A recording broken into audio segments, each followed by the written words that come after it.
Is there something troubling you? Something you've seen in the newspaper, perhaps? Yes, here, the disappearance of George Corrigan. Did you know the fellow? Yes, he was assistant librarian for a time at the Agnes Head Collection in Oxford. He helped me greatly the year I was researching 18th century maritime law. Well, he certainly tracked down a lot of information for me. Saved me hours of work. Well, you say he's disappeared. Yes, it says here, he was last seen walking into the Quaker meeting house near Waterloo Bridge. And since then, he's not been sighted. His wife, Ada Corrigan, is distraught.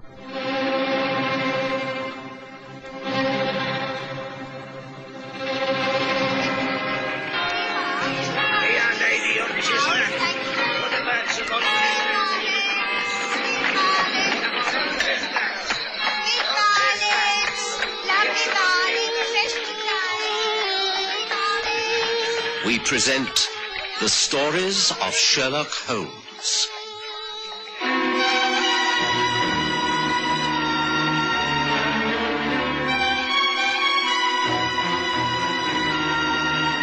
The Vanishing Quaker.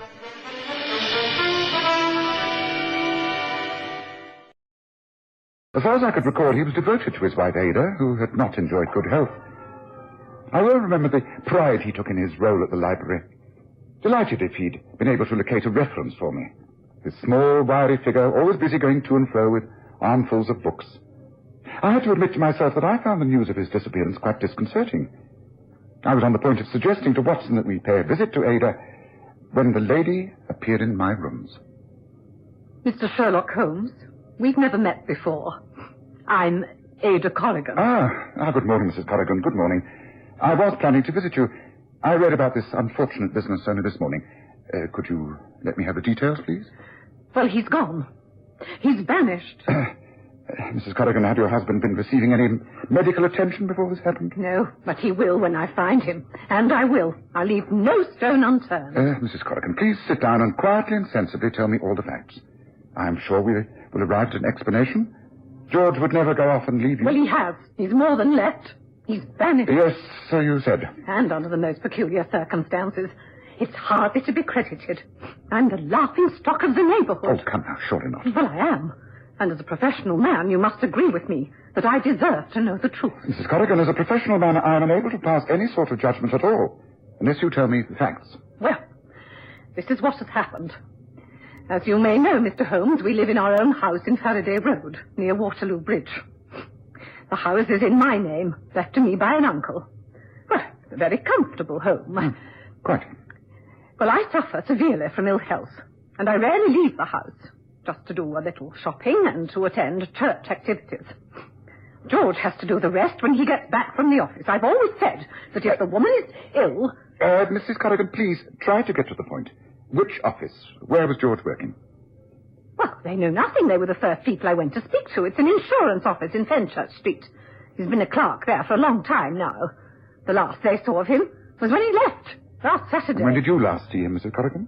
At the meeting house, of course. Really, Mrs. Corrigan, I must ask you to tell me the whole story. I cannot follow your reasoning.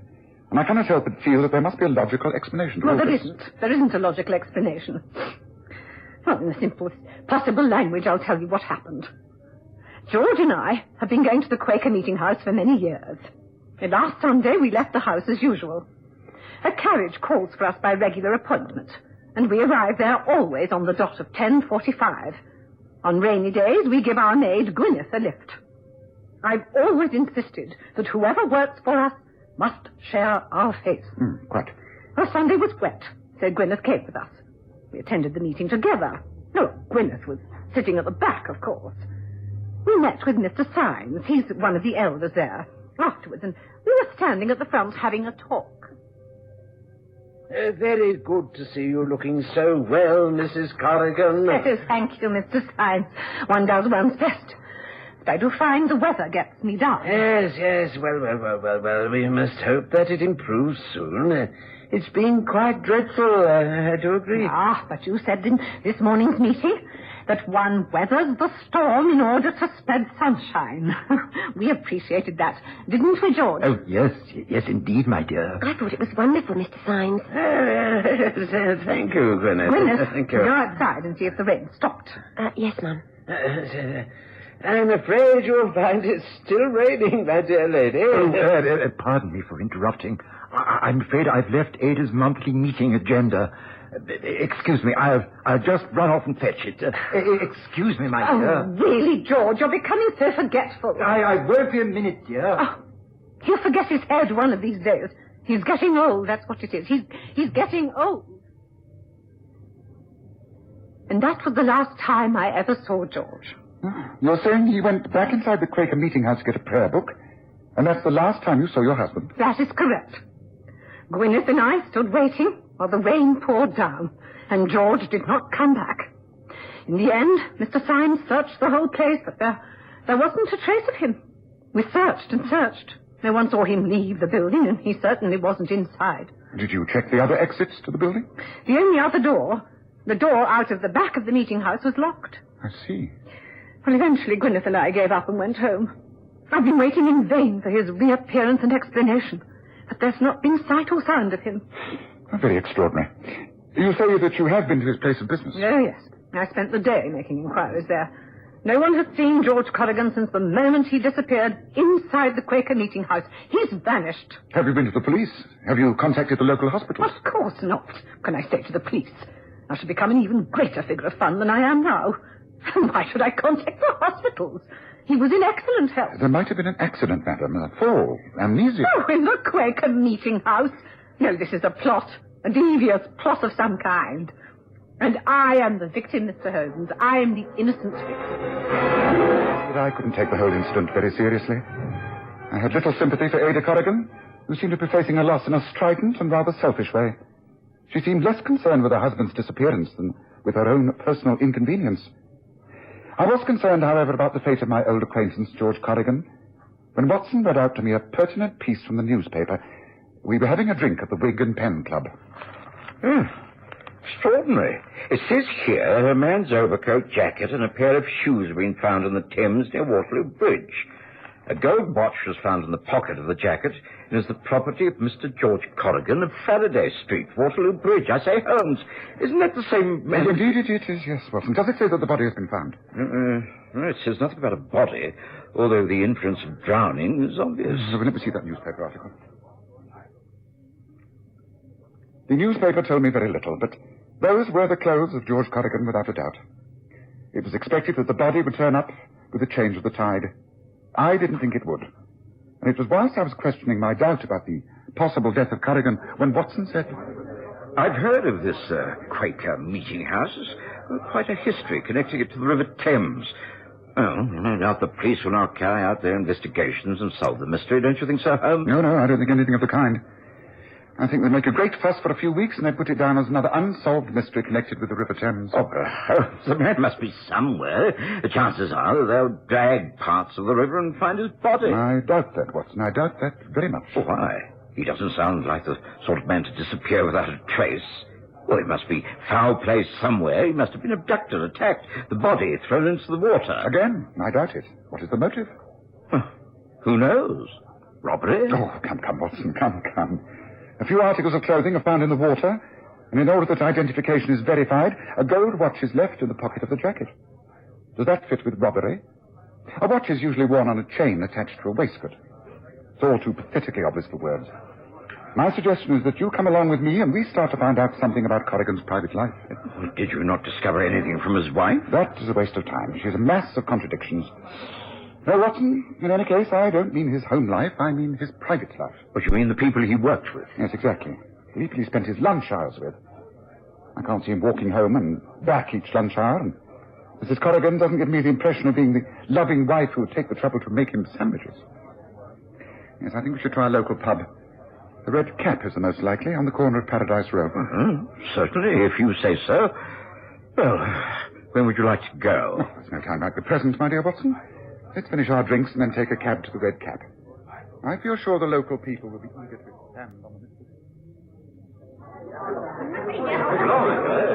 Oh, of course I knew him. Been coming in here regular for a long time. Funny sort of bloke, though. In what way? Well, sort of kept himself to himself, like, if you know what I mean. Well, in all this time he must have conversed with you, or perhaps you saw him bring a friend in here with him? Well, that's the funny part. He didn't seem to have no friends. And he never said much to me, neither, apart from the usual pleasantries about the weather or the cricket score, you know.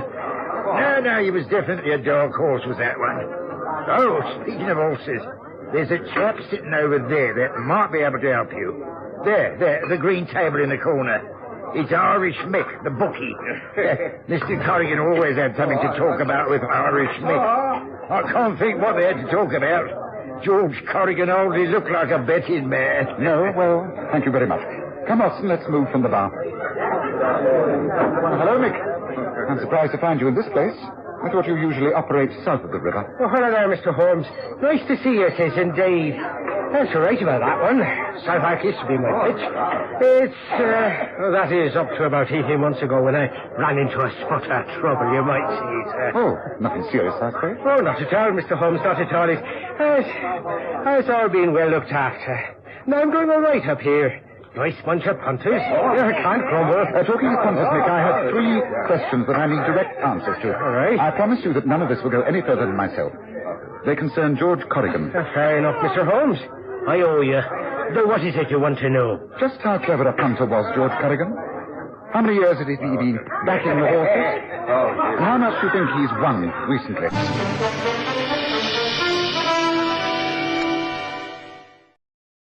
I was amazed at the way Holmes gathered information. It was as though he already knew the answers to the questions he was asking.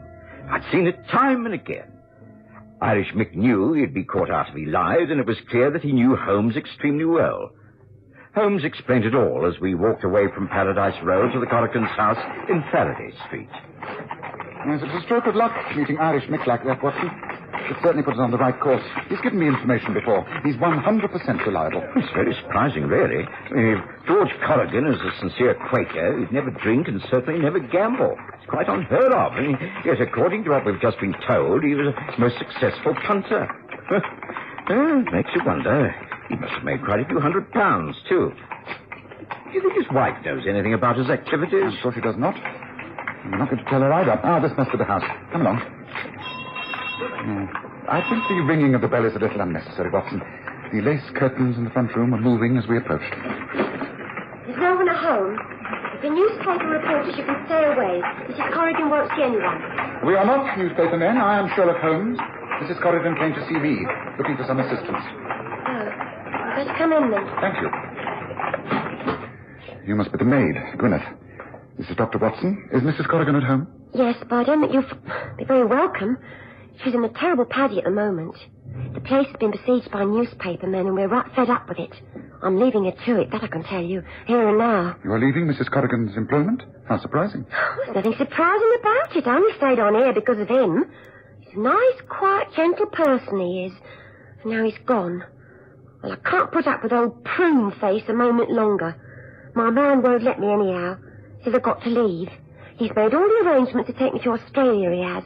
And I shall be that glad, I can tell you. Leaving for Australia? That's right. There's my cases, right there by the all-stand, all ready. What's going on in here? Good. I gave you strict instructions not to open the door to anyone. How dare you disobey? Oh, shut up, you silly old bat. What?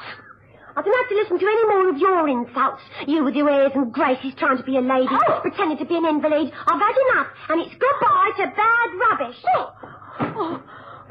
I'll call the police. I'll call the police. You can call whoever you like. If they've got any sense, they wouldn't listen. Why, of all the ungrateful hussy. How dare she speak to me like that? A woman in my condition. We appear to have called at an inappropriate time, Holmes. On the contrary, my dear Watson, we've called at just the right time. I suggest you prescribe a slight sedative and leave Mrs. Corrigan to recover. I'm sorry that we can do no more, Mrs. Corrigan, but you are in no condition to be questioned. When you assure the lady is in a satisfactory condition, Watson, I suggest we pay a visit to the Quaker meeting house. It's bound to be more constructive than this, would you not agree? I'm sorry I can't be more helpful, Mr. Holmes. I'm indeed sorry for Mrs. Corrigan. The whole affair is most mysterious, unaccountable, really. Well, it all happened exactly as she described it to you. George Corrigan disappeared inside the building, and as far as we know, was not seen again. We searched for hours, as you can imagine. Oh, it is really most regrettable. We've been besieged by spectators and by the newspapers, and all of them ghoulishly searching for a dead body. Well, surely that's unlikely, considering the news given out about his clothing being found at the river. Well, I'm at my wit's end. I really am. Are there any more questions you would like to ask, Mr. Holmes? Mr. Holmes. Yes.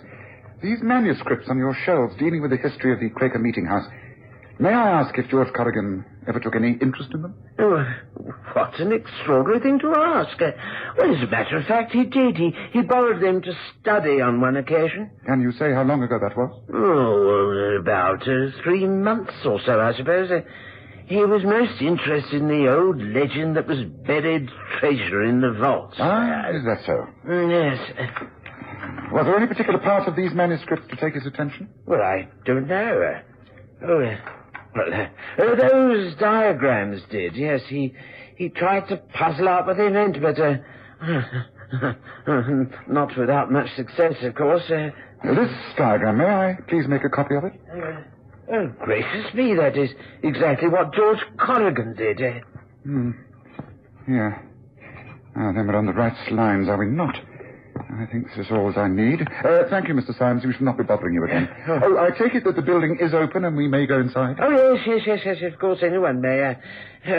With luck, the sensation seekers will have gone by now. I trust so. Come, Watson. It's time we put an end to this fruitless search. Maybe like a series of meaningless lines, Holmes. What on earth does it mean? Notice the circle and the figures? A compass. Observe how it's all marked within the rectangle which is clearly this building, the old meeting house. See? The angles of direction. That means down these stone steps over there. Yes, they must lead under the building. Yes, well, that will just be the vaults. Be no way out. Yes, but nevertheless, we will follow the map. Remember, it's supposed to lead to buried treasure. Here's a candle in the niche here. That's it. All right. Right, now. Again, you consult the map. Here you see north is clearly marked. You see? And north facing indicates that wall over there. There's an arrow with 4 and another marking 5E. So, note the large paving stones. 4 from the north wall and 5 to the east brings us to... Yes. Oh, that's all very fine, but well, there's nothing here. No, but there is a compass reading on the map. It has the figures 8 and 4. Yes. Try paces, Watson. 8 that way and then 4 along the wall. Very well. Right, well, this takes me to the wall, then along to this corridor. There's nothing here. Wait. Here. There seems to be another niche similar to the one that held the candle. Feel inside and press. Press against the stone as heavily as you can. Right.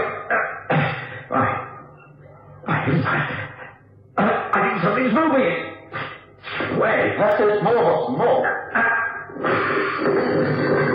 Holmes, look, there's an opening. Big enough to crawl through. Yeah, just as I thought. Come, follow me. This may be rather uncomfortable, but necessary.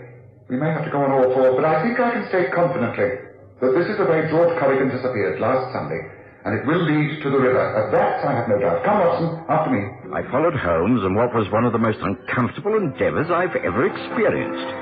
Holmes, being thinner and fitter than I, was able to proceed quite nimbly on his hands and knees. I was less fortunate with my bulk, groping my way along the floor. Eventually, the passageway began to widen. We heard the dripping of water. A wide tunnel opened before us, and a glimmer of daylight at the end of it. Well, at least we can stand upright now. You all right, Watson? No, I've cramps and I'm covered with filth. Otherwise, I'm in splendid shape. Well, so much for the buried treasure. Oh, that must have been discovered centuries ago. But you must admit that passageway out is still most effective. Well, George Corrigan must have had a very good reason for choosing such an uncomfortable way to disappear. By the way, where does this lead? To the river, near the spot where his clothes were found, I presume. What do we do next, Holmes? Well, take a hansom to the docks at Tilbury. There we consult the dockmaster and ask to look at his shipping list. When I consulted last night's newspaper, there was a ship named the Star of Sydney. A word with her captain might solve all this. Ah, daylight at last. Come, Watson. There's no time to lose.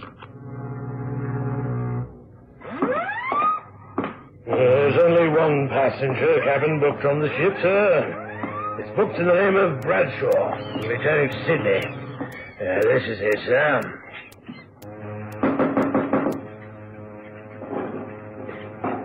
Yes? What is it, Captain? I specifically asked not to... Hello, George. May we come in? This is my colleague, Dr. Watson. Thank you, Captain, for your trouble. Very good, sir. You had better come in. Thank you.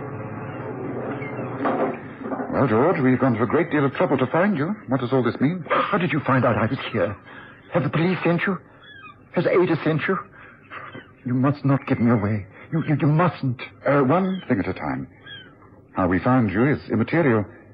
Your wife knows nothing of this visit. Neither do the police.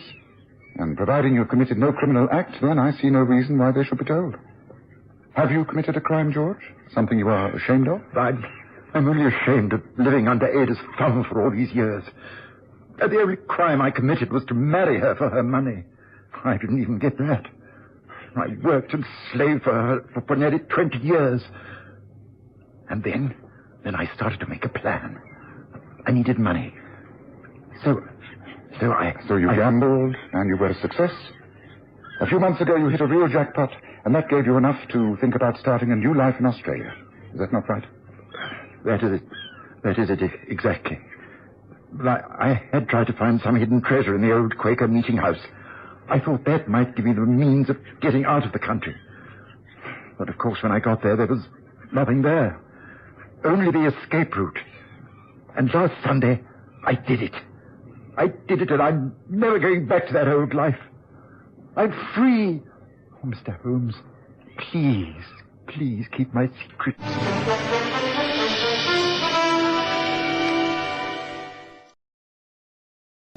We agreed to keep Corgan's secret.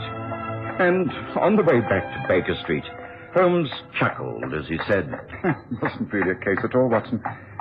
However, it does make one think of all the men who would envy George Corrigan. Quite probably more than one would imagine. Especially if he has the girl with him. Who? Which girl? Did you not notice? It was a double cabin. And the woman's hat box on the table near the door. Gwyneth said her man friend was taking her to Australia.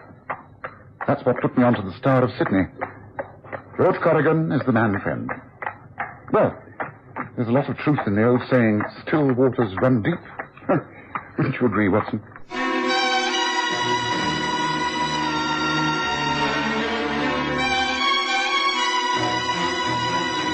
Listen again next Sunday to The Stories of Sherlock Holmes, with Graham Armitage as Holmes and Kerry Jordan as Dr. Watson.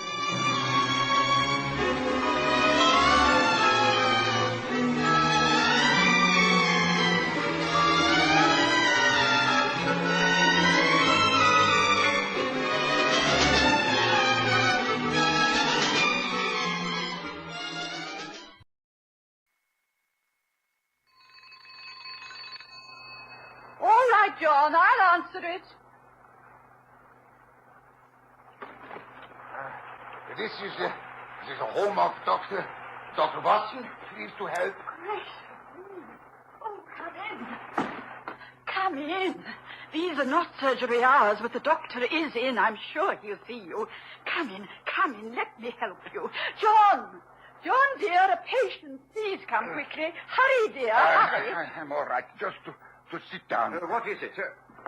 Oh, heavens, this man does look in bad shape. On the contrary, Watson, for a man of my years, I have never felt better. Holmes. It can't. Holmes, you've been dead for years.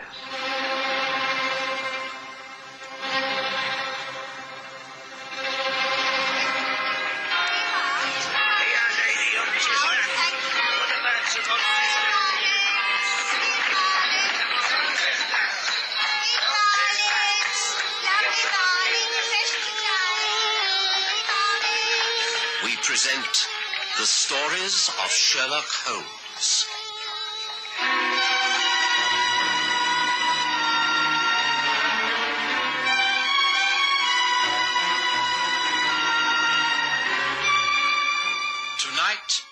his last star.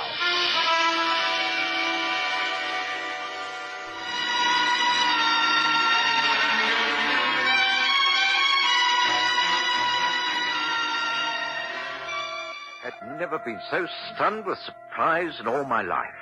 My wife, Mary, practically fainted. We simply couldn't believe our eyes. Although Sherlock Holmes had never been far from my thoughts in the years that followed the tragedy at the Reichenbach Falls, I had come to accept the fact that he had perished, along with his arch-enemy, Professor Moriarty, in the dreadful swirling waters of that immense abyss. Yet, here he was, peeling off yet another of his many disguises, requesting permission to smoke his favorite pipe, sitting on the sofa in my sitting room, as though nothing had happened. He appeared a little older, perhaps a little thinner, but his voice was still incisive and unchanged. The years fell away. I have to apologize, both for this sudden shock and for the great time of silence, but both were necessary. But I have never believed that you were dead, not for years. Mary's right. She kept faith longer than I did. But Holmes, surely the chasm, the young Swiss, Hans, he said I know. An explanation is required. It is essential. Well, the facts are these. Hans was mistaken. Moriarty and I did fall from the top ledge of the falls. We fell to the narrow pathway that leads up from that final ledge. I knew what Moriarty was intent upon. I could see the purpose in his eyes. He had given me permission to write a note of farewell to you before this final encounter. He knew his own game was up. He intended taking me with him to his death. He rushed at me, grappling with me, trying to pin my arms to my sides and take me with him over into the water. Well, I have some knowledge of Japanese baritsu. It stood me in good stead. I slipped through his grasp and applied a throw. He screamed most horribly as he lost his balance. With my head over the brink, I saw him fall a great way. He struck a rock and then disappeared into the foam. But the tracks. I saw with my own eyes that two men went down the path, but none returned. No. I think my brain has never worked more speedily. Fate had placed a great chance my way. I'd long wished to retire.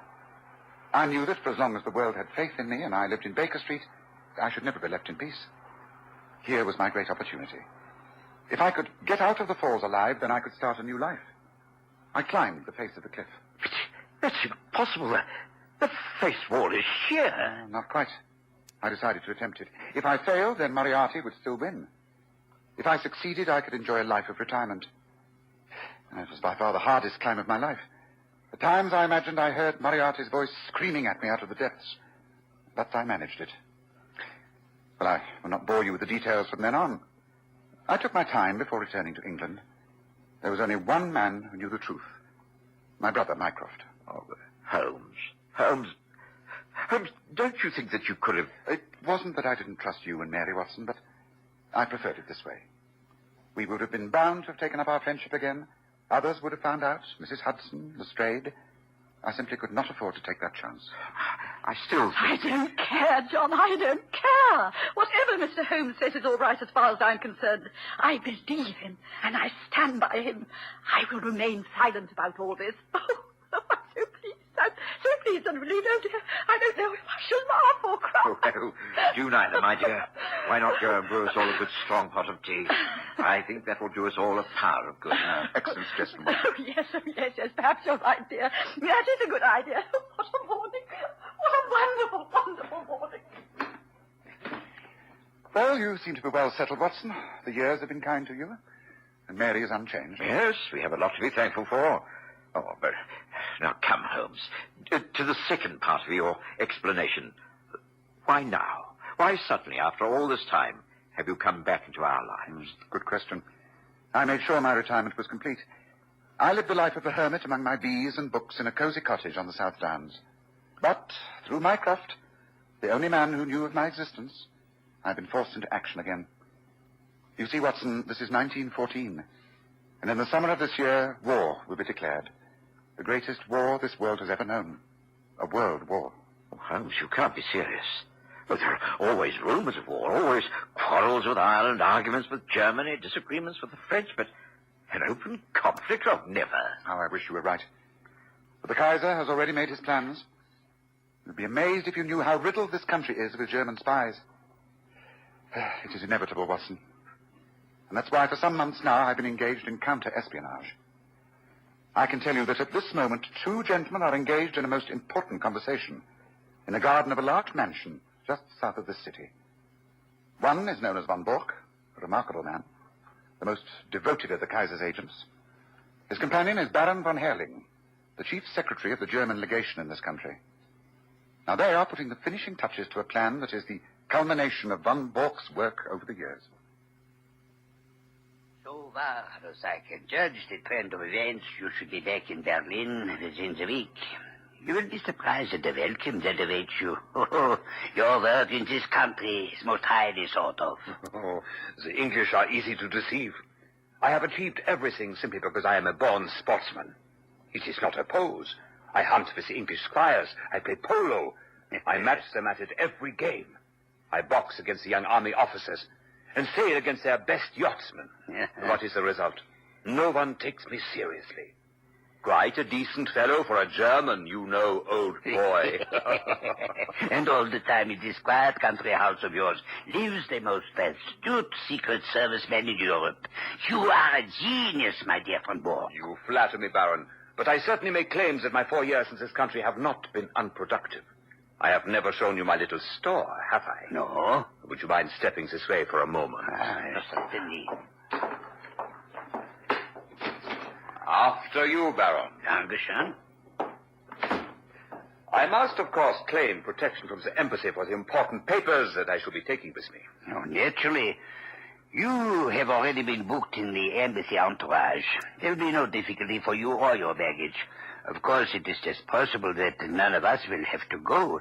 England may leave France to her fate when we start to march. There's no binding treaty between them. There is a definite treaty with Belgium. England will honor that. England is not ready for war. We are. Our special war tax of 50 millions has made it possible. But here, as far as essentials go, anti-submarine measures, munition storage, high-explosive bombs, nothing is prepared. How then can England come in? We have managed to stir the devil's brew, the Irish question. All England's thoughts are centered at home. She must think of her future. Yes, that is another matter. Mr. John Bull must decide whether to fight with his so-called allies or without them. But fight Germany, she must. This is a week of destiny. But come, you were speaking of your papers. Indeed I was. Here.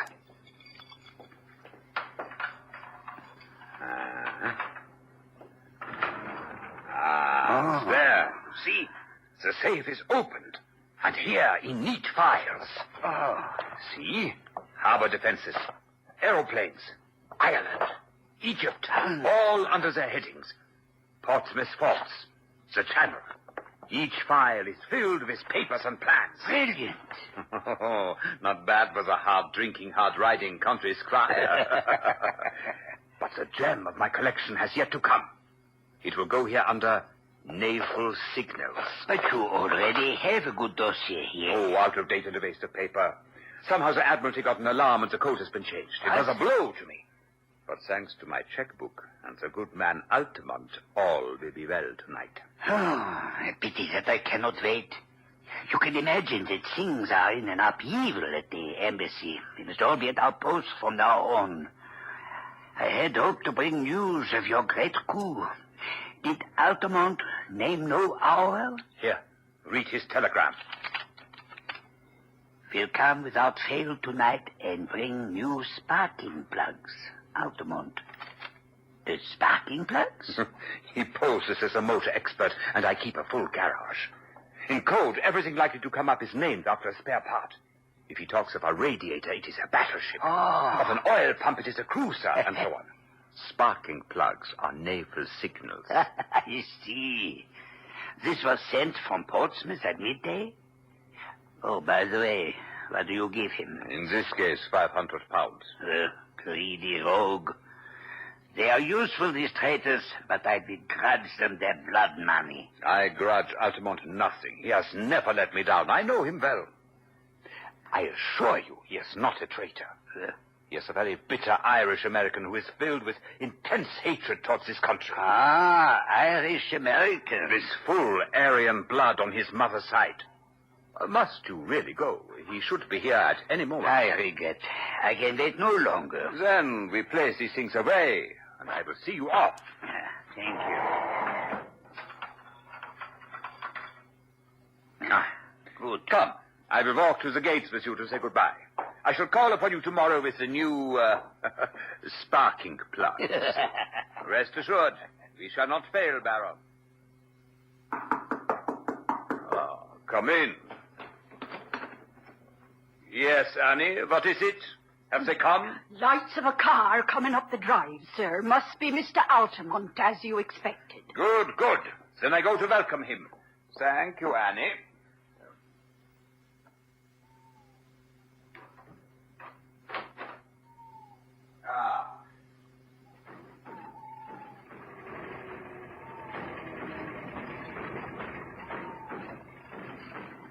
Just fine, Smith. Staying way behind the wheel, huh? Just so you say, Governor. Welcome, Altamont. I grew tired of waiting. Please do come in. Sorry, got kind of held up. Come in, come in. Now tell me, is all well with you? Well, it's great. Terrific. You're going to give me the glad hand here tonight, okay? Just wait until I show you. I'm sure bringing home the bacon. Come on, bring out the drinks. This sure calls for celebration.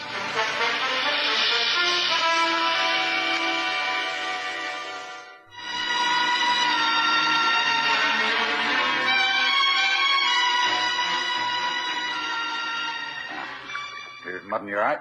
Good health. And the signals? Just as I promised. Every last one. Semaphore, lamp code, Marconi. Copy, mind you, not the original. That'd be too dangerous. But it's the real McCoy. You can lay to that. Well, of course, a copy is better than the original. If an original were missing, they would change the whole thing. Now, let's see. Say, hey, you don't mean to tell me you keep your secret papers in that? Why not? Gee, a wide-open contraption like that, why, a Yankee crook could be through that with a can opener. It would pass through any crook to force that safe. Nothing can cut through that metal. It has a double combination lock. You need a word spelled out first and then a set of figures. In this case, it is August, August, and then 1914, August 1914. The date the war starts. Hey, come back, all I said. That's real smart. You got a heck of a lot of stuff in there. And it is all going out at once. I am what you would say, shutting up shop tomorrow. Oh, I guess that goes for me, too. I'm not staying here on my lonesome. I'd rather watch the fun from the other side of the big pond. But you are an American citizen. Makes no difference. Cuts no ice with a British copper. What about Jack James? He's an American citizen. They got him. He's doing time in Portland, ain't he? Incidentally, talking to James, it seems to me you don't do much to cover your men. What do you mean by that? Well, he was his employer, not so? It's up to you to see these guys don't fall down, and when they do fall, do you pick them up? It was James' own fault. He was too self-willed at his job. He was boneheaded, I'll give you that. But then there was Hollis. The man was mad. But woozy toward the end, I grant you, but he was proper bugged. And now there's Steiner. Steiner? What about Steiner? I got him last night. He and his papers are all in Portsmouth jail. You go off to Germany, and that poor turf will have to stand the racket, and lucky if he gets off with his life. How could they have got to Steiner? This is the worst blow yet. Well, you nearly had a worse one. For I guess they're not too far off me. You don't mean that. Sure do. My landlady down Fratton Way had some inquiries made. When I heard that, I guessed it was time for me to hustle. Oh, don't ask me how it's worked. I don't want to know. I know Steiner's the fifth man you've lost since I signed on with you. I don't aim to be the sixth. Ain't you ashamed to see your men go down like this? How dare you speak to if me I like this? Tell you the facts, I wouldn't be working for you now, would I? Oh, here's something even more straight. I've heard tell that you Germans ain't sorry to see an agent put away once his work is done. How dare you suggest I give away my own agents? Well, there's a stool pigeon somewhere. It's up to you to find out where it is. I ain't taking no more chances. It's me for Holland, and a ship from Rotterdam to little old New York. No other shipping line will be safe in a week's time. So, here's my last assignment. Now what about the dough? The what? The boodle, the reward, the 500 pounds. Oh, you don't seem to have a very high opinion of my honor. You want the money before you give up that book you've wrapped up. That's about it. It's all here in the book. After all, this is a business proposition. All right. Have it your own way. I will write you a check.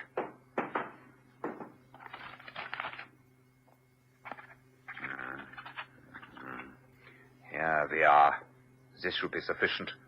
Now place the book down there on the desk. After all, I don't see why I should trust you any more than you trust me. There. There is the check on the table. Now let me examine the contents of your parcel. I claim the right before you take the money.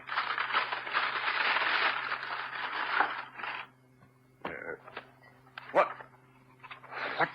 kind of joke is this? This is the practical handbook of bee culture. Altamont, what kind of... Gently now. Gently. Let the chloroform do its work. That's it. Another glass, Watson? Or should I say Smith? Don't mind if I do, Governor. You know, Holmes, I think this is the first time I've given an impersonation for you. Well, let's hope it will be the last. There he is, poor fellow, flat out on his own sofa while we enjoy wine from Franz Joseph's special cellar at the Schönbrunn Palace. Oh, do open the window, Watson. The chloroform vapor does not help the palate. And while you're doing so, please touch the bell. Oh, very well, Holmes. There's little need to hurry, Watson. Just help me pile all this material from Von Bork's safe into this handy valise. There's no one in the house but the faithful old Annie. You ran, sir. Ah, yes, Annie.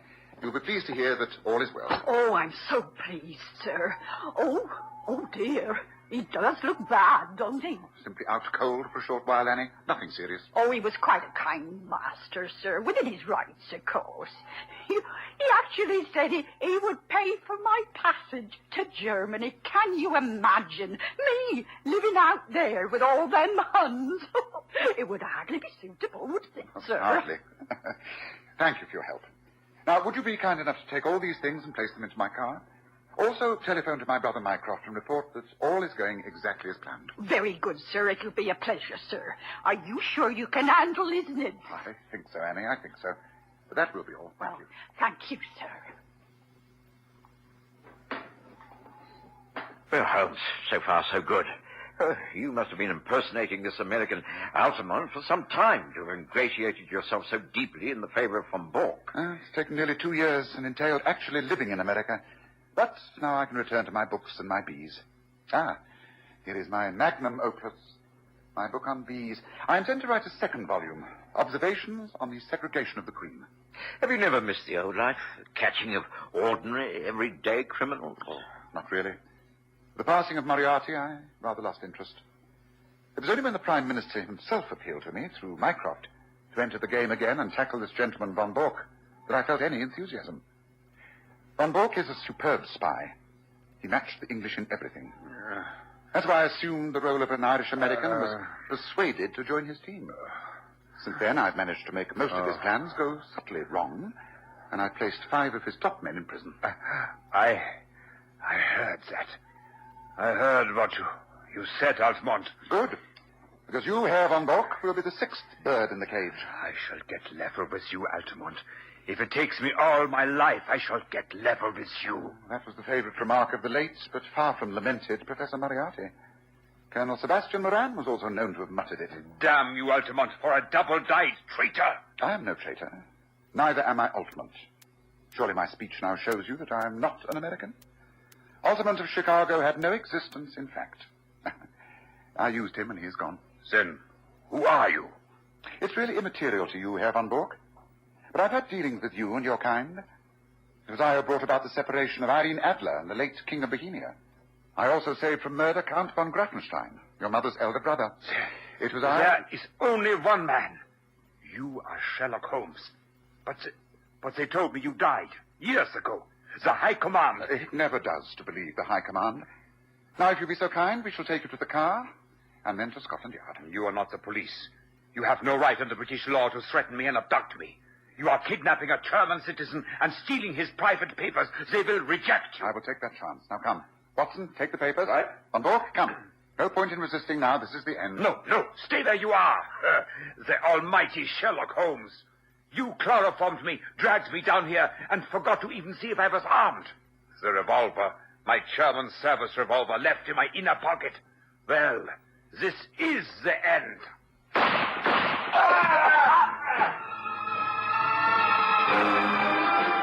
Are you all right, Watson?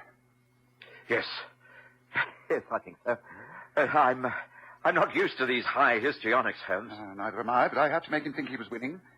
I had to make him think that I was stupid enough not to check the revolver and replace the bullets with blanks. Yes, but anyway, I could let him escape with confidence.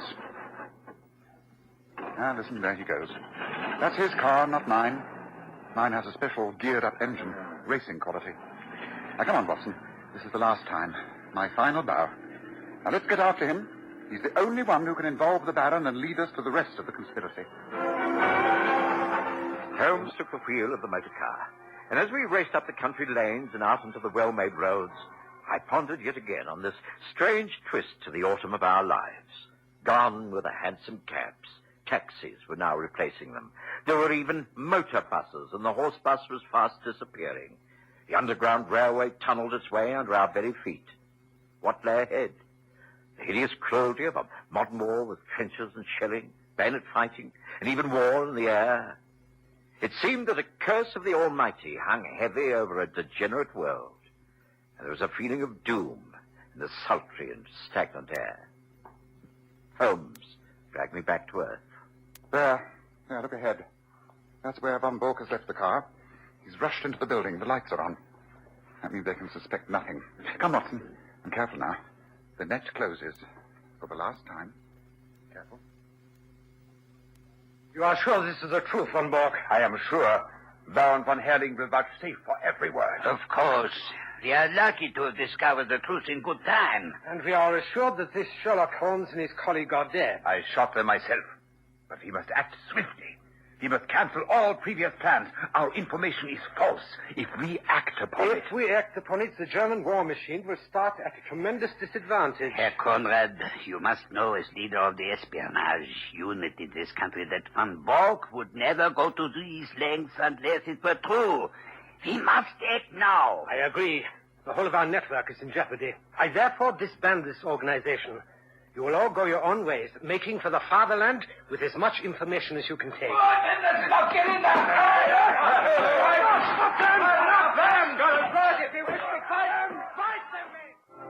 Well, Watson, my true friend, let us stand here on the terrace for a few minutes. This may be the last quiet talk we shall ever have. I know. It saddens me, Holmes. I remember so much of the past. How many cases, the rooms at 221B Baker Street. Dear Mrs. Hudson and those precious breakfasts. Best meals of the day. The pipes we smoked before the fire, the fogs, the endless journeys in hansom cabs, the arguments with Lestrade, the agony columns in the newspapers. Oh, dear. Is it really over? Yes, it's over. The whole era is over. But we've ended it effectively as far as you and I are concerned. We have beaten the most ruthless spy organization this country has ever known. It won't prevent the war that is upon us, but after the war, perhaps because of our small efforts, a cleaner, better, stronger land will lie in the sunshine after the storm has cleared. Let us hope so, Watson. Let us hope so.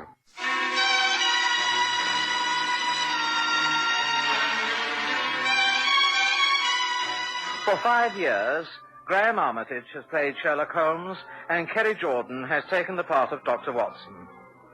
And the series was written and produced by Dennis Folbig.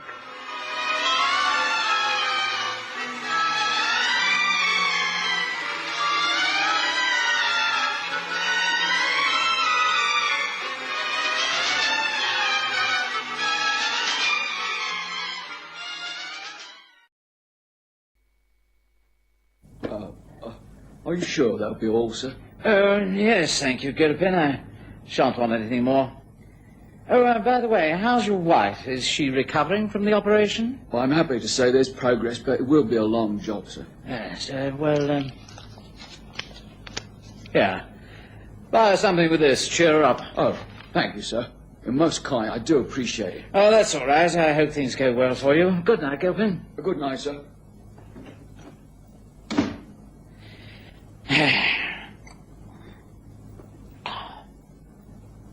Well, No use putting it off any longer.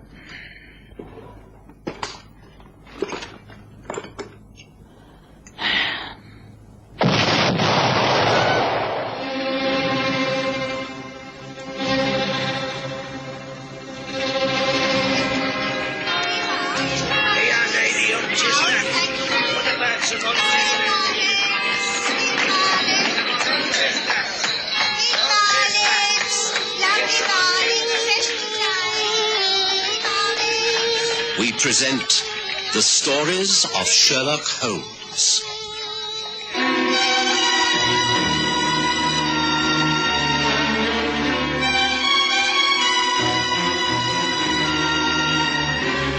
A matter of conscience.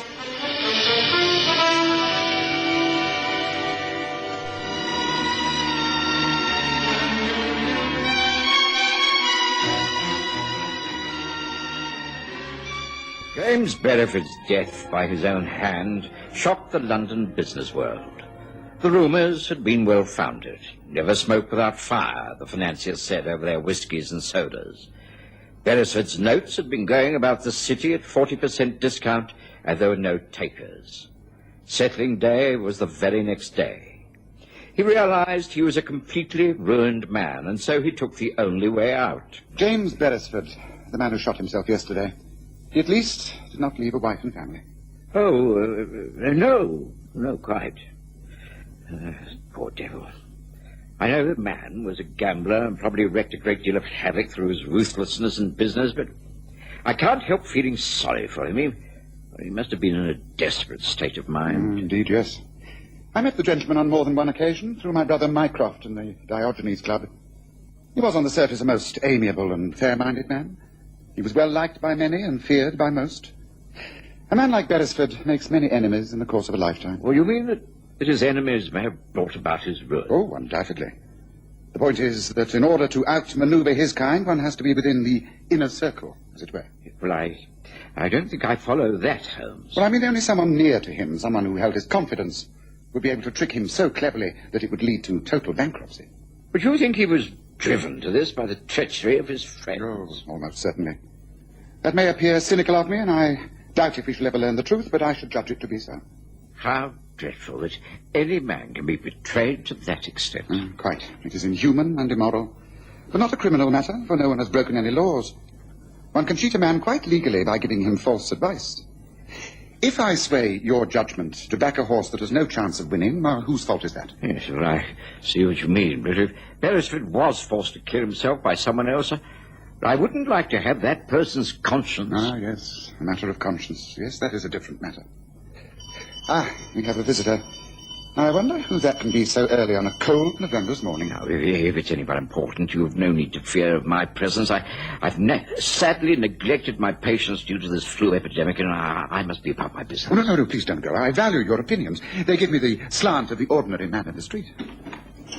Oh, excuse me, a young lady to see you, Mr. Holmes. Refuses to give her name, and apparently she ain't got no car. Well, our business must be urgent to ignore the weather and the social niceties. Show her in, Mrs. Hudson. Oh, very well, then. This way, please. Thank you. Do come in.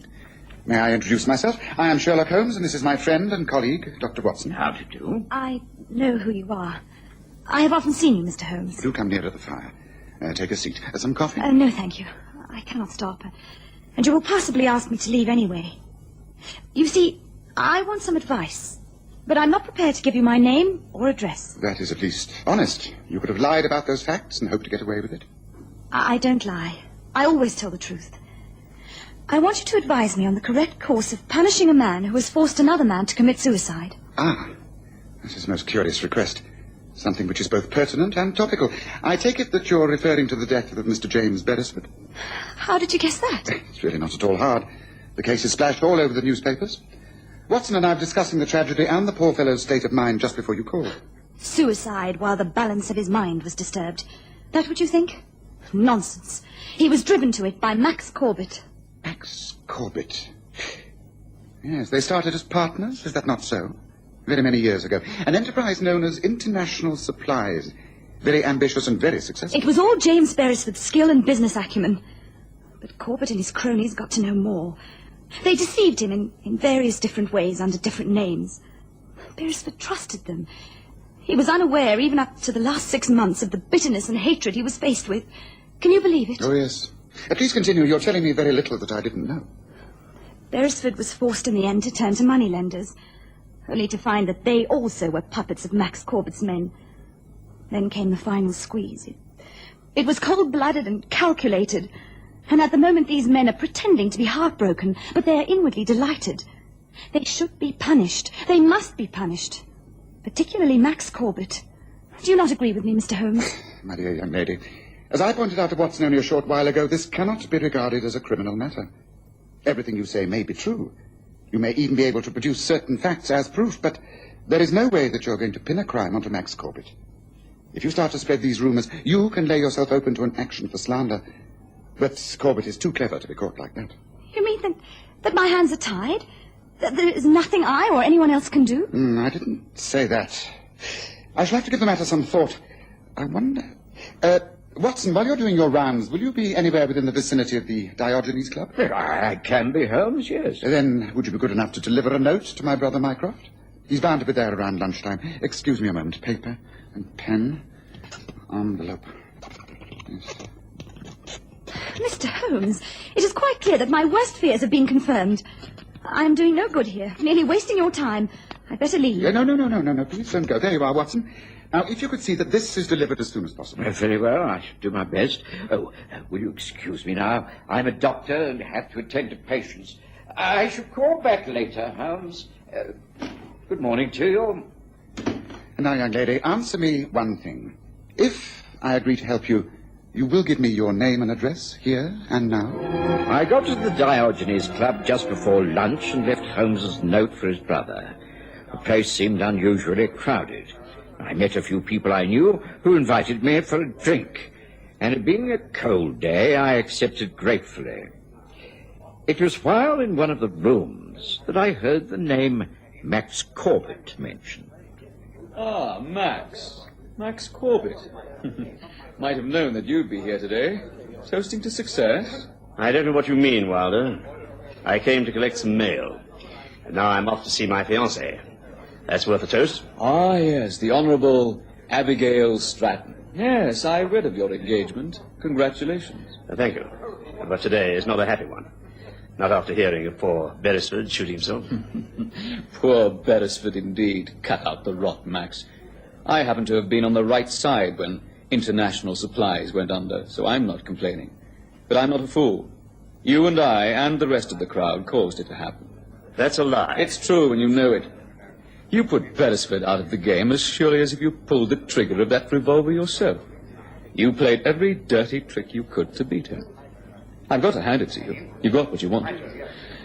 Mind you, what Abigail Stratton would think.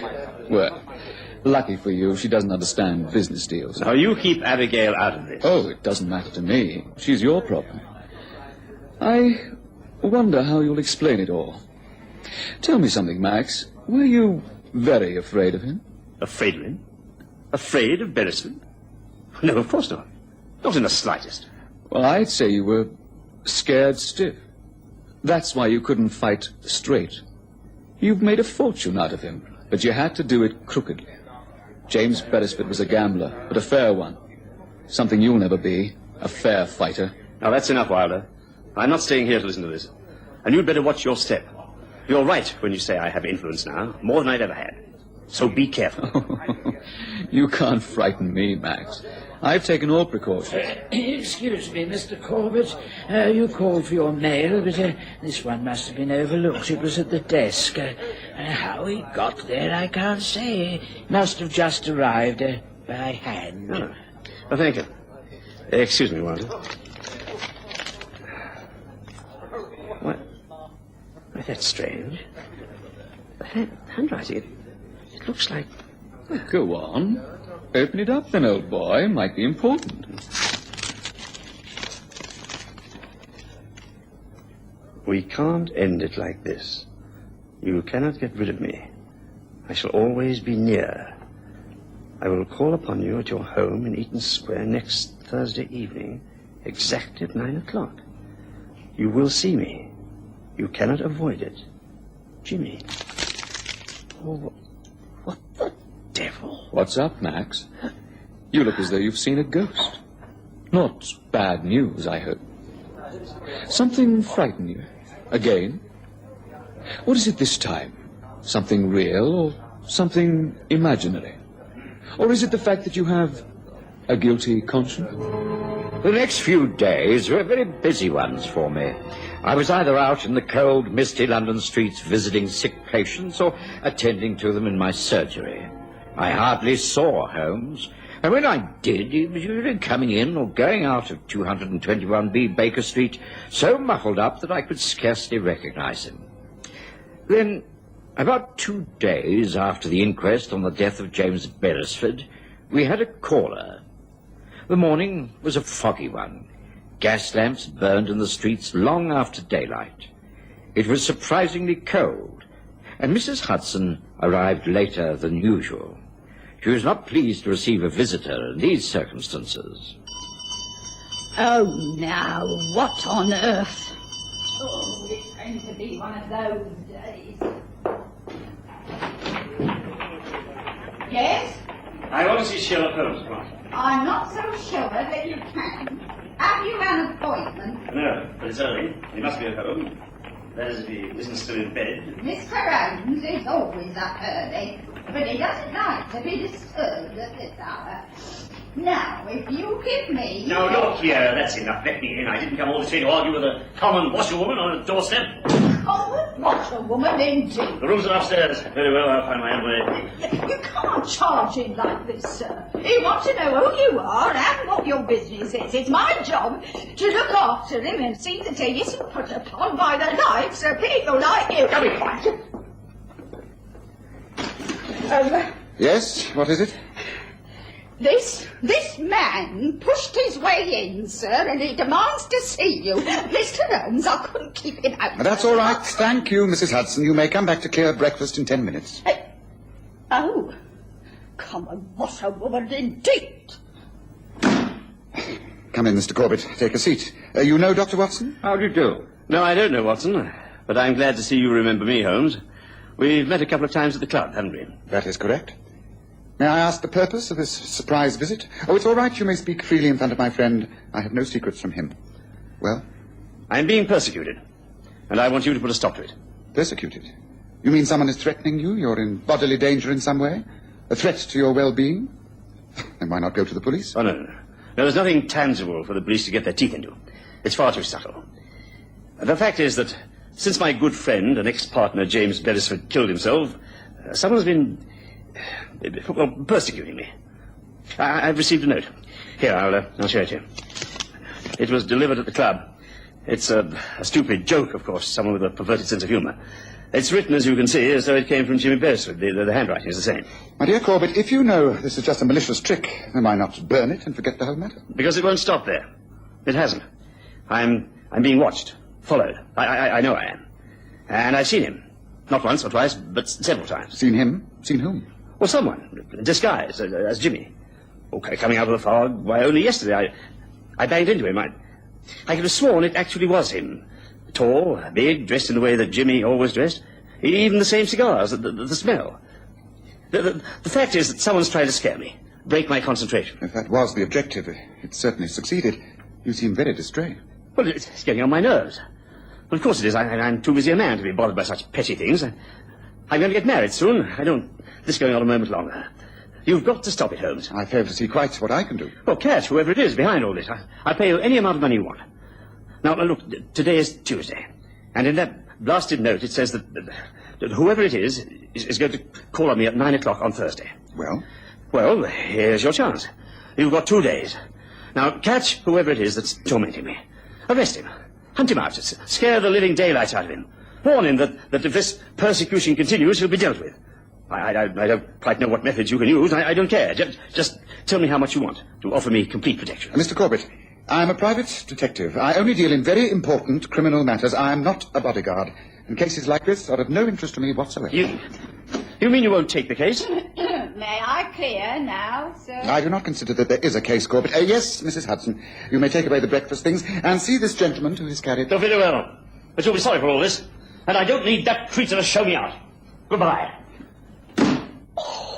Well, we've had some ill-mannered people in these here rooms, Mr. Holmes, but he must rate as the worst chink. Know thee reach, that's what the French should call him. I am inclined to agree, but forget it, Mrs. Holmes. But he called me a common washerwoman and a creature. It really doesn't matter. That's all very well. But people in glass houses shouldn't try to put the straw that broke the camel's back through the eye of a needle. A plethora of mixed metaphors, Mrs. Hudson, but you made your point. Ta! After Max Corbett left, Holmes was strangely silent. He returned to his seat by the fire and relit his pipe. He knew far more than he'd told me, and wasn't going to tell me more. I packed my things and prepared to leave on my daily rounds. As I put on my overcoat and gloves, he said, "You will be free this evening, won't you, Watson?" "No, I have no appointments, but I doubt if I shall be home before 7. That's all right. Ample time to get over to Eaton Square by 9. Ah, where Corbett lives. Where to pay a call upon him? That's right. Although I'm quite sure he will have another unexpected visitor before then, but we must be ready for all emergencies. A young lady to see you, sir. Her card. Oh, thank you. Miss Gillian Marsh, secretary to Mr. James Berisford. Oh, what's the time here? 8 o'clock, Mr. Corbett. Oh, all right. Show in. Very good, sir. This way, please, miss. Thank you. Good evening, Mr. Corbett. Good evening. I don't think we've met. I was Mr. Beresford's secretary. I have called because I wanted to know if you could help me. Have you any similar work for me to do? I'm very experienced in your type of business, and I'm now unemployed. I'd be grateful for some help. Well, sit down, Miss Marsh. This seems a most odd time for you to call. Hardly business hours. But let's not bother about that. You see you worked for Jimmy Beresford. I never saw you in his office. I worked for him at his home. I was a private secretary. I see. Then you must know all his correspondence. Tell me, Miss Marsh, have you ever seen this note before? James Beresford's writing. Shall see you, Eaton Square. Call on Tuesday evening. Exactly at 9. What's that? Tuesday evening? No, it says Thursday evening. Oh, no. No, you're mistaken. I know this writing. It's Tuesday. But that's today. I made all the preparations for Thursday. I'm going to Paris that morning. It can't be Tuesday. It can't be. It's 8 o'clock. And Jimmy will be here within the hour. I'll leave you to face him, Mr. Corbett. No, don't go. Please don't. I have to think. You see, I've been having the strangest hallucinations. I've been seeing Beresford ever since he died. He's been standing on street corners, at the club, getting out of carriages, just standing there, haunting me. And now he's supposed to be coming here within the hour. Are you sure that note says Tuesday? Of course. Look for yourself. How odd. Of course, even the signature could be misinterpreted. Instead of Jimmy, it could be Jilly. Oh, I'd realized that before. Before? You mean you've seen this note before? Now, tell me. Tell me all about it. I pay you well. Anything you can do to put my mind at rest. Just prove this is a stupid, malicious joke, and I'll set my mind at rest. Please help me. You really are frightened, aren't you? Frightened that the doorbell will ring, and through that door will walk the ghost of James Beresford to torment your soul. Well, all right. I'll set your crooked little mind at rest. No one will be coming here. How do you know? Because I wrote that note. I wrote it after he died. You see, I wasn't his secretary. I am his niece. Uncle Jimmy was one of the best. You had him hunted down and you were glad when he was killed. Well, I wanted to make you suffer as he must have suffered. I could imitate Uncle's handwriting. I did it because I wanted to see what kind of a man you were. I've proved it. You are a cheap coward. Oh, is that so? Indeed. Well, don't think that a chit of a girl like you is going to show me up. You think you've taught me a lesson? Well, I'll teach you now, here and now. I'll show you to start with. How dare you! How dare you! Stop! Just stop it! Just show me up, will you? You little vixen over here. How's this? Right, that's enough, Corbett. Leave her alone. Watson, take care of him. Come on. Come on, though. Do you want me to deal with you? You all right, Miss Marsh? Yes. Yes, I'm all right. Maximilian! Just what does all this mean? Abigail.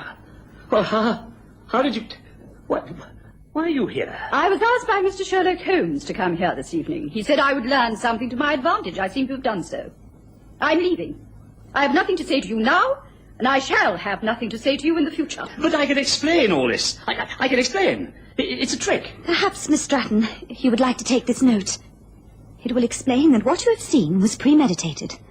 Max always plans everything, down to the last detail. Thank you. I'm grateful I found out the worst before it's too late. Good night, gentlemen. Goodbye, Maximilian. It wasn't until we were back at Baker Street that Holmes confessed his part in the unmasking of Max Corbett. He puffed at his pipe with satisfaction. You see, I agreed with Gillian Marsh. Something should be done to curb this man's ambitions. So I plotted with her to show up the weaker side of his nature. I even impersonated James Berisford.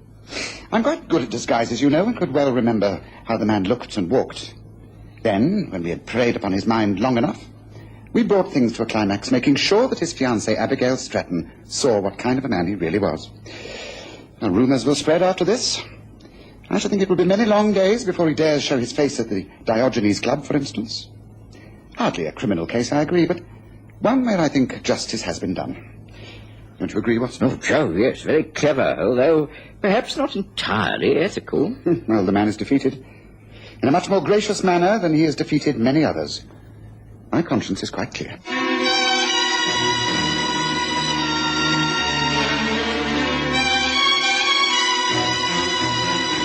Listen again next Sunday to The Stories of Sherlock Holmes, with Graham Armitage as Holmes and Kerry Jordan as Dr. Watson.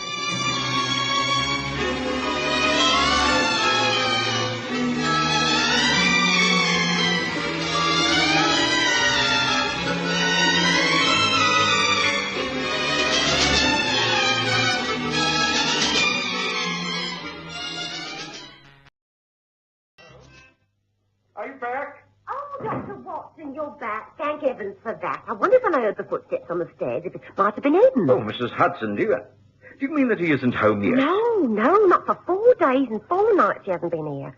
Oh, Doctor, I'm that worried about him. What could have happened? No, Mrs. Hudson. You know what Holmes is like. He's often disappeared for days at a time. Well, it's due to his work. It's customary. He'll turn up soon, so don't worry. Is supper ready? Yes, it's been ready since 8. But you know, this time I'm really worried about Mr. Holmes. I'm really worried about him. I'm worried sick and that. Yes, well, this time I'm worried too.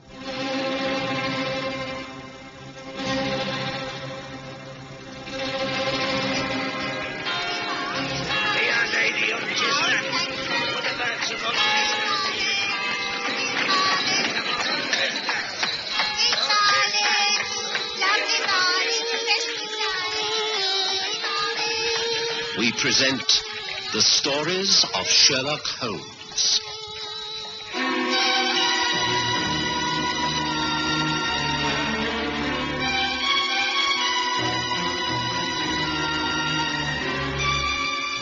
Tonight, The Rubber-Faced Man.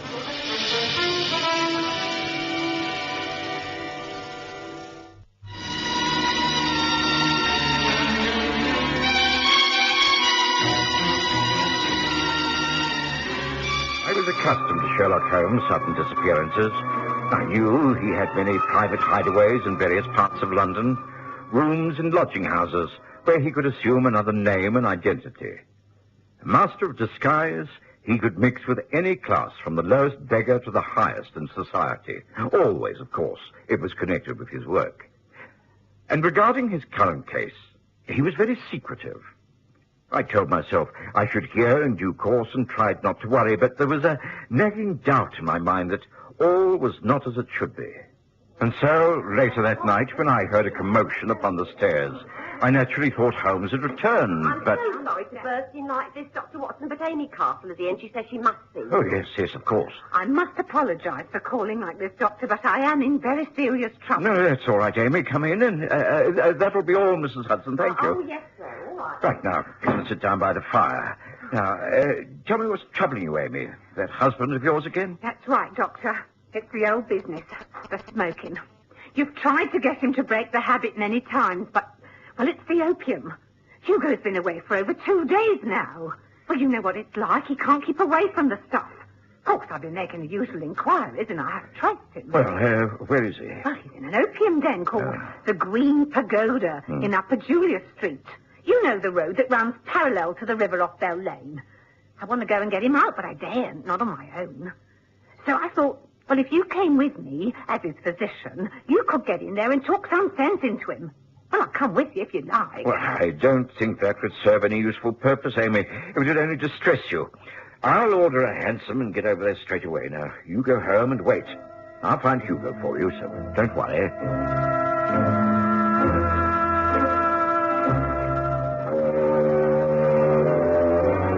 Hugo Castle had always been a problem patient. Like thousands of others in London, he was a constant visitor to the opium dens that clustered around the dock area. The Green Pagoda was one of the more respectable of these houses of iniquity. Near the river, to the east of London Bridge, it had a single door opening off a narrow alley. I entered, and by the low flickering of the oil lamps set against the damp stone walls, made my way into a low, long room filled with thick, brown opium smoke. Wooden burrs like those in an ancient galley lined the walls. Faint sounds of Eastern music came from the gin shop beyond the bead curtains, but no one listened. Groups of huddled creatures bent over red circles of light where the burning poison waxed and waned in metal bowls. Most men lay silent. Some were groaning or whispering, mumbling their own distorted thoughts aloud. As I entered, a sallow Oriental slipped from the shadows to offer the customary pipe. Evening, my sir. Comfortable bed, very good pipe. Long sleep and good dreams. This way. Thank you. No, I'm not here for that. I seek a friend. He's around here somewhere. Would you allow me to look and... yes. Yes, he is. Yes, I think that's him. Hugo! Hugo Castle! Dr. Watson, it is Watson, isn't it? Watson, my good fellow. What is it? What time is it? It's nearly 11 at night. 11? I must go home. Go home. I've been here all evening. You've been here some 2 days. Now, pull yourself together, man. It's Friday, October the 19th. But it can't be. I thought it was Wednesday. You're trying to frighten me, muddle my thoughts. Well, they couldn't be more muddled than this foul stuff has made them. Right, now look, I have a cab waiting, so come along. Let me get you out. I only had one pipe, just one, two at the most. Right, well, come along. I'll pay for you, and you'll feel better in the fresh night air. Oh, give me money? Money? No, not for you, poor wretch that you are. I cannot help everyone. Shh, softly, Watson. Holmes? Hush, hush, you'll spoil everything. Keep your voice down. What on earth? Look, I'll explain on our way home. I'll pay for that poor castle creature and get him into a cab. Send him packing and wait for me on the corner. I shall be for 10 minutes. Hurry, Watson, hurry.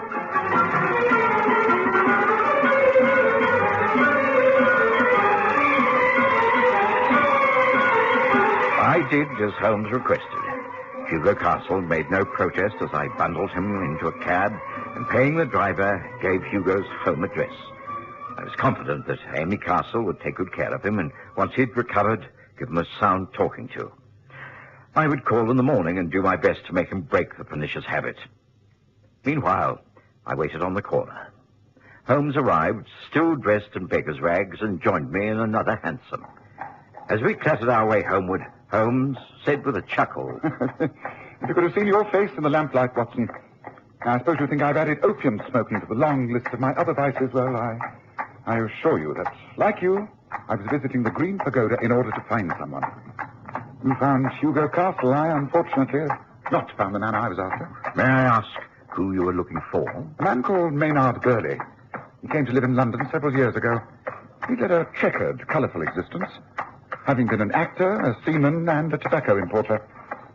He bought a house, married a local lass, and settled down in Islington. Oh, he was happy with his wife and a young son. Recently, he's had no set occupation, but has interests in several concerns in the city. He travels to town every morning by train, returning to Shoreditch Station by the 5:15 each night. Last Monday, Maynard Burley left the house earlier than usual. His wife, Sarah, remembers it very well. I'm going now, Sarah. Maynard, dearest, it's long before your usual time. Yes. There are several things I wish to do before reaching the office. I want to do some shopping. I'll bring home a set of soldiers for the boy. Oh, Raymond will love that. He's been asking for those for weeks. Have a good day, dear. And you. Don't work too hard in the house. I expect to be back at the usual time. Goodbye, dear. Goodbye.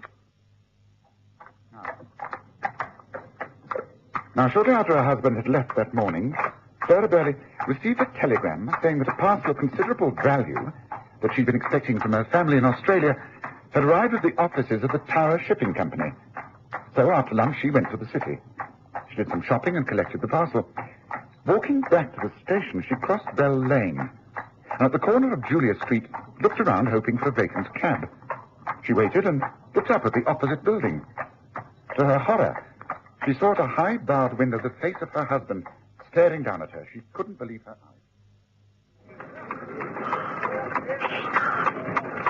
Maynard! Maynard! What on earth, Maynard? In a place like that? Help someone. Please help. She tried to enter the building. She couldn't, because, as you may have guessed, the room she wanted was above the Green Pagoda building that we've just left. Eventually, she appealed to the police, and a sergeant from Tower Hill Station accompanied her back to the building. She identified the room, and as they climbed the stairs... I know I'm not mistaken, Sergeant. It was my husband, all right. I saw him quite clearly. He had his hands up to his face. He could have been pleading with me for help. He looked so ill, and he covered his face with his hands. He is in here. I know he is. Oh, this must be the room. But it's empty. There's no one here. But that was the window. Those long, dirty curtains. He must have been standing here and looking down and... Wait. What's this? It's a box. It's a box of toy soldiers. The present he was going to buy for little Raymond. What is through there? Let's see. Another room. And a window that looks out over the parapet and onto the river. Wait, there's blood on the windowsill. Fresh blood. Look, there in the corner, the chair.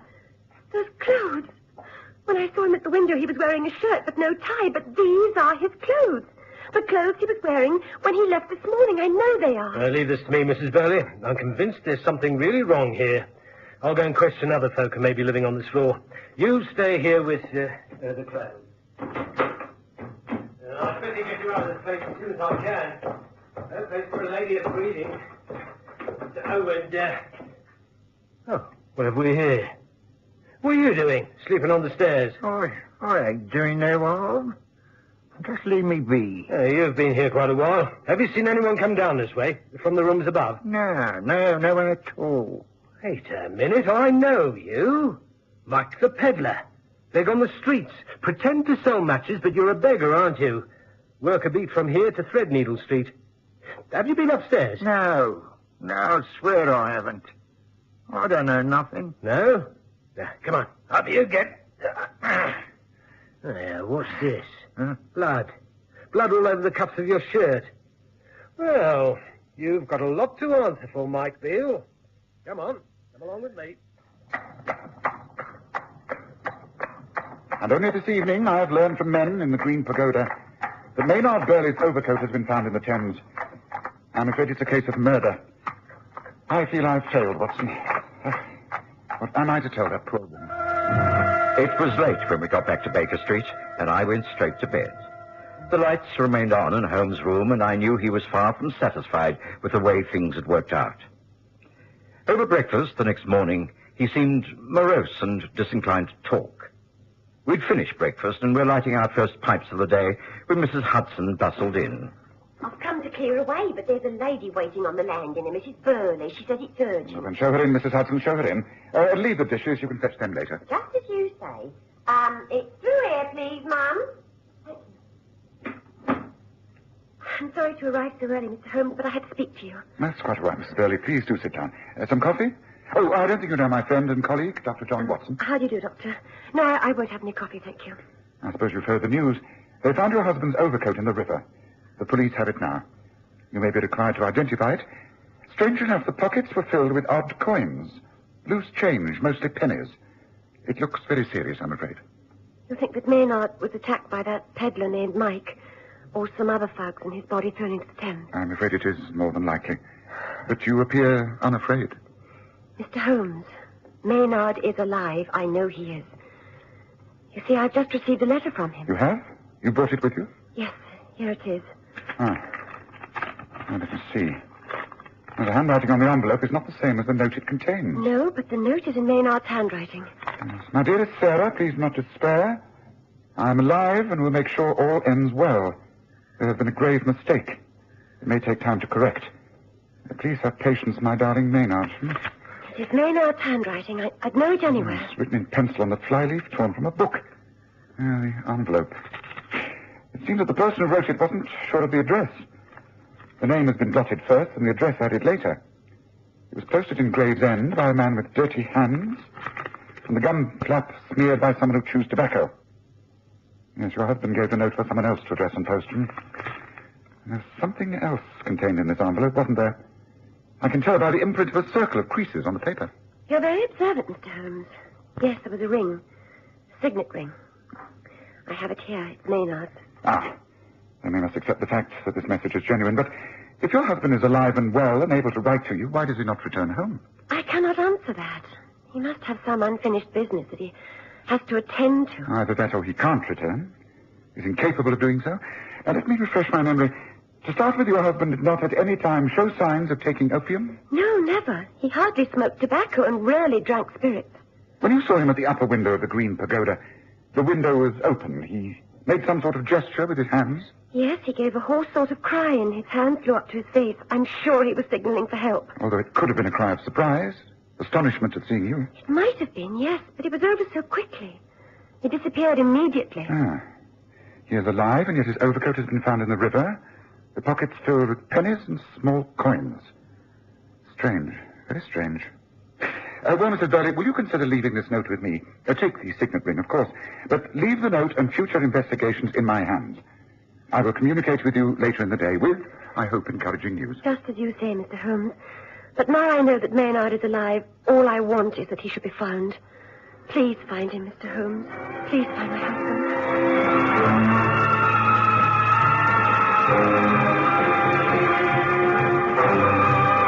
I went about my day's tasks and for a few hours forgot the case of the missing man from the Green Pagoda. When I returned in the early evening, I found Holmes pacing the room impatiently. He was fully dressed with hat and Inverness cape, an empty pipe clenched between his teeth. Watson, good, you're back. I've been waiting for you. Do you think you could forego supper until a little later? I've work to do, and I'm not sure I wish to tackle it alone. Yes, if you need my assistance, then you've only to ask, Holmes. That I know, my dear fellow. Here, a small brandy to fortify you for the night's work. Thank you. That'll be most welcome. I take it, then, that you've made some progress. Indeed, yes, I think so. I have a hansom waiting at the corner cabby rank. I must now put to test a little experiment. I think I behaved like a blind fool, Watson. I deserve to be kicked from here to Charing Cross. I think I have the key to the whole affair. How many times have I told you that when all possible solutions are met with failure, what is left over must provide the answer? I've been as blind as a mole. It's better to learn wisdom late than never to learn it at all. Come, Watson, finish that drink and let's be on our way. Hurry, man, hurry.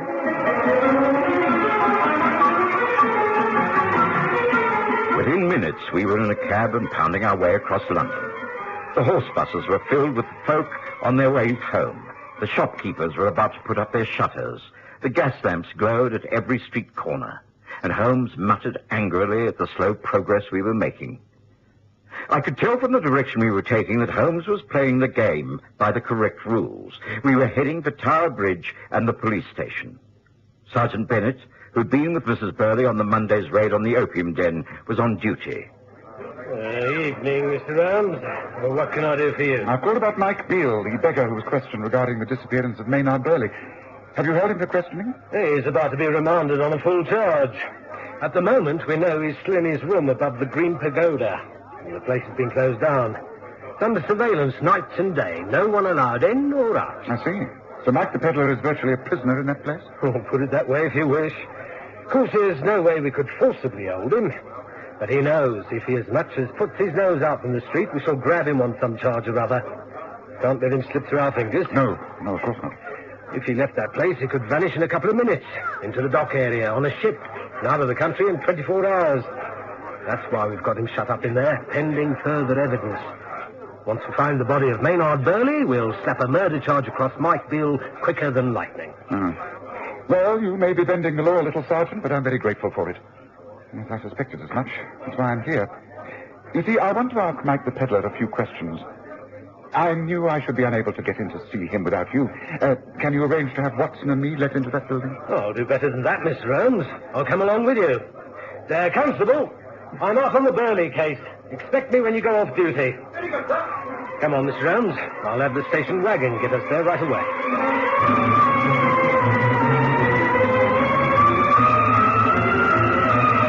It was a short ride this time.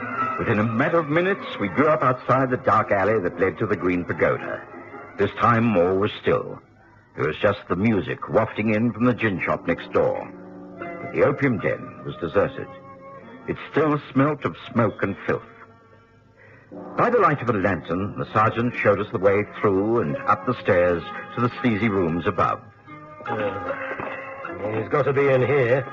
Can't have left. Mind you, I doubt if we'll be able to get much sense out of him. He just mutters into that filthy grey beard of his. What was his explanation regarding the blood on his shirt cuffs? He said he'd fallen and cut his wrist on a bit of broken glass. The funny thing is, he did have a nasty cut. Didn't go into details. He couldn't. He was too drunk to talk much. Of course, he has had time to sober up, being in here all alone. That's unless he's got a real good supply hidden away. Right, this should be where we'll find him. The second door on the right. In here. The sergeant held the lantern high above his head as he entered the room. It was empty, but for a trestle bed and a table in the far corner. On the bed, covered by a single blanket, was the man we wanted. He was asleep, his face towards us. An uglier man I've seldom seen. His face seemed bloated, yet crustaceous, and of an unreal pallor. I'm a medical man, and not easily shocked, but I was repelled by this sight. Holmes, on the other hand, seemed totally unaffected, but whispered to me urgently. Don't wake him. Just move close enough to hold him fast. When I tell you, seize his arms. Use all your strength. He's going to put up a devil of a struggle. Wait. Right. Right now. What the hell? Hold him, Watson. Pin him down. Let me go. Now, let me get his face. Yes, I've got to show you his real face. There. Hold on. Hold on, it's coming away. No! What the devil is No! His whole face is coming away. It's peeled off like the bark of a tree. Yes, and the grey hair, too. Up with that. Come on. Light the lamp on the table, Sergeant, and ask this man that question. All right, you may get up now, Mr. Maynard Burley. What the devil is it? All right. I give in. What am I charged with now? You really are Mr. Maynard Burley. If I am, then clearly I cannot be responsible for my own death. So legally, I must be allowed to leave. You may not have committed a major crime, Burley, but you've caused a grave disruption of the public peace. You've disgraced yourself. And above all, you've let your wife down most dreadfully. If you feel anything for her and your son, then now is the time to make amends. Well, it was something I drifted into. And once in, I couldn't see a way out. You see, in my youth, I'd been on the stage, and when things became difficult, I thought I'd turn to writing. I wrote a series of articles on what it was like to be a beggar of the streets. In order to find out by first-hand knowledge, I became a beggar. I used a rubber mask, a different whining voice, and I got all the information I needed. I wrote the articles, and they were a success.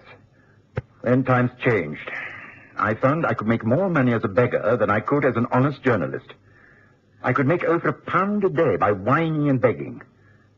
I still had a little money from my investments, but regular employment seemed to evade me.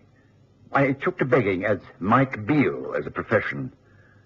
I left our modest home in Islington each morning well-dressed for the city. I begged all day and changed back into my city clothes in the late afternoon. I rented these rooms above the Green Pagoda for changing purposes. Imagine my horror when I looked out of the window last Monday and saw my wife in the street below. I rushed into the room, threw my overcoat with the day's takings into the river. As I did so, I cut my wrist on the broken window pane. There was blood everywhere. I donned my rubber mask and hurried to the room below, pretending a drunken sleep. I assumed the identity of Mike Beale. I've had to do it ever since.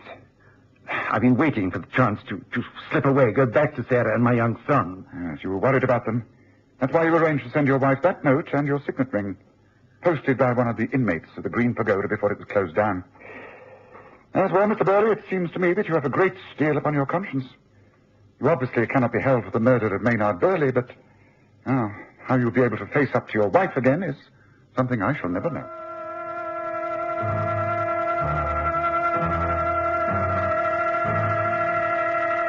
Holmes looked at the sergeant, who appeared completely baffled. The sergeant shrugged his shoulders and indicated that he didn't know what line of action to take.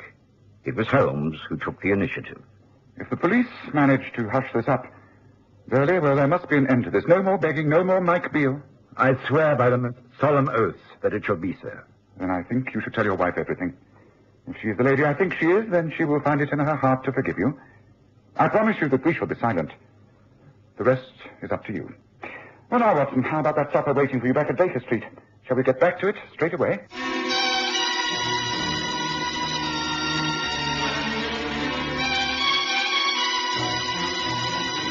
Listen again next Sunday to The Stories of Sherlock Holmes, with Graham Armitage as Holmes and Kerry Jordan as Dr. Watson.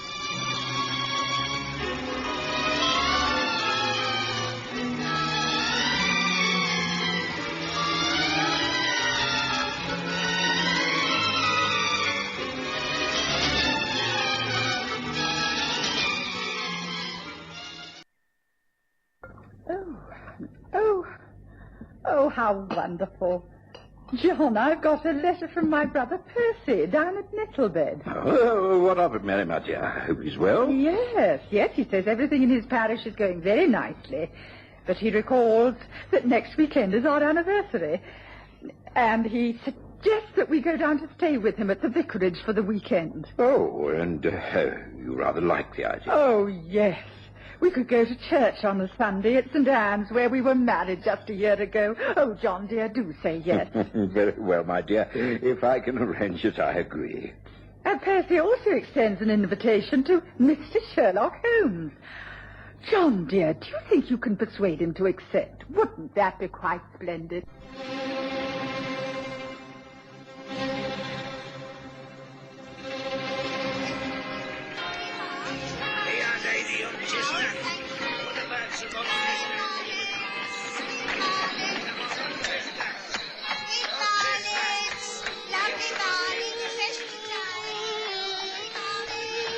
We present The Stories of Sherlock Holmes.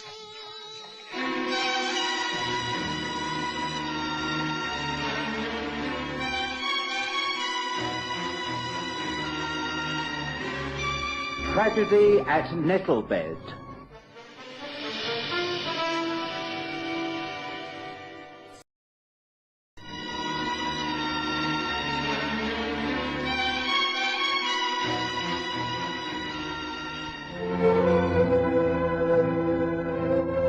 Mary and I had been married at Nettlebed Church in the parish of her brother, the Reverend Percy Phelps.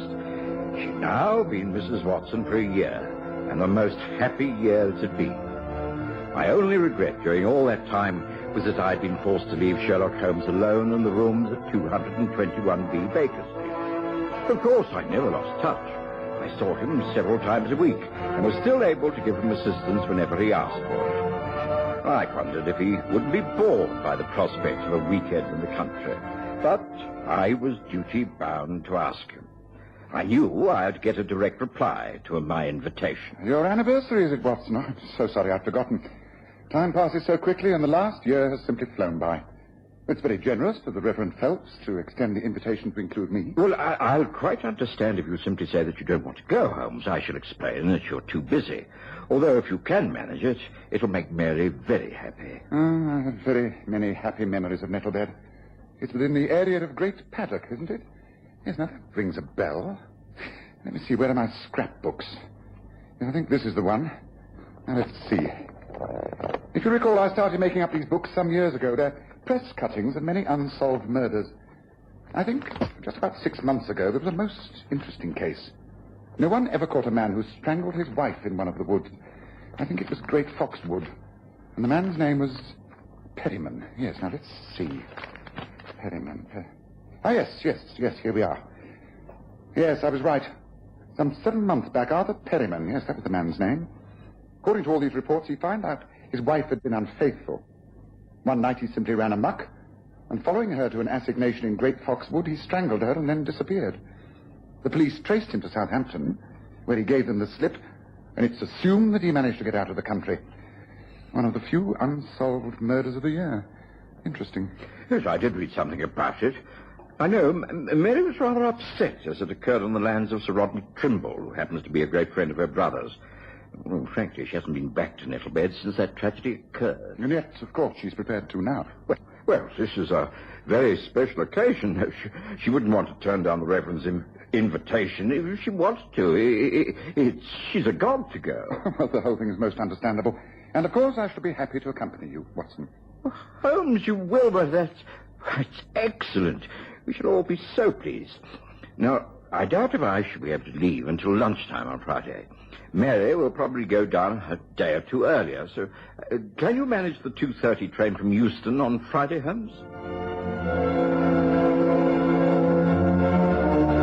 Holmes agreed to the arrangement, and Mary was delighted. She sent a telegram to her brother saying she'd be with him midweek, and that Holmes and I would arrive late on Friday afternoon. The plan worked perfectly. Our train was on time at Great Paddock Station, and a pony and trap was waiting for us. I recognized the driver. It was Ben Crump, who worked for Sir Rodney Trimble. Afternoon, Dr. Watson. Afternoon, sir. You must be Mr. Sherlock Holmes. Climb in. Thank you. It's nice to see you, Ben. But why are you meeting us? You still working for Sir Rodney? No, that's right, but the Reverend and your wife, they've both been out all day. So I was asked to take the trap and fetch you. There's no need to worry. I'll be home by the time you get there. Are you comfortable, are you? Oh, yes. Thank you, Ben. Right, go on in, Bessie. Come on, up we go. Oh, this Olden. Yes, you'll find her way back to St. Anne's without anyone holding the reins. I know. Bessie's a great favourite of my brother-in-law's. It's been a good year for you up at the Hall, Ben. Times are hard, Dr. Watson. He's cut back a lot on entertaining. This weekend be the first time he's planned to shoot for nearly a year. Oh, planning a shoot over the weekend, is he? Tomorrow, the weather holds. I reckon you two gentlemen will be invited. You like to shoot, Mr. Holmes? I'm considered quite a good shot, yes. Oh, he's one of the very best. What do you go for here? Pheasants? Woodcock? That's right. Now, there's plenty of them to be flushed out. Just hope when the beaters start, we can cut the birds off from heading to Great Fox Wood. Great Fox Wood? Ah, yes. That's where there was a murder some few months ago, is that right? No, that's right. We don't talk about that round here, Mr. Holmes. Some things is best forgotten. If you want to be a friend to Sir Rodney's and everyone else in these parts, you won't ever mention it. You got my meaning? Now looks like rain clouds over there. Come on, Bess lass, get on with it. Get us home. Within half an hour, we were at the vicarage, and all thoughts of Ben Crumb's warning had faded from my mind. It was a wonderful reunion. Percy Phelps was warm in his welcome, and Mary radiant to be able to play hostess for him as she used to in the old days. Dinner was delicious, and we sat by a pine log fire afterwards, taking coffee and liqueurs. It was a most pleasant domestic scene. Ah, what could be more delightful than having one's family and dear friends gathered around one's own hearth? I'm so happy to see you all. Oh, I do wish you the very best of health. May you enjoy being here this weekend as much as I shall enjoy having you. It's quite wonderful. I'm so pleased that you came with John, Mr. Holmes. I took very little persuading, I can assure you, Mary. The only thing that amazes me is that a whole year has passed since you were married. It seems but a few months. Oh, wait until you try marriage, Holmes. A year with the wrong person might seem like 10. Well, here's to the next 10 years for you, John, and for you, Mary. Oh, thank you, dear. To a very happy couple. Oh, dear, now who can that be? Now, don't you get up, Percy, dear. Let me go and answer the door. I shan't be a moment. You men stay where you are and enjoy your drink. Well, I must congratulate you, John. You've made my sister the happiest woman in the world. I always thought she would become a contented woman, but I never believed that within a year she could change so much. Well, she looks and sounds years younger. Well, I refuse to believe that I brought her more happiness than she's brought me. I suppose we're just very lucky, that's all. Yes, you are. And I hope and pray that luck continues. Well, I see no reason why it shouldn't. Percy, look who's here. Sir Rodney, who's just walked over from the hall. Do come in, Sir Rodney. Thank you, my dear. Sir Rodney, what a lovely surprise. And you've arrived at just the right time. John Watson is here and also Mr. Sherlock Holmes. Well, as long as I'm not intruding upon a family reunion. Hello, Watson. So nice to see you. Yes. And of course, I've heard much about you, Mr. Holmes. Welcome to Nettlebed. Hello, dear. Do join us for coffee and a drink, will you, Sir Rodney? Oh, thank you. Thank you, but no, I can but stop a moment. I called to find out if your guests had arrived, Reverend, and if you'd all care to join us up at the Hall in our first shoot of the season tomorrow. I think we've heard news of this, Sir Rodney. The old man Crump said something about it when he drove us up from the station. And I remember thinking, very selfishly, that I hoped I'd get an invitation. Oh, good man. That means you'll accept. Yes, only too willingly. And you, Holmes? How can I refuse? I shall look forward to it. It's no good asking me, of course, but Mary will, I'm sure, be delighted to join you all at the Hall and act as hostess. She's extremely good at organizing things like refreshments. Would you consent, Mary, my dear? I do confess that I am in need of such help, and I'd be very, very grateful. The servants will do all the preparations, of course, but I need someone to be with the field carriages to serve refreshments to the guests. Well, of course, I'd love it. I have done a little of that sort of thing on other occasions, so I know I can manage it. And it means I'll be able to watch John and Mr. Holmes in action. Will there be many guests, and shall I know any of them? There are about a dozen, including yourselves. Mostly local people, a few from town. Oh, the only one you might know is David Endicott. David? Oh, how silly of me. I've spilt my wine. Who did you say? David Endicott. Yes, I think I did meet him many years ago. I doubt if he'll remember me, though. Well, I must be on my way. Don't bother to see me out. I know my way. Good night to you all. I'll expect you up at the Hall nice and early tomorrow morning. We want to start the first partridge drive at about 10 o'clock, so shall we say no later than 9:30? Good night to you. Thank you so much. Good night, Sir Rodney.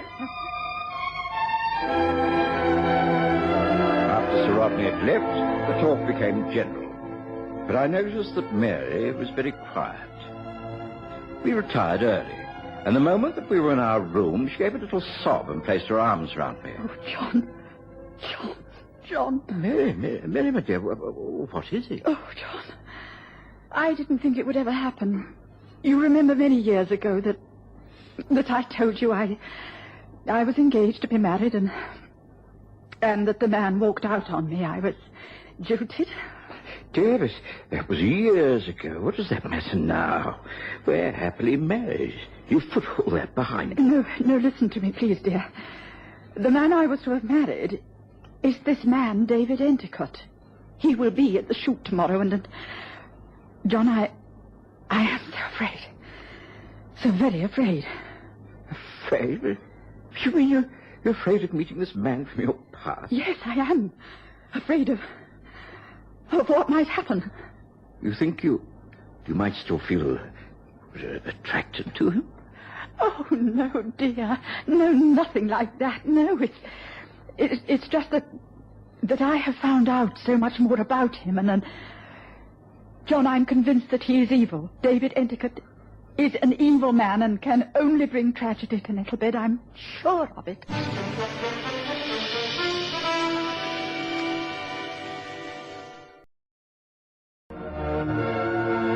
I've never seen Mary so upset.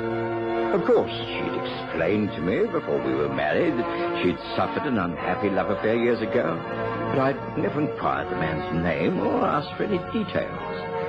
Now we were to confront him the following day. I reassured my wife, told her that nothing could possibly go wrong, that she was to get a good night's sleep, and it would all seem less formidable in the morning.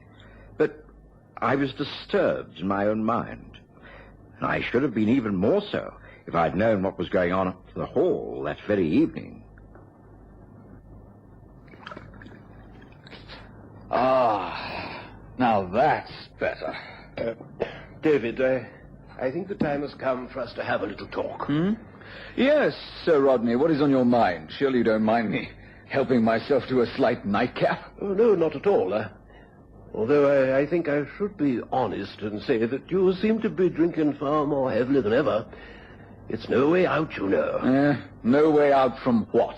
From the sort of dissipated life that you're leading, that you have led for so many years. Oh, dear. Am I going to end my first day here with a moral lecture? Yes, if that is what you wish to call it. This is still my house, and I must ask you to respect the fact that I have many guests tomorrow. You are part of the weekend, and I hope you enjoy yourself. You're a good shot and should be very useful in the team. But please, I know what you're like on these occasions. You can no more keep your hands off a woman than you can the whiskey bottle. I won't stand for it tomorrow. Well, that sounds more like a threat than a lecture. Why don't you just ask me to leave right now? You know full well that I can't do that. Please, David, it's important. And there are lots of really nice people coming down. One of them is someone I think you used to know very well. Mary Phelps, the vicar's sister. She's now married to Dr. Watson, who is also a member of our party. Mary? Little Mary Phelps? Well. She is no longer little Mary Phelps. She's Mrs. John Watson, and she's a grown woman. Mature, sensible, and very happy. Just make sure that you don't cause trouble, David. If you do, in any way, then I shall no longer protect you or give you further warnings. I shall kill you. Morning dawned bright and clear, but with a sharp wind. Mary and I were up early. She seemed pale and tense, but quite determined to go through with the day as it had been planned. The Reverend Phelps had been called out during the night to sit with a sick person in the neighboring village. And of Sherlock Holmes there was no sign. We were having coffee in the morning room when he marched in from the garden, fully dressed and flushed from a brisk walk. Coffee, what a splendid idea. Morning, Watson. Morning, Mary. Good morning. A black with 2 sugars. Yes, very well. I'll pour it for you. Come and sit down. Morning, Holmes. You're up and about early. I thought it as well to take a look at the lie of the land before embarking on any practical shooting. Sir Rodney has his drives all marked out, and the beaters are gathered in force. Sounds very promising. Yes, it does. The only trouble is the wind. From what I can make out of the planned shoot, the first drive should flush the birds out from over the land known as Barnes Bridge and the low meadows. If the wind freshens more than it is, then the birds will be taken over the farm and into Great Fox Wood. Great Fox Wood? That's right. I understand that no one likes to talk about that wood and what happened there some 7 months ago. No, it was horrible. Even Percy refuses to discuss it. No one ever goes in there these days. And you don't know why? No one does. It's a forbidden subject, you see. Something no one talks about. Oh, yes, they do, amongst themselves. During my early morning walk, I came across the man Ben Crump. He's acting head marker, placing sticks with names on them where he wants the guns to be standing. I greeted him, and he didn't seem at all pleased to see me. Well, morning, Mr. Holmes. What were you doing down here at this hour? Oh, just finding my bearings. I see you're placing the guns. That's it. Anxious to keep the partridge out of Great Fox Wood? Why? Because the beaters will refuse to go in there? They think it's evil? How did you come to know that? Oh, rumors spread very quickly in the country, as you know. Have you any theories of your own, then? I just do my job. But I'll tell you one thing, Mr. Holmes. These beaters are fine men, but you won't get any of them in that wood, not even in daylight. Because that's where the murder took place? Not just that. They say it's haunted. That man Arthur Perriman, who strangled his wife because she was unfaithful to him, he hanged himself in there. And I can see his body rotting from a tree. They seriously believe this? Oh, not only that, his spirit comes back and haunts the wood. Don't reckon I believe it myself. I knew Perryman. He's a violent man, wild, jealous. The folks around here swear they've seen his ghost. Now, so that's how the matter stands. We just got to do our best to see that the birds don't take us into Great Fox Wood. It's the wind that's the trouble. Just the wind. So, it seems we're in for a very interesting morning, doesn't it, Watson? Very interesting. Well, I do believe this is the real reason why I accepted the invitation to this weekend. Now, really, it's too bad of you, Holmes. Why can't you leave things alone and not turn a pleasant day's outing into a criminal investigation? I suppose because it's my job, Watson. You ready to go? I was annoyed with Holmes. I'd suspected all along that he was far more interested in the unsolved murder than he was in celebrating my wedding anniversary. I was also worried about Mary and this man David Endicott. I wondered what they would think of each other. But when they met, everything seemed perfectly normal. David, you must meet Dr. Watson and his wife. You remember Mary? Oh, of course I do. How could I forget her? Hello, Mary. How wonderful to see you again after all these years. And your husband. Very pleased to meet you, Dr. Watson. Congratulations. I can see you've made Mary a very happy woman. Thank you. I'm pleased to meet you also. You're looking well, David. I hope you are happy also. Oh, very. Watson, can I show you the shooting positions? Ben has them marked out. This way. Come along, David. Coming, Sir Rodney. I hope we can meet again later, Mary. I've such a lot to tell you. You're looking quite lovely. Oh, I've been such a fool. I made my biggest mistake over you. I shall be in touch. David! Coming. Goodbye, Mary, my dear. Sir Rodney called us all to order. The party was divided up, and we set out for the first drive. I found myself in a gun position next to Holmes, with David Endicott on the far side. The beaters began work, and suddenly the wind freshened. Almost at once, the partridge began to leave cover and fly straight overhead. Whistles shrilled. The birds came on. They were easy targets. But to my sheer surprise, Holmes hardly produced a shot. And when he did, it was as though he deliberately aimed wild. The whole covey got through, and heading over the farm, settled gently in Great Fox Wood. Holmes! Holmes, what the devil's the matter with you? You and Watson have let them all through. You're in Great Fox. Come on, men. We must beat them out. The men won't go in there, Sir Rodney. Damn it, they'll have to go in there. We lead them ourselves. Come on, men. Come on. Follow me. There was no time for more talk.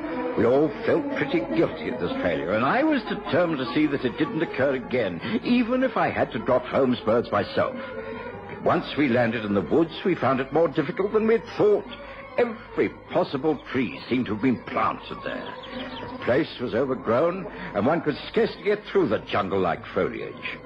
I found myself with Endicott and Holmes, with Sir Rodney to our left shouting orders. Forward! Forward! Men! There to the left! Holmes, you right? Yes. Take a grip on your gun, Watson, and make sure it's fully loaded. Come on! We may well have to use it soon. Look, there's a clearing. There. Stop. Now, wait a moment. Come on, men! Come on! For the love of heaven, stop him! Stop him! It's coming! The thing's coming! Watch out! Great heavens, what is it? It's like a wild dog. Hey, watch out! Keep away! Run! It's the only thing! Run! Stop him! Stop him! Endicott, look out! Shoot, Watson, shoot! Great heavens! What's happened? David! And this creature... That creature, Sir Rodney, is Arthur Perryman, the man who 7 months ago strangled his wife in these woods, and then went mad and has been living here almost as an animal ever since. Poor devil. It's just as well that it's all over for him. And as for David Endicott, well, you'd better see what you can do for him, hadn't you, Watson? I knelt beside the still form of David Endicott in the depths of Great Foxwood. I had to tear Perryman's hands away from him. Endicott was badly savaged about the face and throat. Of course, the whole shoot was called off. The guests departed with as much dignity as they could muster, and the police were called in. It wasn't until we were all safely back in the vicarage and Percy Phelps was dispensing stiff drinks that Holmes was able to complete his summing up. I'm sorry that the weekend started so badly, but I'm sure it was most necessary to solve the problem. You see, I checked most thoroughly in London before we came down here on the Perryman murder. I was sure that the police were quite wrong in thinking that Arthur Perryman had managed to escape after killing his wife.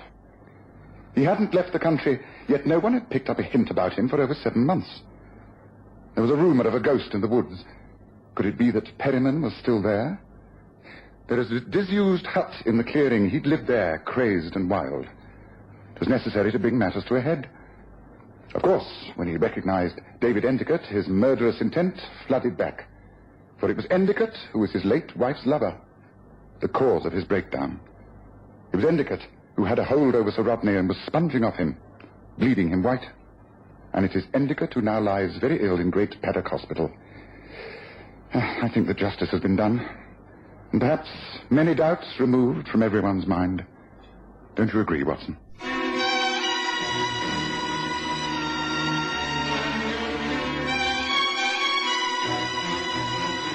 Listen again next Sunday to The Stories of Sherlock Holmes, with Graham Armitage as Holmes and Kerry Jordan as Dr. Watson.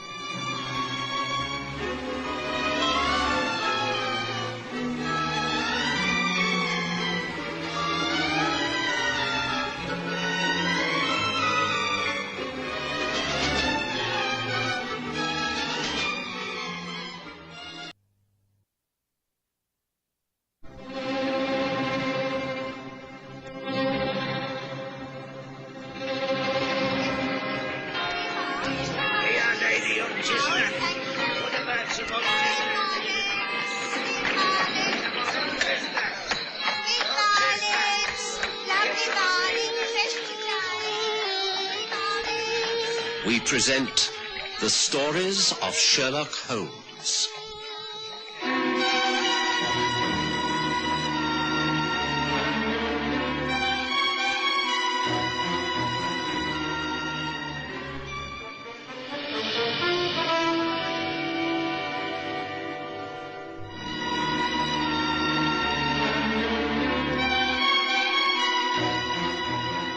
Getting about in this fog, it's almost impossible. Yes.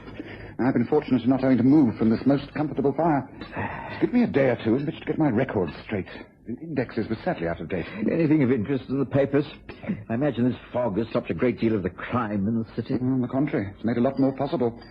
Perhaps we don't hear about the crimes because they're easily hidden away, but there's increased activity going on, you can be sure of that. Some crimes will get full publicity. I imagine the murder of P.C. O'Keefe on Wanstead Flats will not be easily ignored. Oh, if the murder of a policeman, well, that's unusual. Yes, depends on the circumstance, of course. If he was trying to make an arrest, it's understandable enough. But his body was found on the common. Oh, no details have been given. Interesting. I wonder if that's what our friend Lestrade is calling upon us for, to discuss the murder. I say, this stew's good. So that's why our front door is unlatched. Lestrade's coming round, is he? When do you expect him? I think, if my hearing is correct, any second. Now, Evening, Holmes. Evening, Watson. just in time. Come in, Lestrade. Now, take off your top coat and settle by the fire. I'd invite you to join Watson at supper, but I'm sure you must have had a bite to eat at the King's Head when you stopped there for a drink on the way here. How the devil did you know that? You have a winter anemone in your buttonhole. Rosie, the barmaid in the saloon, has several bowls of those flowers on her counter. I know she likes to give buttonholes to her special friends. Take a seat by the fire, Lestrade. Thank you. Now, has this visit anything to do with the death of P.C. O'Keefe? Eh? Oh, no. No one has turned to the yard for help on that one yet. Now, this has to do with an event not yet reported in the press. A dangerous criminal lunatic has escaped from the hospital in Hornsey. He'd been serving a 15-year sentence in the scrubs, but went off his head. They shoved him in the men's ward of the Crouch End Asylum. Yesterday, he went for his usual treatment at the doctor's section. He assaulted the doctor, threw a chair through the ground floor window, jumped out, tore across the grounds and out of the gates that were just being opened for the weekly goods van to come through. And the alarm was raised, but, well, in this blasted fog, he's on the loose. A dangerous criminal lunatic, you say? What is his name? Nathaniel Cross. I see. This is really most interesting. You recall him, Holmes? I most certainly do. It takes me back to, what was the case? Yes, the Greek interpreter. Nathaniel Cross convicted for 15 years, and he's broken out, has he? Yes, I think you're going to have to be careful, Lestrade. Cross is as cunning as a rattlesnake and hates authority, and particularly the police. By a strange coincidence, I read up some notes upon him when I was editing my files only yesterday. I remember he always refused to sign his name in full. He just put N and then a cross. That's right. I thought you'd remember him. If you have any theories about how this man will operate and how he's got his freedom, I'd like to hear them, Holmes. I have no theories, Lestrade. I can only say that if Nat Cross is as clever as I think, then you'll have a very hard time finding him. But if he's truly mad, then he won't have to go looking for him. He will come looking for you. And if that happens, then I wish you and the men in your force the best of luck. Started my rounds the next morning. The fog was as dense as ever. But by midday, it had lifted a little. I lunched out and decided to go home to tackle some paperwork. Upon leaving Baker Street Station, I heard the familiar cry of a paper boy at the entrance. Read all about it! Another murder! Second policeman found dead! Read all about it! Another policeman found murder! Great heavens, did I hear correctly? I beg your pardon, sir. It's fog. Watson, here's a bit of luck. Holmes. Were you going back home? Yes, that's right. Holmes, that paper boy, did I hear correctly? The second policeman murdered? Yes, you did. The press got hold of the news quickly enough. I'm on my way now to join the Hampstead police. Hampstead? Yes, the body was found on the heath. Care to come along, Watson? In spite of this fog, crime in London has taken a most interesting turn. Shall we go? It was ages to get to Hampstead. We took a hansom and then met a small group of police at the north entrance to the heath. As we walked, the sergeant explained. The body has been removed to the mortuary, of course, Mr. Holmes. Yes, well, why, of course. If you really needed my help, it should have been left where it was until I made a thorough examination. Now, I suppose not only is there no body, but everybody's been trampling the spot with their number 11 police boots, destroying every chance of picking up decent clues. Sorry, sir, but you know how it is. These things have to be reported through the station. It wasn't until Inspector Lestrade of the yard was called in that they agreed to send for you. The police seem to be getting more and more tied up with red tape. A few years ago, I would have been sent for immediately without having letters in triplicate about it. Well, that comes under the heading of efficiency and progress, sir. I've been in line for promotion myself for years. Never gets beyond somebody's desk in headquarters. Blind alley job. Here we are. The body was found over there under that tree where the constable is standing. Constable! Is that you, Sarge? About time, I'm getting frozen stiff. Oh, good afternoon. Good afternoon. I'm Sherlock Holmes, and I've been asked to take a look at... Afternoon, Mr. Holmes. P.C. Allen, remember me? Well, of course I do. The Reigate Squires case, wasn't it? Odd old memories springing back to mind. How are you, Jim? I'm fine, Mr. Holmes. The sergeant will tell you all about this place. Well, the body was found here, lying face downwards, arms outstretched. I think you can see the impression in the grass and earth. He'd been crushed, hit at the base of the neck with a blunt instrument. I doubt if there's much here that can help us. Do you know why he was up here? I mean, this isn't a regular police route. What could have made him come to this remote spot, and in a fog? Well, there is a patrol from the Highgate Road to Hornsey and Crouch End. I've done it many times myself. I suppose there must have been some trouble. He left a beat to follow someone, something like that, and then... Well, there was a fight, and he got coshed. Oh, there's no fight here. There's no sign of a struggle. Well, he was hit from behind. Without the protection of his policeman's helmet. Odd. But what is this here at the base of the tree? Shine that fog lantern, Jim. Right, sir. Yes, somebody's carved their initials. At the base of a tree? And quite freshly cut. But not someone's initials. Merely a cross. Holmes went to inspect the body. I chatted for a while to the constable, Jim Allen, who made a most unusual request, that he accompany Holmes and myself back to Baker Street. It seemed he was going off duty and had an arrangement to meet his brother at Paddington later that evening. Naturally, we agreed, and once there, invited him up for a drink. Well, the fact is, Mr. Holmes, I'm worried. When I saw you this afternoon, I was very pleased. You see, I needed advice. I don't know what to do. I'm torn apart with worry, loyalties, and that... Drink this, Jim. Tell us everything. Yeah, well, it's my brother Arthur. He's in the force, too, as you know. He's a few years older than me, and I always looked up to him. The fact is, well, I think he's turning crooked. I noticed for some months now that he's mixing with the wrong crowd, and I called him out spying. Yes, spying at the police station. Last week, for instance, I come into the super's room, and there he was. What the devil are you doing? Creeping in here like that? I could ask you what you're doing. That cabinet holds confidential police files. How'd you manage to get it open? Mind your own blasted business. Just peer out and keep your mouth shut about all this. It's nothing to do with you. It is to do with me. You're my brother and a member of the force, and look, Jimmy boy, just do as I say. Keep your place. If I want to play games, I'll play them, and according to my own rules. You've got to tell me what you're up to. Are you stealing information? What if I am? Well, then it can only be to use against the force. Arthur, are you turning crooked for heaven's sake? I told you, get out of here. Keep your mouth shut. Just remain a dumb cop all your life. That's all you're good for. Now get out. I'm afraid there's more to it than that, Mr. Holmes. I've been doing some checking up myself. I think Arthur's in touch with someone who lives in Hampstead, right near where that body was found. It was some time before young Jim Allen could be persuaded to listen calmly to the advice Sherlock Holmes had to give. And that was to go about his business quietly, to avoid quarrelling with his brother Arthur, but to keep a sharp eye upon his movements and report anything suspicious not to his superiors, but to Holmes himself. After Jim had left us, Holmes fell into a silence. Eventually, he said... There's got to be a connection, Watson. Nathaniel Cross, who hates all policemen, breaks out of the mental hospital. 2 policemen have been killed, both in much the same way. Constable Arthur Allen is known to be in touch with someone in the Hampstead district, and he's seen taking secret information from the police files. If he's turned crooked, he could be feeding Cross with the facts he needs to avoid the police cordons. In which case, shouldn't Jim go to the sergeant and speak the truth? He cannot betray his own brother unless he's sure of his guilt. No, the thing to do is to tackle it from the other end. And what play is that?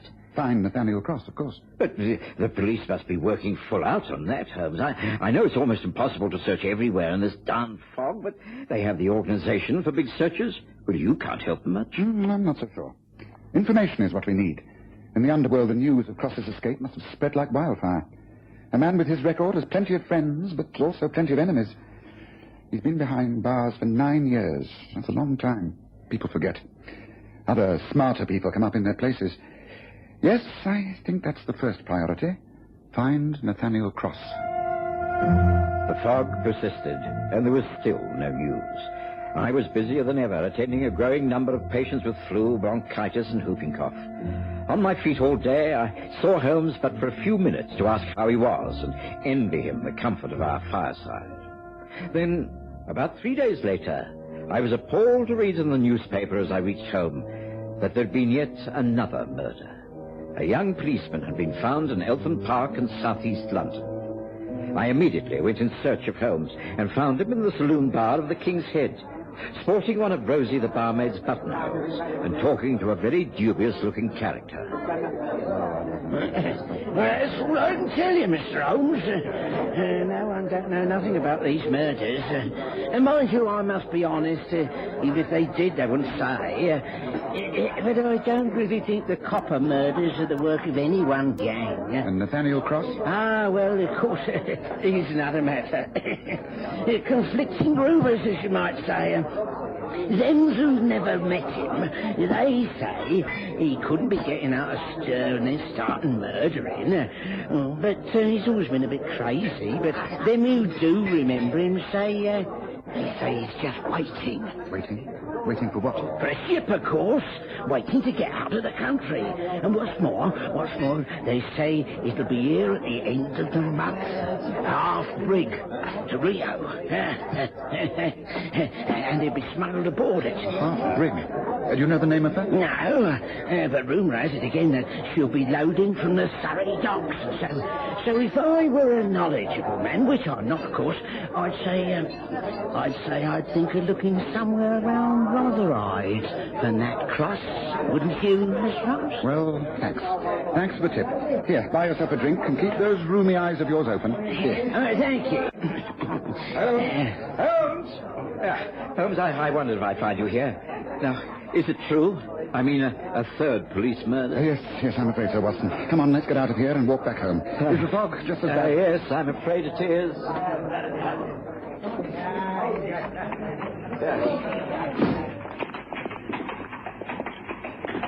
Now, stay close to the wall, Watson. Right. Luckily, we both know this road like the back of our hands. The street lamps can act as a guide, right?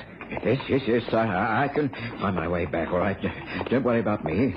Holmes, tell me about this latest tragedy. What happened? Well, much the same story as the other two, Watson.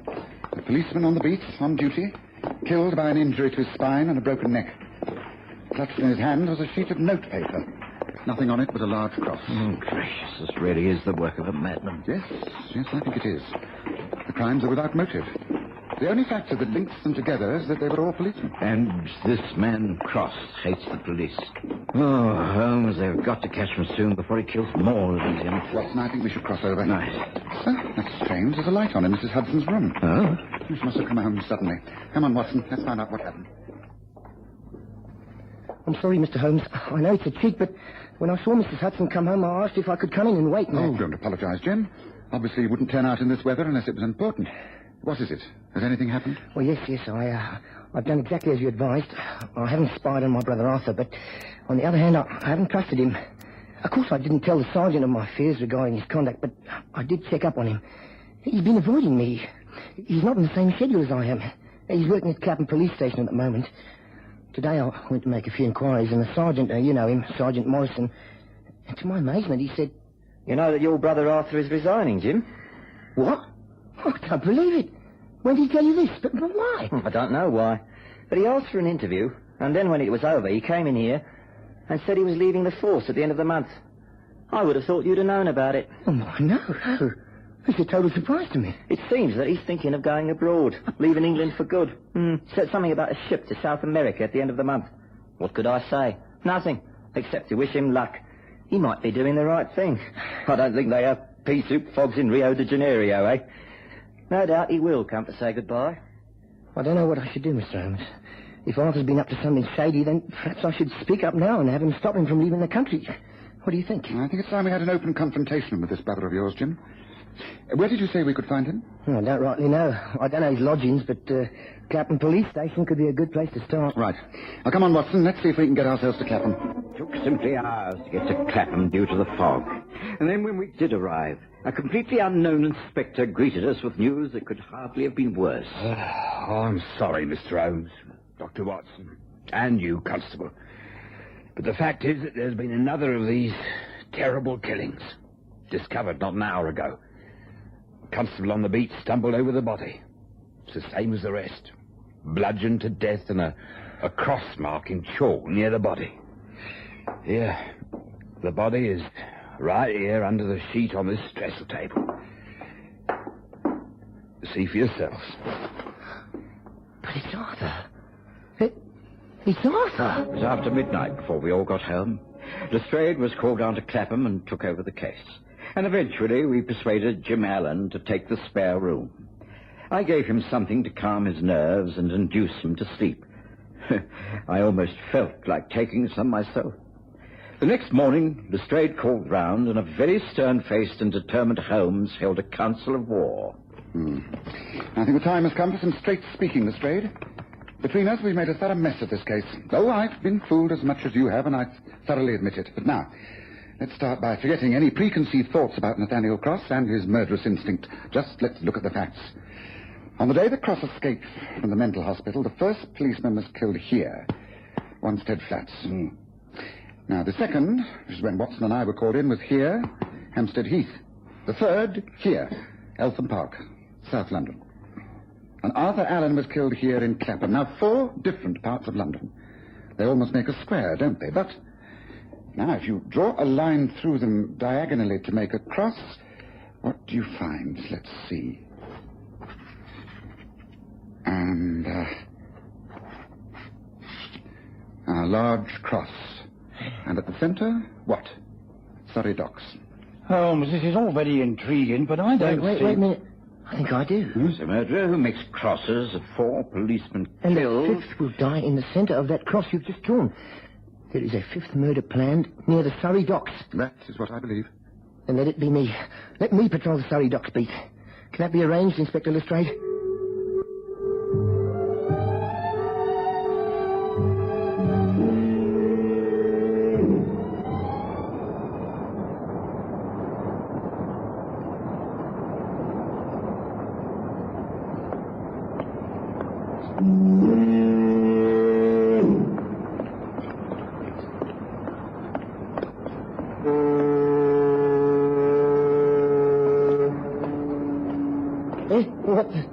Evening, Jim. Oh, Sergeant.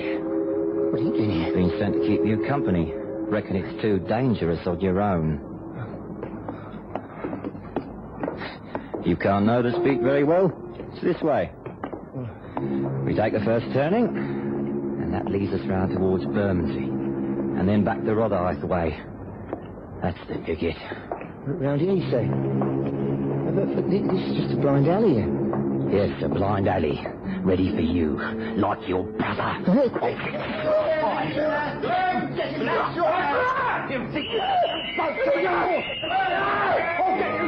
Yes, I was fooled, and I admit it. I didn't realize until the lie Sergeant Morrison told you, Jim, about your brother leaving the country, that he was the person responsible.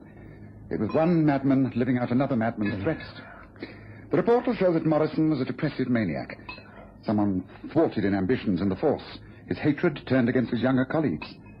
They didn't suspect him. They were easy to kill. When Cross broke out of jail, he realized how easy it would be to trick the world into believing he was doing the killings. But your brother Arthur was onto him. He was slowly building up evidence against the sergeant. It's a pity Arthur didn't turn to me in the first place the way you did. I can't believe it. But of course, when you think about it had to be someone who knew police procedure, knew where every man on the beat would be at a certain time. And of course, the sergeant could stroll along any of those beats at any time without rousing suspicion. But he must have been stark raving mad. How can anyone who appeared so calm and reasonable turn out to be a madman? The line between sanity and insanity is very thin. Frustrations, anger. No one can answer certain questions. Oh, what about Nathaniel Cross? He's the other madman in this case. Eastland Lodge. What's going to happen to him, Mr. Holmes? Lestrade is laying his plans just as I laid mine. Let's hope he will be successful. Lestrade was successful. Nathaniel Cross was caught just 1 week after Sergeant Morrison was held for trial. He gave no trouble and is back inside finishing his term of sentence. But I doubt very much if either of them will be released to plague society again. As Holmes said. Let's hope we never get such another fog over London, Watson.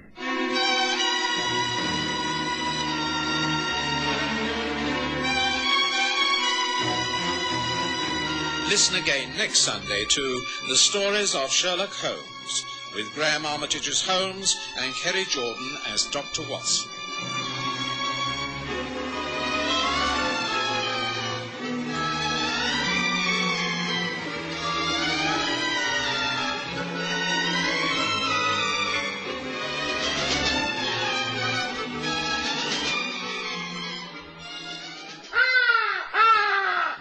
Enjoy the best of both worlds. Only 2 hours drive from Johannesburg and Pretoria and half an hour by air. The magnificent Sundown Ranch Hotel and Lion Park, just 10 kilometers from the Pilanesberg Game Reserve and Sun City Resort. It offers an exciting escape from the hustle and bustle of everyday life. Reasonable rates, excellent food, friendly service and comfortable air-conditioned rooms. It will ensure a memorable stay. Activities include tennis, squash, horse riding, the Lion Park, and much, much more. Call now to make your reservation on 014-573-1000. That's 014-573-1000, or visit their website at www.restinations.co.za/Sundown Ranch. The Sundown Ranch Hotel and Lion Park. 2 worlds in one.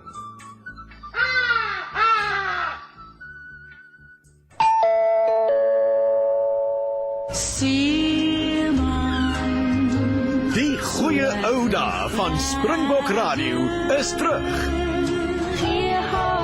20 onverkrygbare liedjies nou op 1 CD. Met al jou gunstelinge, Virginia Lee, Cora Marie, Anton Goosen, Sonja Herold, Cupido en vele meer. Herleef Springbok Radio, Afrikaanse treffers.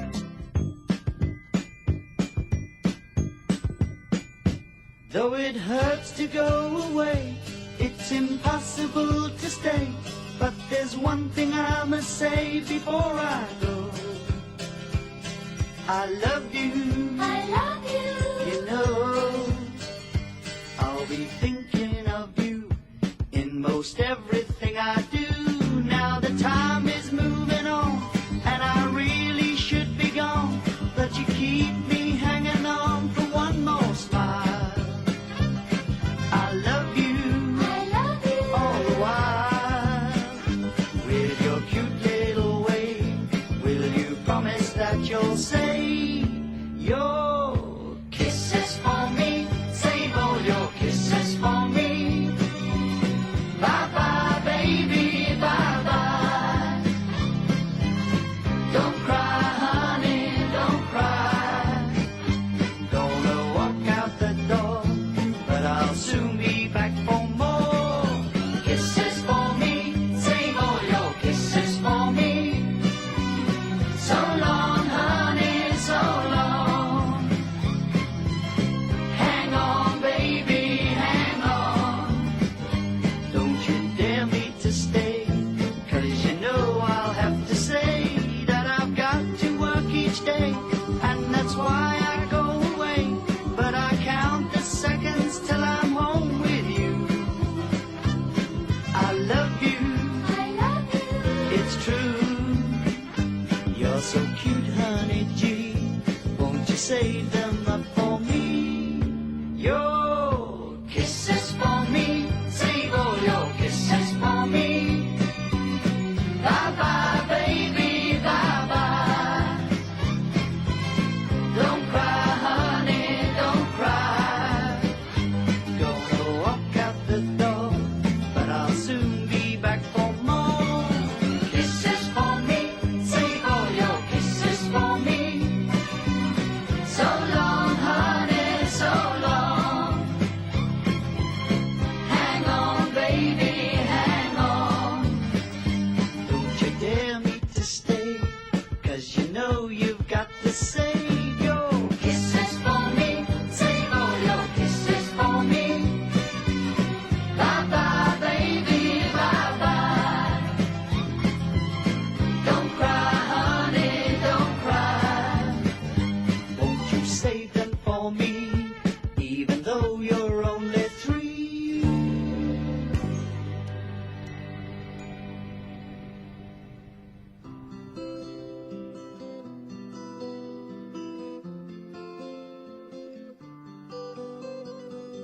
Ek wonder wat van jou geword het. Jy wat nog so by my spook.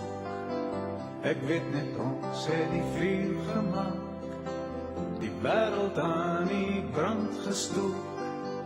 Nou is die nagte soveel stiller, die dae is sy eie tol. Maar ons twee was die verlewendste blare. Ons kaartjies lê die hele wêreld vol. Tussen treine, tussen stasies, lê daar basies, net die leë spore. Tussen treine,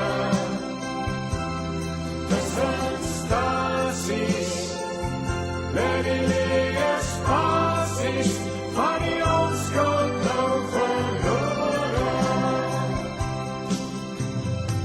Nou vraag ek waar het alles begin, die ding van loswees voor die wind.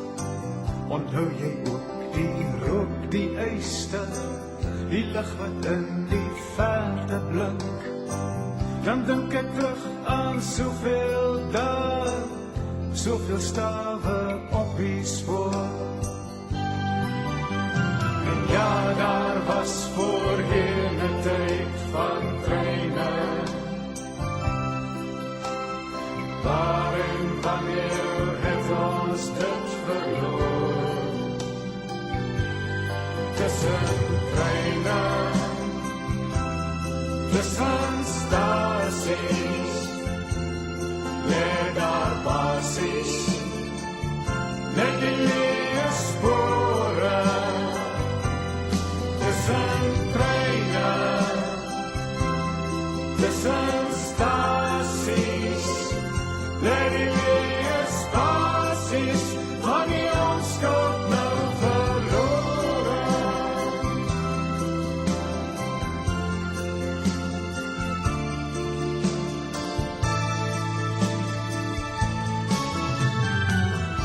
Elke keer was dit 'n afskeid, elke keer weer 'n begin. 100 haltes langs die spoor, elke stasie het sy eie skim. Miskien het ek verleer om te kyk, jy bepaal jou eie baan. Soms sien ek die skadu van jou spieelbeeld, 'n speels verbrokkel voor die maan. Tussen treine, tussen stasies, lê daar basies, net die leë spore. Tussen treine, tussen stasies, lê die leë spasies, van die onskuld dan verlore.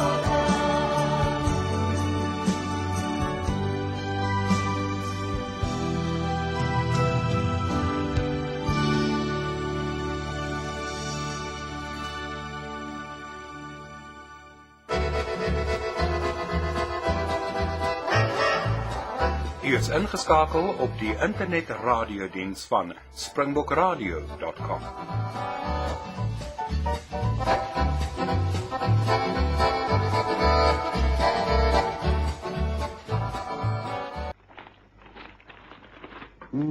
Well, the heat wave continues, Watson. According to the latest weather report, there's no sign of it abating. Well, I suppose after such a cruel winter, one should be grateful. It can't last indefinitely. Look here, Holmes. I have a young fellow working with me. He can take over my practice for a few days. Why don't we get out of London? Get out? Yes. The heat in the centre of the city is insupportable. Let's hire ourselves a pony and trap, pack a few things in a rucksack, and take to the open road. Stay at inns wherever we like, walk, swim, fish. Well, just relax and enjoy the sunshine. We both need to get away, and this is an ideal time. What do you say?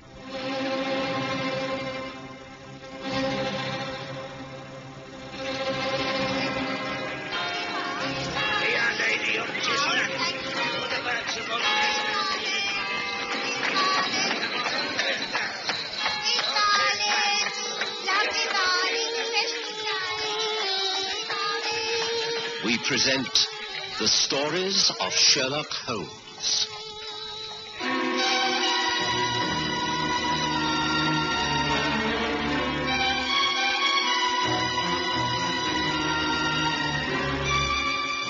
Tonight, David Rensburg's will.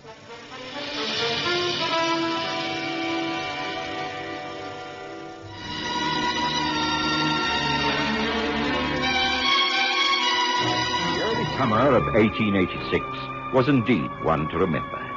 It was one of the hottest, driest times ever recorded for the month of May, and London sweltered. None of us was accustomed to such heat. While most of my patients continued to improve, a great number were suffering from heat fatigue. Of course, the trains to the seaside towns were crowded, but it seemed to me that the quiet peace of the open English countryside held out the best promise of relief. Sherlock Holmes loved London. In fact, I don't think he was really happy anywhere else. But he saw the sense of my argument and agreed to my suggestion. It was easy for me to hire a pony and carriage from the hostelry in Bickenhall Street, and so off we went. Our plan was to simply follow the country lanes through Hertford and Buckinghamshire.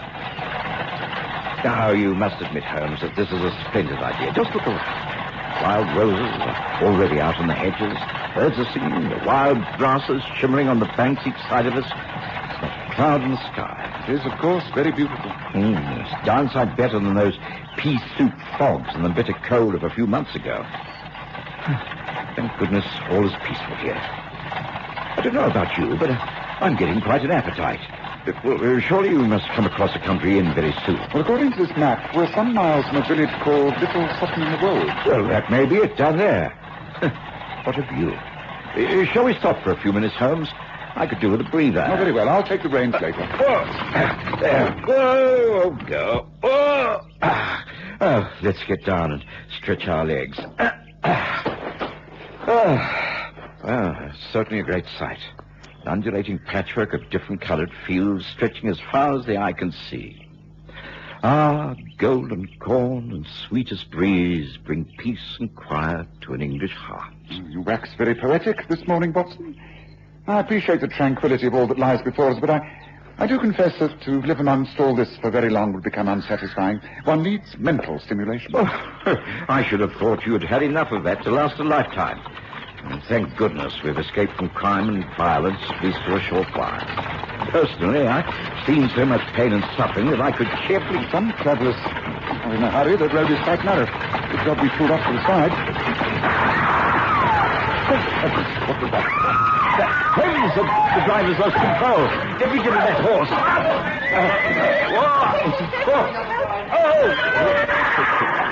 I saw the horse rear up, the carriage about to topple over.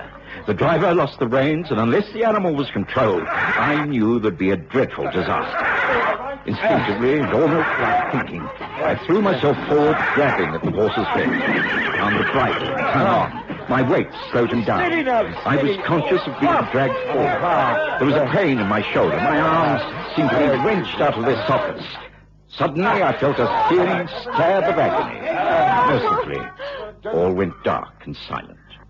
How is he, Doctor? He'll be all right. He's broken a few ribs. I don't like the look of those bruises. But if you ask me, he's been extremely lucky. Should he be taken to hospital? Oh, no. He's a very strong man. Let him lie here in this comfortable room at the Dappled Duck. You have no immediate plans? No. We were taking a country tour with no definite plans. As long as he's comfortable and in no danger. Oh, no. He's a medical man himself, I understand. Yes, that's right. Then he will know what attitude to take when he becomes himself again. Just leave him. Let nature take its course. I'll be in the village if you need me at all. Good day to you, Mr. Holmes. Good day to you, Doctor. I'll show you out. I was conscious of what Holmes and the doctor were saying, and strangely enough, in spite of the aches and pains, I felt quite peaceful. I may have been given some form of opiate. I can only remember feeling quite at ease, knowing that Holmes would take good care of me. Come in. Oh, excuse me. You are Mr. Sherlock Holmes? That is correct. My name's Mary Cook. I've come here to inquire into the condition of your friend who so gallantly rescued us this morning. My mistress and I were in the carriage that nearly overturned. I'd been sent from Rensburg Manor to convey our grateful thanks. My friend and colleague, Dr. Watson, is suffering from a few injuries, but I'm assured that he'll make a speedy recovery. Please, won't you sit down and discuss this whole matter? We were parked at the roadside when we heard a shot, and your horse was frightened and bolting. Can you tell me who was in the carriage at that time? Just myself and my mistress, Miss Reva Lowe. Oh, it's all very distressing. You see, Miss Lowe and I have only just arrived in this country from South Africa. We were on our way to Rensburg Manor. My mistress is an heiress and has been left the manor and all the estates in her uncle's will. Oh, what a dreadful welcome. Are you sure that Dr. Watson's all right? Oh, yes, he's a very tough fellow. He'll pull through soon enough. Has anyone inquired into the shooting incident? Why, no, I assumed it was someone shooting in the woods. Oh, what an unfortunate incident. Yes. Particularly as the bullet from the gun ricocheted off the rocks on the bank where we were standing. I don't wish to add to your anxieties, Miss Cook, but I have the distinct impression that the shot was deliberately fired at either your carriage or ours. Oh, Oh, but surely that cannot be. Well, as you are strangers to this country, it would be unlikely that you should be the target of such an attack, and so... You mean someone aimed at you? It is quite possible. I am a man with few friends, but many enemies. Please do not distress yourself on my account. If this was not an accident, you may be sure I shall find out the true cause of it all. Well, thank you for calling, Miss Cook. Convey my respects to your mistress, and assure her that all is well. Good day to you. Within a couple of days, I was feeling more myself again. I'd managed to bandage up my chest to give support to my injured rib cage, but the comfort it gave me was offset by the heat it generated. However, I made progress. There was a goodwill note and a bowl of fruit from the ladies up at the manor, and an invitation to call upon them whenever I was able.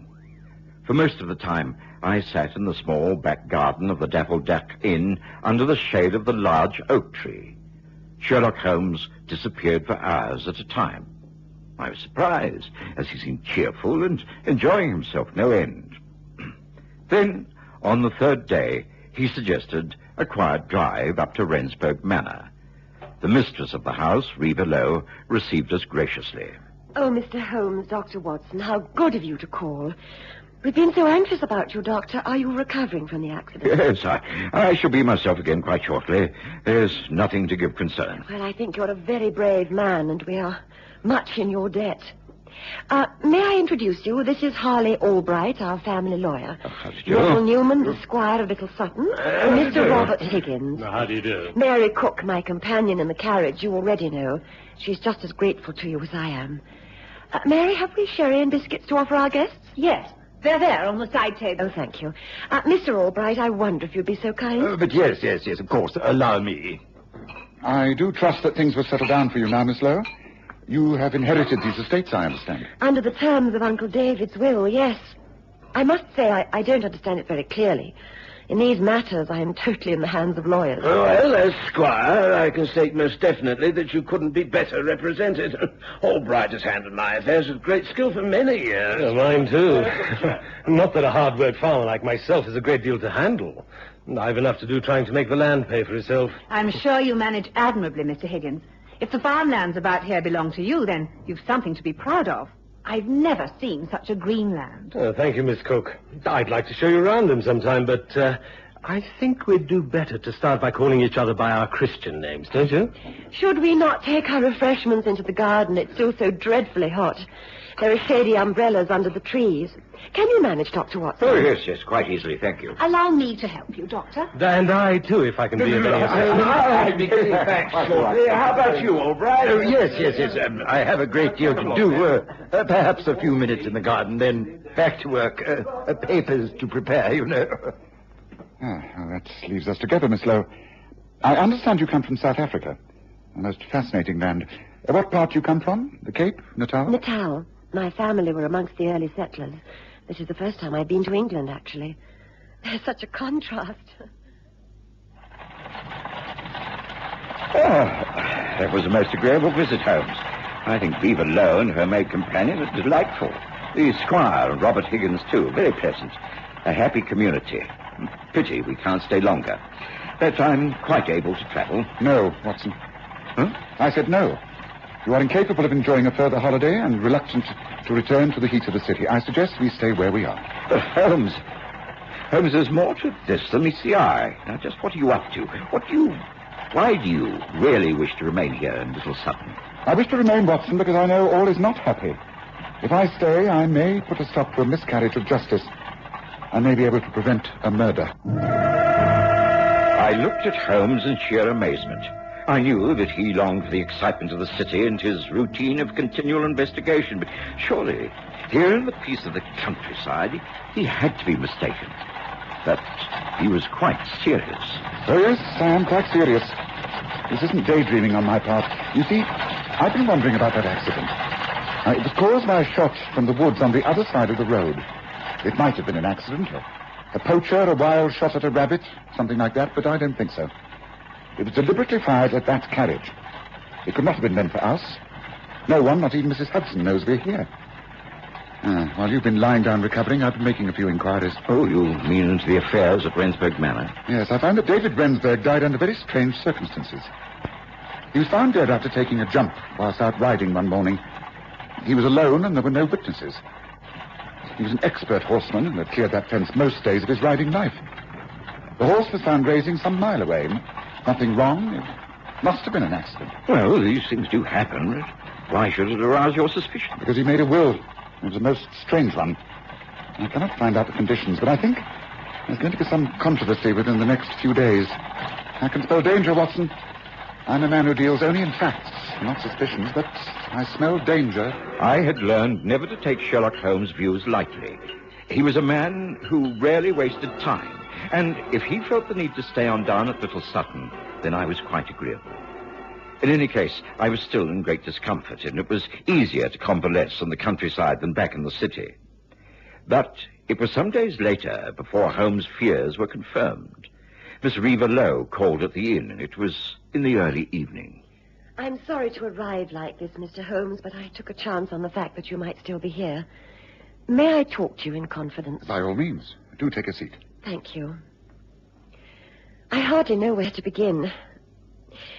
Well, the fact is, since Mary and I arrived up at the manor, things have not been as trouble-free as I should have liked. To start with, the terms of my uncle's will are very strange. They require that I shall stay at the manor for a whole year before the estates are legally mine. Well, these things often take some time, but a year is rather unusual. Yes, particularly because after that year I shall be required to prove my identity as being sound of mind and body. Extraordinary. May I ask if there are any other clauses in the will? Should you not fulfill the conditions, who would stand to benefit? That's the curious thing. No one else. I am the only relative, and so why all these strange conditions? Yes. Well, if it's all legally drawn up, I don't see what can be done about it. Neither do I. But that isn't all that's bothering me. The fact is... I don't wish to be over-fanciful, but I have a feeling that it's a very unlucky house. In what way? Well, to start with, there was the accident with the carriage before I even arrived at the manor. And then, since then, several things have happened, even in this short time. The other day, Mary and I were out relaxing on the terrace, enjoying the sunshine. Oh, isn't this heavenly? So beautifully cool under the trees. Yes, it's lovely. Oh, it's too hot for tea, don't you think? What about iced lemonade? There's some waiting. Oh, look, here's Sandy, your uncle's old tomcat. Sandy? I wonder if he misses his master. Doesn't appear to. I don't think Uncle David liked cats very much. He must have been much more of a dog man. Let's give Sandy a saucer of milk. You feeling thirsty, Sandy? I'd like some lemonade, please. There we are, Sandy. That's nice, huh? Well, what are the rest of your plans for today? Mr. Albright is preparing some papers for signing. He should be here in a moment. Then the Squire and Robert are coming for luncheon. Incidentally, I think Robert is becoming very attached to you. He talks of nothing else. You must be imagining. What is the matter? What's the matter with Sandy? Sandy? He seems to be having some sort of fit. Oh, I think... No. Well, he's lying so still now.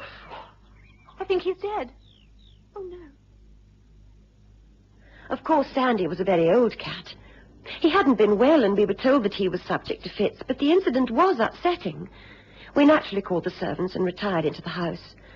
The cat was dead and buried in a favorite spot in the garden. Well, I thought nothing more about the incident until noon today. It's been yet again another boiling hot day. Mary was about some duties in the house, and I borrowed her green and white parasol and stepped out into the garden. I wandered quietly across the lawns, returning to the house along the open terrace. I was happy, humming to myself, at peace with the world, when...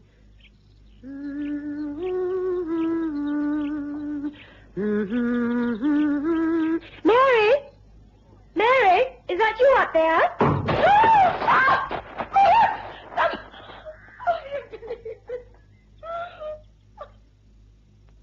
It was all over so quickly, Mr. Holmes. I was on the terrace when I thought I heard a sound from above. I looked up at the veranda, and then one of the heavy flower pots containing pink geraniums crashed down towards me. I just had time to jump aside before it broke into pieces on the tiles. There is no doubt that I could have been killed if I'd not moved quickly. And this is the latest accident? Yes, but now I am sure they're not accidents. There is someone trying to cause me bodily harm. Yes, indeed. You or another? I beg your pardon? No, it's nothing. I do agree with you, Miss Lowe. I think you have cause for alarm. In fact, I'm sure there is a vicious plot afoot up at the manor. With your kind permission, I should like free access to the house at all times, day and night. By all means. I have spare keys. But first tell me, the cat that died, did anyone think of examining the milk on that milk tray? No. You mean you think it could have been poisoned? Almost certainly. Tell me, who was in the house at the time? Just the servants. We had guests to lunch, the squire and Robert Higgins, both of whom you've met. You find both men agreeable company? Did they pay you much attention? Yes. I think they were both Uncle's friends, and they're doing their best to make us feel at home. The squire is most attentive towards me, and Robert is more than anxious to look after Mary. In fact, he seems quite infatuated with her. He does? Oh, that's very interesting. Well, let me gather a few things together and find out if Watson is agreeable to taking a trip to the manor. You have transport? Yes, thank you. I have a cab. Thank you, Mr. Holmes. I need hardly tell you that I'd be most grateful if you'd keep this conversation to yourself. I don't want the others to know of my suspicions. Can it remain a secret between us? Of course, but I think it's very important for us not to deceive each other. I'm a well-known detective, and I shall find out the truth sooner or later, and so... So?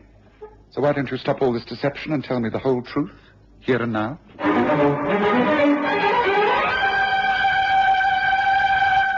Of course, I agreed to accompany Holmes up to the manor. He didn't bother to explain the circumstances to me. Both he and Reva Lowe were silent for the whole journey. Then, to my surprise, we didn't drive the whole way. Holmes stopped the carriage just outside the grounds. Now, this will do nicely, thank you. We get off here, Watson? All right, if you say so. Here, Mr. Holmes. I think you'll need these keys. They are to the whole house. The largest one is it's the old side entrance. That'll be the safest way in. Oh, thank you. Remember all I have said, and good luck. Thank you. I shall remember. Come on, boy. Come on.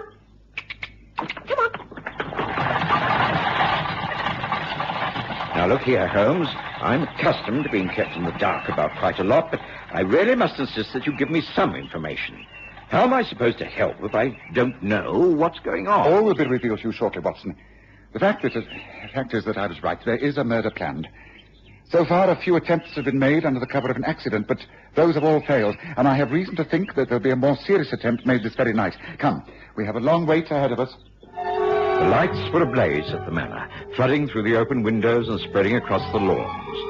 It wasn't easy to approach the house without being seen. We dodged from shadowed tree to thick bush, and eventually stopped near the side of the house. We waited, hearing voices from within. I could tell that the squire, Robert Higgins, and Harley Albright were all present. It seemed to be hours before the guests departed. I'll call on you tomorrow, Mary. That's if I may. Well, yes, of course. Good night, Squire Newman. Good night. Good night. Come on, dear, let's lock up and good night. Let's go to bed now. I'm really very exhausted. It's the heat, I think. Oh, it'll be difficult to sleep tonight, even with the windows wide open. Oh, listen, thunder. Well, a good storm may break the heat. Come on, let's lock up. Oh, it was a most pleasant evening, don't you think? Come, Watson. The time has come to take up our positions. We enter by the side door and climb the servants' stairs to the bedrooms. Then I'm afraid it'll be yet another long wait. Come. I followed Holmes, and we gained entrance to the house without being seen. To my surprise, Holmes chose to wait in the very small dressing room next to Mary Cook's bedroom. The two ladies retired, and we heard movements as they prepared for bed. Then followed hours of waiting while the storm grew and the welcome rain began. I began to become cramped and irritable. I fear the storm is not to our advantage, Watson. It could make all this a waste of time. Should we not be cooped up here for nothing? Oh, Holmes, I'm in agony. Listen. Someone is out in the corridor. I'm going to push this door open.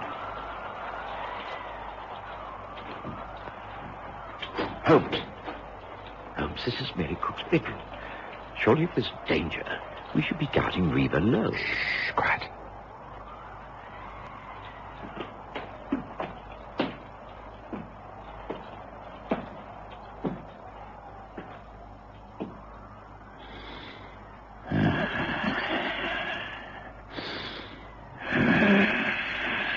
Now, Watson, get him. Get him quickly, man.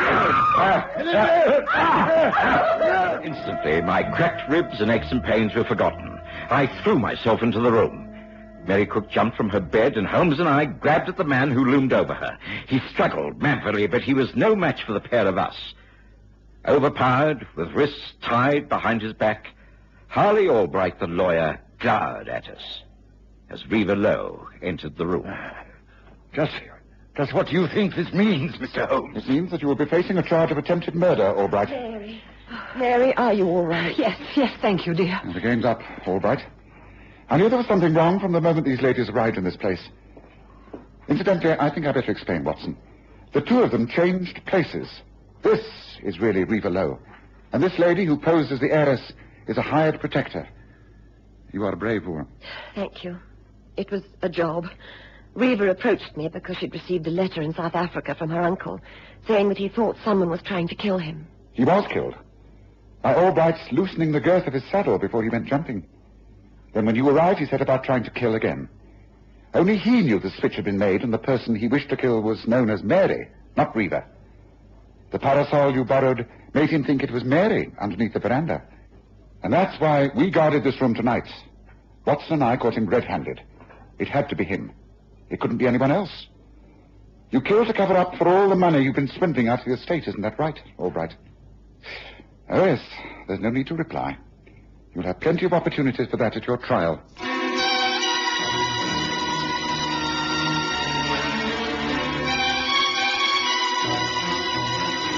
Listen again next Sunday to The Stories of Sherlock Holmes, with Graham Armitage as Holmes and Kerry Jordan as Dr. Watson.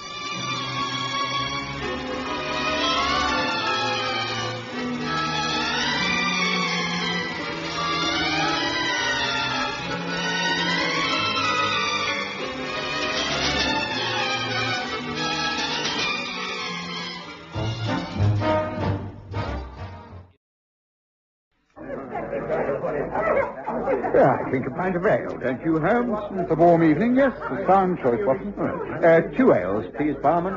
Coming right off, sir. I tell you, he's not to be trusted. He's a fine doctor, foreigner he may be, but he cured my Betty in no time. Give him man his due, Mr. Morton. His due? If I give him his due, I'd take a horsewhip up to the lodge this very evening. In fact, I'm almost persuaded to do just that. Dr. Juan Rana is not just a foreigner, he's a fake. A total fake. Now get out of my way. It seems the tempers run high in this place, barman. That's the young squire, isn't it, Arthur Morton? He's hot-blooded. But a nicer fellow you couldn't meet in a day's march. Wouldn't hurt a fly, no, not him. Here your drink, sir.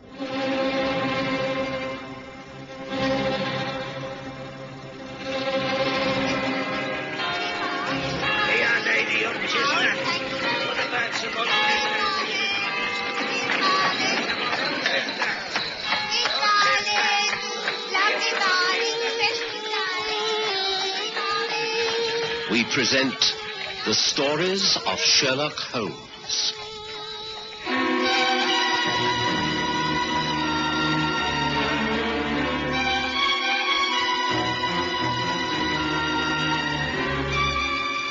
Tonight, The Spanish Doctor.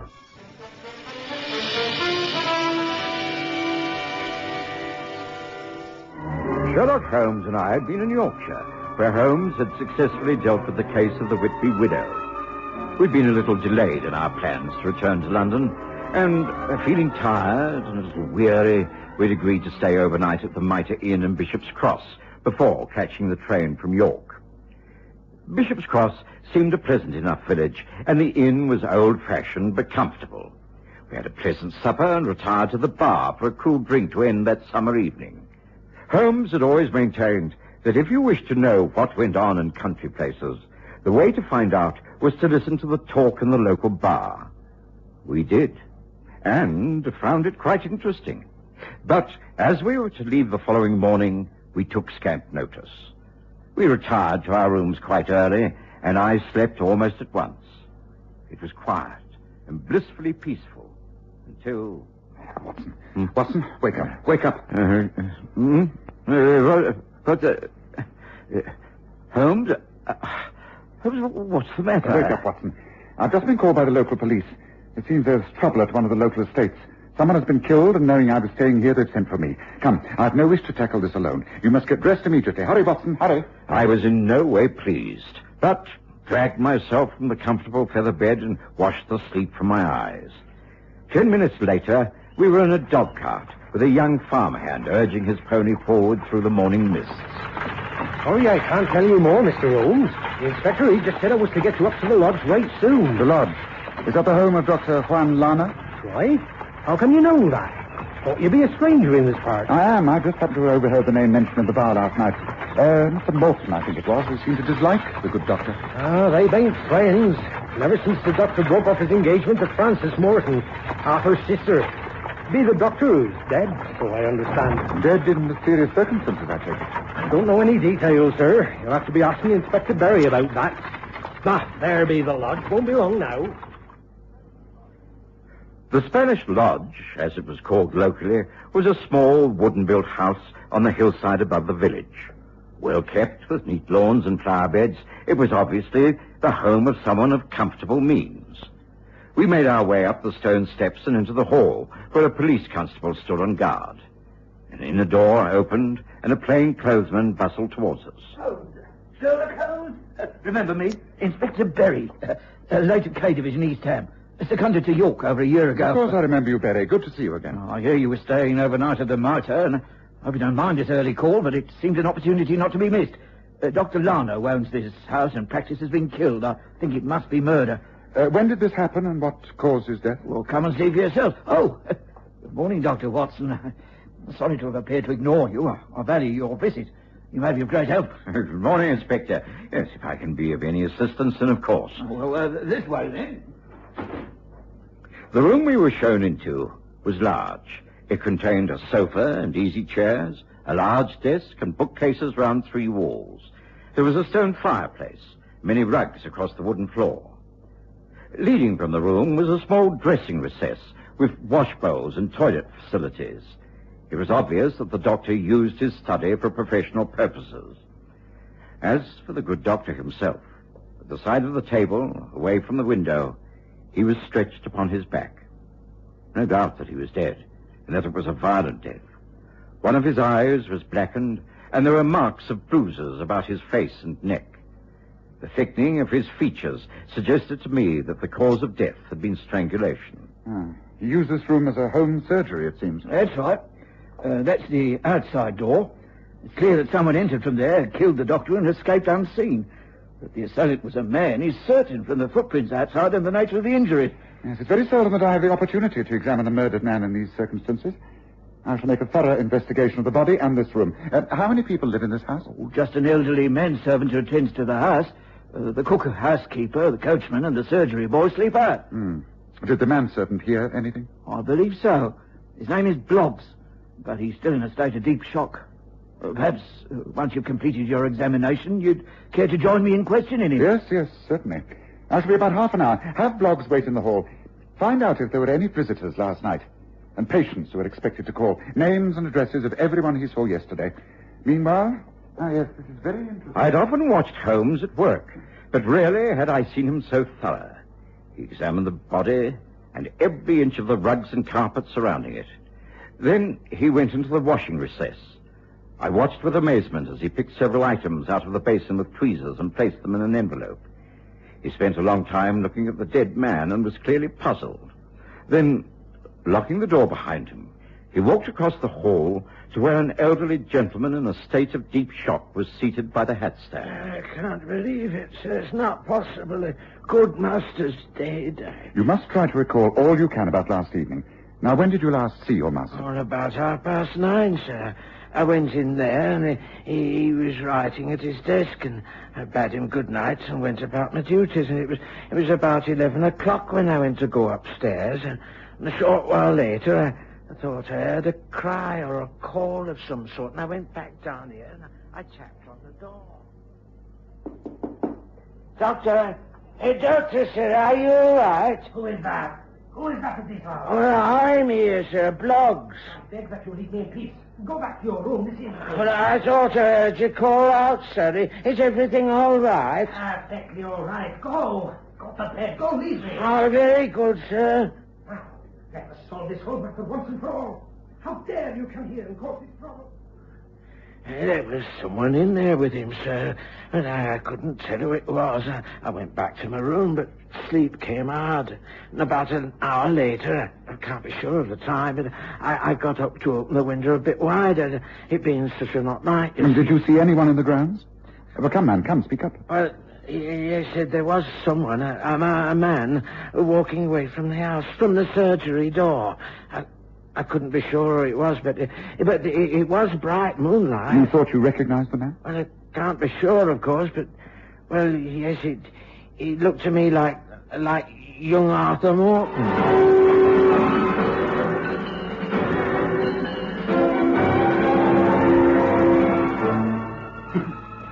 It took Holmes another hour before he felt satisfied enough to let Inspector Berry remove the body of Dr. Lana. Then, after studying the list of patients who had called the day before, he asked to be taken to Vine Cottage, the home of Arthur Morton. Frances Morton, his sister, received us. I am sorry, Mr. Holmes, Dr. Watson. My brother isn't in at the moment. Can I help you in any way?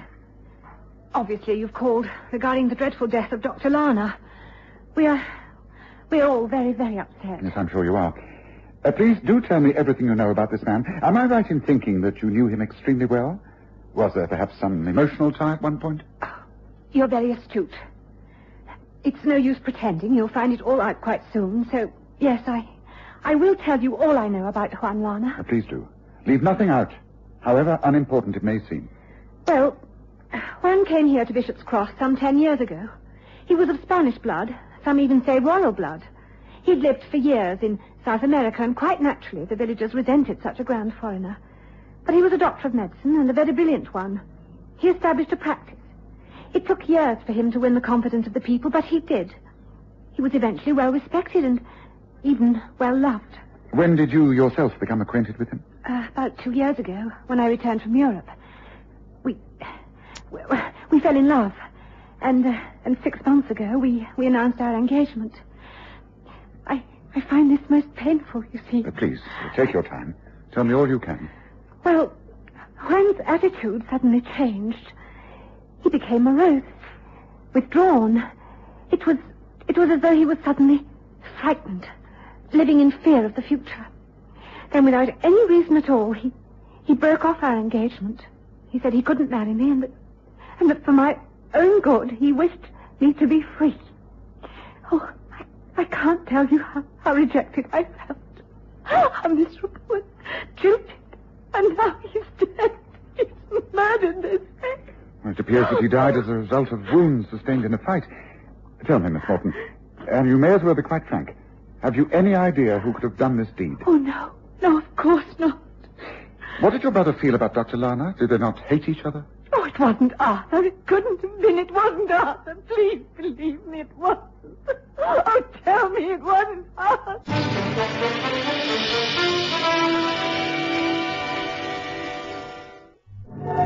Frances Morton had tried valiantly to control her grief, but when questioned about her brother, she broke down completely. There was little we could do but hand her over to the careful attention of her maid and leave the house. Arthur Morton had not returned, and we soon found out why. He was held for questioning by Inspector Berry at the local police station. When we entered, he was sitting sullenly at the desk preparing a statement. First thing we noticed was that his face was puffed and bruised, his left hand clumsily bandaged. Oh, come in, Holmes, Watson. Mr. Morton is about to help our inquiries by telling us of his relationship with a dead man and of his movements last night. Neither of which has any bearing on the murder. I admit that I disliked Lana. After what he did to my sister Frances, I considered him a complete outsider, an untrustworthy foreigner. The fact that he is dead doesn't alter my opinions. You quarreled with the deceased on many occasions. Only a couple. After jilting Frances, he went out of his way to avoid me. He steered clear of Vine Cottage. He knew what a reception he would get from me if he came near our home. But in spite of this, I never laid a finger on him. I certainly didn't kill him. Those injuries that you show, the bandaged hand, those bruises, how did you come by those? Gypsies. There have been a band of roaming gypsies with their caravans parked on my land, at the back towards the lodge. They caused trouble with fires. I went out after them last night and, well, there was a bit of a rough house. I consider I didn't come off at all badly. I see. Well, perhaps as you're talking about last night, You'd be good enough to give me your exact movements. Well, it was quite late. About 11 o'clock, I think. I was locking up when I saw the fires between the trees. I went over to remonstrate. Well, you know how dry everything is in this hot weather. And a couple of these Romany types took exception to my orders, and I had to knock one of them down. Did you go near the lodge at that time? I walked back down the side lane. I didn't go near the house, although I noticed that the lights were on in the room Lana uses as a study and consulting room. You didn't go near the house? What if I tell you that you were seen in the grounds? Whoever says he saw me must have been mistaken. Bloggs, the manservant, says he saw you from his bedroom window. You were walking away from the surgery door. The time was after 11 o'clock. Bloggs, that old man. With failing sight, how could he have identified anyone in the middle of the night? And from the top window under the eaves. You know his window. Or could you perhaps have seen his light on also? Of course I know the layout of the house. Mr. Morton, might I ask to see the boots you wore when you went up to the gypsy encampment last night? Oh, I don't remember which ones I wore. They could be in the boot cupboard, I suppose. Why? I should like to take them with me when I return to the lodge. Do you mind? Not at all. Good. Have you any questions to ask this young man, Holmes? Not at the moment, Inspector. I think he should be allowed to go home and comfort his sister. She was most unwell when we left Vine Cottage. Thank you, Mr. Holmes. Please will excuse me, gentlemen. Holmes was in a particularly thoughtful mood as we made our way back up the hill to Spaniard's Lodge. And once again, Holmes let himself into the study and carefully inspected the room. He rang the bell, and Bloggs appeared instantly. Can I help you, sir? Yes, Bloggs. Now that the body of your master has been removed, has anything been touched in this room? Oh, no, sir. I kept it locked on the inspector's instructions. Ah, good. Then can you tell me if you can notice anything missing from its usual place? No, sir, I don't think so. It all appears much the same. Of course, I haven't... Why, that's strange. The photograph on the desk, it's an empty frame. Someone has removed the actual photograph. Well, how curious. Yes, curious indeed. Because nothing else has been stolen. Dr. Lana's gold watch was still on his wrist. Money in his wallet, in his smoking jacket. Valuable cufflinks and tie pins in the box in the dressing room. Well, clearly a robbery was not the motive for breaking in here, but... yes, a photograph is missing. What was the photograph, Bluff? Oh, it was one of Miss Frances Morton, sir. The young lady from Vine Cottage to whom Dr. Lana was at one time engaged. Ah, yes, I see. Yes, that makes sense. Yes, well, thank you, Bloggs. That will be all. Oh, thank you, sir. Look here, Holmes. What's this all about? Blessed if I can see that any of this makes sense. Now, you surely don't think you know what happened last night? No, not yet, but I shall do very shortly. Well, I think it's important that we stay on at the Mitre Inn for a few days. Is that all right with you, Watson? What could I say? I was in no hurry to return to London in what promised to become a scorching heat wave. A few extra days at Bishop's Cross would be pleasant enough without the interest of the Spanish doctor case. As for Holmes, well, he seemed very intrigued. But he offered Inspector Berry no advice at all. Perhaps because Berry seemed to have already made up his mind. I've tested Morton's shoes on the ground outside the surgery door. They fit exactly into the impressions left on the flower beds. I've also been up to the gypsy encampment. There are no caravans there. Of course, they could have taken fright and left, but there's little evidence of wagon tracks. There's no sign of recent fires. Also, there's a woman in the village who says she went up to the lodge to ask Dr. Lana to visit her sick daughter. The doctor didn't come to the surgery door when she rang. When she returned home, she also saw Arthur Morton coming away from the gates. I think there's no doubt about it, Holmes. I'm issuing a warrant for his arrest. And to me, it's an open and shut case. No publicity yet, of course, but I'll soon gather all the evidence I need.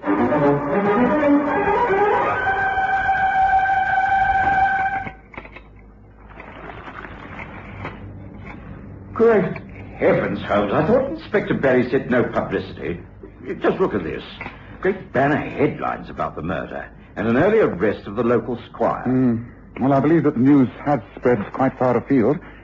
I shouldn't be surprised if most of the national papers had similar reports. Well, how on earth did they get these reports? Holmes, this isn't your doing, is it? Me? Oh, why on earth should you think that, Watson? Because you've been so strangely secretive. You've allowed the inspector to have his head in this case. You haven't told him what your own views are, or given him a single clue. And yet you insist on staying here. Now, come on. What's it all about, Holmes? Tell me. Well, it's a little early yet, Watson, but regarding the giving out of clues, what would you think if you found a wash bowl filled with soap and black hairs and a body with calloused hands? I don't understand. No, I didn't for quite some time, but be patient, Watson. We must let the good inspector tread the wrong path in order to find the right one. A path that may bring Dr. Juan Lana back to life again.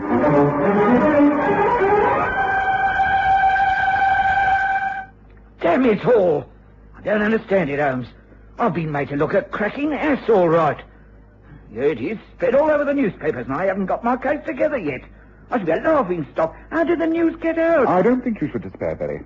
In fact, I think you're going to make a startling success of this case. You do? Well, I'm darned if I can see how. Supposing we decide to all get together in this case, hold a council of war. Well, I support that plan. As a matter of fact, I've been hoping for slightly more of a lead from you, Holmes. Yes, I know. I've had my reasons for remaining in the background. Now, why don't we decide to spend the day quietly gathering together all the data possible? And then, say at 9 o'clock tonight, we meet at the lodge. You, me, Watson, Arthur Morton and his sister Frances, Bloggs, the manservant, and any others whom you may suggest. You must all be wondering why you've been invited to come here this evening. Well, the answer is quite simple. It's necessary to conclude the investigations into the death of a man found dead in this very room. Firstly, let me set all your minds at rest. None of you is guilty of any crime. But one was murdered. Someone must have done it. With due respect, Miss Morton, that is incorrect. You see, Dr. Lana was not murdered. What? Yet another guess. Please be so good as to answer the front door, Bloggs. What do you mean Lana was not murdered? You mean it was just an accident, the result of a fight? Death was the result of a fight, but... please do come in. I came as soon as I could. John, I can't believe it. I am extremely sorry to give you a shock like this, but I have to return. I could not let another man take the blame for murder. Now, look here. Just what is all this? You're Dr. Juan Lana, the owner of this house? Then what the devil... Who was murdered, then? I think it was the doctor's twin brother. Was it not, Doctor? Perhaps you'd be good enough to tell us the whole story. Take your time and leave nothing out, however painful it may be for you or others in this room. Very well, thank you. I feel I must tell the tale to you, Francis. It is a tale of confession. This gentleman, Mr. Sherlock Holmes, who was responsible for bringing me back here, is quite right. The dead man is my brother, Stefan. I was born in Madrid, a twin. My father, who came of the best blood of old Spain, took his family to South America when we were very young. He did well, but was killed in the riots at San Juan when we were children. We were forced to earn our own living. Stefan and I were identical. No one could tell us apart. But as we grew older, there was clearly a difference in our temperament. I have to say this. From reaching manhood, Stefan developed evil ways. I grew up in horror of him, often taking the blame for his notorious behavior. I found my career in jeopardy. I left the Argentine forever to seek happiness in Europe.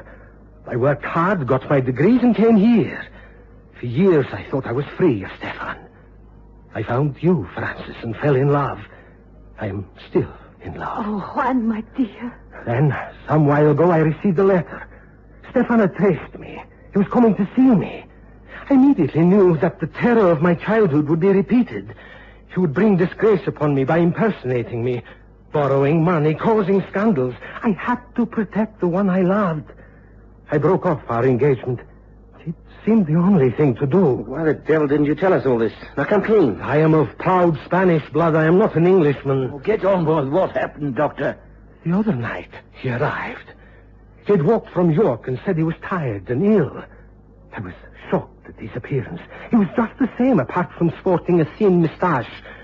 But my medical knowledge told me that there was some serious internal malady. He'd been in a fight with some sailors from the ship he'd arrived in at Hull. His poverty contrasted with my own well-being. This angered him, and he began to abuse me, demanding drink and money. He threatened and insulted me, using the most foul language. I am a hot-tempered man, but I remained master of myself, and I never raised a hand against him. My coolness only aggravated his anger. He raved and cursed, and then he became contorted in a horrible spasm, and clutching at his own throat, fell to the carpet. His diseased heart had broken down. His own violence had killed him. Oh, Juan, my poor Juan. I couldn't face it. It seemed there was only one thing I could do. I changed places with him, shaved off his moustache, dressed him in my clothes, and took these, the ones I stand up in. And your photograph I took as a remembrance, Francis. If I am guilty of a crime, it is one of deception, but not of murder. You do believe that, don't you, Francis? A subsequent investigation into the case of the Spanish doctor proved that Juan Lana had been speaking the truth. It was proved that his twin brother had traveled over in a cargo boat from South America, and that the ship's doctor testified that Stefan had a weak heart and could well have died in the circumstances described. 2 things were obvious, Watson. One, the fact that the dead man had been recently shaved. I found ample evidence of that in the wash basin. And the other was the state of the man's hands. A doctor does not do a rough seaman's job. I deduced that the dead man was not Dr. Lana. So it had to be someone who looked exactly like him. A twin brother was obvious. The rest was easy. A great deal of press publicity, a few telegrams to the nearest port of Hull, and that was that. Well, Inspector Berry can now tell the story and take the credit. I think we can proceed on our homeward journey now. Don't you, Watson?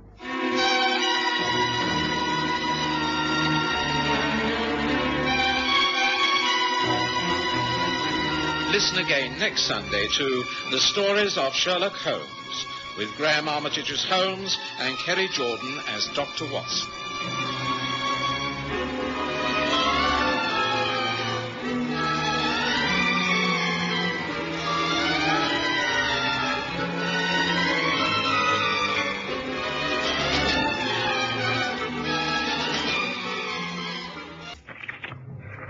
Here you are, Gerald. I think that should do the trick. Thank you very much, Dr. Watson. I must confess that I can't for the life of me think why you should need a reference from me. After all, you are a registered practitioner. Well, that is what the advertisement in the paper demands. Here, see it yourself. Wanted for short period services of medical man. Necessary he be of strong physique and steady nerves. Must be entomologist. Coleopterist preferred. Apply in person, 77 Brook Street, immediately.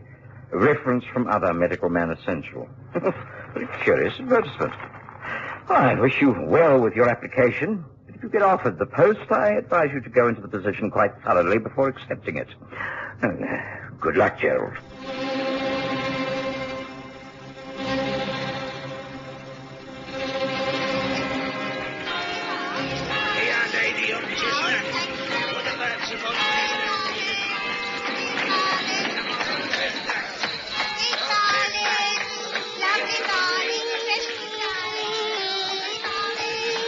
We present The Stories of Sherlock Holmes.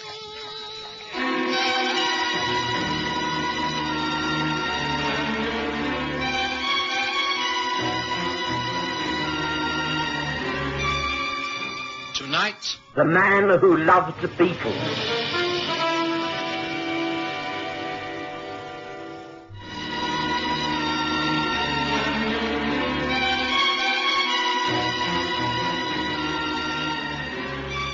I hadn't seen young Gerald Hamilton for some years.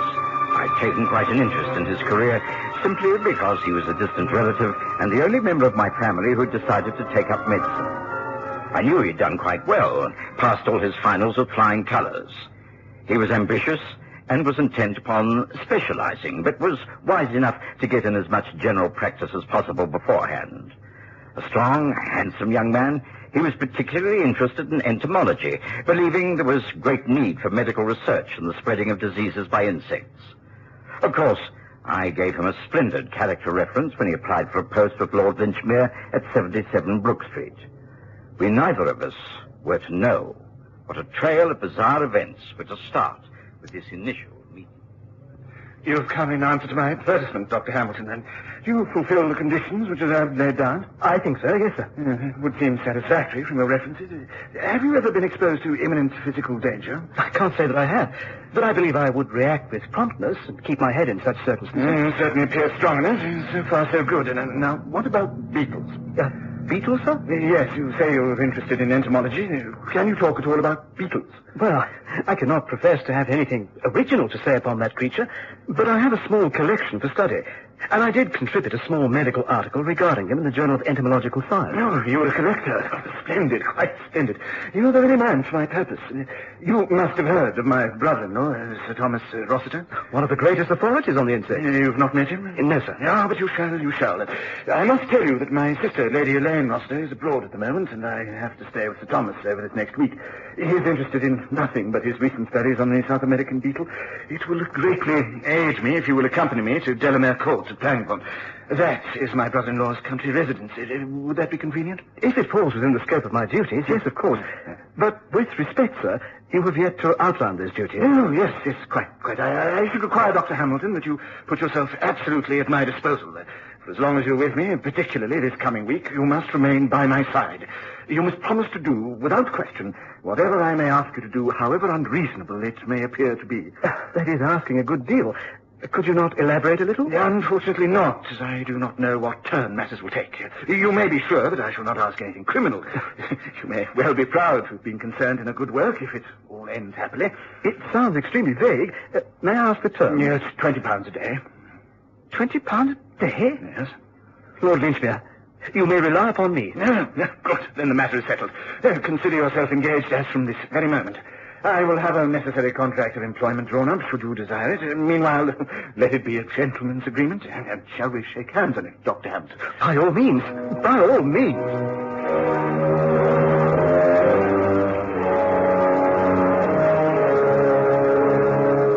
It was in the middle of the next week that I received a letter from Gerald Hamilton explaining his circumstances. It was a very interesting and somewhat puzzling letter. I read some of it aloud to Sherlock Holmes. It really is a most strange household. And as each day passes, I ask myself just what I'm doing here. Lord Lynchmere is pleasantly eccentric, but his brother-in-law, Sir Thomas Rossiter, is quite extraordinarily mad. He is a singularly ugly man, standing some 6 feet 6 inches, and is thin but wiry. His craggy features are topped by a domed head of strange appearance. His forehead appears to be in a state of continual movement, sometimes twitching, and at other times the muscles seem to rotate. Most alarming, and I have never encountered this condition before. As a medical man, have you? I can't say that I have. Most interesting. Carry on, Watson. Read more. My duties are extremely vague. I am simply a companion to Lord Lynchmere, accompanying him wherever he goes, and even sleeping in the adjacent dressing room of his suite, so that I am within call should he wake in the night. Why he requires a doctor to attend him, I don't know, as he seems in very good health. For some hours every day, I talk to Sir Thomas, usually in connection with his work. But there is a strange atmosphere in this house, Dr. Watson. It radiates a sinister feeling. It would not be over-fanciful to say that the place smells of evil. How long I shall manage to stand it, I cannot say. How I would like you to visit here and see for yourself. But I need the money, and I shall endure it for as long as I can. Well, that's the main body of his news. Seems very odd, doesn't it? Yes, indeed. Well, I've heard of Sir Thomas Rossiter, of course. I think he's mentioned in all the modern works of entomology. There was a Rossiter who was a triple murderer. I sincerely hope there's no family connection, Holmes. Yes. So do I.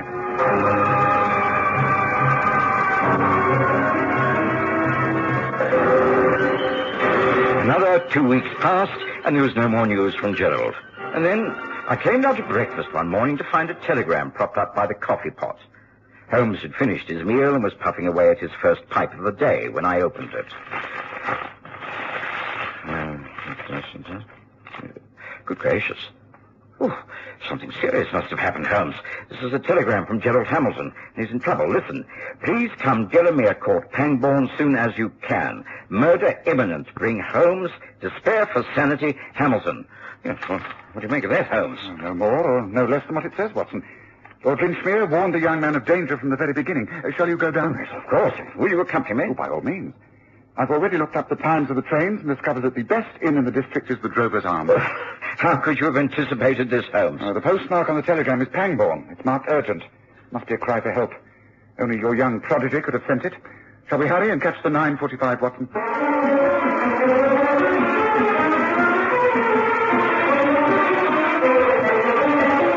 journey from Paddington to Pangbourne was uneventful. The train was quite crowded, and we had little opportunity to talk.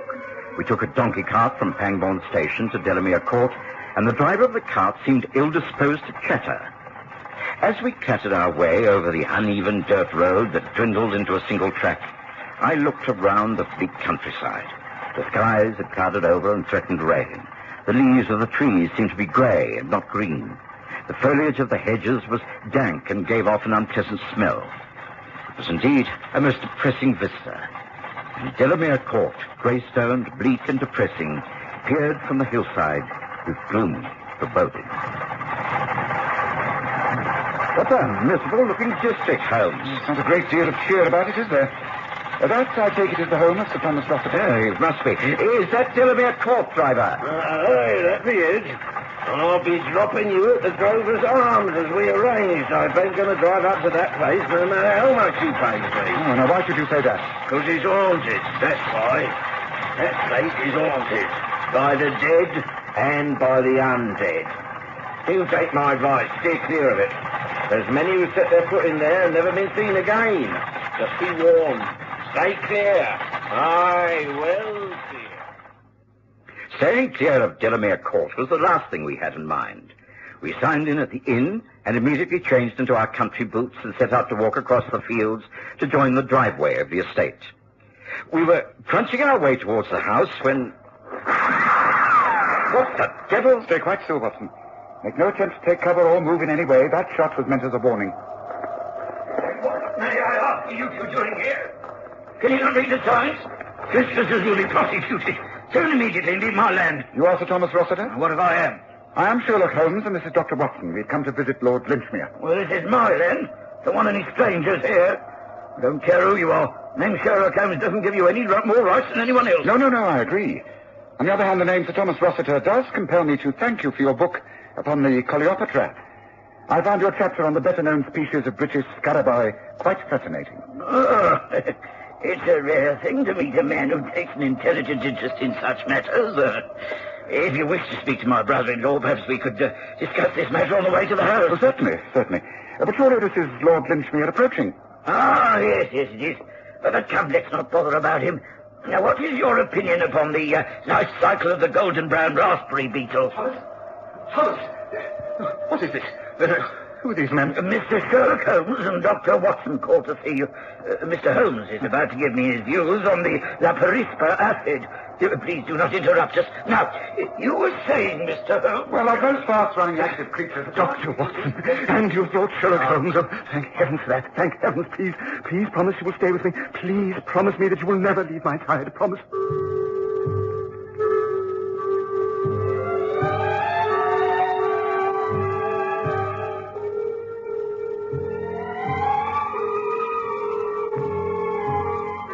I was immediately caught up in the weird atmosphere. I sensed at once the unbalanced mental state of both the men who walked with us up the windswept drive.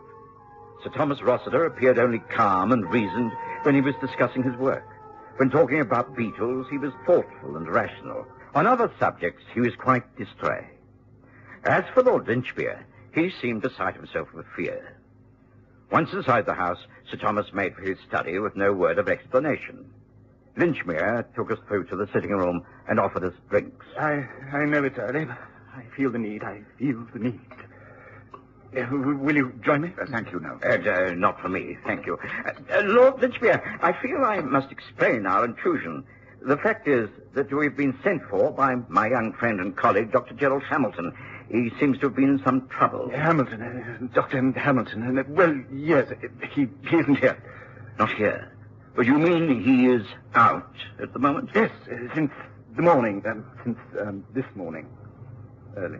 He had some business to attend to today, so he asked me last evening if he could take the day off. I naturally gave him permission, and so he's out this morning. He's gone to London. This is extraordinary. He sent a telegram to us, urging us to come down here immediately. Well, why would he have done so if he contemplated coming back to town? He could have seen us there. don't know. Believe me, I don't know. I'm most distressed by it all. Perhaps he will return this afternoon. Please, you will stay to luncheon, won't you? Stay tonight, as long as you like. Oh, thank you, but we are comfortably housed at the Drover's Arms. I'll send your luggage. It'll be a pleasure having visitors. We wouldn't dream of imposing upon your hospitality. No trouble at all. Just let me... But I do assure you, Lord... I think we shouldn't be so churlish as to refuse an offer to stay in such a unique home, Watson. And after all, we do want to find Gerald Hamilton, don't we?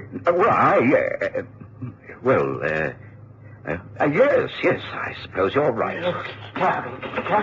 You rang, sir. Yes, please take a trap down to the Drover's Arms and bring the luggage for Mr. Holmes and Dr. Watson. Very good, sir. And tell the maid to make up the beds in the room either side of mine. Very good, sir. Will that be all, sir? For the moment, yes. Thank you. Well, I cannot tell you how thankful I am that you've called, gentlemen. Most obliging of you to consider staying over until Dr. Hamilton gets back. I'm sure he will not be long. Well, I still find the whole business most confusing, but naturally we want to do what is best for both you and him. Thank you. I'm afraid you may find things a trifle dull here. Sir Thomas hardly ever leaves his own room except to walk in the gardens and study the insects. It's a very large house. Does he live here alone? My sister Elaine is travelling abroad at the moment. She runs the house. There are some 5 servants. It's large but comfortable, providing you stay in the rooms that she has planned. No one dare venture into Sir Thomas' domain. There are some rooms that even the servants are forbidden to enter. Heaven knows what they're like inside. Would it be possible to see around the place? Yes, of course. Come, let me show you to your room.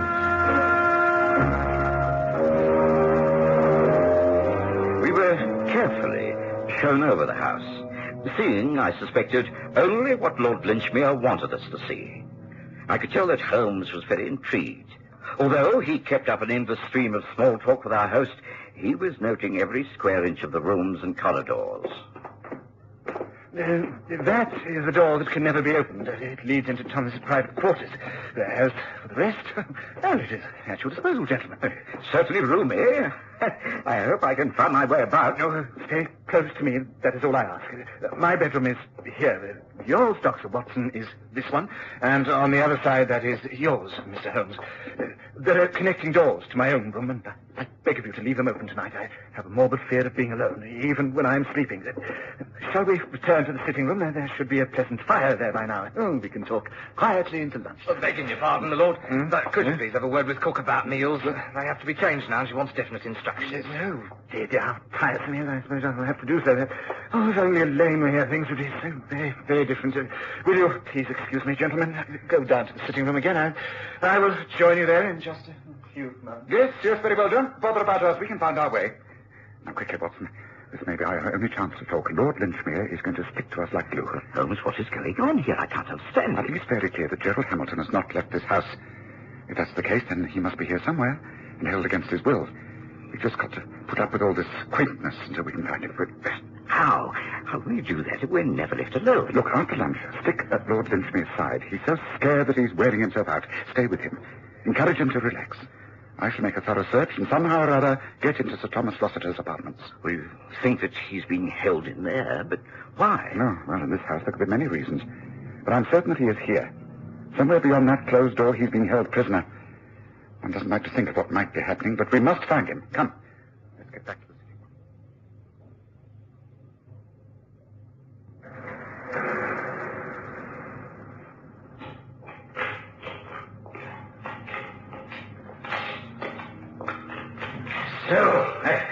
So, my friend, you're awake. Good. What the devil is going on here? For heaven's sake, I'm punished. Why am I tied down like this? So many reasons, yes. Very many reasons. One is so that you cannot protect that tiresome brother-in-law of mine who's always watching my every move. He's worse than my wife. That's nothing to do with me. I'm only here to do my job. Your job will be over quite shortly. Oh, yes.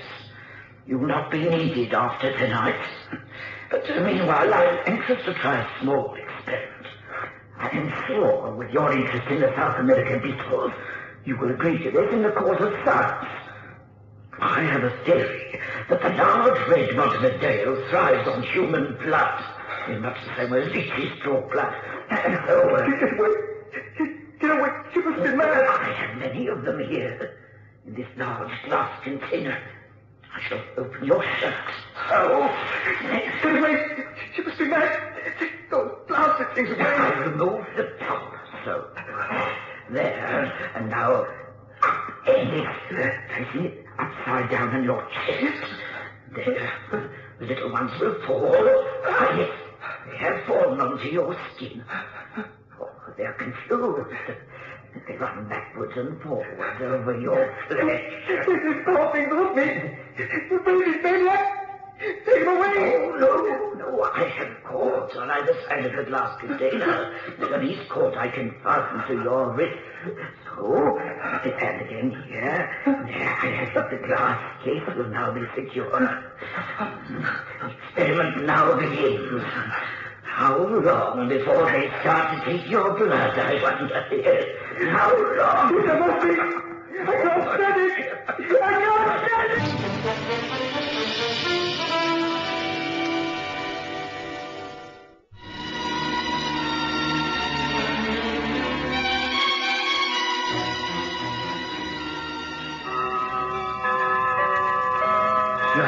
I'm sorry, gentlemen. You have been disappointed. Dr. Hamilton fails to return. I cannot explain it, but perhaps in the morning there will be an explanation.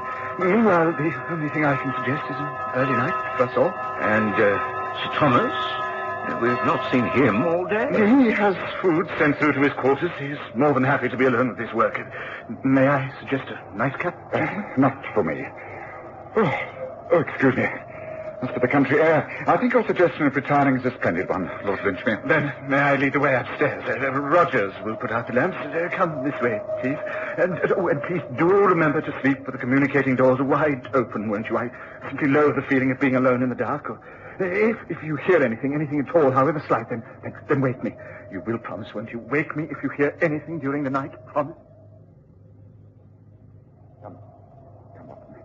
Watson, we can waste no more time. Come quietly now, follow me.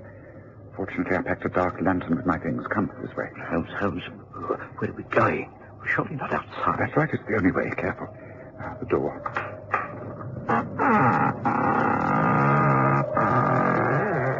Quickly, Watson, quickly. Holmes, what is this? I thought you said that Gerald must be held inside the house. He's in the cellar under Rossiter's study. There is a large ventilated grill that must lead down into the cellar. It should be easy enough to remove. Come, see. Here, by the light of the lantern. There. Half covered by the ivy. That has got to be the place. Yes, I think you may be right, Holmes. Shine the light downwards.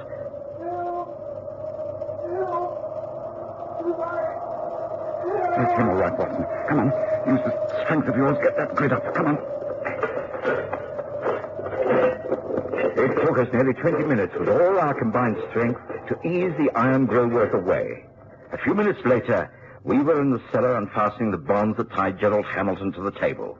Holmes threw the glass case that covered his chest to the ground. There, are you all right? Yes, I think so. Well, let's get those loathsome creatures off your chest. What a horrible ordeal. It's all right. Harmless. Just one of Sir Thomas's illusions. Dr. Watson, Mr. Holmes, he's mad. Stark staring, raving mad. Right, well, come along. Let's get you out of here. We'll get back to the driver's inn and call the police. No, wait. There's still Lord Lynchmere. Yes, I was hired to protect him. He knows that his brother-in-law is dangerous.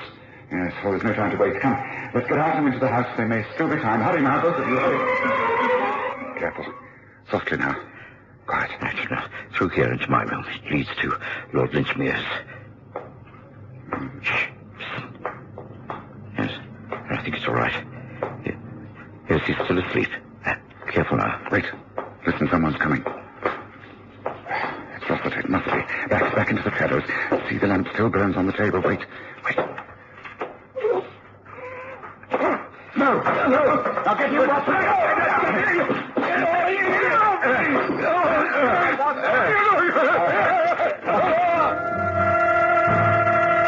It took four of us all our strength to overpower Sir Thomas Rossiter.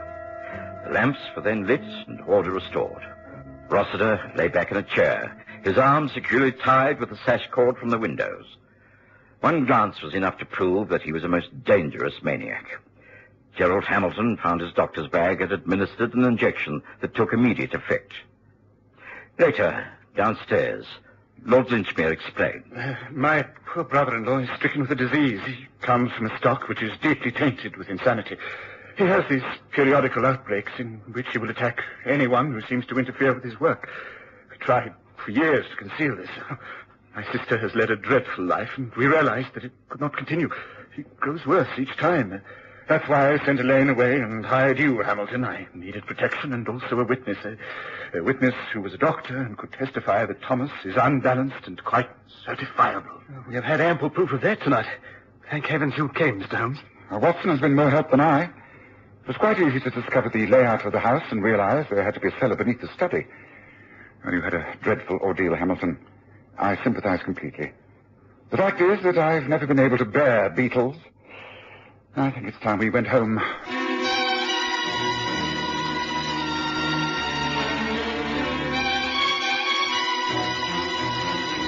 Listen again next Sunday to The Stories of Sherlock Holmes, with Graham Armitage as Holmes and Kerry Jordan as Dr. Watson.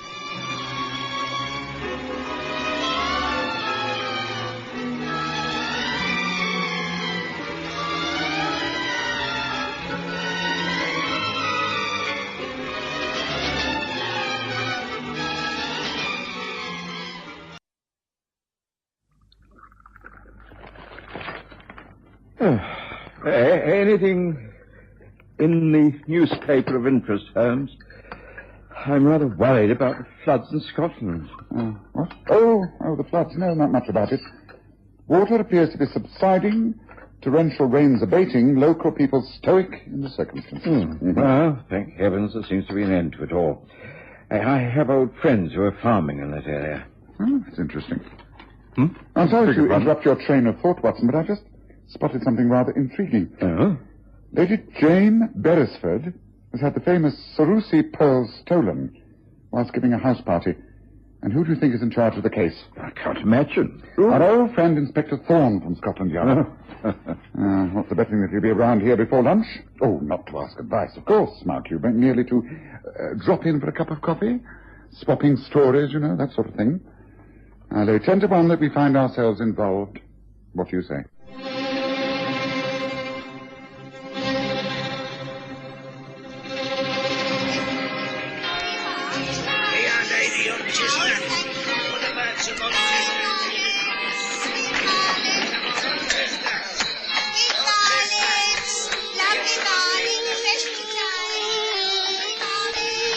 We present The Stories of Sherlock Holmes.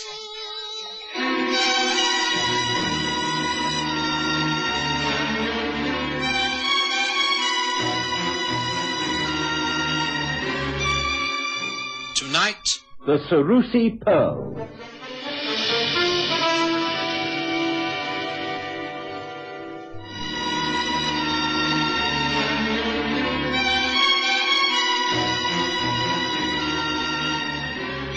Suddenly, it was spring, and one of the most beautiful springs we'd seen for many years.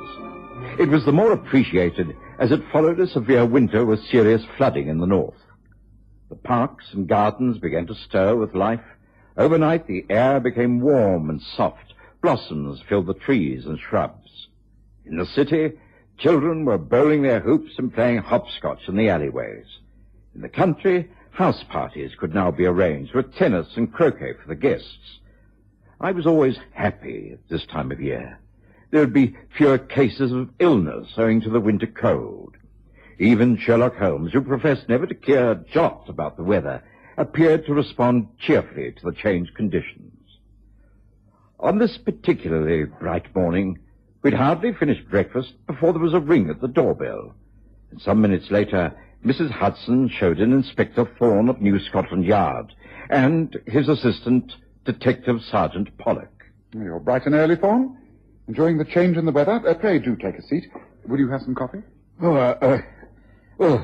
Thank you. Yes. Sergeant? Thank you. Don't mind if I do. Yes, well, allow me. Tell me all about it, Thorne. You cannot have called here just because you want to share our coffee. I see from the newspaper that you're engaged upon the case of Lady Beresford's stolen pearls. Is it proving interesting?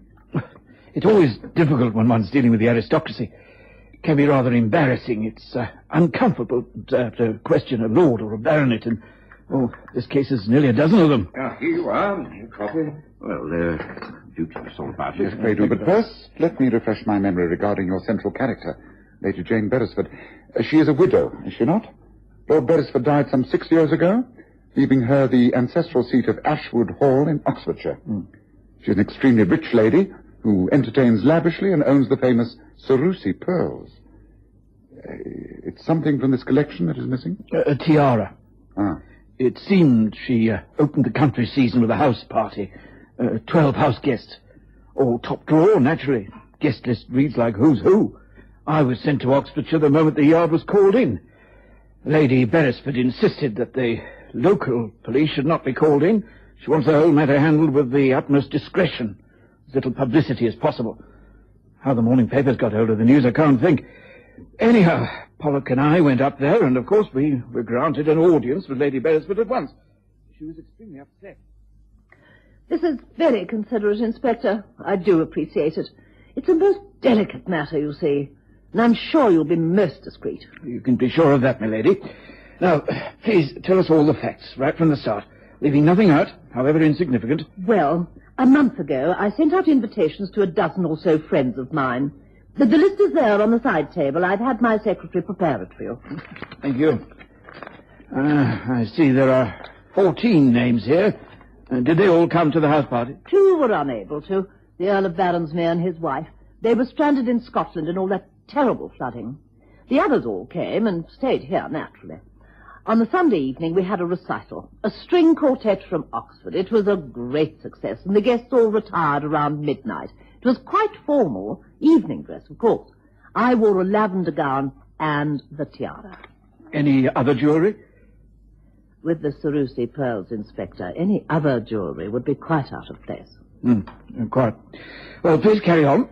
Well, I keep my jewels in the safe in my late husband's bedroom. It's the very latest in safe, very secure. Nobody but my secretary and myself know how to open it. But it's my own fault. I was simply careless. It had been a wonderful weekend, and I was exhausted when I retired. Foolishly, I did not return the tiara to the safe. I left it instead in a jewellery case in my dressing room. In the morning, it wasn't until after all the guests had departed that I remembered that the tiara was still out of the safe. I went to the dressing room. The jewellery box was still there, in the same place, but the tiara was no longer inside. It had been stolen during the night. I immediately reported the matter to Scotland Yard. How many servants have access to your dressing room, Lady Beresford? 3, my maid, the housekeeper, and the chambermaid. But they all swear that they were never in the rooms. You wish to question them, of course, but they've all been with my household since before my husband's death. All my staff are 100% trustworthy. Oh, you do see what this means, Inspector.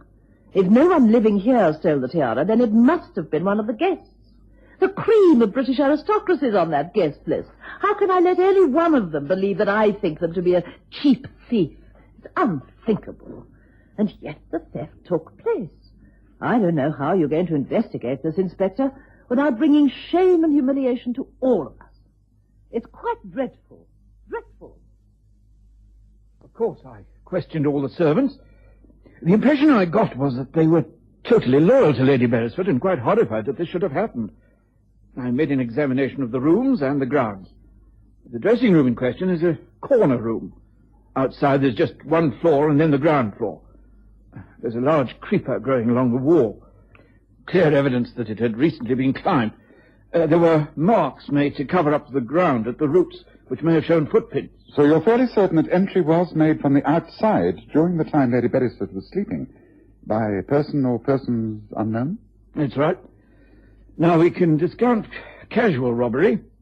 How would the thief know that the pearls were being worn on that particular night, and that they were to be found in her ladyship's dressing room? How indeed. So her ladyship's fears are confirmed. It was one of her guests who turned thief. I'm not looking forward to questioning all those titled people. It'd be impossible not to cause offence. May I see the list? There you are, Miss Holmes. Oh, thank you. The Earl of Newport, Marchioness Zindobri, speech from Lady Courtney, Count Hubert von Parent, the Honourable S. O'Keefe, Sir James and Lady Ford Wallace, Viscount McFadden. He's quite a celebrity. Start to the spring season. Well, now, it doesn't seem to be at all difficult, Thorne. It doesn't? No. Of the 12 names we have here, 5 are women, who are, after all, unlikely to go scampering up creepers during the night. Of the other 7, 4 are men hardly able to climb a flight of stairs. They're so old. Viscount McFadden lost a leg in a shooting accident last year. Therefore, we're left with 2 young suspects. The Earl of Newport is known to me, and I should say he would never be a thief. The other, the Honourable S. O'Keefe. I've never heard of him. Well, the name has a decidedly false ring to it. Watson, please pass me the large blue book at the end of the 3rd bookshelf, please. This one? That's it, yes, thank you. Yes, I already have a suspicion growing in my mind, but one must verify everything. I'm sure you'll agree, Thorne. Now, O'Keefe. As I thought. No such person listed. Well, that's your man, Thorne, no doubt about it. The course is clear. Find out who the man is, how long Lady Beresford has known him, and why he happened to be in such august company. Well, that's a very useful suggestion, Holmes. May I make another? Well, of course. There are very few men in England who would dare to commit such a crime. An ordinary crook could never hope to carry it off. To start with, he has to fool some of the oldest and best-bred families in the land. He'd have to be extremely well-read, well-travelled, and well-educated. In short, a black sheep from the upper classes who has turned to crime through force of circumstances, or maybe just sheer boredom. That narrows it down even further, wouldn't you say? Got anyone in mind, Holmes? Yes, one in particular. Slim Buxton. Public school background, married twice for money. He's several aliases, and is known in the London underworld as the Duke. Now, don't try and look him up at Scotland Yard. He's too clever to have a criminal record. If you like, I'll make inquiries through my own contacts. They would know who could locate a buyer for rare and famous pearls. Yes, that might be just as well. Yes, I doubt, however, if the Duke would risk trying to dispose of the Cerusi pearls in England. Certainly not so soon after the theft, at any rate. The collection was designed for the Cerusi family, the famous Italian bankers. The collection came into the hands of the Berisford family when Alberto Cerusi disposed many of his assets in order to finance his vast Middle East concerns. Yes, well, I'd have a watch place on all ports and check all continental shipping. Pick up the Duke, pin a crime on him so you can hold him, and then get to work. Well, as I say, it's worth following up. Got that, Pollock? Yes, Inspector. Well, thank you very much, Holmes, for the chat and the coffee. We'll be getting in touch. Good morning to you. Morning, sir. Good morning.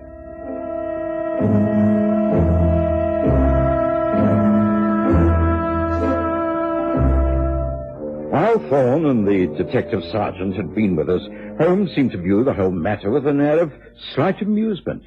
But once they'd gone about their business, he became very thoughtful. This is a very puzzling affair, Watson.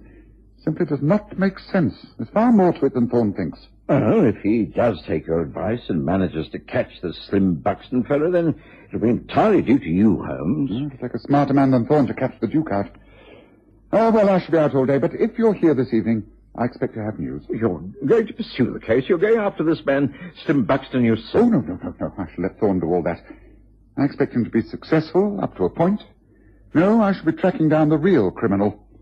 I'll see you this evening.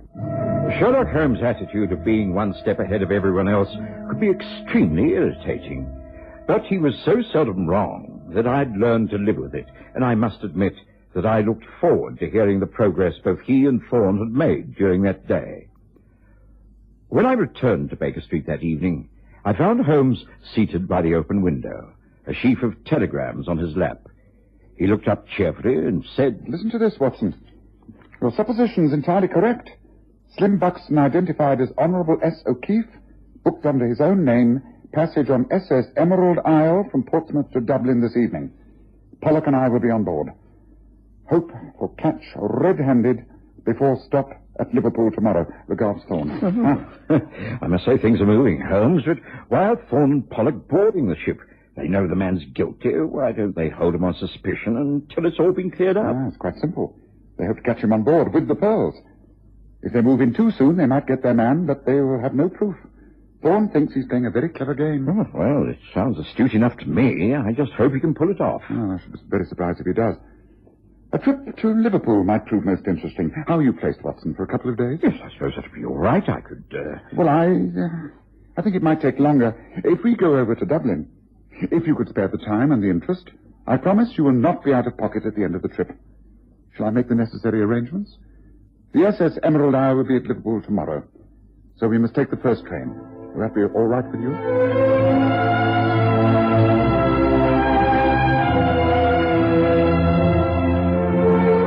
By this time, I was too intrigued to want to miss a minute of any further developments, and I simply agreed. All the same, I wondered what was about to happen. I also wondered about Thorne and Pollock aboard the SS Emerald Isle. How exactly would they go about it? This is how we'll go about it, Pollock. Watch the man like a hawk. He's not have a clue who we are. One of us must be with him all times. And the only time he'll be alone is when he goes to his cabin. Then we watch the gangway. Notice if he talks to anyone, makes friends with people, or engages anyone in what looks like a business transaction. We've got our man, I'm sure of that. And he must have the pearls either in his luggage or about his person. Is all that clear? Yes, Inspector, I understand. Good. Then we must not appear to be too friendly. Look, he's getting up from the table over there. He's finishing his drink. He's heading for the deck. All right, get after him. Keep your ears and eyes open and report back when I can take over from you. Now, off you go. That's right.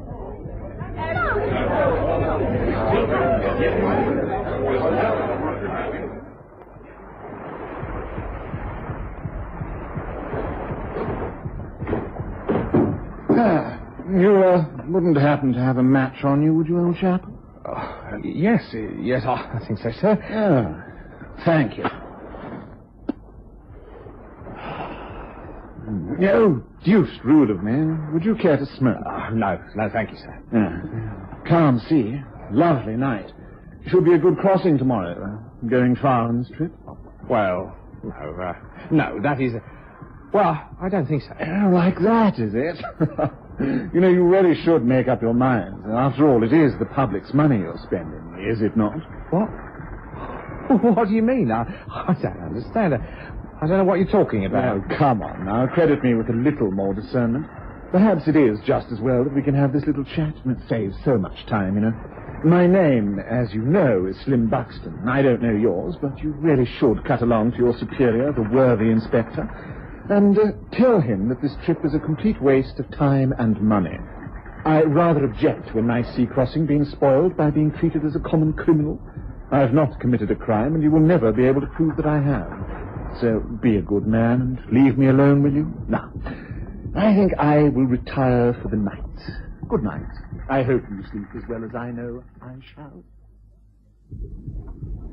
Of all the blasted effrontery, this blaming cheek! How dare the man take such liberties? I'll have him arrested immediately. I have the captain put a close watch on his cabin. He'll be dragged off this ship at Liverpool and held for what, Inspector? We haven't got a thing on him. He gained entry to Lady Berisford's home at Ashwood Hall by impersonation. That's good enough for a start. But she invited him. No, we haven't got a thing on him, and he knows it. Don't stop raising objections, Pollock. I'm holding that man tomorrow morning the moment we tie up at Liverpool, and that's a fact. And I boarded the night train for Liverpool, having been lucky enough to secure a double berth at short notice. We were expected to arrive at Liverpool at 6 o'clock the following morning, in good time to meet up with the SS Emerald Isle from Portsmouth later the day. The next day, as the packet was being moored at the dock, we saw a police carriage standing outside the portmaster's office.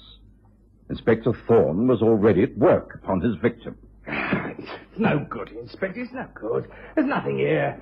I've been through this case half a dozen times. Well, take the handle off. Take the bottom off the case. I do hope that you're going to replace all this, Inspector. I regard it as willful damage to private property.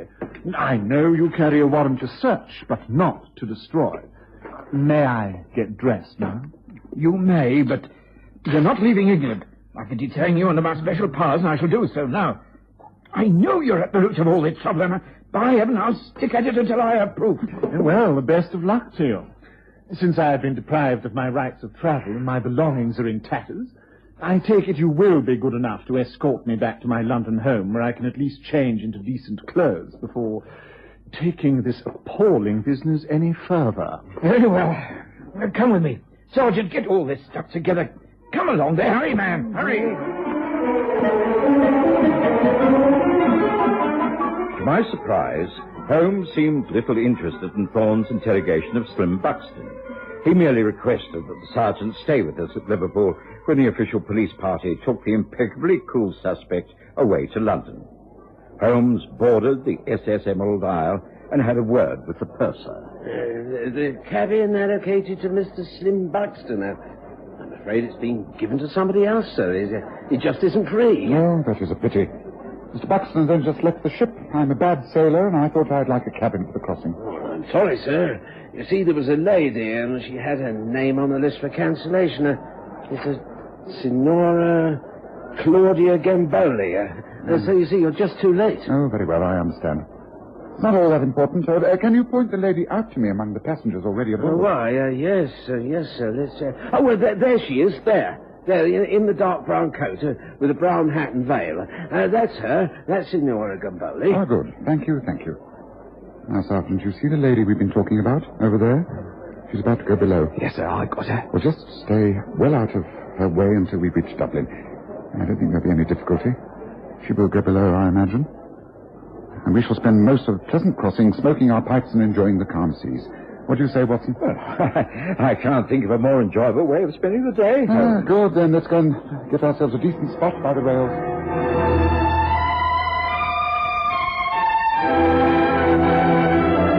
Crossing was delightful. The sea like a mill pond, and just sufficient breeze to be invigorating. I thoroughly enjoyed myself, and as for Holmes, well, I think he almost forgot the purpose of our journey. However, at Dublin, he asserted his authority and was the first off the ship. An Irish official came aboard, and Holmes led our small party down to the cabin where Signora Gamboli was sitting with luggage packed. Signora Gamboli? I am Signora Claudia Gamboli. What can I do for you? This is Inspector McEnroe of the Dublin Constabulary. This is Detective Sergeant Pollock of Scotland Yard. Oh, yes? What can I do for you, gentlemen? I think you already know Sergeant Pollock, do you not? No, I have not had the pleasure. I think you have. The day he called on you at your ancestral seat, Ashwood Hall in Oxfordshire, in connection with your missing tiara. What are you talking about? Are you people crazy? What kind of a rubbish are you coming here with? Will you please mind removing your hat and that thick black veil? I'm sure the sergeant will confirm all that I'm saying. Come now, Lady Berisford. No one wishes to force you into a confession, but the game is up. You know it is. Now, please, remove the veil. This is an outrage. I mean, you come here disturbing a lady with his stupid lies. Lady Berisford, please remove the veil. I'm afraid I must insist. No, and if I refuse... I shall merely take your handbag like this. Oh, no, give that back. Give it to me. How dare you? Ah, that is better. That's more like your own voice. And now... the pearl tiara. Here is the beauty. Watson, I think you'd better take charge of this for the moment. Yes, very well, Holmes. Just where did Slim Buxton hide this tiara, my lady? Behind the water pipes, perhaps? Oh, yes, it was very clever of you. A neat plan. Too neat a plan in many ways. You've been extremely heavily in debt for some time, and so you arranged the entire affair. You got in touch with Slim Buxton, who seemed eminently suitable for the kind of tricky operation you had in mind. You promised him half the insurance money if he would steal your jewels. The idea was to make it obvious that he was the crook, and have Scotland Yard follow him on board this boat. You both knew that he would be taken off, and when he was, you would come aboard, occupy the same cabin, collect the tiara from a safe hiding place, and proceed to Dublin, where you could dispose of it for a fortune. I'm familiar, my lady, with the notorious Circle des Amis, whose headquarters are in Dublin, and who specialize in trading in hot collector's items. A piece from the exquisite Sarusi collection would not only bring in a handsome sum, but would be quite a prize to acquire. The money from the sale, combined with the insurance claim, would certainly get you out of debt and also prevent you from losing face in society. Now, is that not so? Give or take a few details. Everything you say is quite correct, but I have nothing further to say. Neither have I. I shall leave it all to Scotland Yard to handle as they think fit. Only one more thing. You did offer a reward to whoever found the tiara. Well, I found it. So, there we are. I told you we would not be out of pocket regarding this little trip, did I not, Watson?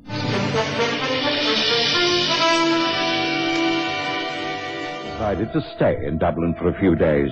As Holmes pointed out, it was a free trip. Why not enjoy ourselves? Dublin proved to be, indeed, the fairest of cities. And as we sat drinking sherry early in the evening in a delightful public house overlooking Dublin Bay, Holmes explained, I've always said that when all other factors have been discounted, the remaining one, however implausible it may seem, must be the cause of the problem. In this case, no one on that guest list would have been prepared to rob Lady Berisford, not even Slim Buxton. Therefore, the instigator of the crime had to be Milady herself. She was just too clever. She left too many obvious clues for Thorne to pick up. Well, I'm looking forward to the crossing back, Watson. Such a soothing journey it was coming here. For us, anyhow. Not so for Lady Berisford, I shouldn't think. Would you, Watson?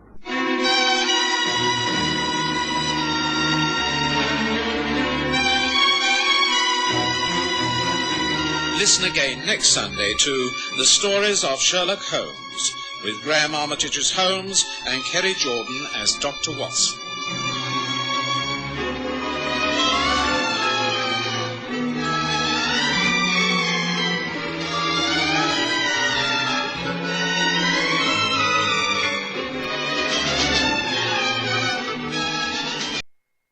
Well, that's about the size of it, Dr. Watson.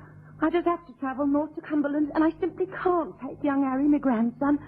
I'll only be gone a few days, but I can't leave the boy alone in the house, and he don't know nobody in London. So you're wondering if Sherlock Holmes will allow him to come and stay here at 221B Baker Street, Well, I know it's an imposition, but, well, Harry's a bright boy. I know he'll behave himself and not get in the way. Of course, if it relied on you, it wouldn't be so bad. You're a doctor and used to handling children. But Mr. Holmes, well, there's no doubt that he can be difficult. I wondered, perhaps if you'd talk to him, sound out the ground, as it were. All right, Mrs. Hudson, I appreciate your problem. I'll do my best to persuade Mr. Holmes. Oh, thank you, sir. There won't be no trouble, I promise you that. Harry will be as good as gold. You'll see.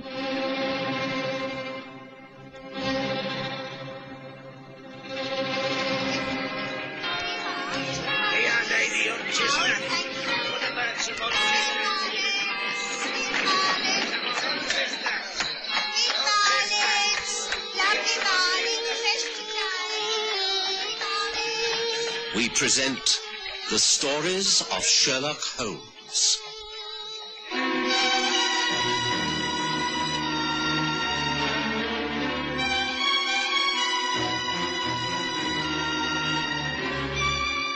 The Young Visitor.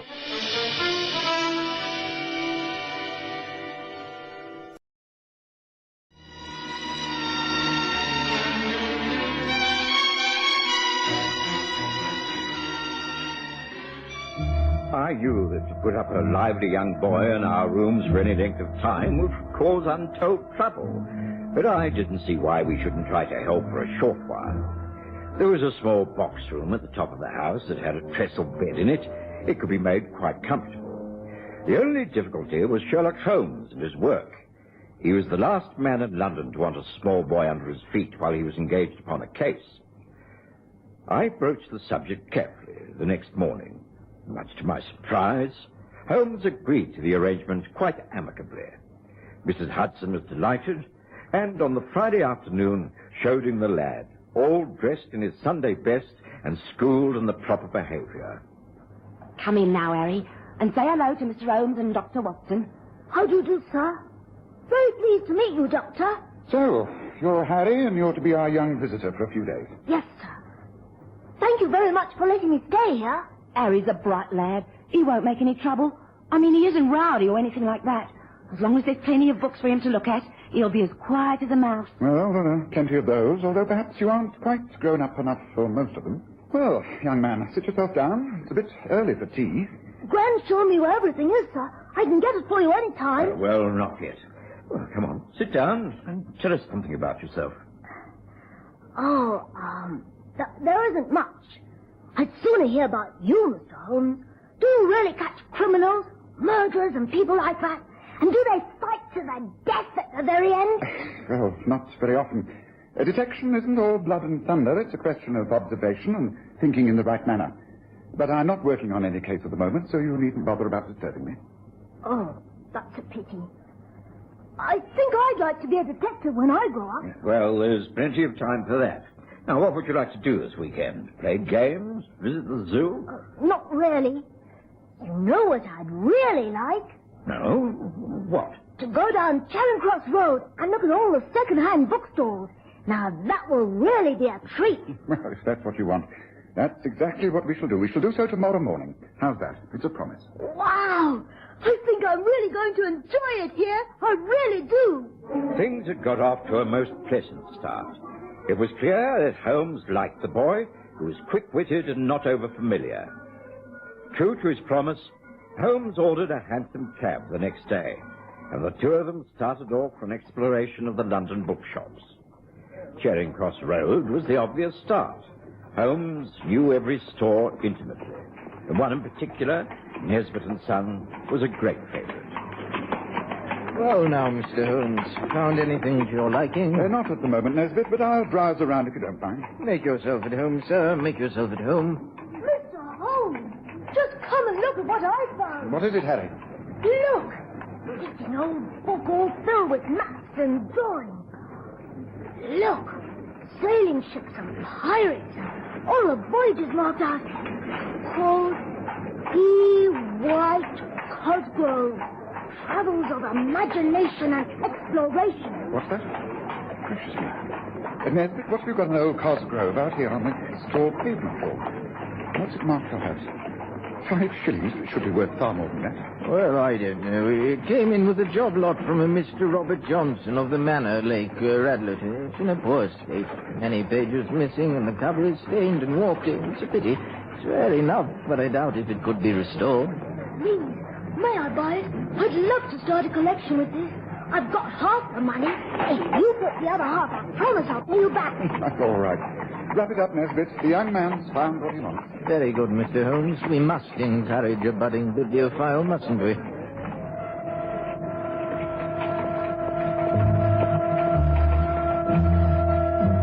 The rest of that day, young Harry stayed in the box room, poring over travels of imagination and exploration. We heard not a sound from him. It was on the Sunday morning, after a brisk walk in the park, that we returned to find a visitor had called. Ah, come in, Watson. Young Harry, this is Miss Amelia Johnson. She's called about the book you bought yesterday, Harry. I rather think she wants to buy it from you. What? I'm sorry. Perhaps you'll let me explain, young man. You see, my uncle is Mr. Robert Johnson, and this book came from his private collection. I think there must have been a slight mistake. The volume should never have been included in the parcel of books sent to Nesbitt's in London. Since then, a few pages have been discovered, which, when added to the book, would make it quite valuable. We found out Mr. Holmes's name and address from Nesbitt's, and he said he was sure you would agree to sell it back. I'll offer you far more than you paid for it. Now, what do you say? No. I'll give you a sovereign here and now for the book. Here? See, a bright new golden sovereign. Mr. Holmes, I don't have to sell the book, do I? I'll never get another one like it. And if that page is missing, well, maybe I'll be able to buy them for this lady later on. The book rightfully belongs to you, Harry. It's yours, and you've paid for it quite honestly.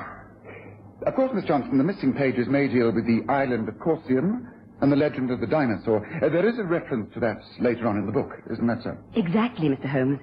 It's a shame that the tale should remain incomplete. We're anxious to see the volume whole again. I don't think my offer is unreasonable. Not at all. But it's entirely up to you, Harry. A sovereign back for 5 shillings outlay is a good investment. I don't want a good investment. I want my book, and she shan't have it, so there. I'm sorry, but the answer is no. Well, that's your answer, I'm afraid. The child is entitled to keep what is rightfully his. He's a junior. Surely he has parents I can appeal to, people who will listen to reason. I'm afraid not. None that you can approach at the moment. He's staying with me in the box room in the roof until his grandmother returns next week.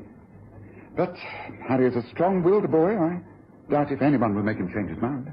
Not even if I made the offer 5 guineas? I very much doubt it. I'm sorry, Miss Johnson. I'm afraid your visit from Radlett has been a waste of time. Please, may I show you out? Now, look here, Harry. We appear to have stirred up quite a hornet's nest with this purchase of yours. I'm sorry. I don't want to sell it. No, and I don't think you should. Remember, I told you that detection was observation and clear logical thinking? Well, this is a case in point. I believe that book is far more valuable than anyone knows. Now, why did Miss Johnson go to such lengths to regain it? She knows nothing of its contents. I deliberately misled her by quoting the island of Corgan and the dinosaur. A total fabrication. Now, she's offering 5 guineas for a book Nesbit thinks only worth 5 shillings. Now, she's not going to stop there. If she can't buy it, she will be arranging to steal it. Oh, you think so? No, indeed I do. I've let her know that you occupy the box room at the top of the house with a small window jutting out onto the roof. I shall be very much surprised if you don't have a visitor call upon you this very night. A real-life burglar. What do we do? Bolt the window? Call the police? There's no need to call the police when I'm here. And no need to bolt the window either. In fact, you will leave it open. Now listen, Harry. Here is a real adventure for you. Now this is what we shall do. You will go to bed as usual tonight, but after it's dark.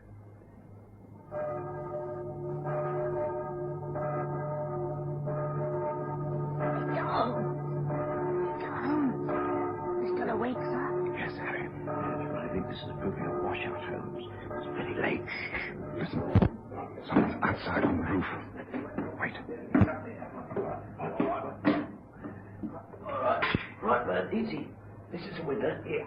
You go first. Righto. Hold on. That's it. Right. Head. Right, come on. Bring the lamp. All right, Watson. Get them. Right.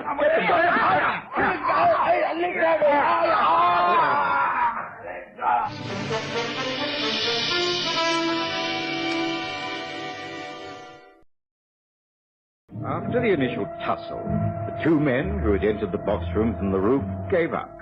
They were clearly amateurs at the game and even appeared shamefaced after the lamps were lit and the window closed. Holmes viewed them with contempt mixed with pity. As he listened to their awkward explanations... I'd never touched the job if I'd known. So help me, I wouldn't. Me neither. And we was just told to climb in here and get back a book that this kid had nicked from a bookstore. We didn't nick it. It cost 5 bob. Quiet, Harry. Well, you made a right mess of breaking and entering. Did whoever engaged you tell you who I was and who this young lad is? Oh, no. We thought we'd find the place empty. We was told what books to look for. Travels of Imagination, something like that. E. White Cosgrove's Travels of Imagination and Exploration. And I'll have you know that this is the house of Mr. Sherlock Holmes. Oh, blimey. You Sherlock Holmes? Oh, now we're for it. Before we send for the police, perhaps you can tell me the name and address of whoever put you up to this attempted burglary. A fella called Alan Mortimer. He lives at 28 Burmeside Mansions, Main Road, Radlett. Radlett. Ah, yes. Things are beginning to form a pattern. Now, look, you two, it's clear that you have been duped and made fools of. On the other hand, had you been successful, you would no doubt have handed over the book and collected payment. How much were you offered for this job? 10 quid apiece. Ah, that confirms our impressions of the value of the book, doesn't it, Harry? Look, this is what I shall do. I will turn you over to the police, but I shan't prefer charges until tomorrow. If I can clear up this matter swiftly, then we will see if we can't let you off with just a warning. But if things go wrong, I shall call upon you to give evidence against the true offender. Is that clear? Oh, yes. Thank you, sir. All right, Watson. Well, let's get these men down to the police station. Then I think we've had enough for one Sunday night. Tomorrow, we shall be paying a visit to Radlett, to the home of Mr. Robert Johnson, where I hope we can successfully conclude this very interesting matter. And as for you, Harry, you get to bed with no more questions asked. Understand? Could not resist the temptation of a trip to Radlett the following day. With the 2 would-be burglars still under lock and key, there was no chance of any information leaking back to the man who called himself Alan Mortimer. It was typical of Holmes that he made young Harry do up the controversial book in a neat brown paper parcel with string tied in reef knots. We then took a train to Stanmore and a carriage to Manor Lake, Radlett. Paying off the carriage, we walked up the long driveway. Obviously, the land and manor had at one time been a famous property. A vast lake stretched to the west of the house. An attempt had been made to control the foliage, but whoever had made it had fought a losing battle. We were crossing the final lawn when two figures appeared upon another driveway. A man and a woman. Now, who do I see approaching? You have but seen her once. What do you say, Harry? That awful woman who wants to buy my valuable book. Yes, it's Amelia Johnson, all right. Who's that with her? Yes. I'd make an even guess that his name is Alan Mortimer. Cruddy bloke who organised the burglars. Now, if I'm right, young Harry, you must keep your mouth firmly shut. You are not going to let on about anything that has happened. If you do, you will destroy everything. Understand? But... Now, they've seen us, and they've also recognized us. They cannot refuse to greet us. But whatever I say, you must agree. No matter how much you hate it, you must smile and nod and be a little gentleman. Understand? But All right, I agree. Good. Here we are. Now, good morning, Miss Johnson. I hope you'll pardon this intrusion. The fact is that my young friend here has had a change of heart and thinks he would like to talk to your uncle about the purchase of his book. What? I see. I don't know where Uncle is. I think he's inside the house. Good morning, Dr. Watson. Good morning. Good morning, Harry. Mom. Good morning, sir. Good morning. Oh, allow me to introduce you. This is my fiancé, Alan Mortimer. Mr. Sherlock Holmes, Dr. Watson. How do you do? And Harry. Pleased to meet you. Would you excuse us? I think we'd better go on up to the house. I'd like to conclude this transaction as soon as possible. Come, Watson, Harry, this way. Good morning to Miss Johnson. Good morning, Mr. Mortimer. Alan, what could have happened?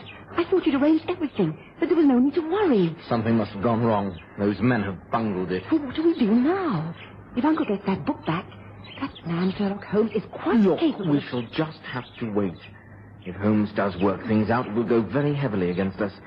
But we shall just have to wait and see, shan't we? Within a few minutes, we were up at the house. An elderly manservant showed us into a large, dilapidated room where, from behind an enormous desk, a thin, distinguished man rose to his feet and made us welcome. He explained his circumstances and how he came to part with the book. As you can tell by looking around you, Mr. Holmes, my family have fallen on rather hard times. We used, in the old days, to be very wealthy. My ancestors have lived here for hundreds of years. I am the last of the Johnsons. Yes, naturally, I wish to end my days here. The thought of giving up the place at my age is repugnant to me. So I have been forced to sell my possessions in order to live. Amongst the things I got rid of is the family silver and many rare books. I sent a whole lot to Nesbitt and Son. Amongst them was the Cosgrove. I fail to see why you wish to return it. I don't. But there's a riddle attached to this book, Mr. Johnson. And I think with your help, I can solve that riddle. And perhaps in doing so, I'll be able to help you overcome some of your more pressing problems. Riddle? What sort of riddle? I don't understand. Open up the book, Harry. Very well, sir. Now, to start with, I want to know who was the original owner of this book, his background, the sort of man he was. Well, that's easily answered. It was my great-grandfather, old Peter. He returned from many years sailing the world and did a lot of rebuilding to this manor. He created the lake, set out the gardens. He was an eccentric, an amiable adventurer. Ah, so he landscaped the grounds. Harry, turn to the centre spread pages of the book. Those are the 2 pages that show the south of England and the Isle of Wight. There are lovely monsters and even a whale blowing waterspout. Look, lots of pirates and galleons. It's a bit messy, though. Someone seems to have written in the margins. Can't read it very well. What's it mean, Mr. Holmes? An examination of the writing through a magnifying glass. Is T-R-E-S-O-R-T-R-O-U-V-E.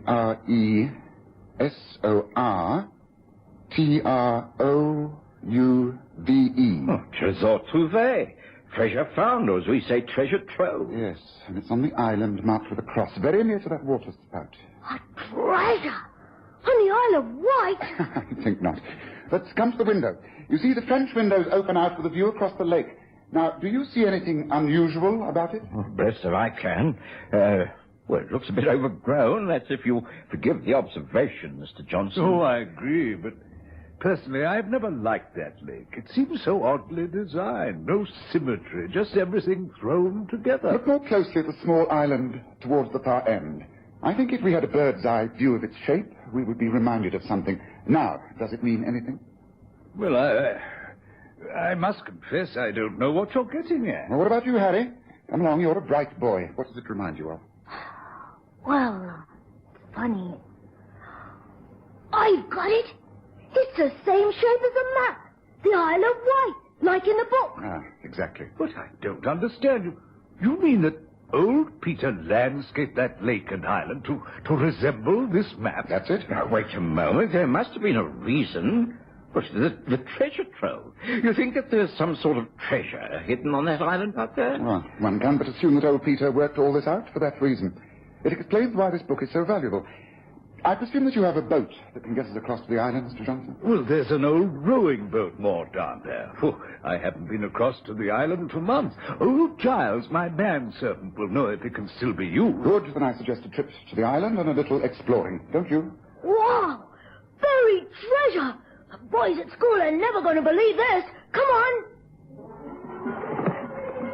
Oh, I don't understand. There isn't any water spout, Mr. Holmes. So how can we know where to look?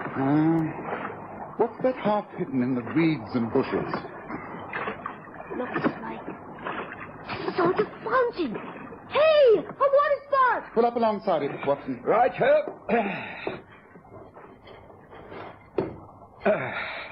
there. Right. Now, you have the spade, Mr. Johnson. Right. Let's get ashore and start to dig around that fountain. I think but a few paces the other side is the nearest we can attempt. Ready? Yes, I'm ready.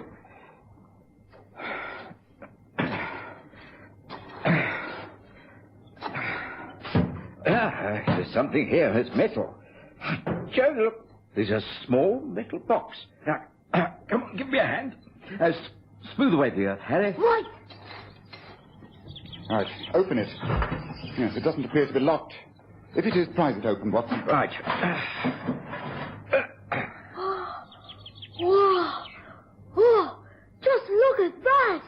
What a sight met our eyes when the small metal box was opened. Even though the sovereigns it contained had been buried in the moist earth for all those years, they appeared almost newly minted. They were genuine enough. The look of sheer amazement on Robert Johnson's face was only matched by the wonder of young Harry. I really believe that at that moment all this young boy's dreams came true. It was simply a fairy tale for him. Back at the house, Robert Johnson couldn't contain his delight. But Holmes, unperturbed, had to curb his enthusiasm. I'm afraid we now have to come to the unpleasant part of the whole adventure, Mr. Johnson. I have to tell you that your niece is not the timid, loyal creature you thought her to be. She found some missing pages to the book by White Cosgrove. On those pages must have been the information that elsewhere in the book was the clue to all this money. Perhaps it said, look at the center pages, something like that. Anyway, she didn't tell you. She went to Alan Mortimer, the man she wishes to marry. She and he made a plan to get hold of the book, seek out where old Peter had buried his fortune, and claim it for themselves.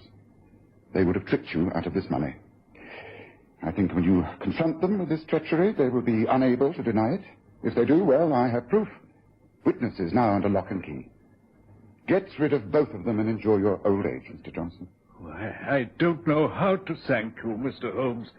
Surely there must be some way, some reward. Holmes refused the reward. But young Harry Hudson went back to London with 10 shiny sovereigns in his pocket. The happiest lad in the whole world.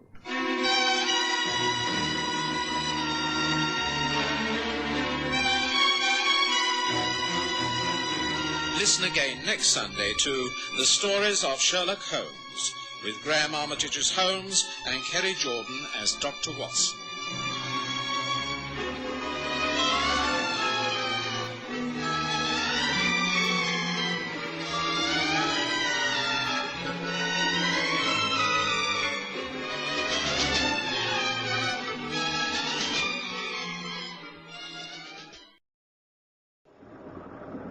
Well, Holmes, nearly there. Oh, look from the window, our first glimpse of the sea. I think of all the things I love, it's the sea breaking over the Cornish coast. You're a romantic at heart, Watson. And I'm not ashamed of it. I'm looking forward to 2 weeks walking, swimming, and fishing, and you, Holmes, are to do exactly the same. You're utterly tired out. As a doctor, I order complete rest. Well, from the plan you've just laid out, it seems to be quite the reverse. A very energetic holiday. I mean no studying and no getting involved in local criminal matters. Now, Watson, we're going to live at the Seagull Inn at Lizard Point. Now, what possible crime could happen in such a remote spot?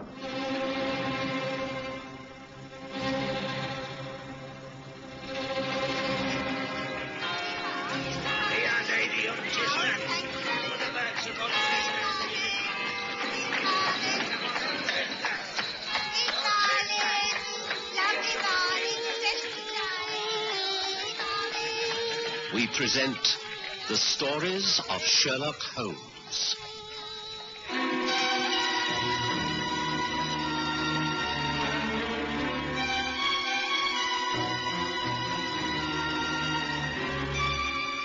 Lizard Point.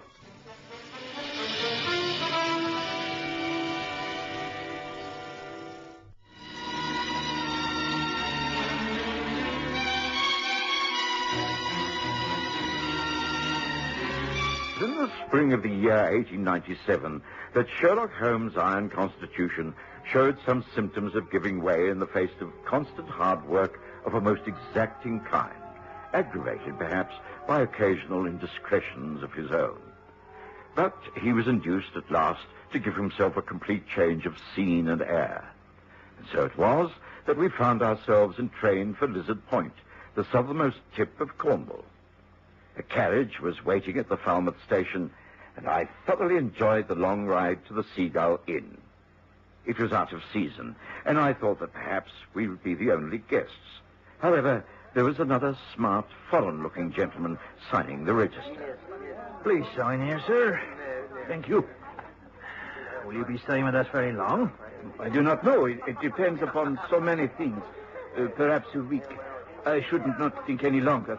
Is it convenient? Oh, are you? Bless you. Stay as long as you please. We aren't all that busy at this time of the year. Room 5, just along the corridor. Shall I have someone take your things? No, that is not necessary. I can manage myself. There we are then, sir. There's your keys. If you like to take half a cider in the bar, it's right there on the left. No, thank you. I drink only wine. Perhaps you can tell me, is it far from here to the place known as Cliff House? About 20 minutes walk along the cliff path. Turn left at the top of the lane and follow the path. Can't miss it. Grey stone building. Looks right out over the sea. It is owned by Mr. Adam Leach.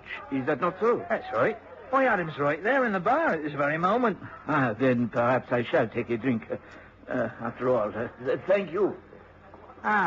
Good afternoon to you, good sirs. You must be the two gentlemen who made reservations. Sherlock Holmes and Dr. John Watson from London. That be right? Yes, that is correct. I'm Watson, and this is Sherlock Holmes. How do you do? How do you do? If you'd be so kind as to sign the register. You have rooms 8 and 10 with a connecting sitting room between. Nice view, right out to sea. Oh, thank you. That sounds ideal. Holmes? Oh, certainly. If you could have our cases taken to the rooms, I think Watson and I will take up a suggestion of a drink in the bar straight away. It's been a long and very tiring journey. Very sensible. I'll be joining you myself very shortly, once the wife comes off duty. To the left there, gentlemen. Oh, thank you. Come on, Watson. I'll buy you your favourite cider. The bar of the Seagull Inn was obviously the gathering place of all the local residents of Lizard Point. There were not many in there when Holmes and I entered, but perhaps half a dozen. Behind the bar was a buxom Cornish woman who I assumed correctly to be the landlord's wife. She was talking to a strong, middle-aged man whose weather-beaten face was topped by a mop of the most luxurious silver hair I've ever seen. I won't be doing with it, Arthur. They know nothing of their own mind, and he's too smooth, too clever by half. But nice and well behaved, Adam. No one in these parts has anything against him. We was all young once, you know. I still be against it. But enough of that. You got company. Oh, evening, gentlemen. What can I do for you? 2 of your best, strongest ciders, please. Oh, come in for a first taste, have you? Well, I can tell you it's the best you'll ever get. You the 2 gentlemen from London who'll be staying here? That's right. We've just arrived. Well, have a good holiday. Not exactly the right time of the year, but you struck it lucky. Weather be that fine and hot the last week. Suppose it'll break with a storm sooner or later. There we are. Thank you. Place it on the bill, do you? Of course. I think you're wrong, you know, Adam. not try to get to know Mr. Mason better? Well, here's to your much improved health, Holmes. What? Oh, yes. Good health. Good evening. Is it possible to have a glass of wine? Well, yes. We've got some French stuff, but it's by the bottle only, you understand. Oh, yes, of course. Thank you. I'm all right. Good night to you, Up early, are you? Night, Adam. Please, excuse me. Mr. Leach. Mr. Leach, please. You know me. My name is... Well, strange things are going on here tonight. Who was that? A French gentleman named Jules Lebrun, who arrived from Paris quite recently and intends to return there once his business here is completed. Holmes, how can you possibly know that? You haven't even met the man. No, but I signed the hotel register after he did, and it's very easy to add up. 2 and 2 make 5 if you have any imagination at all. You were right, madame. An excellent cider. Evening, Martha. Did I see Miss Leach go out? That's right. Oh, what a pity. I was hoping to have a word with him in here. Oh, if you ask me, I wouldn't bother him right now. He don't seem in none too good a humour. I'd play a waiting game if I was you. Slowly, don't you? Oh, you mentioned me. Aye, and he wasn't too friendly. Take it easy, my boy, and you'll stand a chance. Otherwise... I suppose you're right. I'll have a pint of ale then, Martha. Right you are. Oh, meet Mr. Sherlock Holmes and Dr. Watson. Down from London they be. This is Christopher Mason. Oh, good evening to you. You're on holiday, are you? Yes, that's right. And a fine spot it looks, too. Oh, Lizard Point is a rare place and no mistake. Take a turn up on the cliffs when the moon comes out. You'll see. It's like a fairyland. There you are, then. Oh, thank you, Martha. And here's to your good health, gentlemen. And may you have a very pleasant stay. Cheers.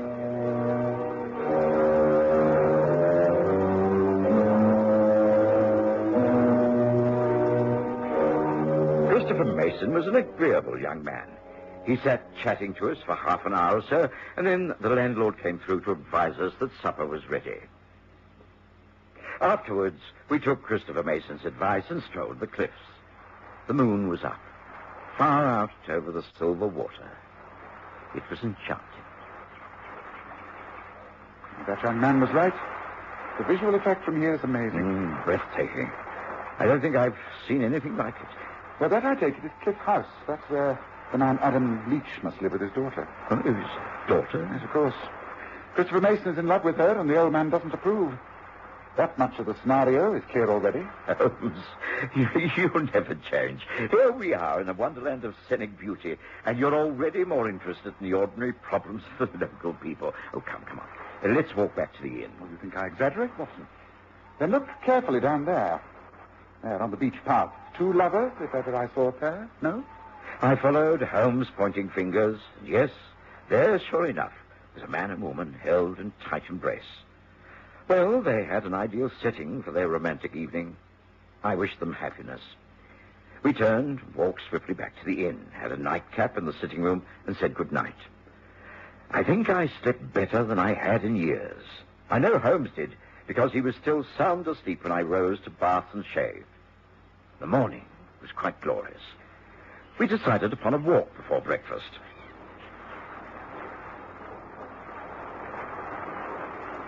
Glorious morning, Holmes. Yes, a really beautiful spot.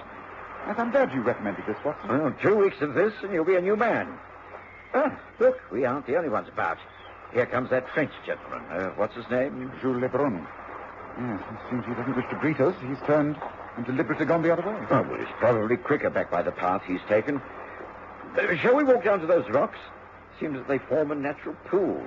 Ideal for swimming, I should say. Yes, and someone has already made use of it by the look of things. Is that not Christopher Mason, a towel round his shoulders? He must have got up bright and early. Yes, and I think he's seen us. Yes, coming up this way. Hello there! Good morning. Good morning, Mr. Holmes. Dr. Watson, what a lovely morning it is. Yes, makes one feel good to be alive. Oh, you've been for a swim? Oh, just a quick dip right over there. Oh, you don't use that natural rock pool? Surely that's safe enough. Oh, yes, but I haven't got time this morning. I've got a lot to do. Excuse me. Have a good day. Bye. What's he in a hurry about, I wonder? Oh, Holmes, this is exactly right for both of us. Peace and quiet, fresh air, good food, no troubles at all. Well, come on. Let's step it up.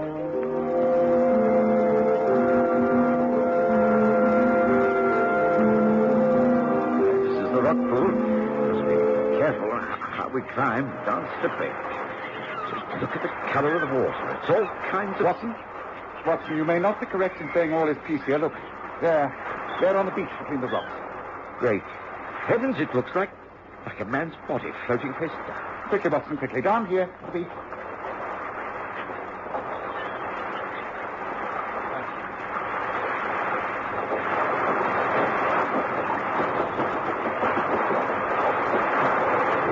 Here, Watson, come, give me a hand. Help me drag him out and onto the shingle. Here. Right. Come on, Corgan.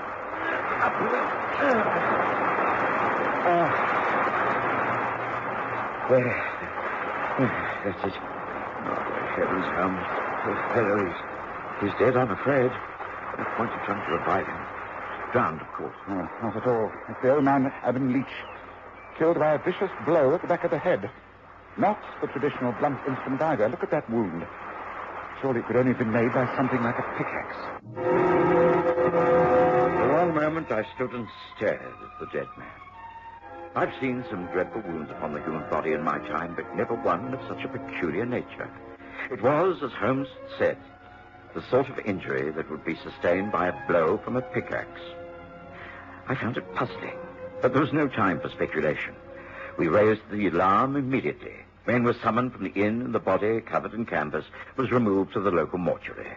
The one and only police constable was summoned, and an urgent message sent to the police station in Falmouth. It seemed quite natural that Sherlock Holmes should take charge.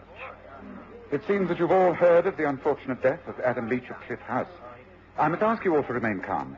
This is a most regrettable tragedy.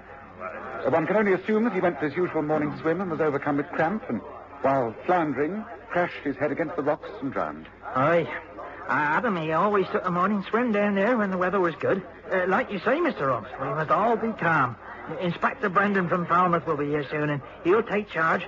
Meantime, someone has got the telephone. Hey, poor girl. She'll be that heartbroken. Yvonne, I take it, is Adam's daughter. In which case, I think I should like to go up to Cliff House with you, Mr. Mason. You will be anxious to be with the young lady when she hears the news, will you? Yes, of course I do. Well, I just can't believe this. It's unreal.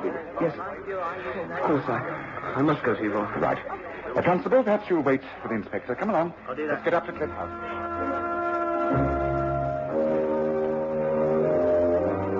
Yvonne Leach was a young, attractive girl, well-spoken and neatly dressed. She was deathly pale, but in no way hysterical. Good morning. You are Mr. Sherlock Holmes, and you, Dr. Watson. Thank you for coming up here with Christopher. We can only say how sorry we are. It's a great tragedy. I've often warned Father about taking exercise so early in the morning. He was always an active man. Didn't seem to realize that he was no longer young. I suppose it was an accident, wasn't it, Mr. Holmes? Why should you think otherwise? Did your father have any enemies? None that I've been aware of until recently. Oh, he was not very likable in many ways. He had a vicious temper and always wanted his own way. He resented Christopher, for instance. There's no point in denying that. But Father usually came round and compromised. It's going to be hard to think I shall ever see him again. I'm sorry. You said your father had no enemies until recently. What did you mean by that? Well, it started about 6 weeks ago. He received a letter from France. At least it had a French postmark. And from then he appeared strained, even frightened.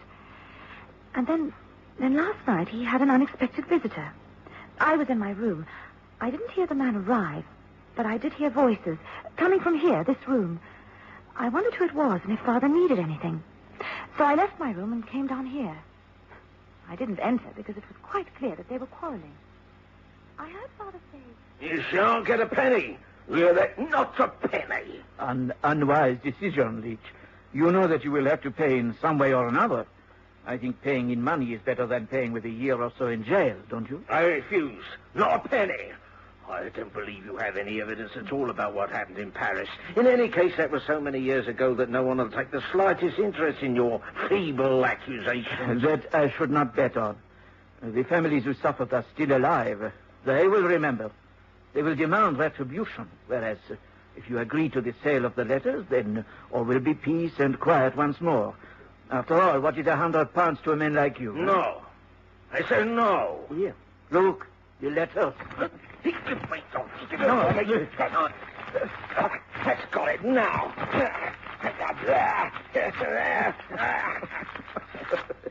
You really are anxious to have the letters destroyed, aren't you?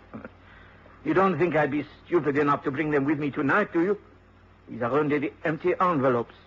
No, I still have the letters, and they are still for sale. But now that I am sure you want them, the price goes up. I want £500 now. What? A nice round figure. 500, and I promise you I will hand them over and leave for France by the next packet steamer. What do you say? I say get out. Take your blasted letters. Get out of my house and stay out. Oh, go on, do your worst. Get out of my sight while you're still alive. And if you ever set foot in this house again, I'll kill you. Very well. I will go. But you will live to regret this, Adam Leach. That is, if you continue to live at all. Good night. I was in the hall. I stepped back and concealed myself behind the curtains by the stair windows. I was able to see the stranger as he left. A tall, dark man, smartly dressed and top-hatted. Jules Lebrun, the foreigner from the Seagull Inn. I knew it was. He's the only French-speaking visitor in these parts. This is most interesting. Well, thank you for telling me, Miss Leach. I think you'll be having a visit from Inspector Brendan of the Falmouth Police later on. I advise you to confide this to him. Very well. But I do not wish to cause more trouble. Whatever happens, it can't bring Father back, can it?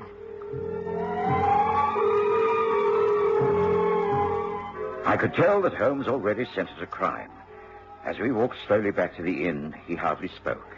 He studied the nature of the scenery, watched seabirds of all kinds wheeling their way high above the jagged cliffs, and paid particular attention to the nature of the rocks that formed the pool where old Adam was found. No, it couldn't have been an accident, Watson. You mean the man wasn't drowned, Holmes? No. A post-mortem will show that he was killed by a tremendous blow on the back of the head. It was not caused by crashing against the rocks. If that had been so, the body would have shown signs of cuts and bruises all over. There wasn't another mark on him. The puzzling thing is that the blow must have been caused while he was in the water. Now, the water in that pool is deep. We know that. It was hard for us to get at him and pull him out. Yes, within a matter of a few paces, the bottom falls away by several feet. But, Holmes, if the man was swimming, and he would have had to have been, how could anyone have delivered a blow to the back of his head? The wound was actually at the base of the skull. Exactly.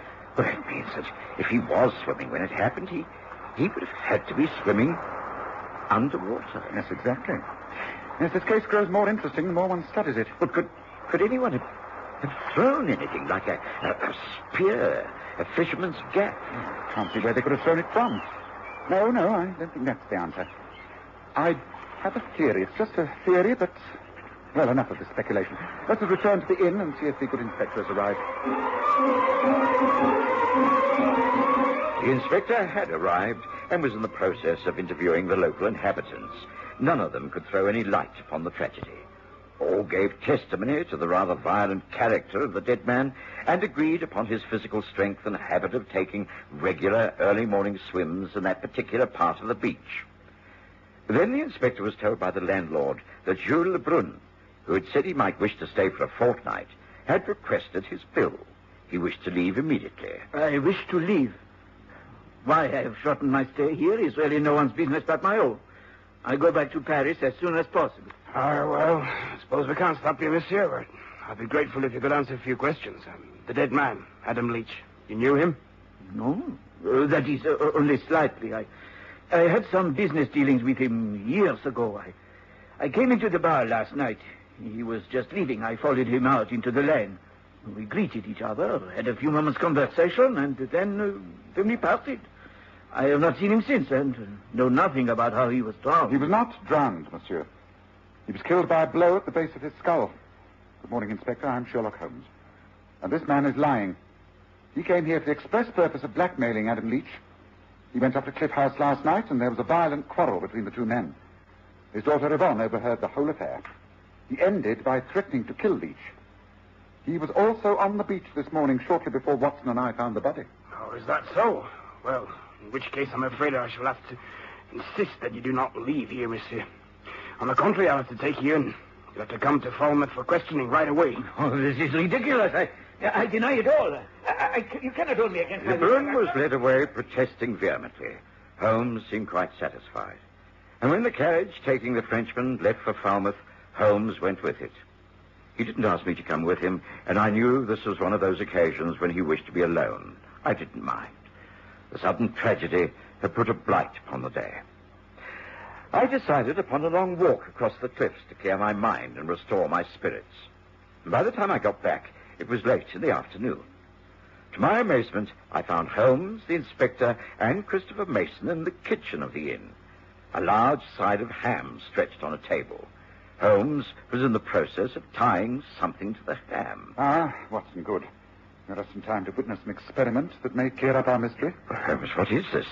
There is a sizable chunk of ham pinned down to a plank of wood, and you're now tying a fish on the top of the ham. Yes, quite. It appears a most bizarre mess, doesn't it? But come, I think this is ready. Now we shall take ourselves down to that rock pool, and I will show you how Adam Leach was killed. Come.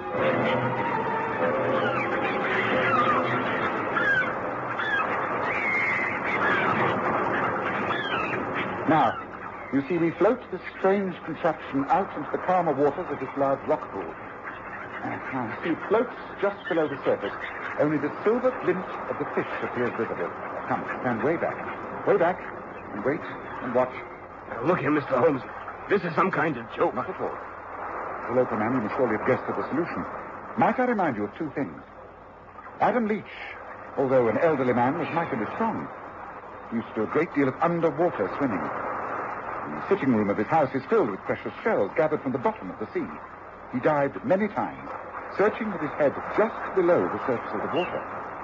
He had a mane of white hair, did he not? It must have streamed behind him as he swam. And from way above could look exactly like the fish out there in the calm waters. Now look at the sky. Birds wheeling round. What are they? All different types. Yes, but one in particular, the cormorant, the bird fisher. That dives at incredible speed down like a hawk, only much faster and with far more strength.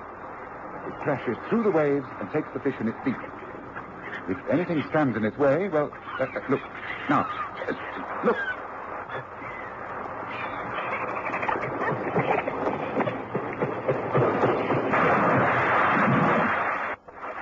There is your killer, Inspector.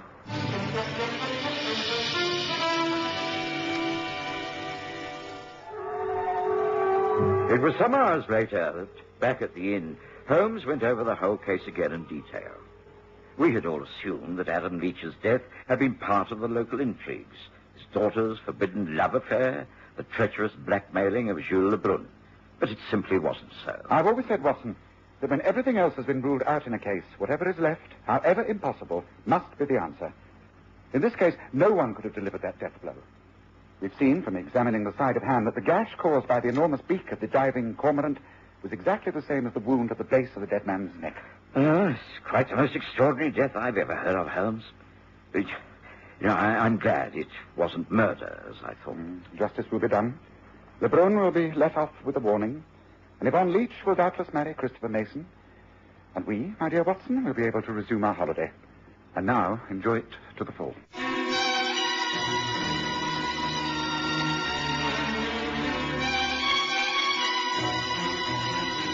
Listen again next Sunday to The Stories of Sherlock Holmes, with Graham Armitage as Holmes and Kerry Jordan as Dr. Watson.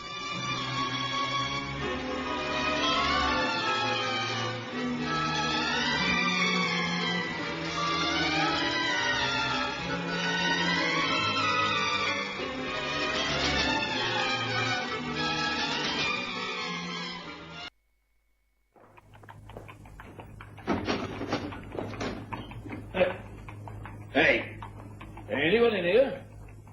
Anyone mucking around in these stables? Come on now, I can see you there in the shadows. Come on, show yourself. All right. What are you going to do about it? What are you doing here? These are private stables belonging to Mr. Paul Chester. Too bad. I just lost my way, that's all. Sorry, bye for now. Now, wait a minute. That ain't good enough.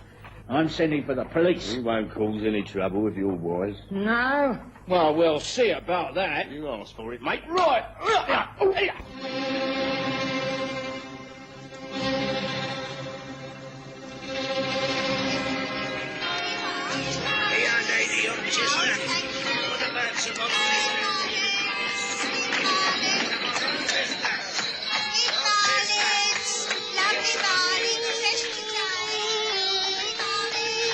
we present the stories of Sherlock Holmes.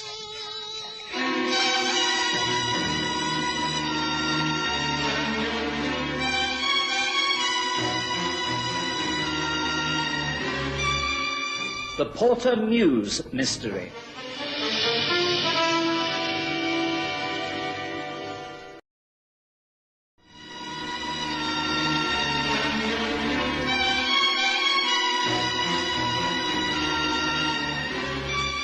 Sherlock Holmes was accustomed to dealing with mysteries and murders, but as far as I can recall, there was only one case where a death occurred almost on his doorstep.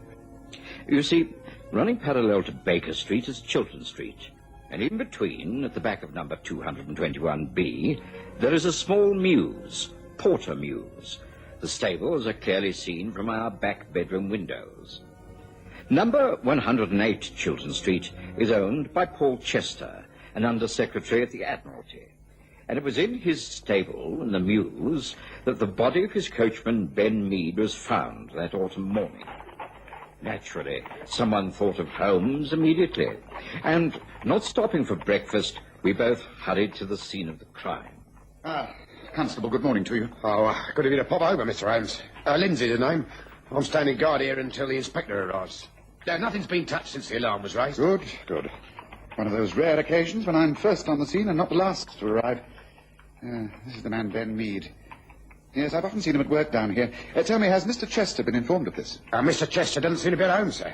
The place is all locked up. That's how this man was found. The housekeeper arrived. She doesn't stay in the house. She couldn't get in, and so she came down here to find Ben. Went in a flaming hysterics, she didn't call the police. She's next door if you want to talk to her. Later will do. Let me first take a look at the body and the whole stable. The horse and carriage aren't here. I take it that Chester has gone off with them. Now, the body. Well, it must have been a fight, Holmes, with the way everything's been thrown about. Oh, yes, there's been a fight, all right, but an unfair one. It seems to me that this poor fellow was knocked down, and then, before he had a chance to pick himself up, he was hit across the base of the skull with a heavy instrument. This man gave a good account of himself according to his facial injuries. Blood everywhere, and look at his knuckles, and... Yes, what's this? Yes, a coachman's wheel hammer. Blood and hair on it, yes. This is the murder weapon, all right. Now, I need as much light as possible. Now, where's my glass? Yes, very interesting. Very interesting. Well, it's clear from the footprints in the earth by the door that Ben came in here and disturbed someone. I should say quite early last night. There was a fight. He inflicted some injury upon his opponent before he was knocked down. He was leaning, I should think, about here when the fatal blow was delivered. Yes, I think I'd like to go over everything alone, if that's all right with you. And then, when the inspector arrives, you can send him up to my rooms, Constable. I think I can put him on the right track straight away. Oh, that's a relief to know, Mr. Holmes. Lucky to have you on the spot, so to speak. I'll tell the inspector straight away.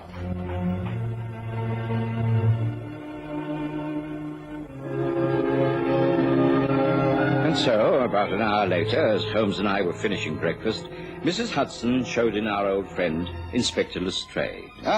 Lestrade. I wonder that Scotland Yard has been called in on such a minor case of murder. Morning, Holmes. Morning, Watson. Well, as a matter of fact, the powers that be heard you'd been at work, and they thought it might be more important than it first seems. Murder on the premises of anyone who's employed at the Admiralty has serious undercurrents. Yes, but this murder occurred in the mews, in the coaching stables at the back of Mr. Chester's house. Nothing to do with Chester. That's right. But what is not known is that the house was burgled last night. When the housekeeper was let in, and when they opened up the place, they found that all of the famous silver plate had been taken. Now, these two events cannot be unrelated, Holmes. The man who killed Ben Mead must have used the mews as an entrance to the house. There is, of course, a connecting gate and a pathway to the back door. Yes, but let's get the sequence in the right order.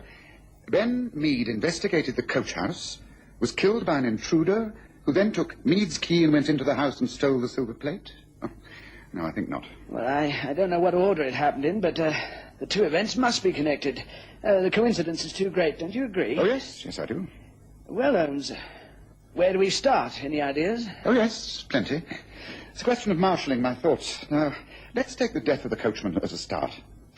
You're looking for the murderer. He is approximately 5'8". He has red hair, and he has a tooth missing from the front of his mouth. Holmes, you aren't serious. Never more so. But how did you arrive at these conclusions? My dear Lestrade, you're as infuriating as Watson. You should know my methods by now. They are totally scientific.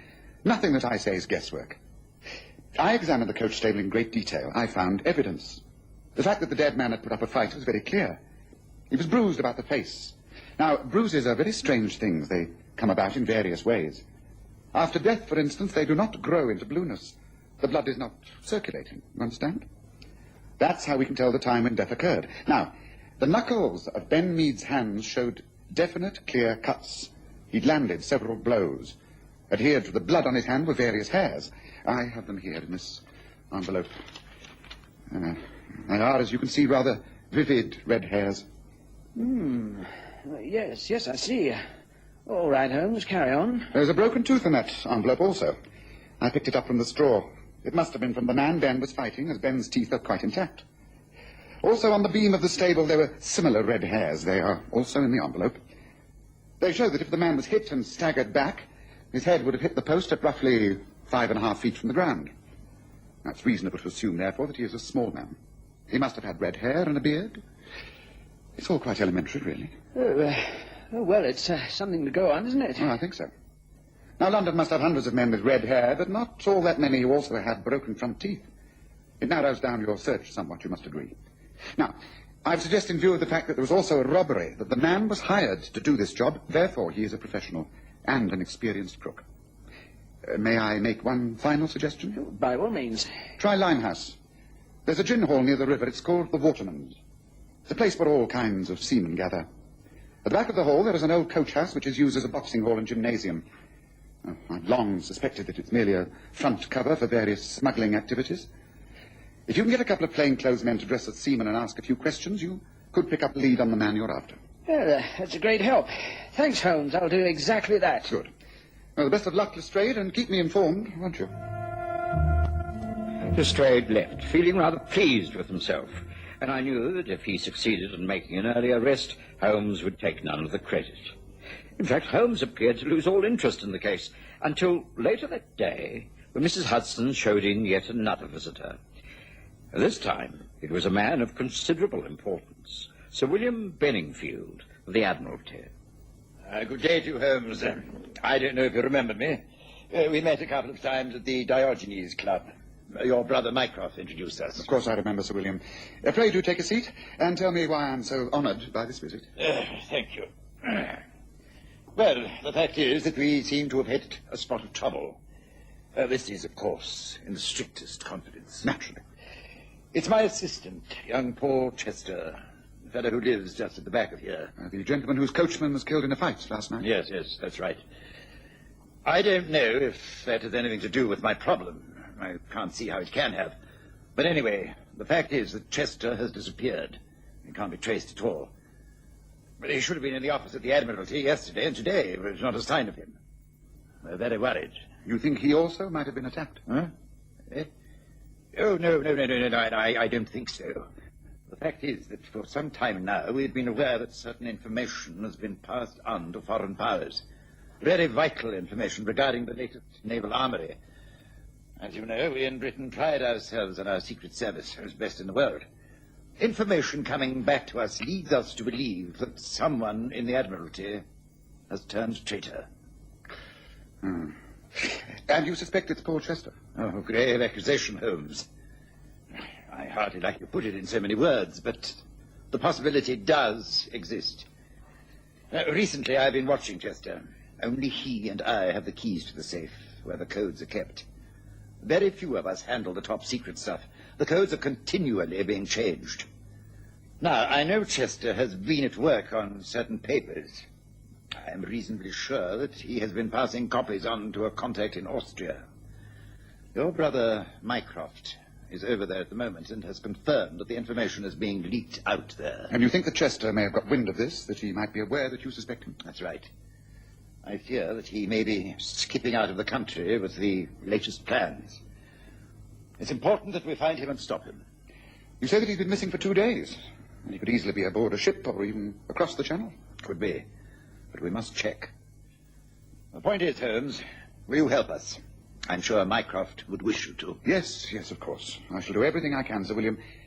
Yes, this case is becoming extremely interesting. Yes, I shall do everything I can.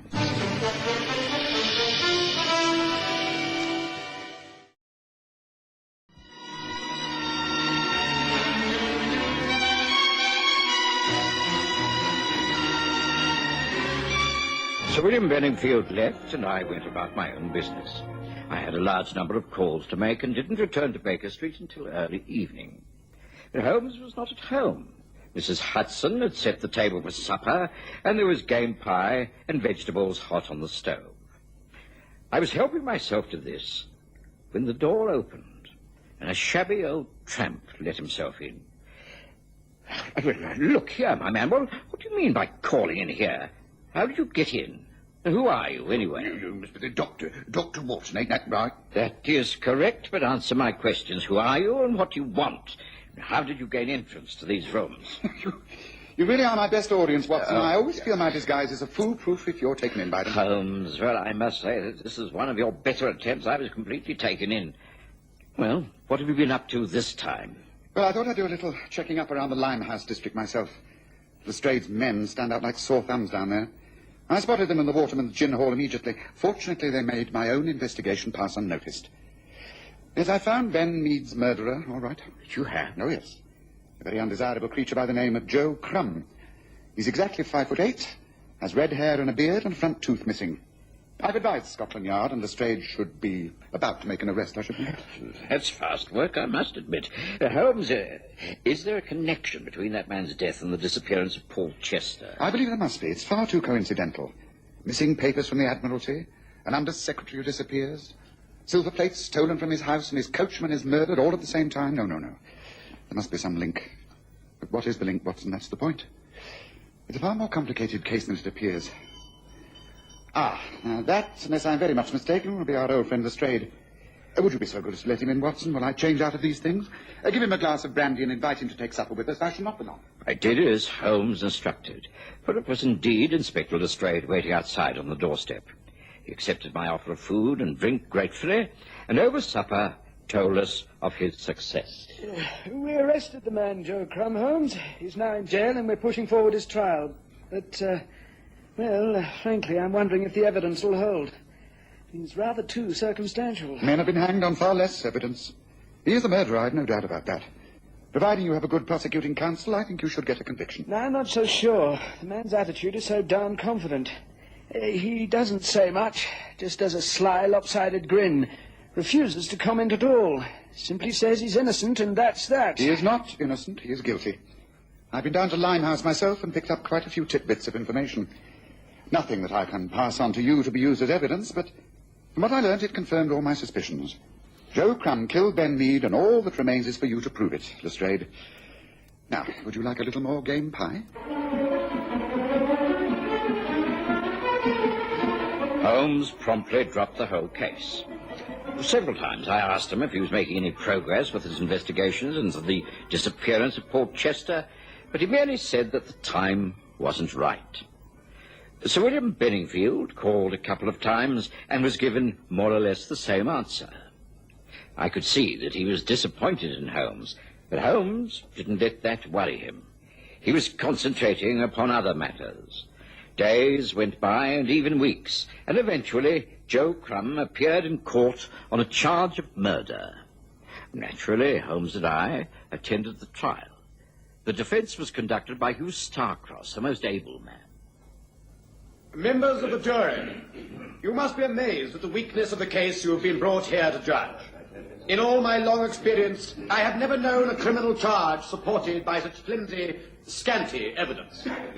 As it unfolds, you will see that no rational mind can find the prisoner guilty. My client is not content, however, to be acquitted for lack of evidence. He claims the right to prove his innocence. He will show that he could have had no part whatsoever in the death of the coachman, Ben Mead. That means he's about to produce an alibi. The usual questions first, though. A prisoner at the bar. You have heard that at the scene of the crime, there was evidence of a fight and the finding of red hairs and a broken tooth. You have red hair. That's right. Natural, too. Always have had this colour here. You also have a front tooth missing. Can you tell the jury how you lost that tooth? Waterman's gym, Limehouse, boxing. Lost it about 3 months ago. A fella called Max Baker caught me one in the face and knocked me tooth out. Oh, that's Baker down there, he'll tell you. Yes, just confine yourself to answering the questions. I shall bring the necessary witnesses to testify as I think fit. And now, on the night of the 21st, when this death took place, can you account for your movements? Of course I can. I was in the Waterman's till about 10 o'clock. Then I went across to the pub. 3 Ducks. Stayed there till closing time, playing darts. Then went with the landlord to play poker. Had an all-night session. I won quite a bit, too. And now we shall hear the confirmation from the landlord. Yes, he'll now be called. That's him, that large, fat-faced man with the black hair smarmed down. He will testify for Crumb. Holmes, you seem quite pleased that things are going so badly. If this continues, then Crumb will be acquitted. Oh, yes, I should think that's almost certain. Well, I think there's very little need to stay and hear more, Watson. The jury won't take all that long to make up their minds. We may as well go and get ourselves a cup of coffee, I think, don't you? Gentlemen of the jury, have you arrived at a verdict? Do you find the prisoner guilty or not guilty? Not guilty, my lord. Naturally, I was greatly upset, and so was Lestrade. Scotland Yard had been made to appear rather stupid. He was far from pleased and very much inclined to blame Sherlock Holmes, who was quite unimpressed by the whole of the proceedings. In fact, later that evening, he seemed rather pleased with himself. Tonight, I think we can actually move on the case, Watson. I thought it was all over. Crumb has been acquitted. Well, you may have been right in thinking him guilty, but he's got away with it. Not entirely. He has been made to reveal his hand, and I think now we can step in and solve the whole mystery. I've asked Lestrade and his men to meet me later. First, I have to send off a few telegrams, one to Mycroft in Innsbruck, another to the landlord of the 3 Ducks, and a third to Sir William Benningfield. Then we journey to Limehouse, suitably clad, of course. I'm sure I can find an old suit that'll fit you, Watson, and a large cape with a pocket that can conceal a revolver. You want me to come with you, or you think it might be dangerous? That's right. I've been inactive for long enough. This time, things were brought to a head, don't you agree? Come, make preparations. It could be a long night ahead.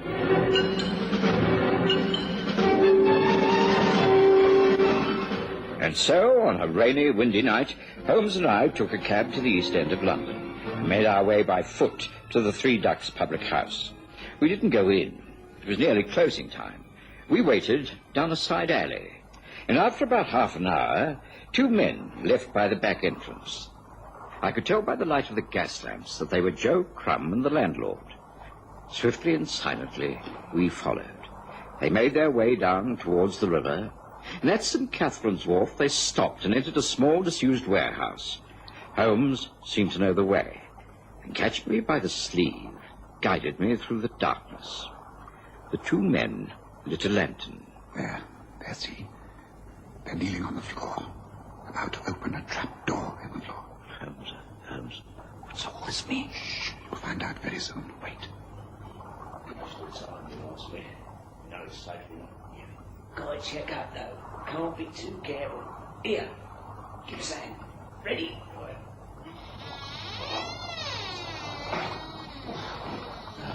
See, still there. No chance of anyone discovering him under the floorboards. All we've got to do is put him in the chest. Come on, these. Right. Right, that's got him. Close him in. Now, tomorrow, going to call the Santiago Star. Once right out at sea, the captain drops it overboard and that is down. We settle back in head and start collecting. Rich men we're going to be. Nice and rich for the rest of our days. Worth taking a few risks for, I reckon, don't you? One risk too many, Crumb. What a devil! Don't move. There are 2 guns on you, and both my friend and I are crack shots.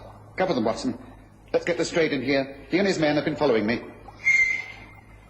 That's it. The game is up, Crumb. You may have got away with murder once, but this time you won't be so lucky. This time you will face a charge of killing Mr. Paul Chester, whose body you have just placed in that sea chest. You blasted clever swine, how did you... You'll have plenty of time to listen to explanations later. Lestrade. Good, right on time. Take these men away. Then I think you can make yet another arrest. A bigger fish this time. These are just 2 sprats to catch a mackerel. Come on, Watson. Our work here is over.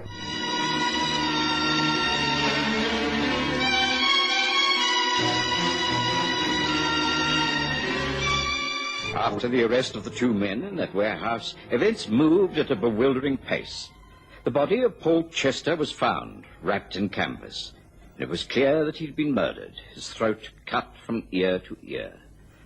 Under cross-examination, the landlord of the Three Ducks broke down and confessed everything. He turned Queen's evidence, and so implicated none other than Sir William Benningfield. Holmes was not at all surprised. You see, it was Benningfield's whole idea. It was he who had turned traitor and was passing on the naval secrets. Paul Chester found this out and was ready to expose him. So Benningfield had to get rid of him. The plan was to burgle the house in Chiltern Street, steal silver plate, and then send a message to Chester where to find it. Chester was lured to Limehouse, where he was killed, and his body placed beneath the floorboards of the warehouse until it could be shipped aboard a boat and dropped out at sea. Unfortunately, Joe Crumb was discovered by Chester's coachman, who was killed in a fight. I knew that it was the beginning of the case and not the end. Once Crumb was acquitted, he got overconfident. The landlord, being the spineless type, reacted to a telegram I sent him saying Chester's body had been found. They led us to him. My brother Mycroft is due back in England straight away. He'll deal with Benningfield. I think our job is over, Watson. So much for the Porter Mews mystery. Interesting case, but a little too close to home for comfort. Don't you agree?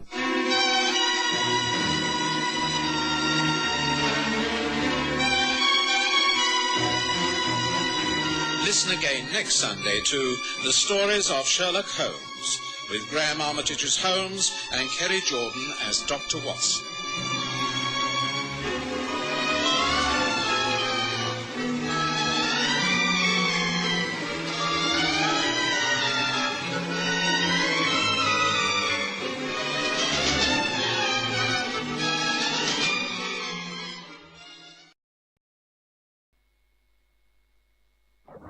Oh, very nice casting, Holmes. I must say I'm enjoying this trip tremendously. It'd be rather more satisfying if we caught some fish, Watson. What are you always telling me? Patience is a virtue? Well, I've only been here a couple of days. And after all, what have we come to Norfolk for? Complete rest. Enjoy the Broads, fishing, walking, generally taking a lazy holiday. Well, I'm quite content. It's all very well for a couple of days, but then I find I need something to concentrate upon. Well, I think you should concentrate upon your line, Holmes. I think you might have a bite. Hey, you there! You want a bank there? And if I have, then that man has ruined it. Holmes! Sherlock Holmes, surely it must be. Who on earth? I'm not known in these parts. By heavens, it's Tubby Spencer. Do you remember him, Watson? Superintendent at the Yard many years ago. Well, well. What on earth's he doing up here?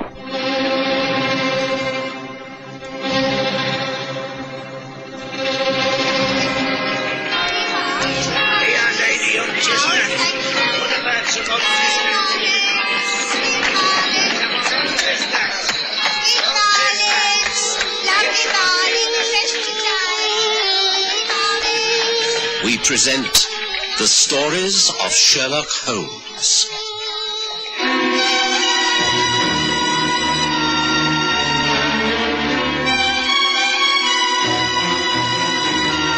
The Nene River Mystery.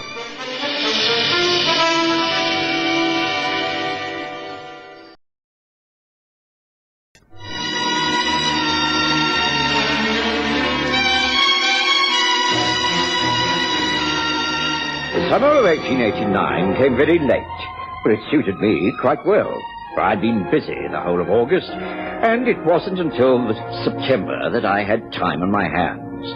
When I did, the summer really started. Sun came out, the temperatures rose, and it seemed an ideal time to take a short break.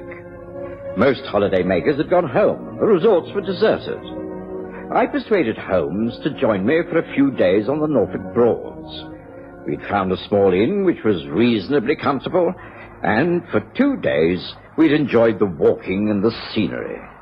And then one morning we'd been disturbed by the well-remembered figure of Superintendent Spencer, or rather, ex-superintendent, for he'd retired from Scotland Yard many years ago.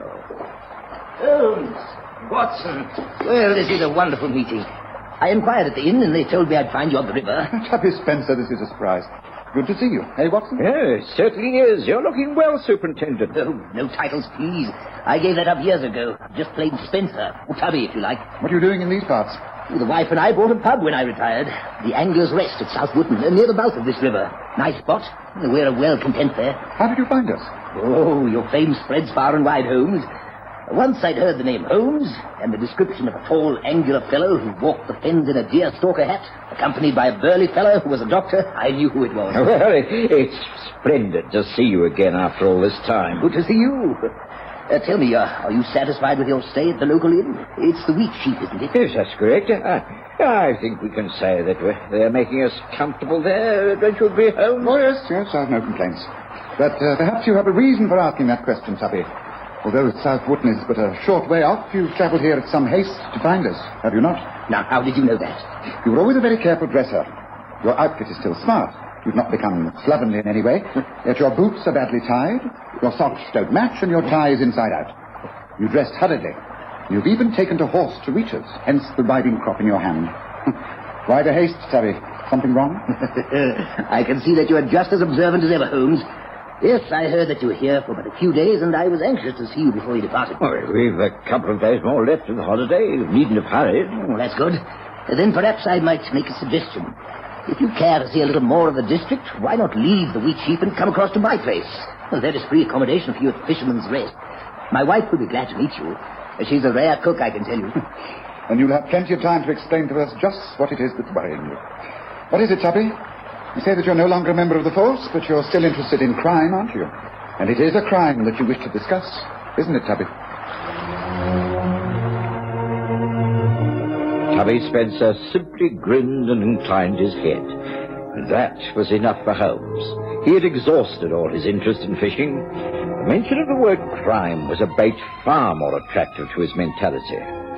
Within minutes, we'd gathered together our fishing gear and were on our way back to the inn. By lunchtime, we'd been taken by donkey cart across the fenlands to South Wootton. The Fisherman's Rest was in every way superior to the inn we'd just left. Mrs. Spencer made us very welcome.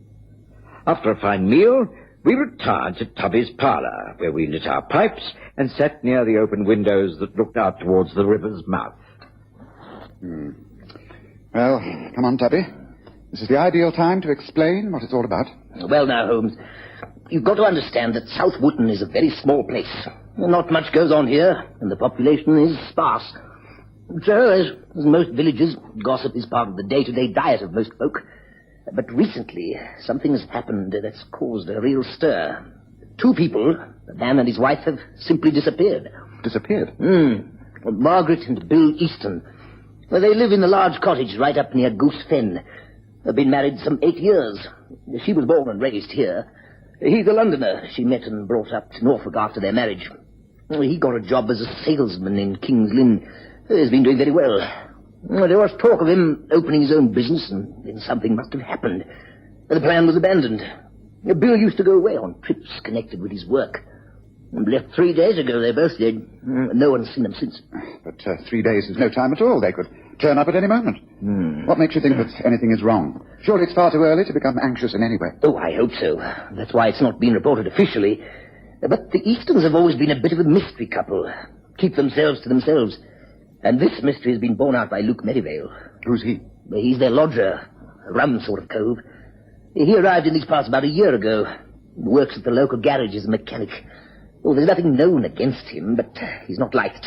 Bit of a snooper. And hasn't made friends except with a few poachers and the like. A rumour has it he's a bad lot, but as I say, there's nothing known against him. Anyway, he's very upset about this disappearance. He says there's been foul play of some kind. On what facts does he base these suspicions? Look, why don't you let him tell you himself? He's always calling in a bar in late afternoon for a pint. You get talking to him. He'll tell you everything. I'm sure he will. Well, he's a tall, skinny bloke. A bit servile, but he will talk. I'm very pleased and honoured to meet you, Mr. Holmes. It's a great day for Southwell, a great day, famous detective. Thank you, but Dr. Watson and I are simply on holiday. This is in no sense a business visit. You must always be able to give a little advice upon criminal matters. You can't help being interested, I'm sure. For instance, now, my landlady and her husband, perhaps you've heard, strange goings-on in our place at the Goose Fen. Mr. and Mrs. Easton, I'm sure they're in great trouble. Well, that's if they're still alive. Oh. Tell me more, Luke. Come, let me fill your glass and then tell me what the mystery is all about. Tubby, can we have the same again, please? Coming up. Oh, thank you kindly. Well, now, it's this one. I've been boarding at the Eastons for nearly a year now, and I was quick to realise quite a few things. One was that Bill Easton had trouble in the past. He'd done time, like, been in jail. Oh, yes, I can recognise an old lag, all right. And it seems that she, that's his wife, had met him just after he came out. Something to do with a charity meeting. They fell in love, and she brought him here to South Wetton, and he went straight. Nothing wrong in that, of course, but... Well, he paid the price for his crime, embezzlement or something it was. Anyway, some months ago, I happened to come down from my bedroom, and they was in the parlour. I was going out and went up the passage to get me cab that was hanging on the wall stand. I couldn't help hearing what they were saying. I didn't listen on purpose, mind. I couldn't help it. Bill, what are we going to do? We can't go on like this. We've been paying out money regularly for months. I know. Morgan, I shouldn't have started it. Should have had the guts to define from the very beginning.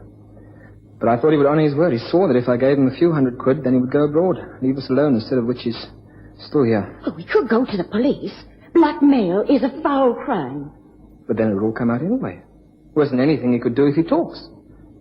I'll just have to find some cash somewhere.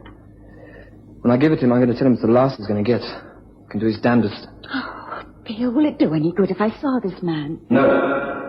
Now, Adam West is a foul and violent man. I don't want my wife to be involved with him. But I am involved, I am. All my savings have gone to that swine. It's not fair. It's not fair. Don't cry, darling. Don't cry. So you see, I knew that Bill and Margaret Easton were being blackmailed by this man called Adam West. Who he is or where he lives, I can't say.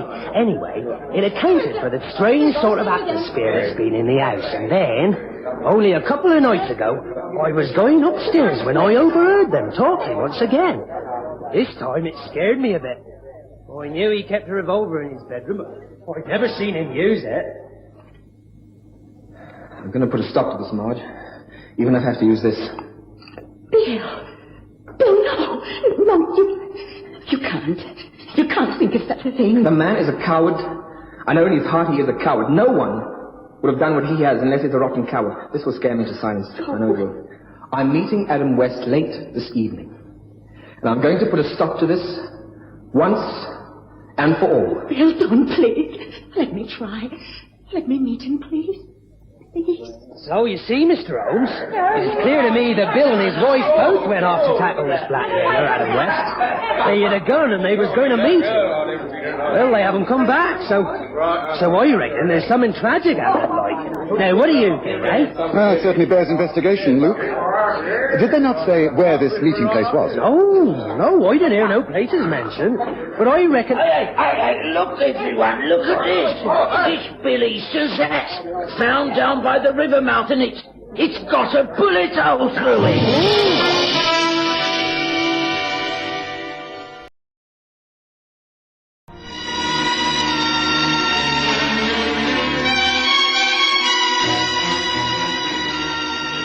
It's difficult to describe the sensation that broke out on the bar of the Fisherman's Rest. The man who had entered holding a large countryman's hat was Silas, well known in those parts as a casual worker during the day and a poacher at night. But for once, his poaching activities were not under question. He approached the bar and threw the hat onto the counter. Tubby Spencer picked it up immediately. Yes, this is Bill Easton's, all right. Got his initials inside. Recognize it anywhere. May I see that, please? Yes, there is a bullet hole, all right. Holmes, you think the Someone must go to the police. This must be handed over to the police at once. Police? What, Sergeant Peppercorn? What good is it? It has to be officially reported. Now, come on, Silas. You must take us down to the police station and make a statement. Come on now, the rest of you clear the way. Come on, Silas. Silas was led out, and after a few minutes, Holmes motioned to me that we should also leave. It was typical of Holmes that he didn't wait for the police to arrive. Mention had been made of the river, and that was enough for him. We were down on its banks within 20 minutes. It was still broad daylight. Holmes noted the footprints on the sandy path, and eventually he stopped by some tall reeds bordering the marshlands. Yes, I think this must be it, Watson. You see, the reeds are bent all over the place, towards us, mostly. Which means Silas the poacher must have come from the river this way. Come. Yes. The trail leads toward the water. It's getting awfully damp underfoot, Holmes. Isn't this where the Wootton Marsh becomes dangerous? There's a quicksand at the mouth of the Nene River, I'm told. Yes, I shouldn't be at all surprised. The foliage gives way as it slopes towards the water. Yes, now careful now, Watson. This is very important. We found the spot before others had got here and trampled all the evidence into the earth. Yes, footprints. But this way, tread on the grass to one side. Holmes, what's that? White, fluttering on those reeds. Yes, a length of cloth. Let me reach for it. Yes, a flimsy piece of material. As it could be from a woman's dress, and... look, Watson. Blood. Oh, yes, this is where it happened. I should think the hat was found about here also. Yes, take this, Watson. It's vital evidence that a crime has been committed. Take it while I study these footprints. Yes. Here's where the struggle took place. Very clearly defined in the muddy sand. This is most interesting. It tells me a great deal. We are indeed fortunate, Watson. Watson? There you are. Got here before us, have you? Holmes, this is Sergeant Peppercorn from the Wootton Police. I've explained who you are and how we're going to find ourselves out here. Good afternoon, Sergeant. Oh, good afternoon, Mr. Holmes. Dr. Watson. What a real fine state of affairs this be, eh? I reckon there'd be trouble here, eh? Undoubtedly, Sergeant. A murder has been committed. Perhaps two murders. This shows the scene of the struggle. And Watson found a strip of women's clothing. It's covered with bloodstains. There seems no doubt that Mrs. Easton was attacked here. Oh, and this is the spot where Silas said he found the hat. So, well, it looks like both Bill and Marge Easton have been murdered, eh? Well, there ain't no sign of bodies about, is there? There are tracks. There are tracks leading this way, not towards the river, but through the reeds and marshland. Look, very clear, wide, and it's all flattened down. Oh, best follow it. I doubt if that'll be of any use. That trail leads straight into the Wootton Marsh, and from then on, it's the Nene quicksand. If the man responsible for all this is a local fellow, then he may know of a safe path through the quicksand. But then all he has to do is dump the bodies in the right places, and they'll never be found. Nothing has ever been recovered from the Nene quicksand. It's a perfect way to dispose of a body. Yes, I think I'll leave all the rest to you, Sergeant. I've found out all I need from the scene of the crime. We were getting back to the fisherman's rest. Oh, the hat. Is it still there, Sergeant? Oh, I thought you might like to examine it, Mr. Holmes, so I left it with Tubby's wife. Oh, good man. You don't mind if we take this strip of clothing, do you? I'll see you later on, Sergeant. Come, Watson. There's work to be done. We got back to the inn in record time, and Holmes took the hat from Mrs. Spence. We sat again in Tubby's parlour, and Holmes was silent for about half an hour while he subjected both hat and torn clothing to minute scrutiny through his magnifying glass. I could tell that he was puzzled. By the time Tubby Spencer returned, he was sitting quietly puffing at his pipe, lost in thought. Well, at least I didn't bring you over in a wild goose chase, Holmes. No. The goose at Goose End is not wild, Tubby, but extremely clever. The man called Adam West, you mean? Yes, I agree. Of course, Sergeant Peppercorn has got in touch with headquarters at King's Lynn. They will have notified Norwich, and the country police will be over here before we know where we are. Oh, I don't think I wish to get involved with them, Tubby. We've got quite a way ourselves. We were almost in at the kill, as it were. Are you agreeable to carry on with this as a private investigation? Oh, I'm a private person now, not a Scotland Yard man. Yes, of course. Then it'll be a pleasure to work with you again. Ah, good. Now, what are your thoughts about this up to the moment? Well, on the face of it, it appears that Bill Easton went out to keep the rendezvous with Adam West, who had been blackmailing him. We know he was armed. I should judge that his wife followed him. There was a confrontation down by the river. Perhaps Easton pulled a gun and tried to fire at West. His wife intervened. There was a struggle. West shot Easton. Then after another struggle in which Margaret's clothing was badly torn, he overpowered her. He threw her into the quicksand and disposed of Easton's body in the same way. Yes, that is a workable theory. But you don't agree with it? Oh, no, not at all. Then might I ask what your thoughts are up to this moment? I'd sooner keep them to myself for a while. They're rather disorganized, and I hate rambling thinking. What about you, Watson? I have to agree with Tubby. There's only one thing that I'm not sure about. What's that? The lodger, Luke Merivale. He's a shifty sort of man. I wonder if his evidence is to be trusted. We've only his word for it that these conversations he overheard actually took place. For all we know, there might not even be a blackmailer called Adam West. Splendid thinking, Watson. That's really very astute of you. Full marks. Oh, thank you, Holmes. You see, if his story's correct, then why didn't he move before? Why, for instance, if he is an inquisitive type of person, and he obviously is because he eavesdrops, didn't he follow Easton and his wife and check up on their movements on the night of the crime? Why, indeed. Of course, he might have been too scared. Or he might be even more involved. Lodgers have been known to disrupt domestic harmony, you know. Well, it's worth thinking about, Holmes. Wrong, Watson. Totally wrong. You are, in fact, both wrong, but it is getting late. I suggest a little light supper and an early night. Tomorrow morning we can resume our investigations. I shall first send off a telegram to your old firm of Scotland Yard, Tubby. And in the morning I suggest a trip to King's Lynn. King's Lynn? But why, Holmes? Easton's place of work. I think we might be able to pick up a few missing threads from quite an opposite direction. And meanwhile, your wife tells me there is cold game pie and cider for supper. Shall we join her in the kitchen, Tubby?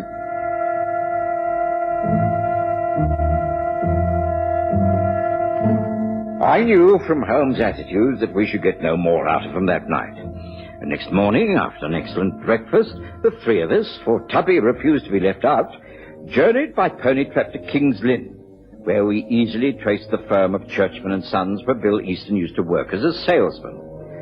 The chief clerk showed us into the small office that Easton used. Yes, this is where poor Bill used to work. We haven't touched anything, of course, because we're still hoping that all these rumors are ill-founded and that he'll return. That's his desk. Thank you.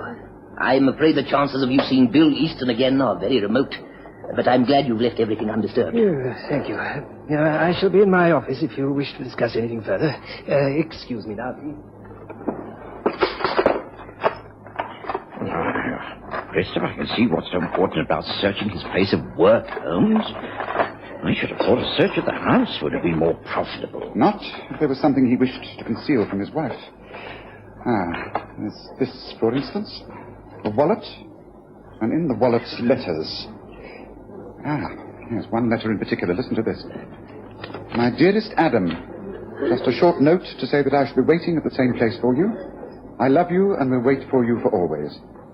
I know that we shall come together in the end and live comfortably for the rest of our lives. Yours, Pearl. Letter to the blackmailer? Yet Bill Easton came by it. Holmes, do you think this is significant? Could Easton have been planning to turn the table, blackmail the blackmailer? Lady Pearl has unfortunately, by sheer force of habit, perhaps, written her address at the top of the paper. 12 Sheepcote Lane.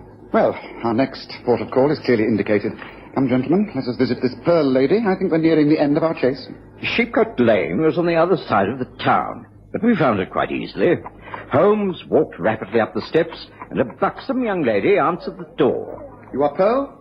We are the police. Kindly let us in. We wish to ask you a few questions. What's your name? You can't come in here. We are in. Now, where is the man who calls himself Adam West? Adam? He ain't here. He's gone to... What is it, Pearl? I thought I heard someone...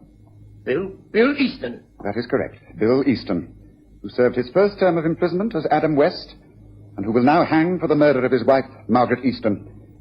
You'd better take charge from now on, Superintendent Spencer. Tubby Spencer took charge automatically.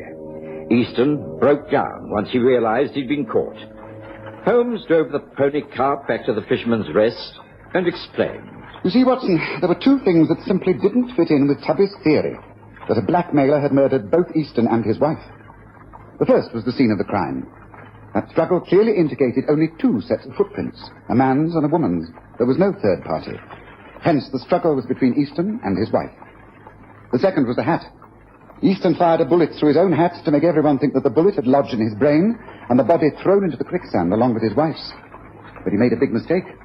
He fired the gun from inside the hat so that there wouldn't be a hole on the other side. There was clear evidence of the powder burns inside. Hence, no murder. Yes, he'd invented the character of Adam West as a blackmailer, threatening to reveal his criminal past in order to drain away his wife's savings. He salted them away with his own money in order to run off with Pearl, his latest mistress. Scotland Yard confirms that he was both Adam West and Bill Easton. Well, I've had a very enjoyable fishing trip. It ended with quite a satisfying catch after all, didn't it, Watson?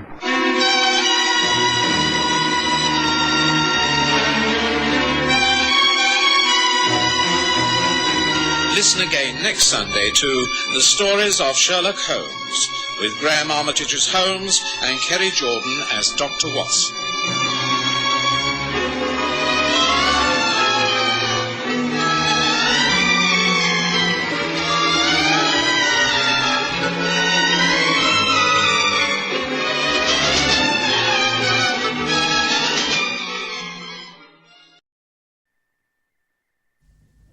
Holmes, you're in. Good. I've been hoping you'd call, Watson. Come in, my dear fellow. Come in. Pour yourself a drink and light up a pipe. You're most welcome. Well, it's a long time since I've seen you so happy, Holmes. Not happy, Watson. Stimulated. Look, a note that was sent round earlier at breakfast time. Here, read it yourself. Oh, very well. My dear Sherlock Holmes, I am back in London for a short while. I have an apartment in Regent's Buildings, Chester Terrace. May I please call upon you late this morning? After all these years, I'm sure we shall both find the meeting most interesting. I trust you still do remember me. Irene Adler.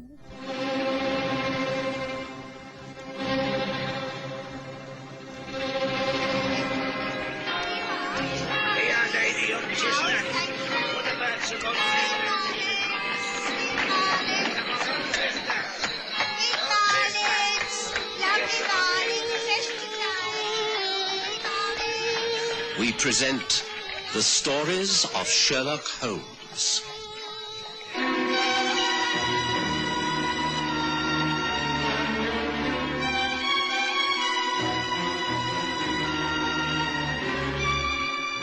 Tonight, The Return of Irene Adler. The name Irene Adler caused the years to roll away. It took me back immediately to one of Sherlock Holmes' earliest and most fascinating cases, a scandal in Bohemia. Sherlock Holmes had very rarely been defeated, and only once by a woman. That woman was Irene Adler, an Englishwoman who conquered all Europe and became the mistress of kings and princes. I've seldom seen Holmes so fascinated by the prospect of meeting anyone. Just before noon, a private carriage drawn by two splendid white horses drew up outside. I let the lady in myself. I do not recall a more beautiful or gracious visitor. I was enchanted. She lifted her veil, and two startlingly blue eyes mocked me. The faithful Dr. Watson. At last, after all these years. Oh, my honor. Now, please, come this way. I trust Mr. Holmes is expecting me. With great anticipation. Now, allow me. Your visitor, Holmes. Shall I leave you? Certainly not. You must stay. I may need assistance now that Mr. Sherlock Holmes and I have met on his home ground. Mr. Holmes. Miss Adler. Or should I not say Mrs. Norton? You do remember that I married. You were an unwilling witness at the ceremony, were you not? No, Miss Adler will do very nicely, thank you. My marriage was not the success I hoped. Then may I inquire what brings you back to London? That simple fact. I am now divorced and anxious for a change. I resolutely refuse to become old before my time. I have rented the most modern apartment in the city. It has a telephone, electric light, and even a gas icebox. I shall not remain very long. Just a few weeks. Looking up my old friends. And foes? Yes, and foes. It is a very dull woman who reaches my age without making quite a few enemies. But I am not worried by the future, Mr. Holmes. I have always been able to take care of myself. I heartily agree with that. And you? Your work is still successful? I like to think so. Scotland Yard value me a little more highly than they did in your day. I am glad. That Inspector Lestrade was such a dullard. I most certainly hope I don't meet him while I'm here. I hope you don't either. Oh, you still think of me as a dangerous woman, don't you? That is good. I like to leave a lasting impression. But really, I must go. I have so much to do during this short stay. Oh, I almost forgot. I'm having a small soiree at my apartment tomorrow evening. After 8? I should be tremendously flattered if you and the good doctor could attend. Is that possible? I think so. Watson? I should be charmed. Good. Then we shall not say goodbye. Just au revoir. Until tomorrow, then, Mr. Holmes. Having created exactly the impression she desired, Irene Adler swept from the room. I showed her to her carriage. She bowed graciously while a small group of onlookers gawped by the railings. On returning to our sitting room, I found Holmes in a pensive mood. I wonder, Watson. I wonder. Oh, what, Holmes? I must say I've never seen anyone quite so captivating. Indeed? Oh, yes, her technique has not lessened with the years, but why, Watson? That's what I ask myself. Why? Why what? Why did she call upon me, and why is she in London? It's important that I know. Holmes, I really don't follow you. Why should it not be a quite innocent visit? If she now lives a totally different life... She doesn't. A leopard cannot change its spots, Watson. Irene Adler has been living in America. Her clothes may seem Parisian, but they are not. Her gloves bore the name tag of a New York department store. She's lived over there long enough to call a refrigerator an icebox. No. The lady's here for a purpose. It can only be a shameful one. I must anticipate her moves. Something to do with American crime. Oh, come, Holmes. Surely you're reading a great deal more into this than exists. I know better than to accept Irene Adler at her face value. Yes, I must warn Lestrade at the Yard and check on all rumors in high society. A careful watch must be kept upon this lady's movements. And the party she's holding tomorrow evening after 8? Shall we attend? Oh, by all means, Watson. Oh, yes. We most assuredly will attend.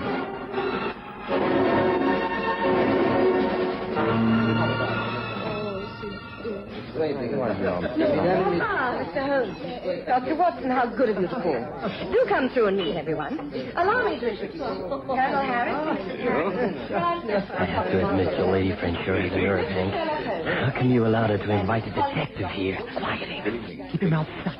And Irene is not my lady friend. We've only been introduced. Get it? And these two are American friends to whom I've just been introduced. They're from New York. Friends of my ex-husband, Hank Madison and Jervis Ames.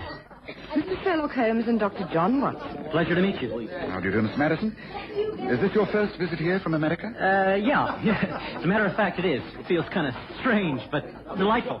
Everything is so old, you know what I mean? I fancy so, yes. Are you from New York? In the jewelry business? No. I'm a banker. Nothing. Oh, what a pity. I was so wishing to talk to an American about the true value of the Baltimore diamond. Did you say the Baltimore diamond? That's right. I believe that it is in London and that it may be put up for sale. That is, if a private buyer cannot be found very soon. The trouble is that no one seems to know its true value. Did I hear you mention the value of the Baltimore diamond? Oh, how exciting. The fact is that they do say a crowned head of Scandinavia has already purchased it at a price beyond belief. Certainly no one I know can afford it. Oh, but come, Mr. Holmes.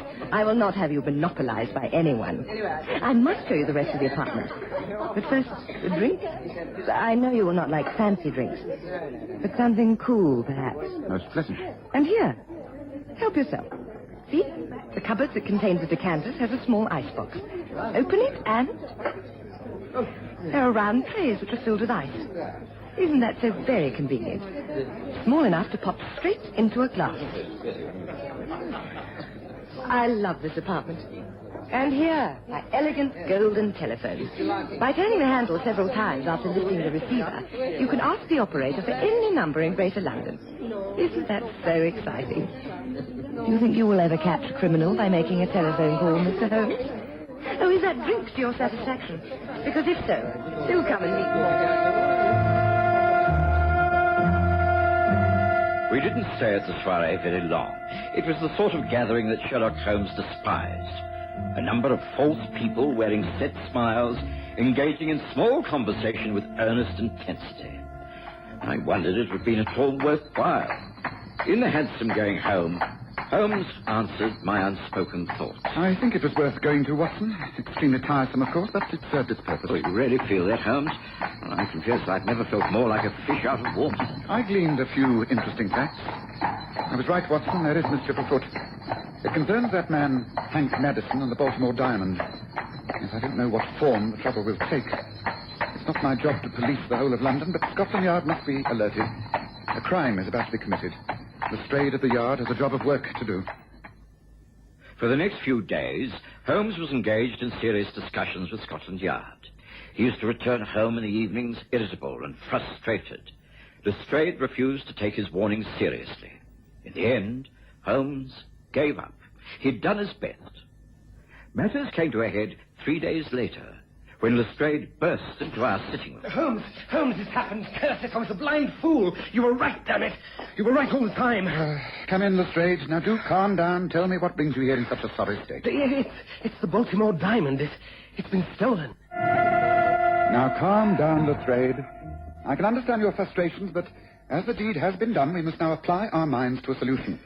Wearing a pathway into my carpet will not solve anything. No, sorry, Holmes. It's just so impossible. If the crime involves Irene Adler, then nothing is impossible. Could it have been her? Well, of course it is. I've warned you repeatedly that this would happen. Now, as you seem incapable of coherent action or even logical thinking, I suggest we take a four-wheeler and go straight to Regent's Building, Chester Terrace. You will not have a warrant to search the apartment, but that can be argued about later. While we're on the way there, you can explain the circumstances in which the crime was committed. Watson, I take it that you do not wish to be left out of this? Oh, certainly not. You get your coat, Holmes, and I'll get the four-wheeler.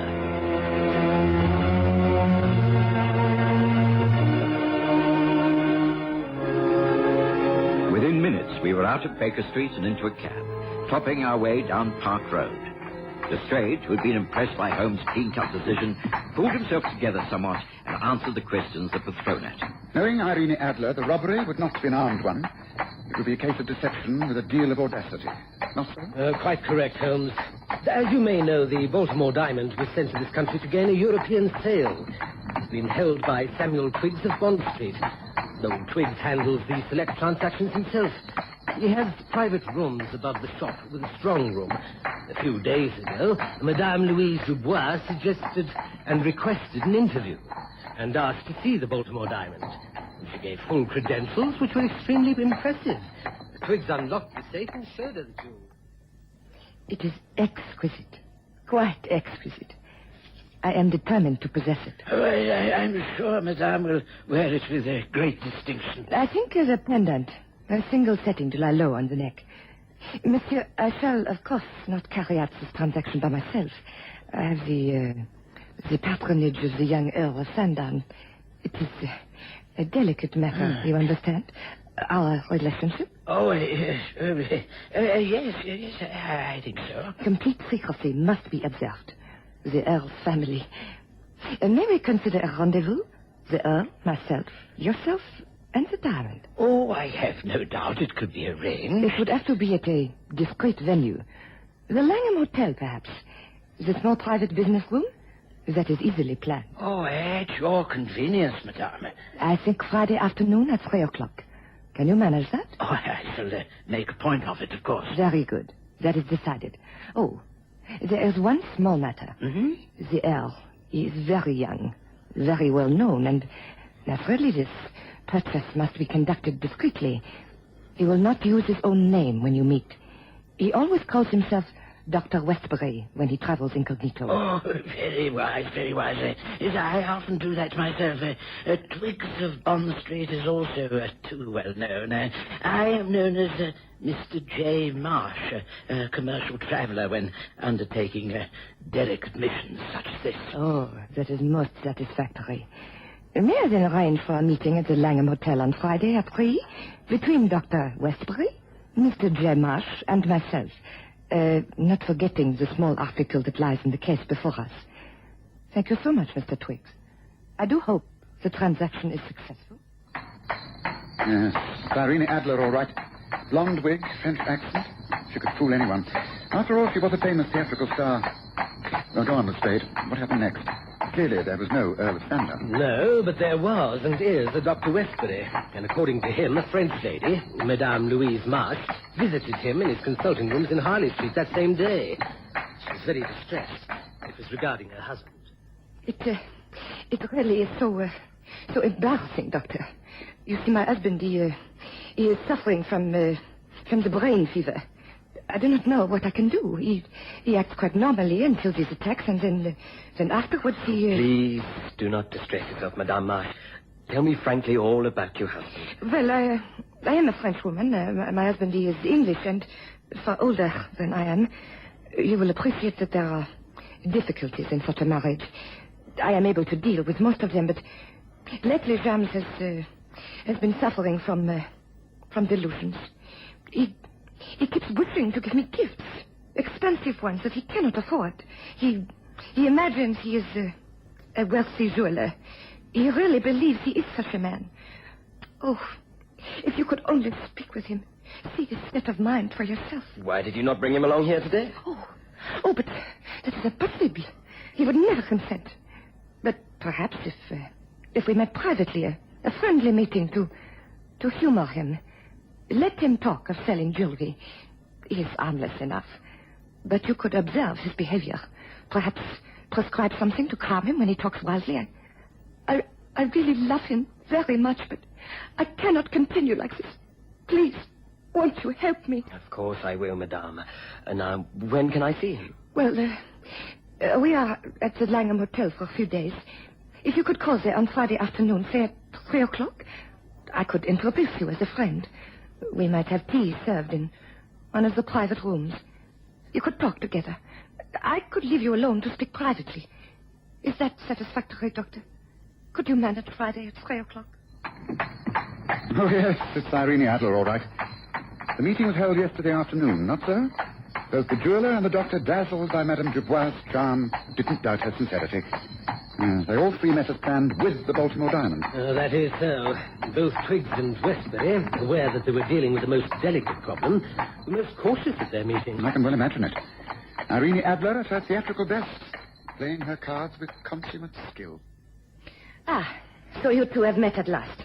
Tea is served. And now we must talk business. The jewels. I have it here for your inspection, Doctor. Oh, may I... Oh, yes. Yes, is it not magnificent? Of course I shall be so proud to accept it. But, the price. Can we afford it? Oh, you must have it. I insist. No one else could do it justice. Don't you agree, Doctor? I'm sure you're right, Mr. Marsh. But we need to talk about a great number of things. A consultation. Oh, I am discretion itself, I assure you. I've had so much experience in these things that I shall require the usual credentials, of course. Place yourself entirely in my hands. If you two gentlemen are about to talk intimate business, then with permission I shall wait in the adjoining room. May I take my tea? Thank you. Please do not hurry. I have plenty of time. Go into things most thoroughly, won't you? Call me when you have finished. And so she leaves them together, taking her tea and the Baltimore diamond with her. The jeweler and the doctor are left to discuss their business for completely cross purposes, neither daring to offend the other with straight talk for some time. It must have been a good 10 minutes before they realized the truth, that they'd been tricked into thinking the other person was a different person. By that time, the French madame had vanished with the diamond. Is that it, Lestrade? That is it, exactly. And what steps have you taken? An immediate alert. All the usual procedures, descriptions, etc. Totally ineffective. It's even a waste of time questioning Irene Adler. You'll find that with the help of her 2 new American friends, she'll have a perfect alibi. Then what are we to do, Holmes? It's all very well arriving at her apartment in a few minutes' time without a search warrant, but if she is guilty of this cunning robbery, she could have disposed of the diamond by now. Oh, no, that she will not do. You do not know the lady as I do. She's delighting in this deception. That's the reason why she came to me in the first place. Yes, she got the better of me once, years ago, and now she thinks she can do it again. But look, we're turning into Chester Terrace. Things will become quite interesting very soon, I think. Regent's Buildings, Chester Terrace, was almost deserted, and the butler at Irene Adler's apartment informed us that his mistress was out riding in the park with the American, Hank Madison. Lestrade introduced himself, and the butler recognized Holmes and myself from the evening of the party, and we were shown in. A pile of luggage stood in the passage. Madame Adler was due to leave for the continent. Lestrade was all for a thorough search of the cases and the rest of the apartment, but Holmes restrained him and insisted that we sat quietly and waited. To my surprise, although the hour was early, Holmes mixed himself a strong drink with ice before joining us. We waited for some time before... Hi, Mr. Holmes. Dr. Watson, and can it be, after all these years, Inspector Lestrade of Scotland Yard? Well, what a surprise. You know my friends, Mr. Hank Madison and Mr. Jervis Amos. Glad to meet you. Hello there, Holmes. Good day to you. And pray, why am I so honored by 3 guests? I hope the matter isn't all that serious, for the 3 of us are about to leave on my tour of Europe. I know that, madame, but I must first insist that a thorough search be made of this apartment and all your personal belongings. The Baltimore diamond has been stolen, and we believe you are responsible. I beg your pardon. Oh, you can't be serious.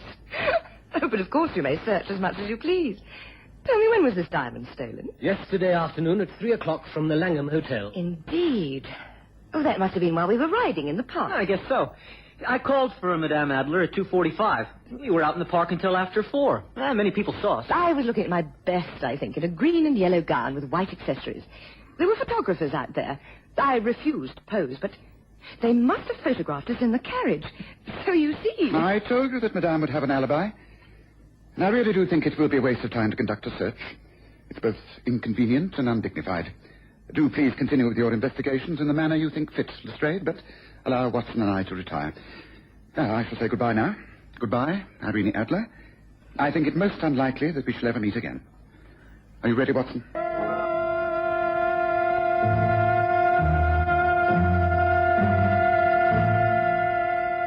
I couldn't have been more amazed. In all my years with Sherlock Holmes, I'd never known him throw in the towel over a case. But he remained unperturbed. And instead of ordering a cab to take us home, he suggested a walk through Regent's Park. There, sitting by the lake watching the ducks, he said... Like to smoke a pipe, Watson? Oh, I feel in no mood for smoking, Holmes. Just what are you thinking about, allowing that woman to get the better of you like that? She hasn't got the better of me, Watson. Here, take my tobacco pouch. Well, I don't really wish to. Holmes. Oh, what's all this about? This pouch is soaking wet and the tobacco is drenched. Well, what's this mean? You can't smoke this soggy stuff. Look deeper into the pouch, Watson. Gracious me, it's the diamond. Holmes, I don't understand. It's simple. Irene Adler obtained the diamond by impersonating Madame Dubois. She had an alibi because her American friend Jervis Amos, who's a young man of slight build, dressed in her clothes and was taken for a ride in a carriage all yesterday afternoon by Hank Madison. When she got back to her apartment, she dropped the diamond into a tray of her fancy ice box, where it lay frozen and concealed. I found it there when I helped myself to a drink. Oh, Holmes, it's amazing. Yeah, she worked it out wonderfully well, didn't she? But then, so did I. For I was able to refill the ice tray with water and drop a valueless glass imitation in place of the diamond. Yes, I do hope Lestrade takes a long time to allow the ice to set. It's rather important to me that Irene Adler doesn't discover how she's been tricked until she reaches Amsterdam. Most satisfactory teaching her a lesson after all these years. Don't you agree, Watson?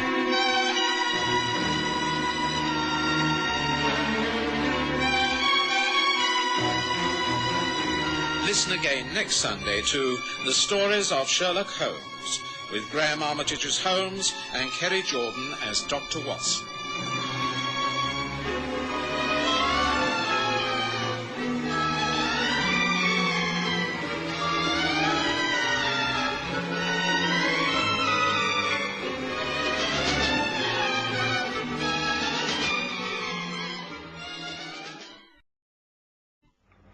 Here we are, Andreas. Drink this. I do not know why you should make this fuss over me, Dr. Watson. Anyone would think that I am seriously ill. Oh, well, you're not. But you might be if you don't take care of yourself. You're not a young man, you know. And after a life such as you've had, well, it's a wonder you're in such good shape. It tastes bad. But you are right. At least I, Andreas Paulus Juno, have lived. Look at my pictures. The photographs. Greece, Spain, Italy. Ah, yes, Italy, the most beautiful. If only my Maria were alive. She would be really looking after me. But thank you, Dr. Watson. There's really no need to concern yourself anymore. Good day.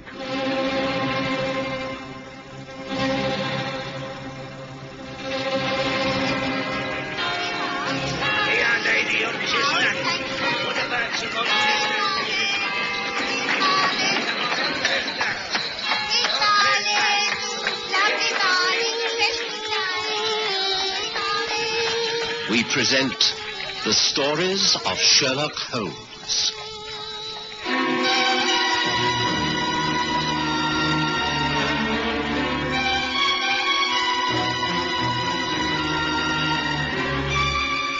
The Italian Intrigue.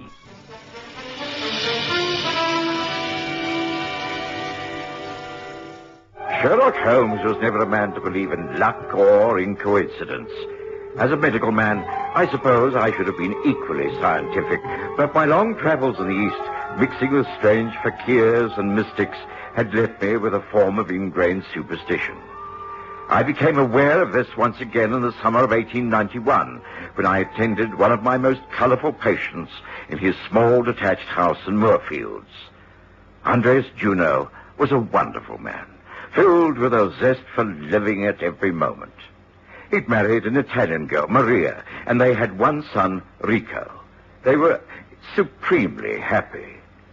Later, tragedy had struck. Maria had been killed in a riding accident.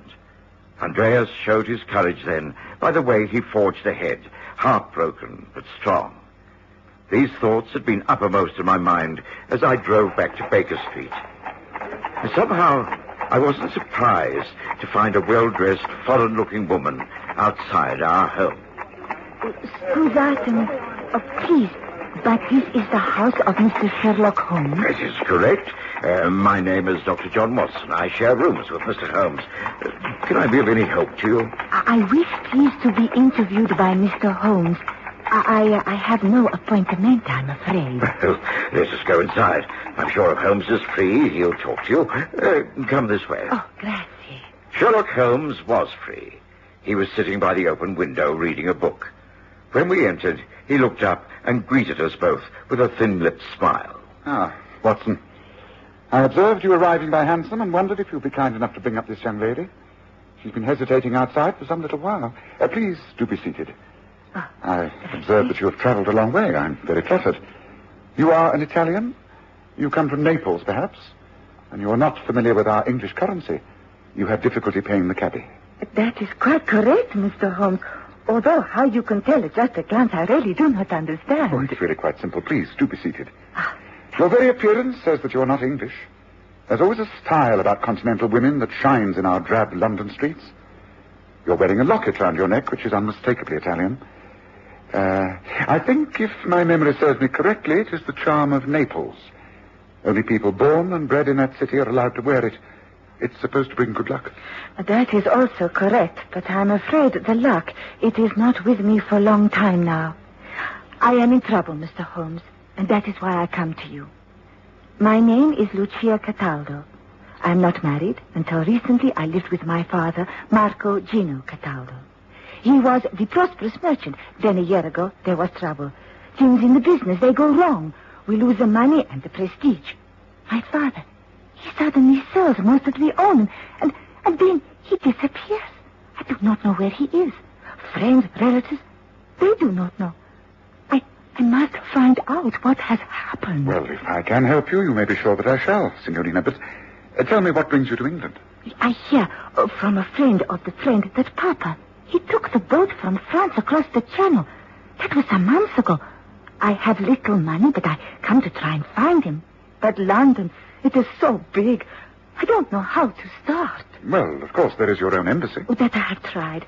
They do not know of him. He does not report to them. And you have already tried to reach him through the agony columns of both the Morning and Evening Standard? You know that? How? I studied these columns.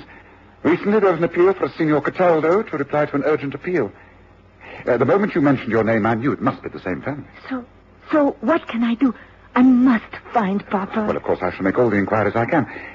Tell me, you have no names or addresses of any of your father's friends in London? No, not as far as I know. He has no friends here. All the time we lived in Naples, there was never an English visitor in our home. The only time Papa spoke English was to a Greek friend. English to a Greek friend? But how odd. Do you recall the friend's name? Oh, it was many years ago. The man, he married a girl from my village, and he became friendly. I cannot recall the name. It was, I don't know. My friend's name was Maria Goldini. Maria Goldini? She married this man who was much older than herself. Well, it could have been Juno. Could it be Andreas Paulus Juno? Oh, no momento. You know, Dr. Watson, I think that was it. I cannot be certain. It's so many years ago, but it might have been. Well, come now, Watson. What magic trick are you about to perform now? An Italian rabbit out of a hat? Not exactly, but by the wildest coincidence, I've just returned from administering to a patient. He's an elderly Greek gentleman, Andrea Paolo Juno. He married this Italian girl when he was middle-aged. I have a strong feeling that it must be the same man. Oh, well, now, that is something to go on. Dr. Watson, even if this does not lead us to Papa, if this is the same man, then please, can you not take me to him? I should greatly like to meet him again. Oh, of course I will. Andreas is not desperately ill, but I can always find an excuse to call in upon him. I shall be busy with other patients for the rest of the day, but tomorrow morning, perhaps. Oh, grazie. That I can agree to. Good. Now, where are you staying at the moment? In the Garibaldi Hotel in Albion Street. Marble Arch. It's quite convenient. Shall I pick you up there at, say, at 9 o'clock tomorrow morning? Oh, that will be most convenient. Oh, thank you very much. I will take up no more time, Mr. Holmes, but I do hope that we shall meet again soon. I do most sincerely hope that we find your father. Good day to you, Signorina Cataldo. Okay.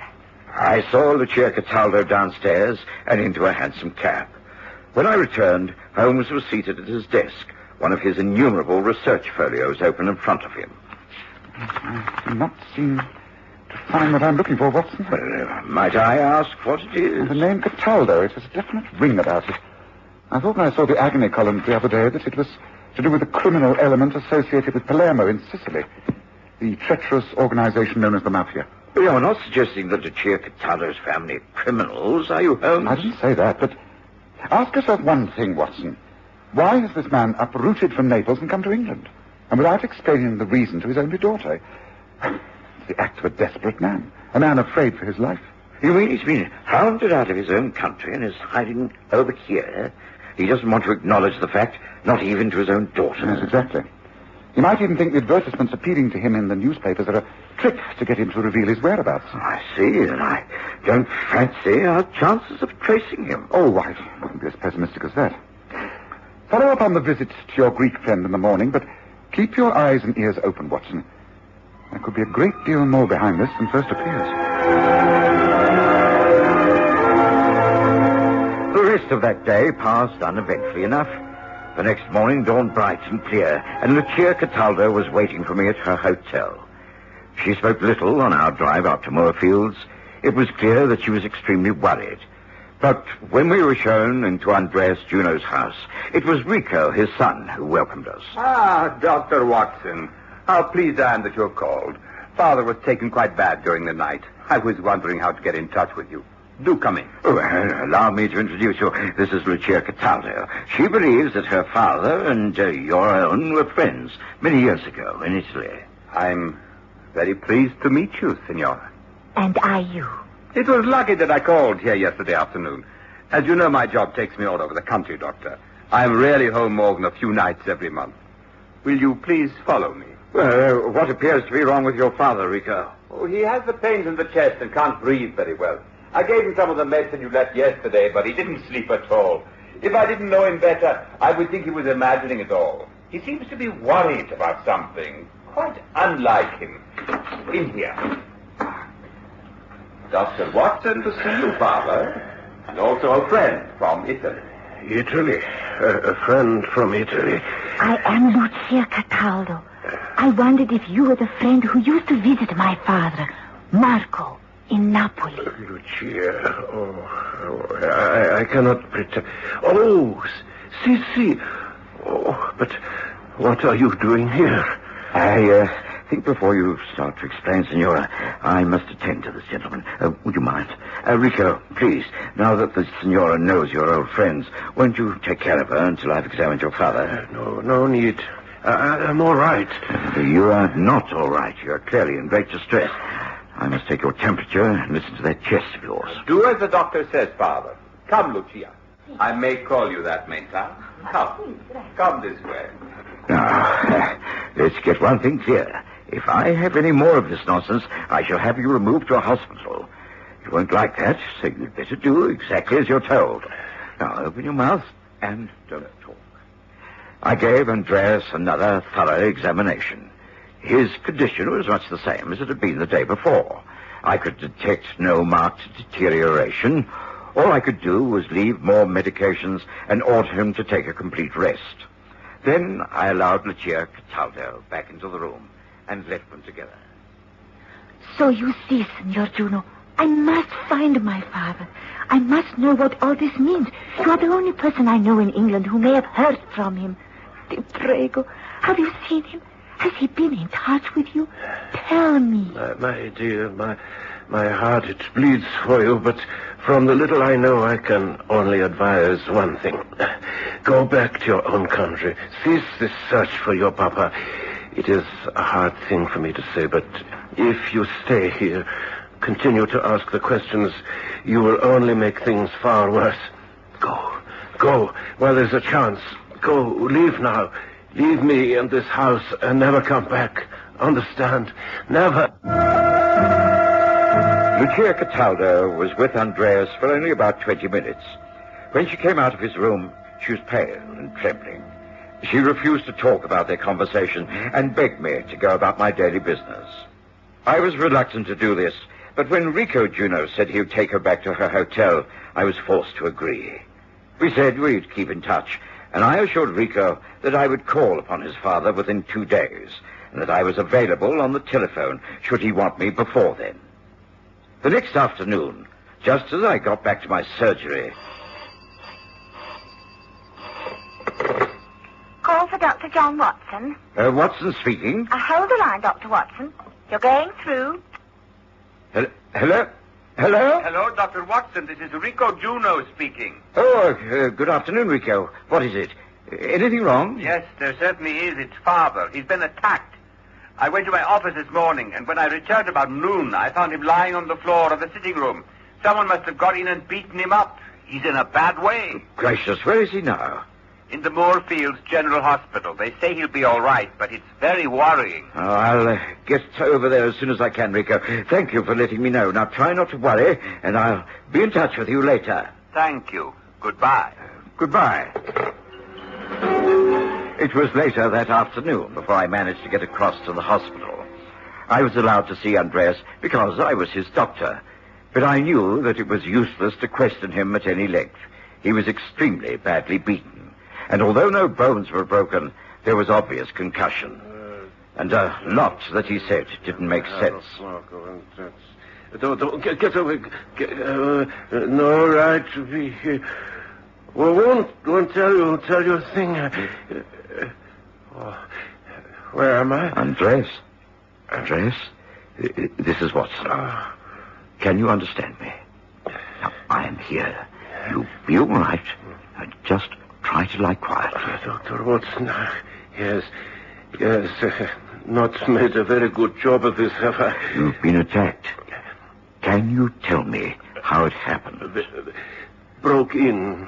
2 men. I don't know them. And they asked questions. I didn't understand. I told them to get away.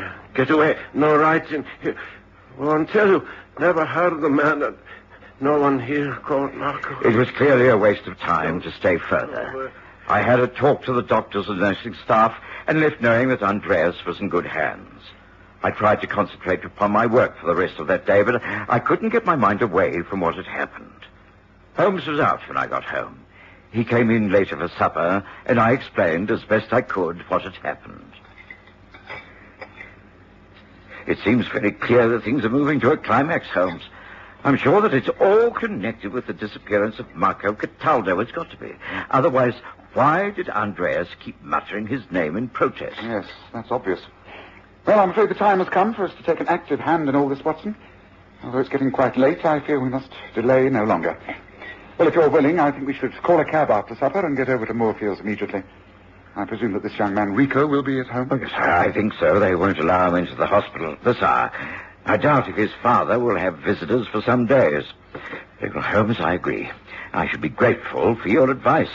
Frankly, the thing's growing upon my mind. It's, in a strange sort of way, I feel responsible. Well, in that case, let us finish up the remains of the game pie, wash it down with a draught of fine ale, and be on our way. What do you say?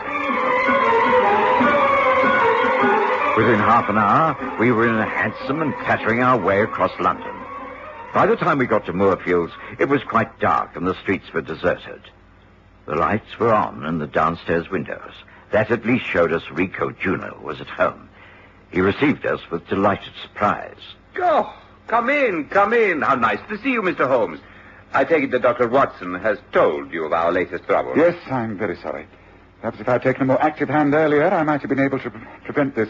However, we must deal with things one at a time.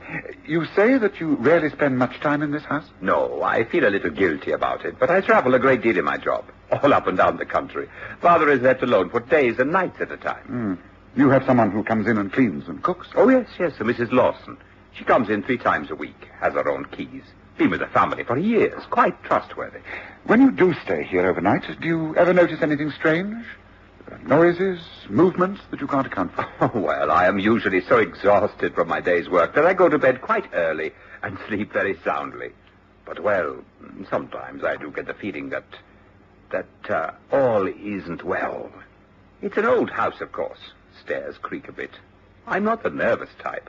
Do you notice any food disappearing? Things misplaced in cupboards? Well, no. I have nothing to do with the running of the place. Why? Well, why do you ask? I ask because I am sure that you are not living here alone, and neither is your father. What do you mean? You have a lodger, an unpaying guest. He's here in this house at this very moment. Mr. Holmes, what are you talking about? Do you mean... Oh, no, you don't think that Lucia's father is staying here under this roof? It would seem to me to be the most likely solution. But that's impossible. There are only 2 rooms upstairs, father's and mine. There is an old box room. An attic, I presume? Yes, but no one could live up there. You can't be sure.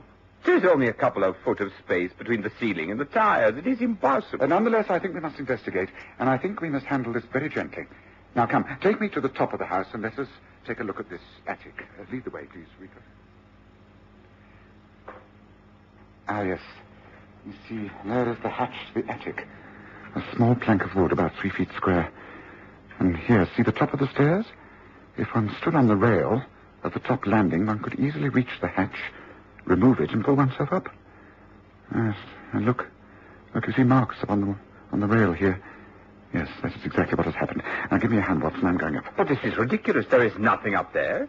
No one could exist up there. Careful, Holmes. Here, take my shoulder. Right. Quiet now. Now. The light, please. The lamp. Hand it up. Here. Good. Come out, please. Please come out. No one is going to hurt you. Please, Senor Marco Cataldo. You are among friends. Please, now take my hand. Let me help you down, please.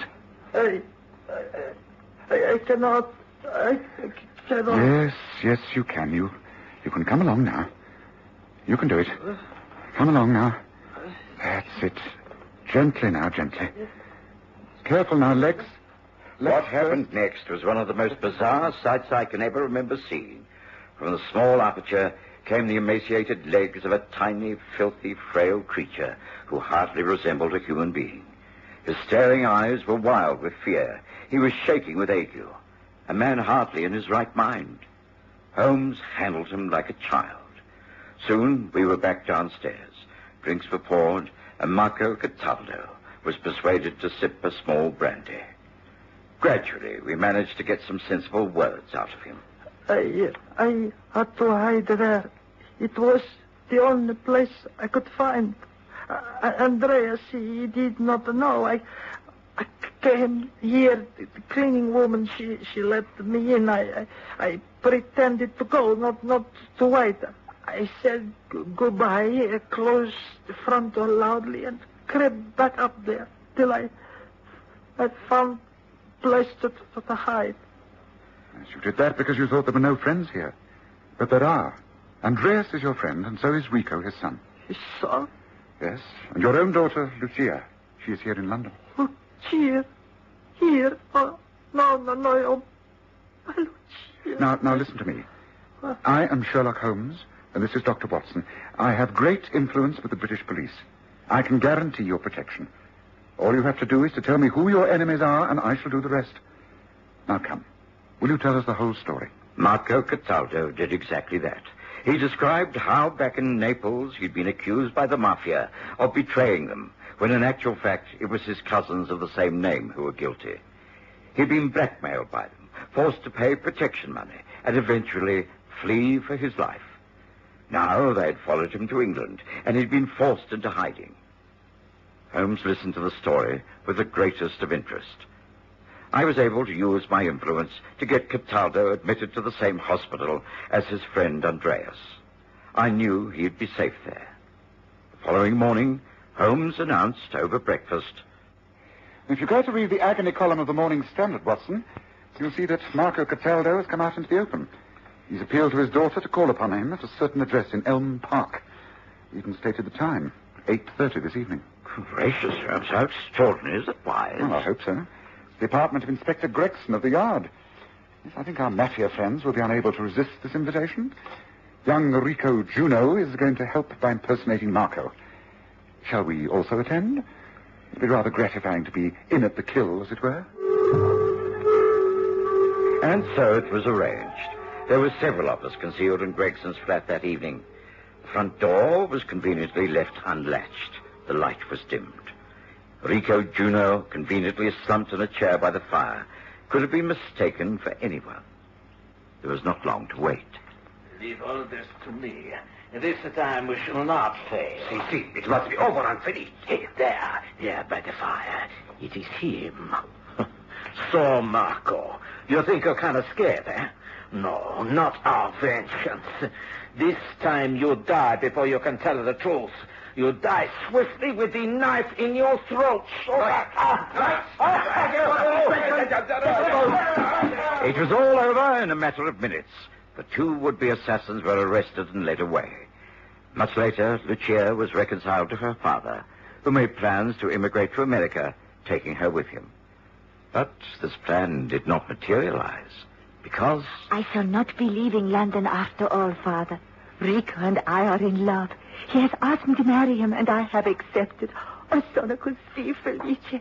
I am so happy. And, as Holmes remarked... Well, at least the Italian intrigue had a happy ending. Not all our cases do they, Watson?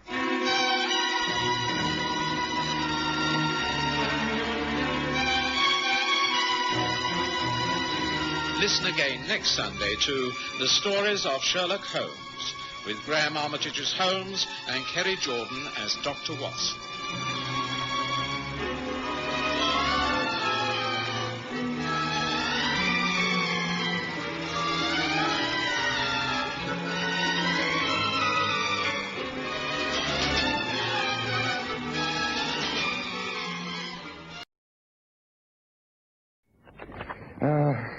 There's one thing I cannot understand, Watson. I'm relieved to hear that, Holmes. You can usually explain everything away. Now, what is it that confounds you? Accountancy.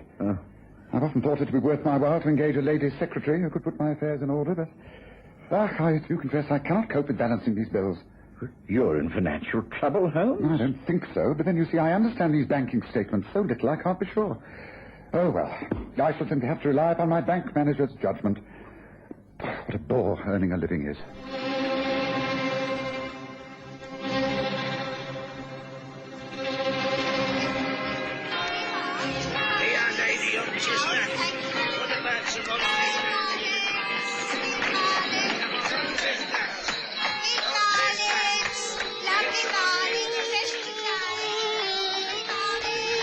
We present the stories of Sherlock Holmes.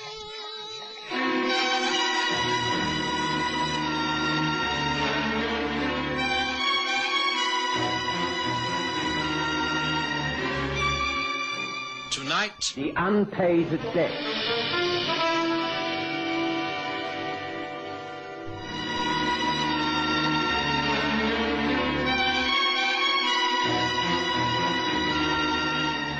I knew very little about Sherlock Holmes' financial affairs, but I knew better than to pry, and to offer to help would have been regarded as an insult. On the very morning when he placed aside his account books with a weary sigh, Mrs. Hudson announced a visitor.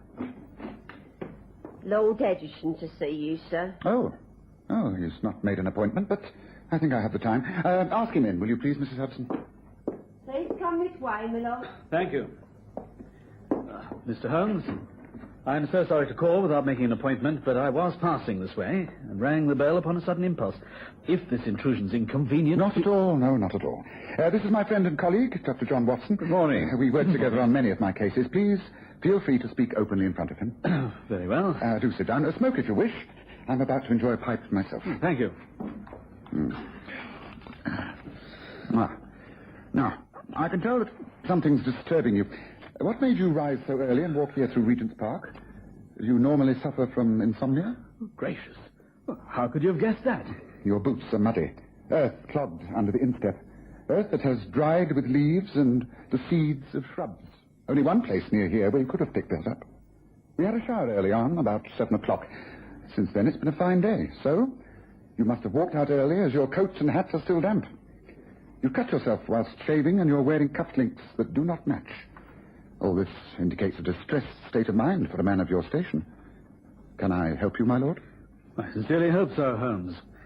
The fact is that, like most men who have a town house and a cottage in the country, by the time of settlement taxes, I've very little money left. I know exactly what you mean. Pray continue. Well, not only that, but my pride has been hurt. I'll be frank, I'm something of a gambler. Not a week passes without I have a few friends in to dinner and a game afterwards. I did so a couple of nights or so ago. It was, on the whole, a lamentable evening. You lost heavily? No, on the contrary, I won a considerable amount.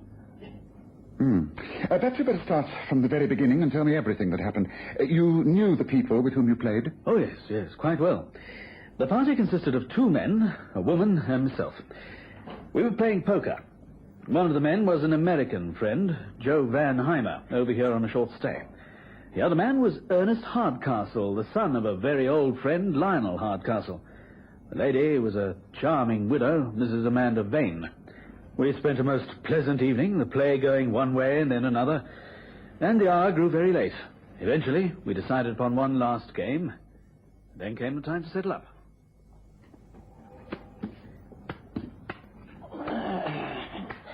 Well, I guess that's enough for one night for me. Excuse me. Oh, I quite understand, Mr. Van Heimer. It's been quite a long evening. How do I stand? I think I've made money tonight. £50. Yes? You're right. Joe here owes you that. I seem to have been the lucky one. And I, the unlucky one. How much do I owe you? As much as 3,500, I'm afraid, Ernest. Oh, well, it's yours tonight, mine next week. I'm afraid I shall not be able to write you a cheque on my own account this evening. The fact is that I'm overdrawn already, but dear Papa will help out. He always does. Will it be all right if I arrange things with him and then I'll send a cheque round in the course of tomorrow? Yes, of course. Well, I guess I can pay you out in cash and get me a hansom back to the Dorchester. Oh, there's no need. I have a carriage waiting in the courtyard below. I shall be only too pleased to drive home that way. What about you, Ernest? I think I'll walk. It isn't far. Clear my head. Just as you wish. Oh, dear, what a mess we've made of this room. Your servants will despise us when they come to clear away. Oh, that'll not be until late tomorrow morning. I'm leaving everything just as it is, and I've given orders not to be disturbed. Oh. Well, I guess it's good night. Thank you, and we'll be in touch. Yes, of course. Good night, Amanda. Good night, Joe. All right. Bad luck, Ernest. Oh, I'm only lending you the money. I'll take it off you again next week. Father will settle up tomorrow. Good night. Thanks for a lovely evening. I have enjoyed myself. Good night, Amanda. Good night, Joe. Good night. Good night. As you say, a profitable evening. Well, there seems no trouble there. Did the cheque arrive the next day? 2 days later. It was an open cheque, and I went round to Ernest's bank to cash it. Imagine my surprise when they refused to do so. They stamped it not payable. The cheque had been stopped. Why, I don't know. You think that Ernest's father refused? Well, 3,000 is it's quite a lot of money. Perhaps he decided that he couldn't afford it. No. Hardcastle has more money than he knows what to do with. And he must have given Ernest the money to put in his own account before he could write me out the cheque. But why was it stopped? Why did Ernest write out a cheque and then have it stopped immediately? Well, it is very strange, isn't it? But why come to me? What makes you think I can do anything about it? Frankly, I'm afraid of some sort of scandal. Lionel Hardcastle's an extremely influential man. If he and his son feel they have a good reason for stopping that cheque, then I'm on dangerous ground. If I tell people that Ernest has welched on a debt, his honour will be questioned. He'll naturally defend himself, and there'll be the most almighty scandal. Every club in London will be gossiping. I can't afford that. Frankly, I need to clear this matter up silently, and I need to be paid the money that I've won. I need the cash. I see. But if Ernest Hardcastle is indeed a friend of yours, then can't you quietly call upon him and chat this over in a friendly manner? Ask him man to man what the trouble is. I've tried that. I knew that Ernest would be at his club at lunchtime yesterday, made a point of being there. I came across him in the billiard room. Ah, Ernest, very man I wish to see. Look here, what is all this nonsense over that cheque? Do you think this is quite the right place to discuss such things? It's as good as any other, isn't it? Come, a short answer. Well, this is deuced awkward. I'm most fearfully sorry, but the fact is that, well, my father ordered me to stop payment. But why? I don't know. Honestly, I don't. I simply received a message from him ordering me to stop payment to you. You know what father is like. I have to obey him no matter what he asks, and I simply don't know why he demanded that I did so. Oh, excuse me, now I have to play.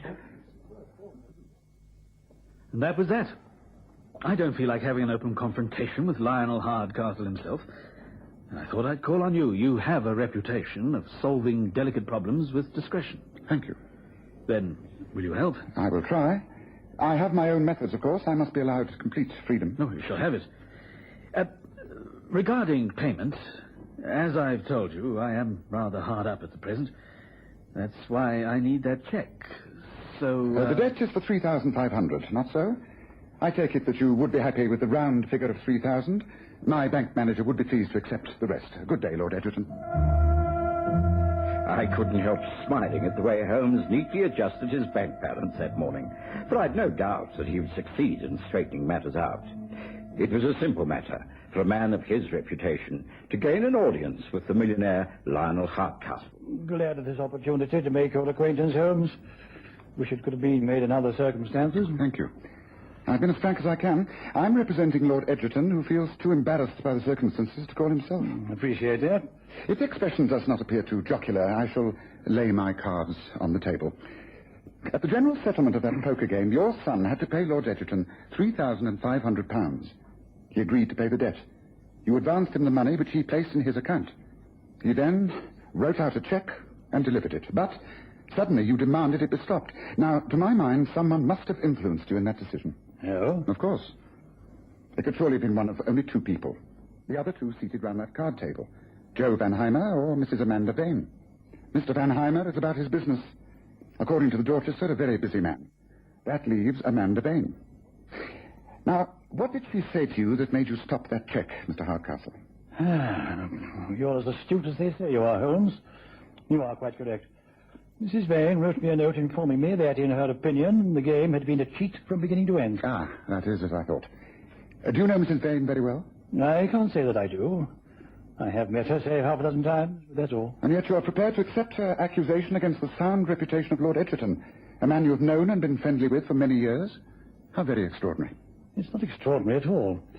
You see, Holmes, I have since met with Mrs. Vane, and she is able to prove her accusation.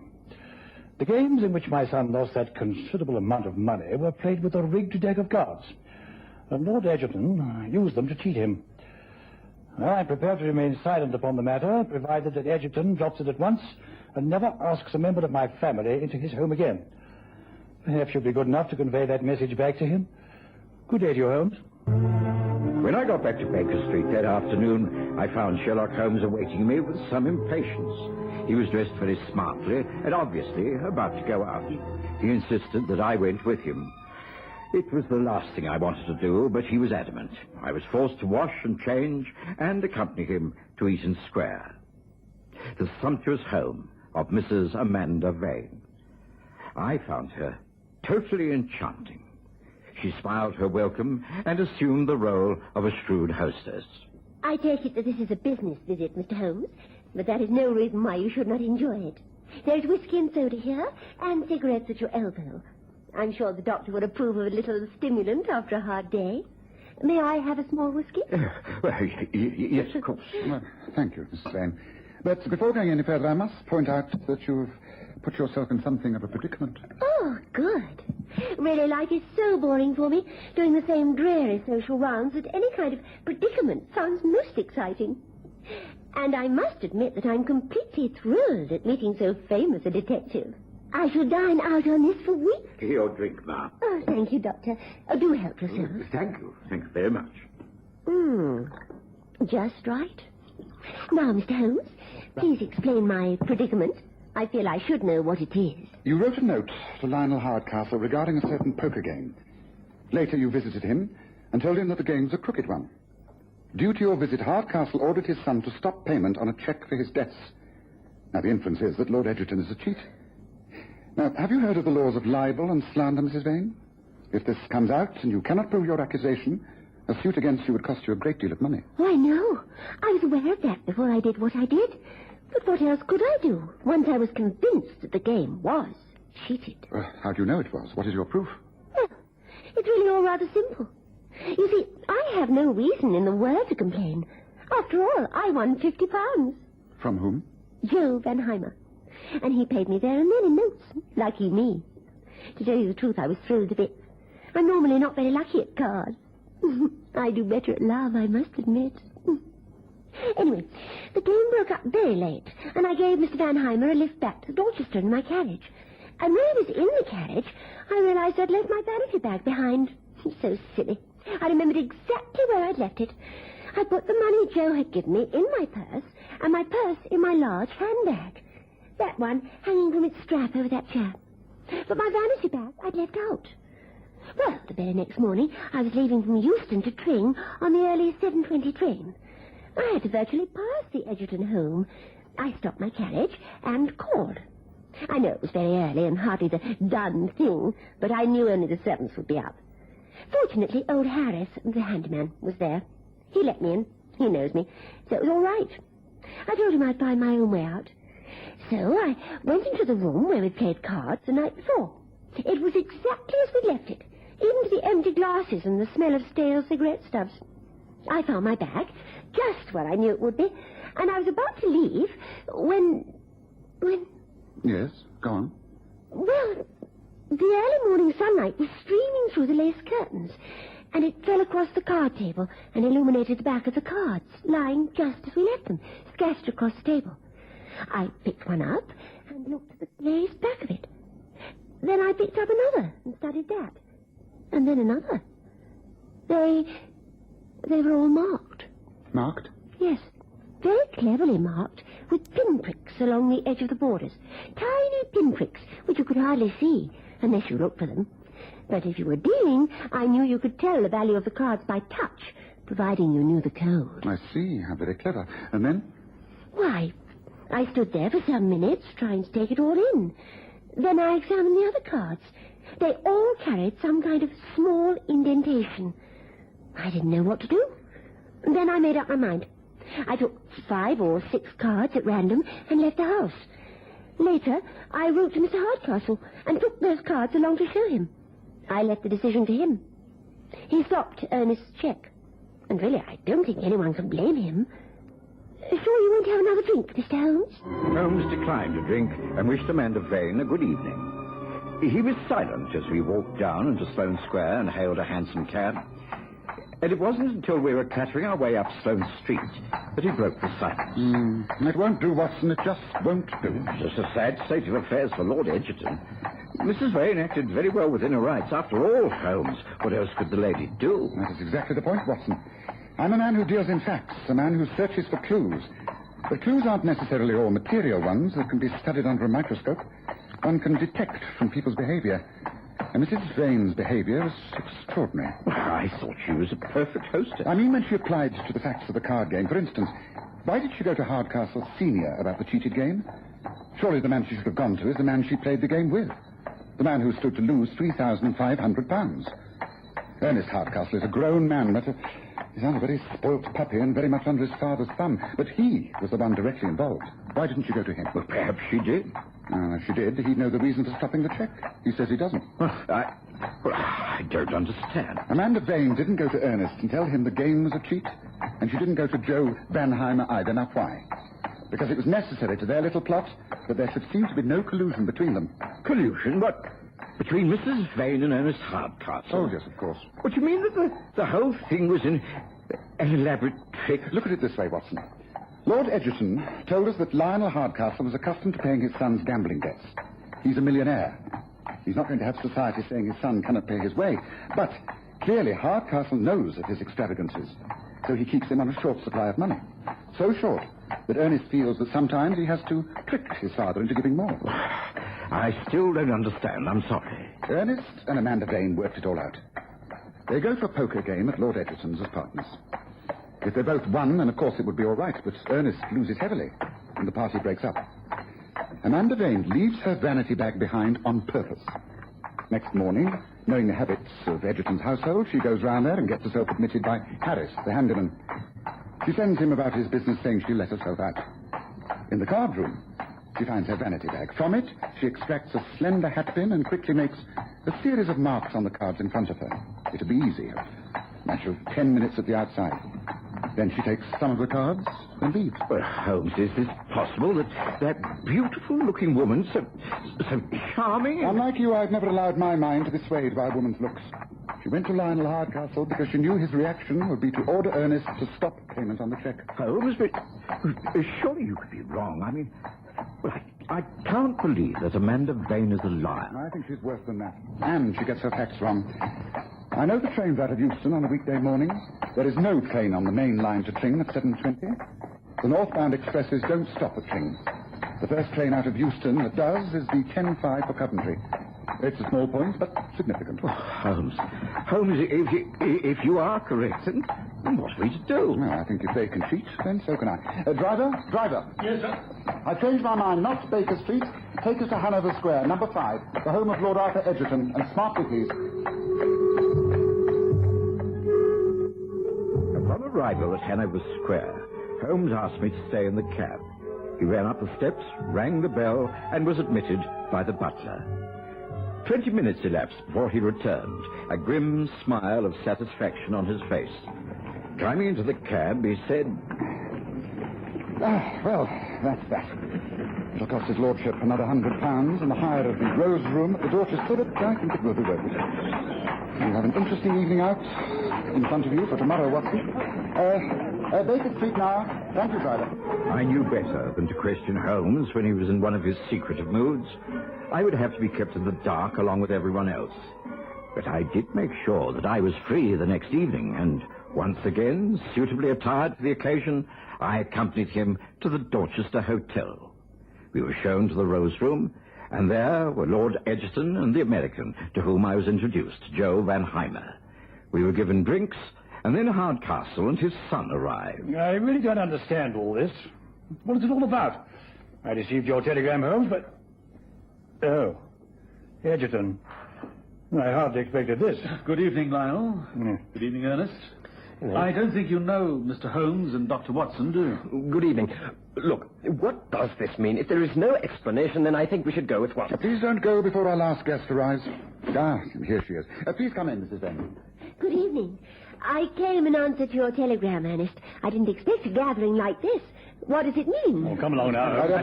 Please do allow me to offer my apologies. I'm afraid I've been guilty of sending telegrams under false names. I'm sorry, but I needed to gather you all together, and it seemed the only way.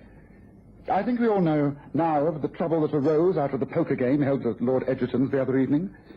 There's been a great deal of confusion, and I think it right that the truth be told between these four walls. I do assure you that as far as I'm concerned, it will never be talked of again outside this room. Get to the point, man. Very well. I have to say that a false accusation has been made against the integrity of my client, Lord Edgerton. Mrs. Vane maintains that he played with marked cards for the last game in which Ernest Hardcastle lost a very great deal of money. That accusation is completely untrue. How dare you? I stand by every word I said. The cards were marked with pinpricks, but you marked them the morning after the game, when you called to collect your vanity back. Now, didn't you, Mrs. Vane? That's a lie, a wicked lie. You cannot prove that. No? There's one other person here who has yet to make an appearance. Let me draw back the curtain. Good evening. Yes, ma'am. I was told to come here, like Mr. Holmes said. Because this man saw you using a hatpin to make those marks. The door was slightly ajar. There's a mirror on the wall near the fireplace. You were actually seen, Mrs. Vane. Man, you fool, you stupid blundering fool. Why didn't you make sure you were alone? Thank you. That's all we needed to know. I think, Hardcastle, Lord Edgerton, you must decide future actions between yourselves, don't you?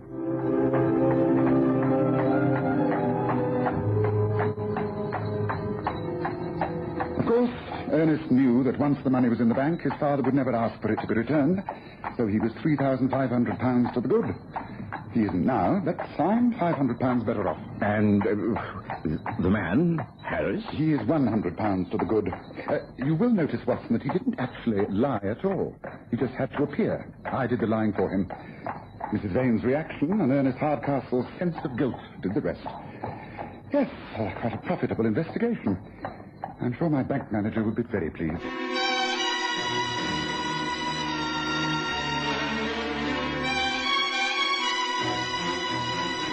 Listen again next Sunday to The Stories of Sherlock Holmes, with Graham Armitage as Holmes and Kerry Jordan as Dr. Watson.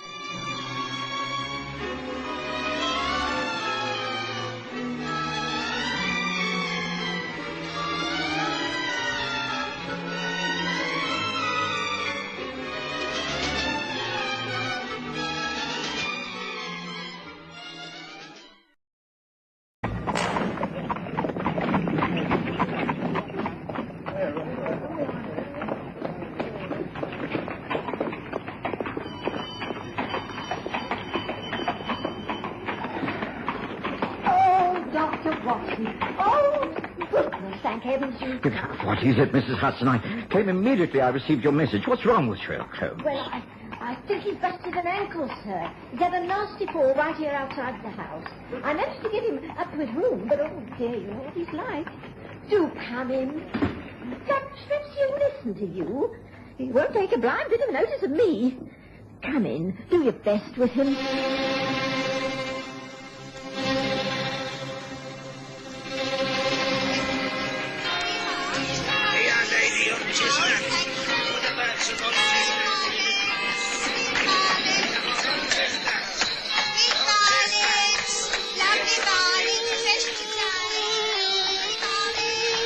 We present The Stories of Sherlock Holmes.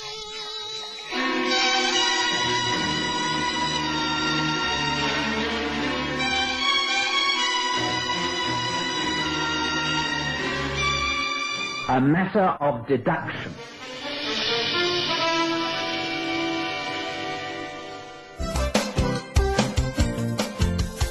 Looking for space to hang and dry your washing?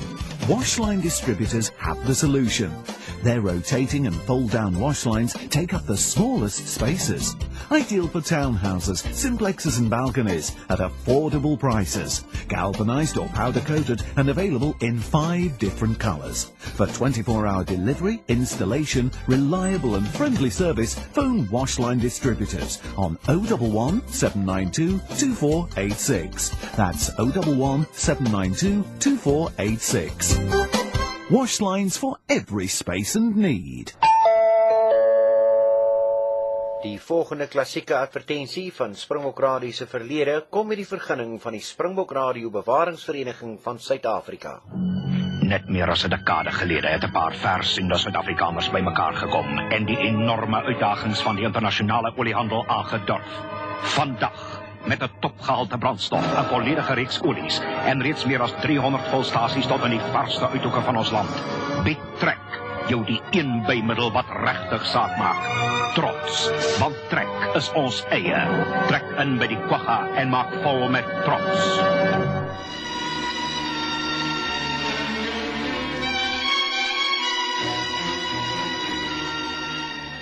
One Sunday morning, I'd received an urgent message from Mrs. Hudson to call at my old rooms at Baker Street. Sherlock Holmes was in some sort of trouble.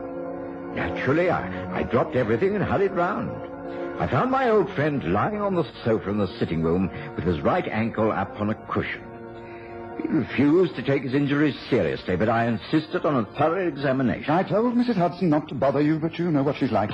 She'll have to make a fuss. It's only a slight sprain. Nothing broken. Well, just hold still for a moment, Holmes, and let me be the judge. Yes, I think you may be right, but the swelling's considerable. You'll certainly have to keep it up for a while. Cold compresses will help. It must be very painful. Right, well, I think that's all I can do for you at the moment, Holmes. If you require anything else, you must just let me know.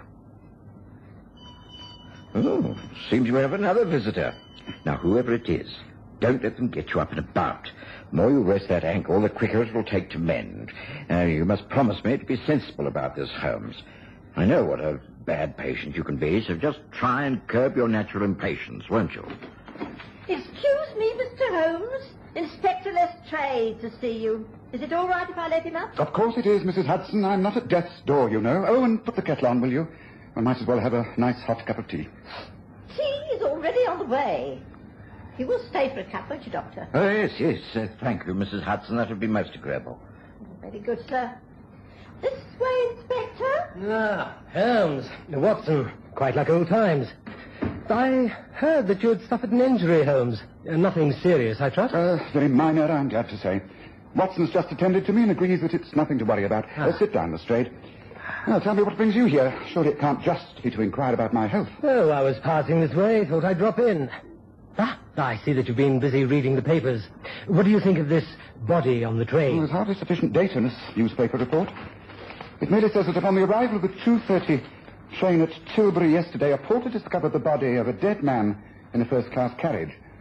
The man was identified as Mr. Harold Brightly, and he seems to have met his death through a blow on the side of the head, although no weapon that could have caused the wound has yet been found. I presume that there could have been many reasons for this. Any theories? Hardly. You know, I never go by conjecture, only by facts.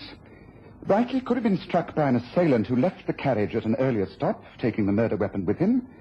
On the other hand, he might have leaned out of the open window and been hit by an object on the side of the line, even a passing train. But you must have a professional interest in this, Lestrade. What have you uncovered so far? Well, I must admit that I have been called in. The Essex police asked for Scotland Yard, and I was approached. I'm happy to say that I've solved the whole case. Not bad in so short a time, eh? Brightly was murdered, all right, by his own nephew. Just a moment. Please start from the beginning. It's only from there that I can sift out the evidence and form my own opinions. Well, to start with the body. At first it appeared that Brightly had been struck a terrific blow by a blunt instrument. There was a wound of about 2 inches on the right side of his head. But, on closer examination by the police surgeon, it was found that death was due to a bullet from what would seem to be an ordinary army rifle, which was found embedded in the brain. Shooting in a train. Interesting. What position was the body in? In the right-hand corner facing the engine, although I don't consider that of any great importance. All facts are important in a case of murder, but pray continue. Well, of course, the first thing to do was to find out more about the dead man and discover a reason why anyone should wish to murder him. Now, Brightly lived with his daughter in a small place called Berisford on the way to Southend. He worked in the city, and yesterday, being Saturday, he left his office at about 1.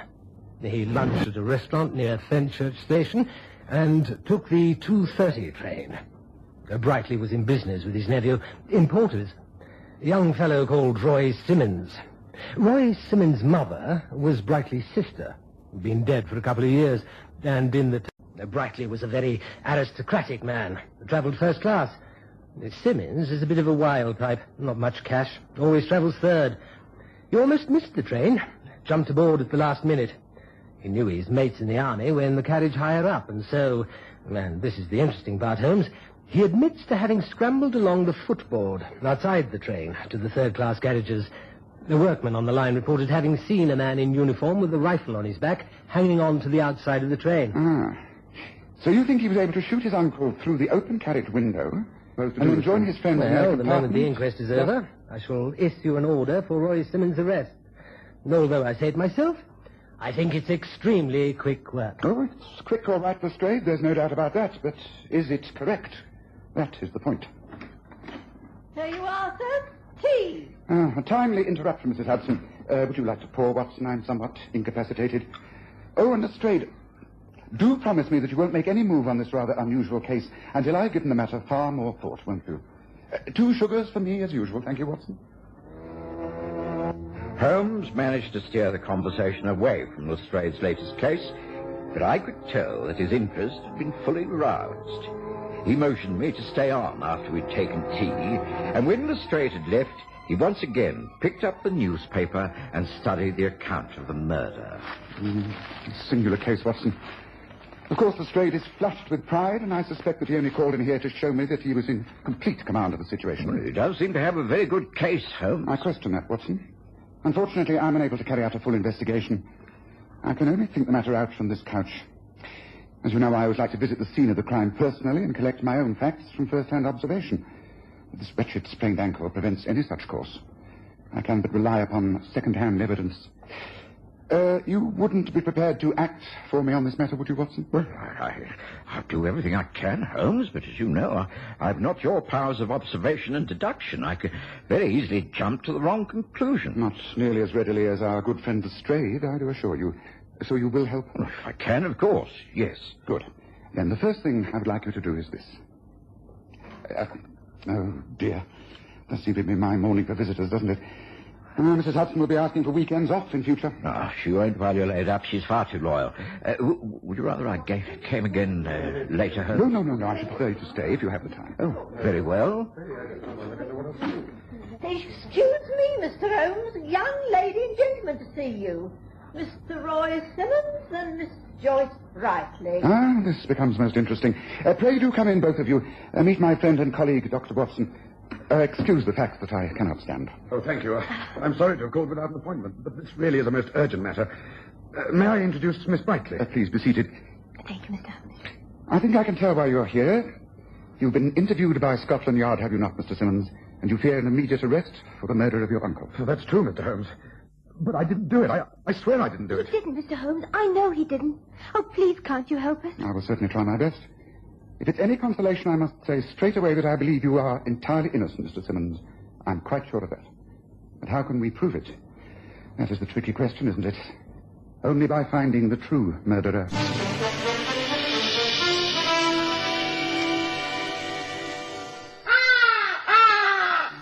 Enjoy the best of both worlds. Only 2 hours drive from Johannesburg and Pretoria and half an hour by air.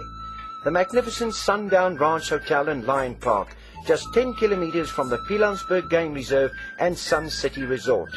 It offers an exciting escape from the hustle and bustle of everyday life. Reasonable rates, excellent food, friendly service and comfortable air-conditioned rooms. It will ensure a memorable stay. Activities include tennis, squash, horse riding, the Lion Park and much, much more. Call now to make your reservation on 014-573-1000. That's 014-573-1000 or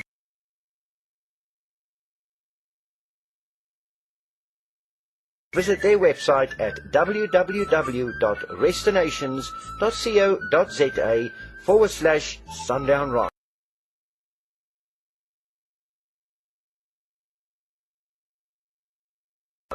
The Sundown Ranch Hotel and Lion Park, 2 worlds in one.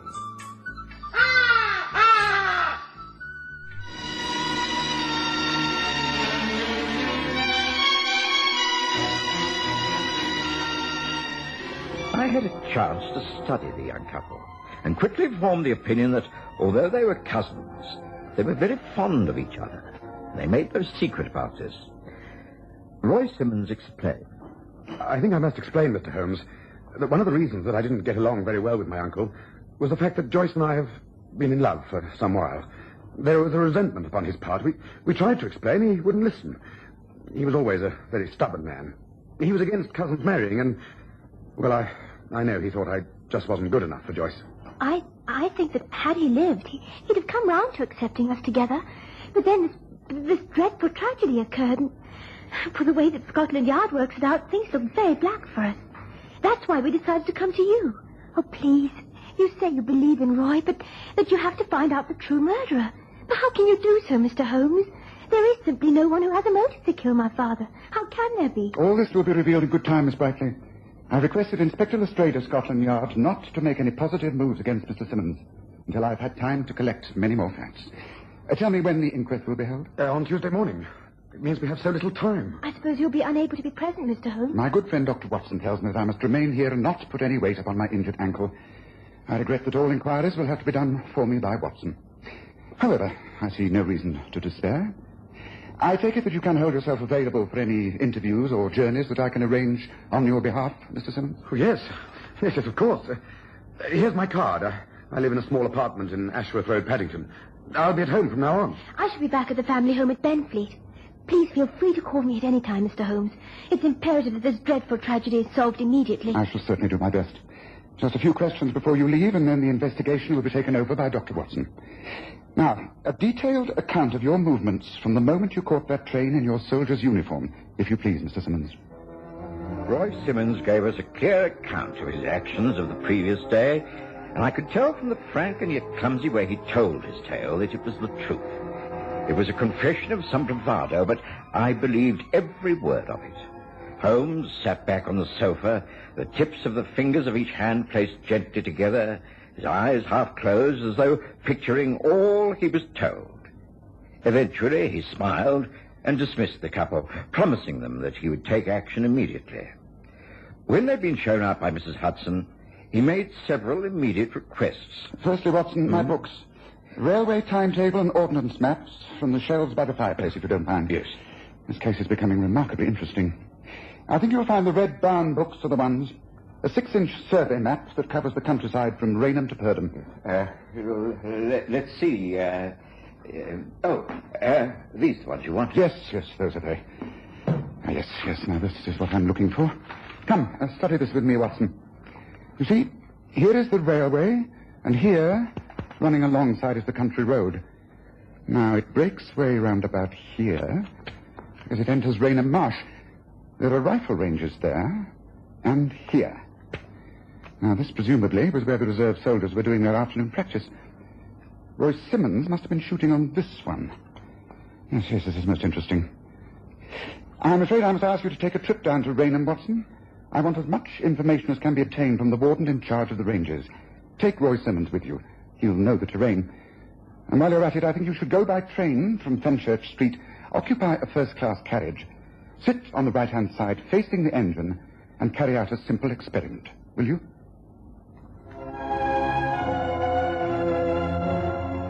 Of course I agreed, and some 2 hours later found myself on the South End train from London.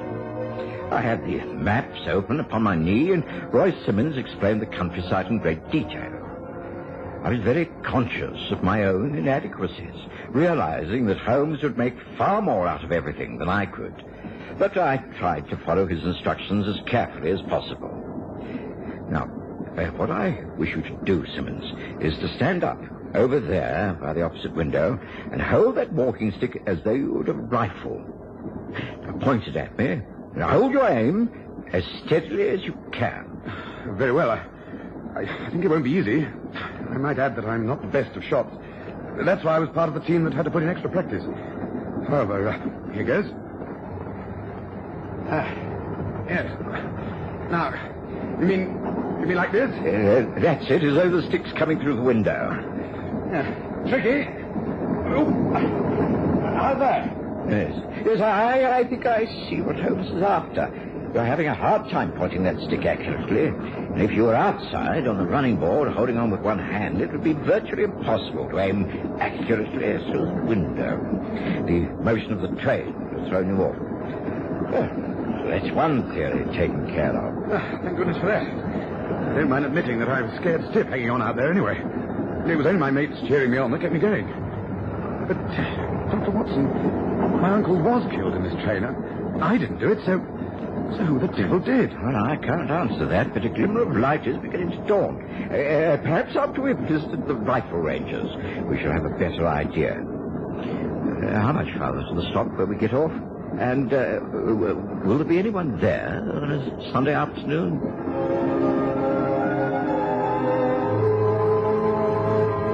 The journey didn't take more than another 15 minutes, and there was a warden in charge of the Raynham Marsh Range. He explained that there was no activity at that particular time. Oh, nothing going on at the moment. Always quiet on a Sunday. It's weekdays and Saturdays that we're busy. Yesterday, the Army Reserves were in action, I understand. Do you mind showing me exactly where the practice took place? It was over there on number 8 range, wasn't it, Warden? I was part of the team. Oh, that's so. A bunch of right rotten shots you were, too. Yes, that's where you were firing. You notice that the butts are placed right against the fence. Beyond that's the marsh and the river. Oh, so that if anyone was particularly wild with their firing, there could be no danger from flying bullets. Oh, heaven help us, no. That's why the place is designed as it is. Very little danger here. The red flags go up, of course, and no one's allowed to walk across. Never been any accidents, I'm thankful to say. Of course, on the other side, there's a house or two and the railway, but, well, the fire doesn't go in that direction. Excuse me, Warden, but wasn't there other activity going on down here during yesterday afternoon? I think I heard some of the men talking about some unusual firing. Oh, aye, that's right, yeah. Over there, number 9 range. Special testing going on from Woolwich. Newfangled sort of gun, a sort of repeater device. Testing it out, they were. I can't say whether it was a great success or not. War Office were in charge, you see. It's all very secret and hush-hush. I see. Well, there doesn't seem to be anything else to keep us here, Simmons. We'd better be getting back to Baker Street and report to Holmes. I'm afraid he won't be at all impressed. I'm not a very good substitute, I'm afraid.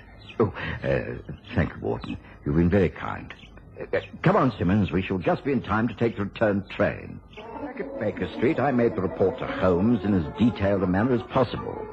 Roy Simmons helped me by drawing a rough sketch of the position of the rifle ranges and the railway and confirming all that had taken place. Holmes was naturally impatient and annoyed that he had been able to conduct the investigation in person. He studied the survey maps and our sketches in great detail.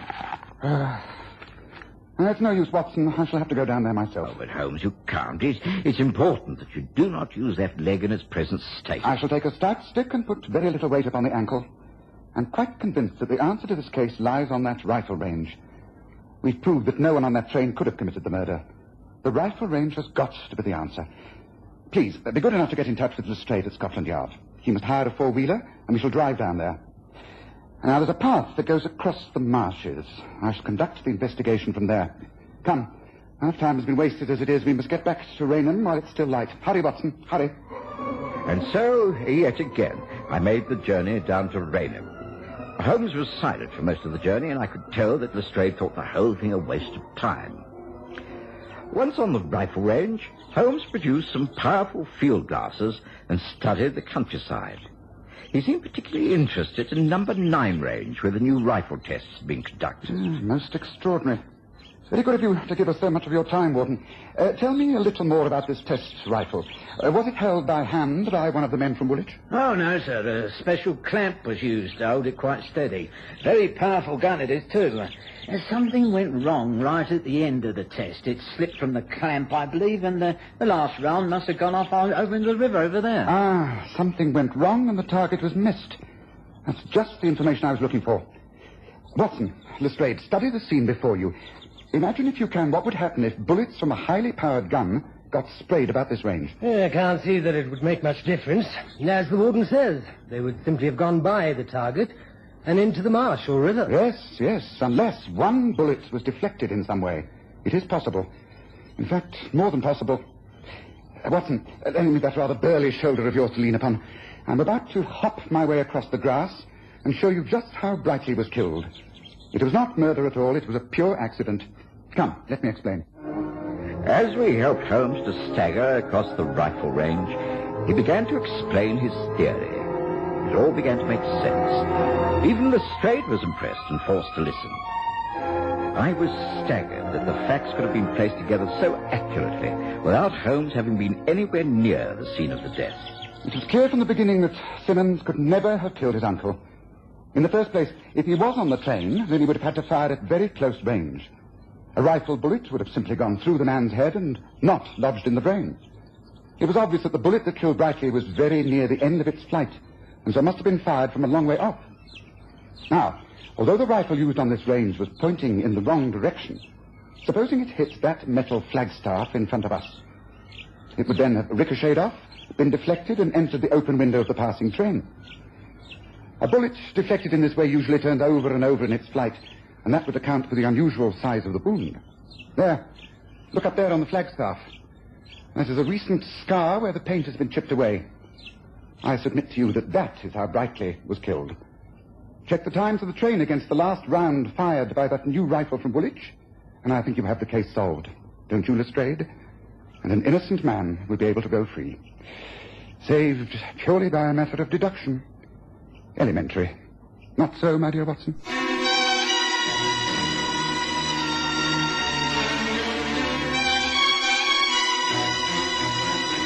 Listen again next Sunday to The Stories of Sherlock Holmes, with Graham Armitage as Holmes and Kerry Jordan as Dr. Watson.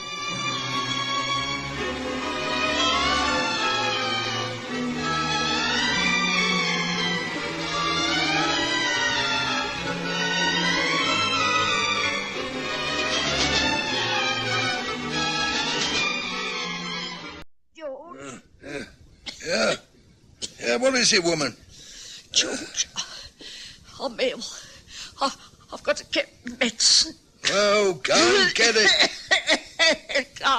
Can't you help me, George? Oh, you'll be all right, though. Go get it.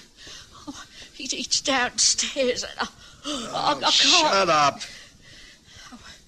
All right, George. I'll try. I'll try. Keep trying. I didn't think it would ever be as bad as this. What an end. But it is the end. Do we have to pay an even greater price? I wonder. Well, we shall see. Ow!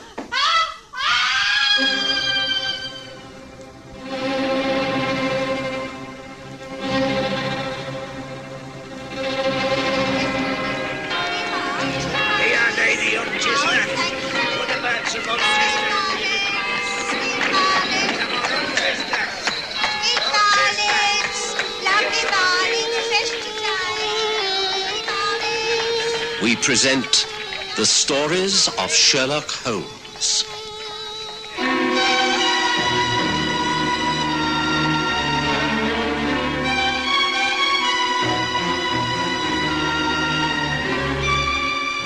Tonight, The Greater Price.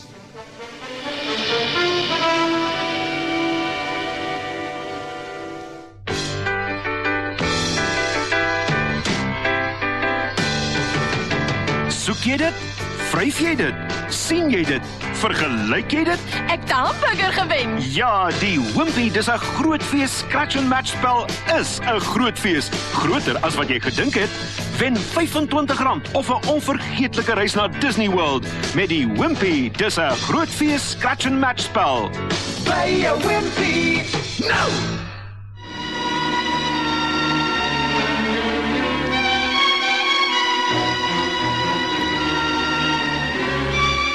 In the year 1885, I was still in practice at Paddington. I was living at Baker Street and slowly building up a reputation as a general practitioner. Holmes had already achieved some quite considerable fame, and our friendship was already settling down to a solid partnership. I was growing used to his untidiness and eccentricities, and he was tolerating my steady respectability. I never interfered with his work, and he was frankly not interested in mine. But there was this one case where our interests seemed to overlap. It started when I was called out to the home of George and Emma Baker. Emma was an old patient of mine, and she'd had a nasty fall down a flight of stairs. Now, Emma, there's nothing broken, thank goodness, but you're getting a little too old to take these falls. You must rest in bed until I tell you to get up and take a little exercise. You're very badly bruised. Oh, I'm all right. It was silly of me, really. I should have made sure the gas was on the landing. I must have tripped over the rug. Well, you shouldn't have been out of bed anyway. Well, I had to get me medicine. You should have insisted that your husband get it for you. Oh, was that not a good it does to ask him for help? Oh, dear, Dr. Watson, things have reached a desperate state. You mustn't give in. As I say, you've been very lucky. I'll have a word with George and tell him he must take better care of you. It won't do any good. He'll be home here soon, wanting his supper. Well, he'll have to get it himself. I'm sure you've got plenty of food in the larder. Get him to boil some eggs or make some soup. He'll be off down the road to the Rose and Crown. Spends more time and money in that place than he does in his own home. Emma? Emma, you all right? The doctor's here. I'll go down to him, Emma. Now, stay here, get some rest. Now, there's some liniment to rub on your bruises and some pills for the pain. You'll be as right as rain as long as you take it quietly. Doctor. There. Yeah, that's everything. I'll call in again in a couple of days' time. Just rest most of the time. Good day to you. Goodbye, Dr. Watson, and thank you.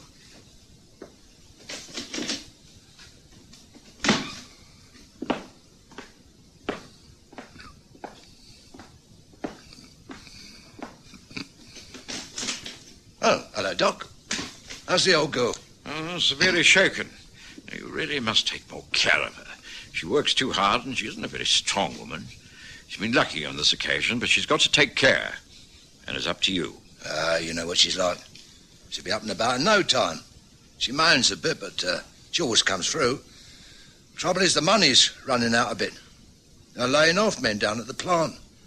Things aren't as rosy as they were. Well, you'll just have to be as thrifty as possible. I'll call back in a couple of days' time. But please, do look after her. And I mean it. We doctors can't work miracles, you know. Good day to you, George. I had very little time for George Baker. I knew his wife was hard-working and thrifty, but George was something of a spendthrift, throwing money away on horse racing and hard drinking. But there was little I could do but offer advice. I kept my promise and called at their home 2 days later. Emma was up doing the weekly wash and cooking a stew. The air was fetid with the smell of drying sheets and boiled cabbage. Well, on as you see me. Not so bad, not so good. I've warned you before, Emma. You're overtaxing your strength. Oh, it's got to be done. Couldn't go on being ill. Not when we've got a visitor coming to stay. Sort of vague cousin from Australia. Ever such a nice letter he's written. Just arrived in this country. First time he's been here, and he don't know anyone. George has gone down to the station to meet him. Oh, must get this all cleared up before they arrive. Oh, dear. Oh, that sounds like them. Oh, dear, dear. All behindhand. Now, sure you won't stay for a cup of tea, Doctor? The kettle is on. No. Thank you. You already have company. Come in, Sally. Meet the wife. Emma, this is Roy Thornton. Roy, this is the missus. Oh, and Dr. Watson, the family doctor, you know. Well, our Iris is youngest, all the way from Australia. How do you do, Mrs. Baker? Very good of you to make me so welcome. Oh, it's great pleasure. I hope you'll be comfortable here. We're only working class, you know, rough and ready. But you can treat the place like home for as long as you like. Thank you. It's very good of you. Well, look, the missus obviously isn't ready for us at the moment. Why don't you dump all your cases in the spare room and let's stroll down to the Rose and Crown for a pint? Might as well introduce you to the English pubs.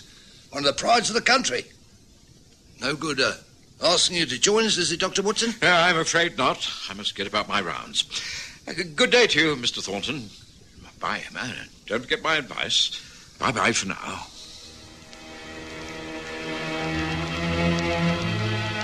Roy Thornton appeared to be a well-set-up young man of obvious education and a wealthy background. I couldn't see him fitting in very well to George Baker's scheme of things, but the matter was no concern of mine, and I put it from my mind. But subsequent events proved me to be right. Well, now, Roy, think you're going to like it in England? Hard to say. I want to move about a bit first. Travel, see something of the countryside. Visit places I've read about and never seen. Not thinking of getting a job at all? That'll come later. There's no immediate urgency. Comfortably off, are you? Plenty of the old ready cash? I'm reasonably well off. I have enough to last. The inheritance I came into has a reasonable backing. I have shares, some jewellery. I'll be all right. Oh, you are a lucky boy. And no dependents over here? Don't know a soul. And that's just the way I want it to be. Well, of course. The wife and I are simply poor Londoners. You'll have to take us as you find us. Of course, it's all a question of give and take. We must try and help each other, mustn't we? Well, how about another pint? Then we'll toddle off home. Must show you the place. Got a nice bit of garden out the back. Of course, you'll be used to wide open spaces. But you might be interested in what we're doing to it. Anyway, cheers, and great having you among us. I didn't call on the Bakers for some time.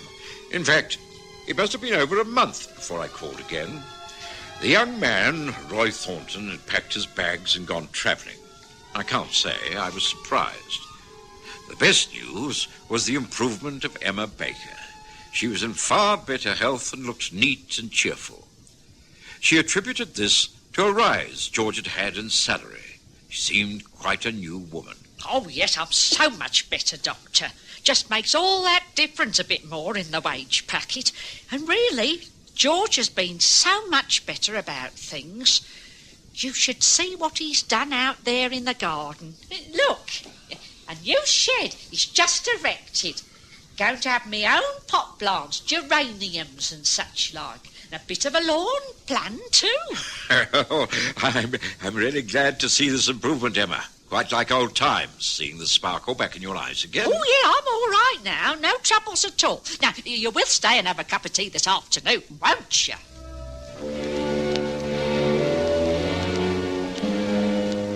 Of course, I discussed none of this with Sherlock Holmes. The progress of a working-class Paddington family was of no interest to him whatsoever. But it was then that the hand of coincidence began to move. I'd returned to our rooms after a rather tiring day to find Holmes deep in conversation with a young man named Arthur Hughes. I'm sorry to bother you like this, Mr. Holmes. I know you must be a very busy man, and my small troubles are probably beneath you. Oh, not at all. I'm always willing to listen to people with a problem. Please do sit down and feel free to smoke. Watson and I find the relaxation of a pipe ideal at this time of the day. Yes, most agreeable. Take a light from the fire. Oh, thank you.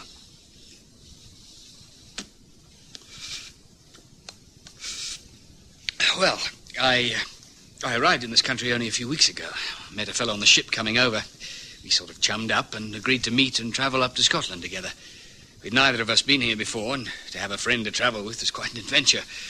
Well, this fellow, Roy Thornton is his name, has disappeared. Excuse me, but did you say Roy Thornton? Yes, that's right. Why? Nothing. Carry on. Well, I left a forwarding address with Roy, and he said he'd get in touch.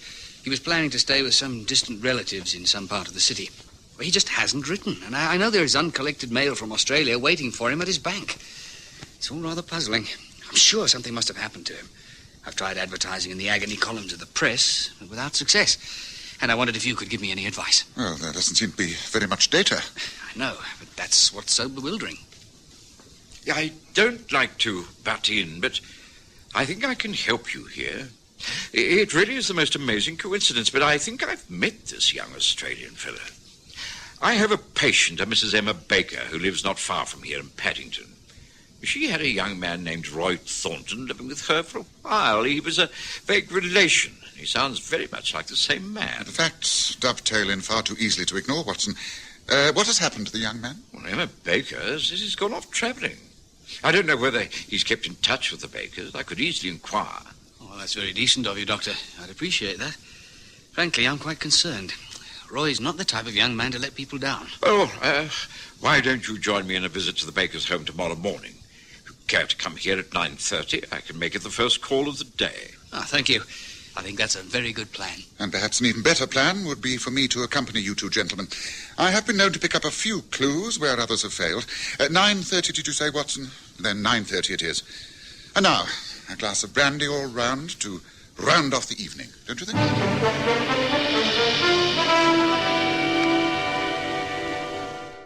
We maak vandaag 'n sunshine dag. Sunshine D, heerlike smaak, plus die sonskynvitamien wat ons liggame nodig het. Op wakker en kyk wat daar op jou wag. 'n Vrolike lagdag, 'n sonskyn of reëndag.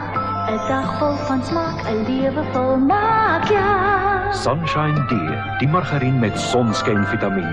Kyk uit vir die groot rooi D. A while back I was coughing, wheezing. My chest was so tight and sore. Fortunately, a friend recommended Vicks Actor Plus, the cough and chest cold remedy from Vicks. You know, Vicks Actor Plus quickly calmed my cough and loosened that tight and painful chest. So next time you've got more than just a cough and want fast relief from a chest cold too, take my advice, try some, and you'll see why they call it Vicks Actor Plus. The following morning dawned windy and raining.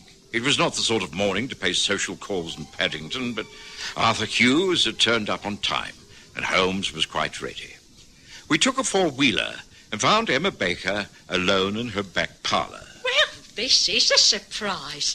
Didn't expect you on a morning like this, Dr. Watson. Well, Mr. Sherlock Holmes, too. This is an honour, I must say. Thank you. We are here because this young man, Mr. Hughes, is anxious to get in touch with Roy Thornton, who stayed here with you for a little while, I understand. Yes, that's right. Just a few weeks. Nice lad. Come over from Australia, but he decided to move on. Can't blame him. We weren't his class, if you know what I mean. George said he was stuck up, but I don't think so. He was just used to something a bit better than this. I see. Have you heard from him since he left? No. Strange. I thought he might write, but we haven't heard a thing. Easy come, easy go. Didn't he leave a forwarding address? No. Now, George saw him off at the station, and he said he would write, but as he was going to be travelling around all the time, we couldn't get in touch with him. I suppose we'll hear sometime. Oh, I can't understand it. We had a definite plan to travel together. Oh, well, I suppose there's nothing we can do. Did he take all of his things with him? Oh, yes. Well, that is, I think there were a couple of cases he said he didn't want. George put them in the shed. I wonder if it might be possible to take a look at those cases, Mrs. Baker. There might be a clue left hanging around. Oh, I suppose there can't be any harm in it. Oh, better put your capes on. It's a wet old morning and no mistake. Well, there's no sense in your getting yourself wet. Just show us the way. Oh, well, all right. It's through here. The back door is unlocked. The key of the shed's hanging up over the door. Mind you, you'll be getting really wet if you don't watch out. Now, here we are. There it is. Down the path. Right, come on, Watson. Hughes, let's make a dash for it.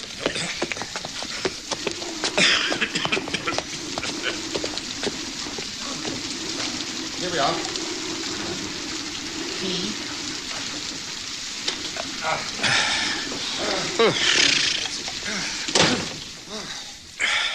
This looks most interesting.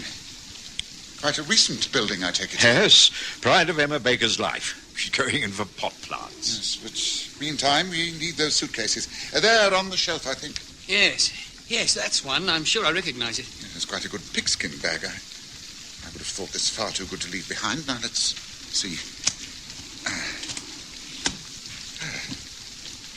Empty. Oh, very, very strange. A man leaves a house without a forwarding address, doesn't write, and leaves a valuable case behind. Now what have we here? It looks like a stain. Yes, or an attempt to remove a stain. Yes, I'm afraid the mystery deepens, gentlemen. It's fairly clear that the man to question is one George Baker.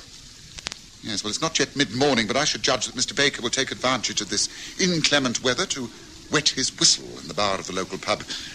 Yes, I think we must take our leave of Emma Baker and drop in there, don't you? Yes, gentlemen. What will it be? Just a pint of ale, I think, barman. Same for me. And me. 3 ales. Right you are, gentlemen. Holmes? Holmes, you're right. Look, there in the corner of the bar. That's George Baker. And he looks as though he's been putting away quite a lot of scotch. That's odd. For a man who has just been given a handsome rise at work, he should be drinking at this time of the day. Quite. He's seen me. Well, we'd better go over. I'll introduce you, and then you can question him however you choose. Come on.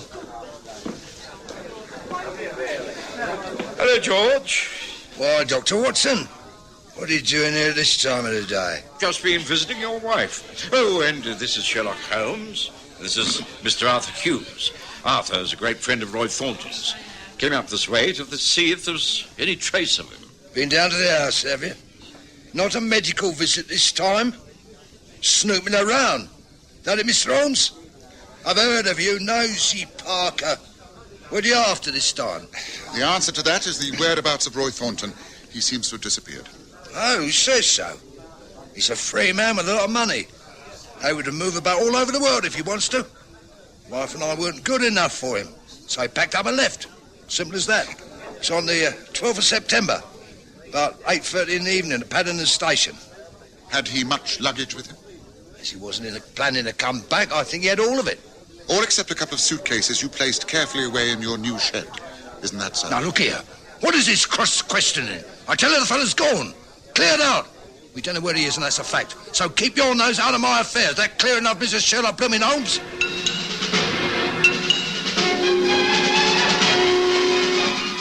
It was clear that Holmes suspected some kind of foul play. What exactly he decided to do about it was a mystery, but he wasn't going to leave things alone. He spent the remainder of that rainy day closeted in a public surveys office at the Paddington Town Hall. And the next morning, Mrs. Baker, once again, had a visitor. Good morning, madam. My name is Channing from the survey department. We're doing a survey on new road planning. This area has been chosen for examination. If the proposed plans are approved, it could be that part of your land will be requisitioned for development. Well, I don't think I understand. My husband and I own this place. You mean you could throw us out? Oh, it wouldn't be as drastic as all that.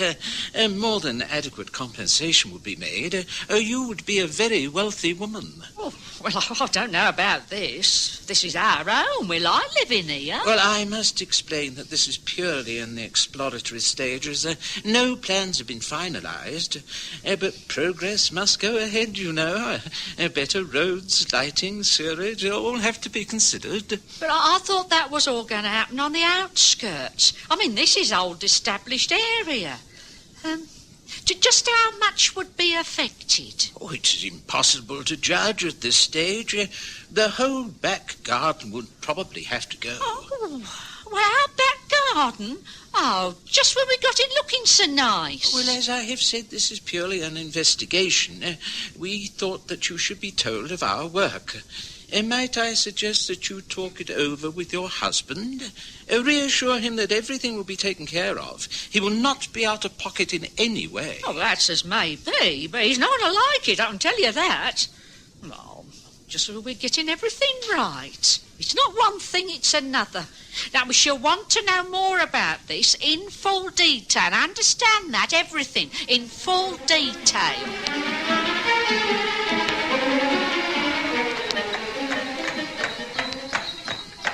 You're certainly taking a great interest in the disappearance of Roy Thornton, Holmes. What's this all about? Patience, Watson. We're going back to the Baker house. And this time we're not subjecting that poor woman to further harassment. We're simply going to break into her back garden. Well, Holmes, is such a thing justified? I firmly believe so. Now here I think is the entrance to the road. Pull over by that gas mantle, cabby. Very good, sir. Here we are. Thank you, cabby. Oh, thank you, sir. Oh, thank you, sir. Oh, not do you? Come on, boss. Come on, Uncle. There's a backyard gate in the fence. It should present no problem. I noticed it last time we were here. Just a bolt on the inside, which is easy for a tall man to reach over and unclasp. Should provide us with no trouble. Well, Holmes, what's the purpose of all this? What do you intend to do? Listen, Watson. Just listen. I think our friend George Baker will be in a high old temper when he hears what his wife has got to tell him. Come on, this way. It isn't possible. It can't be true. You can't mean it. George, I'm only telling you what the man told me. But they can't do this to us. You can't go around knocking down people's houses and building roads through their lands. Well, he said it was just an idea. The authorities were going into it. And if it all come to pass, then we should be adequately compensated. We'd be rich people. They'd buy the house, and we'd be able to move into a smaller place somewhere out of town. I tell you, I don't want to move. I can't move. Well, it's all just in the planning stages. I insisted that we'd be given adequate time and told the fullest details. I don't know hear any details. I tell you, should have told the man that we weren't interested and sent him about his business. But this was his business. He's from the Public Surveys Office. I don't believe it. Have you discussed it with the neighbours? Oh, not yet, but I suppose they'll be given the same opportunities as we are. But I really don't feel as badly about it as I did. And I've had time to think. Well, it might not be a bad move. Bad move? You must be out of your mind. Oh, I don't know. It is a big place for the two of us, and all those stairs. I've already had one bad fall. A little bungalow out in the country. Chipperfield way. I've always liked Chipperfield. Oh, come on, we'll talk about it later. Come and have some tea. I don't want no tea. I don't want anything but to stop this business going through. We've got to stop it. We can't ever leave this house. Get that through your head once and for all. But, dear, if we have to... We don't ever have to. It's impossible. We can't. We mustn't. Can't I make you see that? It'll be the end of me if they take over this place.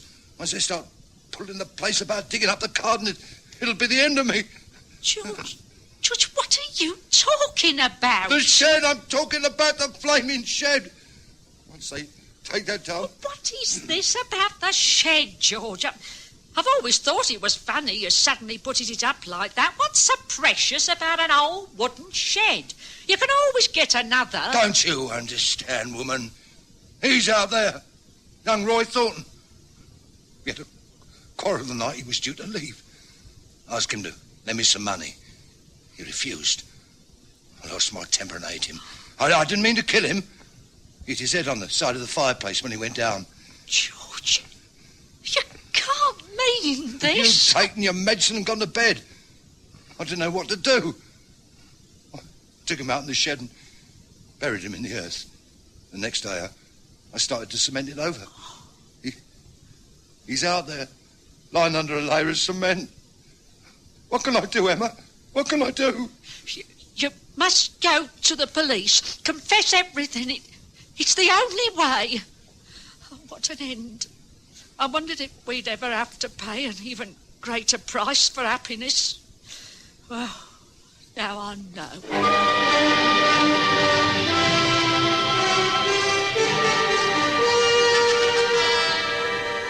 Een tijdje geleden had ik een slechte hoes gehad. Mijn bors was benauwd en seer.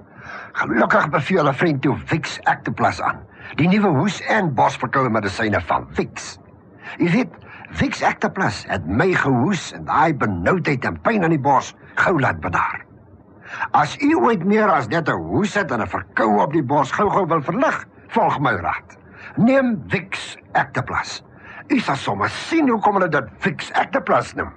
O, maak vandag 'n sunshine dag. Sunshine D, heerlike smaak, plus die sonskynvitamien wat ons liggame nodig het. Op wakker en kyk wat daar op jou wag. 'n Vrolike lagdag, 'n sonskyn of reëndag. 'n dag vol van smaak, 'n lewe vol maak, ja. Sunshine D, die margarien met sonskynvitamien. Kyk uit vir die groot rooi D. Sherlock Holmes and I overheard everything. When George Baker realized there'd been witnesses to his confession, he broke down completely. He took his wife's advice and gave himself up. As Holmes said later... A sad case, Watson. I've no doubt that when he comes to trial, they will take into consideration that it was an accident. A post-mortem will show that, but, oh dear, what a pathetic chain of events. Of course, Baker might have got away with it if they had continued to live in that house. That's why I had to arrange the fake meeting of the surveyor. I was aware from the moment I entered the shed in the garden that something was wrong. The cement so uneven. The pile of earth outside the window. The suitcases. As I say, a pathetic case.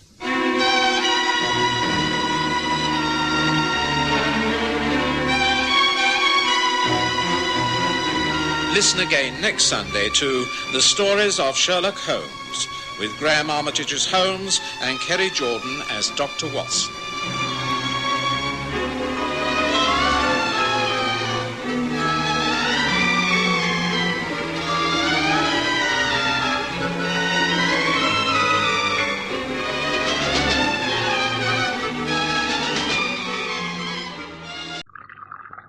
Might I inquire your movements today, Watson?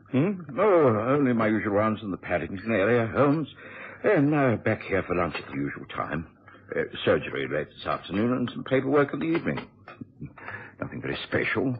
Why? I've had a note brought round. It's extremely interesting. It reads, Sir Charles Drewings will be pleased if you would receive him at your rooms in Baker Street at 2:30 this afternoon. It is a matter of national importance and extremely urgent. Yes, it comes, as you can see, from the seal on the envelope from the Admiralty. Well, I think I understand. The matter will be secret and your meeting highly confidential. You'd like me to lunch in town and come back later? No, not at all. I believe Sir Charles Drewings is a very shrewd and devious character. I should very much like a witness to this meeting. You will be here to assist me.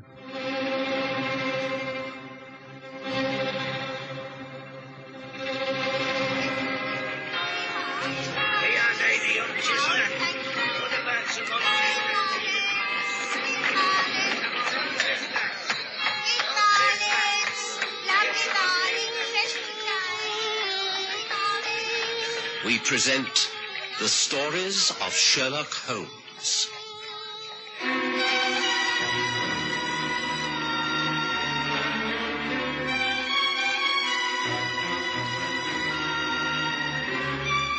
Lack of evidence.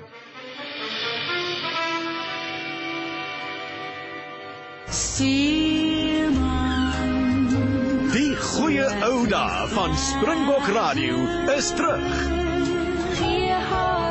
20 onverkrygbare liedjies nou op 1 CD.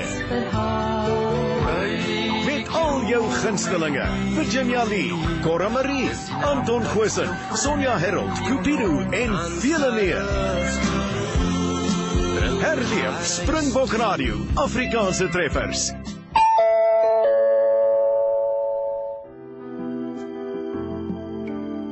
Flower Connection has just opened their flagship store in Linden, Johannesburg, at 65 on 4th, situated in 4th Avenue. For fresh cut flowers, plants and florist accessories at wholesale prices, come to Flower Connection. Call Jenny on 076 951 9449 or visit our website at www.flowerconnection.com.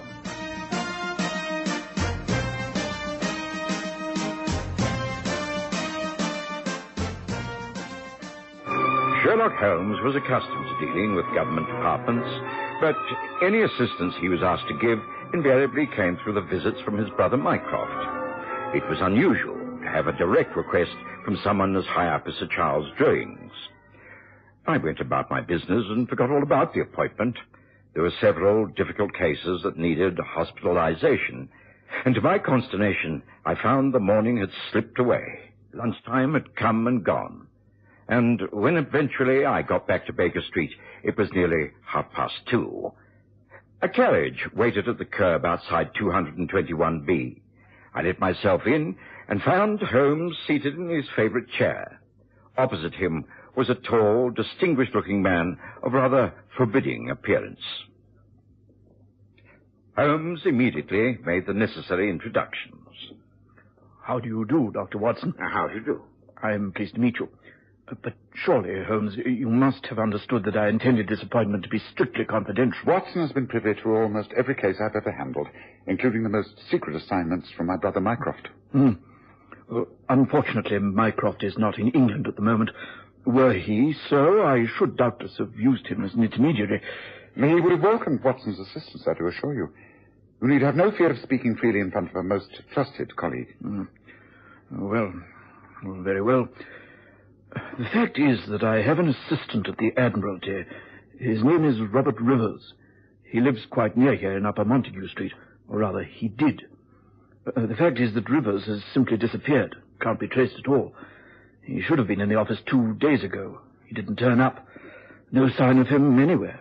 We're very worried. You think he may have met with an accident? Surely he has a family who would have known that. Well, he has a wife. A very beautiful wife, years younger than himself. They appear to be estranged. A delicate matter. Impending divorce, I understand. Naturally, Rivers wishes to avoid that publicity, but that's not what disturbs me, Mr. Holmes. The fact is that for some time now we've been aware that certain information has been passing from our office to foreign shores. As you know, we in Britain pride ourselves on our secret service, best in the world. Information coming back to us leads us to believe that someone in the Admiralty has, well, to put it bluntly, turned traitor. I see. And you suspect it's Robert Rivers? It's a grave accusation, Holmes. I don't care to put it in as many words, but the possibility does exist. Recently I've been watching Rivers. Only he and I have the keys to the safe where the codes are kept. It's top secret. The codes are continually changing. Now, I know that Rivers has been at work on certain papers. I'm reasonably sure that he has contacts in Austria. Your brother Mycroft is over there at the moment and confirms that information is being leaked out. So you think Rivers became aware that you were onto him and that he has skipped the country with your latest plans? That is what I fear. I see. Well, if he's been missing for 2 days, he could easily be aboard ship or even across the channel. What does his wife say? We have not contacted her. She's rarely at his house. The point is, Holmes, I don't want to call in the yard.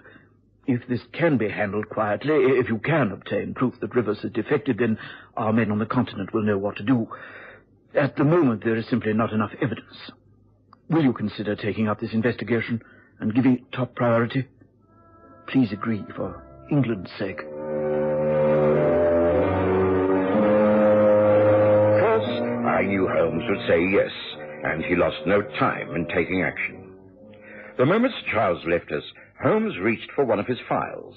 He speedily confirmed the background and address of Robert Rivers, and, giving me time for a light luncheon, suggested a short walk round to the Rivers home in Upper Montague Street. In response to our ringing, the door was opened by an extremely lovely lady, and she was quite obviously the wife we'd been told about. Yes, can I help you? I beg your pardon, madame, but am I addressing the wife of Robert Rivers? I am Irene Rivers, yes. I am Sherlock Holmes, and this is my friend and colleague, Dr. Watson. How do you do? Oh, Mr. Holmes. Well, of course, I have heard of you. Would you care to step inside before stating your business? You are very kind. Thank you.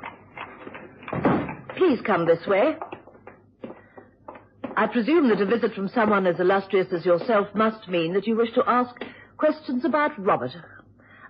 Please, won't you both be seated? Thank you. What makes you assume it's in connection with your husband, Mrs. Rivers? Because he's the only one who matters here. If it is about Robert, then I must tell you that I know nothing. I haven't seen him in months. I'm only here for a few days to collect some possessions, and then I'm about to sail for the United States. I see. If you see so little of your husband, then presumably you know nothing of his movements. Nothing at all. Even when I stayed here permanently and tried to help him, he was totally secretive about where he was going and why. You have no idea where he is at the moment? Well, at his office, presumably. He's not been seen for over 2 days. No one knows where he is. The Admiralty are extremely worried. They fear that he may have met with some misfortune. Not been seen? Oh, but surely I've only just returned here, you understand. I've not even seen the servants. Surely they must know. Well, I believe they have been questioned and can throw no light on the matter. I see. Oh, I wish I could help. I really do. Oh, dear. I hope this isn't going to complicate matters. You see, Mr. Holmes, I am leaving my husband, this time for good. I'm seeking a divorce and leaving for America, where I hope to marry the man I'm in love with. I don't wish to part from Robert as bad friends. When are you thinking of leaving? Well, I have a passage booked on the Ruritania for the day after tomorrow. I see. Well, then let us hope we have good news for you before then. Oh, Irene, darling, did you know that... Oh, I beg your pardon. I didn't know that you had visitors. That's quite all right. The gentlemen were about to leave. Let me introduce you. Mr. Sherlock Holmes, Dr. Watson, this is Mr. Douglas Berisford from New York. A great pleasure to meet you, Mr. Holmes. Your name is well known, even on the other side of the Atlantic. Oh, that is most gratifying. Mr. Holmes is here making inquiries about my husband, Douglas. I have told him that having just returned to the house after an absence of some weeks, I know nothing of his whereabouts. I see. Well, I'm sorry. I can't help you either, Mr. Holmes. Rivers and I hardly know each other. Well, then it's useless to question you further. May I have a few words with the servants before we leave, Mrs. Rivers? Yes, of course. Be so good as to ring the bell, please, Douglas. Yes, sure. May I leave you my card? You will, of course, get in touch with me if you hear from your husband or can throw any light upon his sudden disappearance. Yes, of course. You rang, madame? Yes, Briggs. Please take these two gentlemen down to the servants' quarters and allow them to question whoever is available, and then be so good as to show them to a carriage. Very good, ma'am. If you would follow me, gentlemen. Thank you. Well, good day to you, Mrs. Rivers. Mr. Berisford. Good day. Good day. Irene, darling, what do they really want? What did you tell them? I told them nothing, except that I'm in love, and I'm going to America to divorce and remarry. That's all, my dear. That's all. Really? Oh, my dear.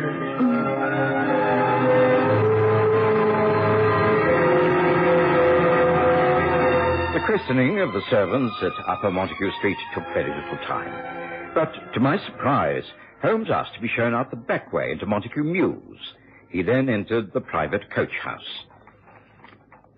Yes, I see the horse and carriage are not here. All seems in order. The hay untouched, unused. It rained yesterday, but there's no evidence of it in here, except... but wait. What is this over here? Look. Blood. George, you're right, Holmes. Blood, and quite a lot of it. Dried blood. It's not fresh. Yes, and here there's been quite a violent struggle. The hay, canvas coverings, all buried away. Give me a hand, Watson. Look. A man. A dead man. Heavens, Holmes. What a sight. This man's been beaten to death. Yes, it looks as though he's put up a good fight. His hands are much bruised. And then perhaps when he was down, he was struck violently from the back with a heavy instrument. Look, a coachman's wheel hammer. Shot at the base of his skull. Oh, it's murder, all right, Watson. Holmes, is this Robert Rivers, the missing man? No, I think not, Watson. He's a servant. I should judge from his garb that he's a family coachman. Poor fellow's dead, all right. Well, that means we shall have to bring the police into this case. Can you please use the telephone, Watson? I saw one on the wall inside the hall. Yes, of course. Get through to Inspector Lestrade at Scotland Yard. Tell him to come to me or send a man round. Right. Meanwhile, I have the opportunity of going over this table before no one else gets here. Now, hurry, Watson, hurry.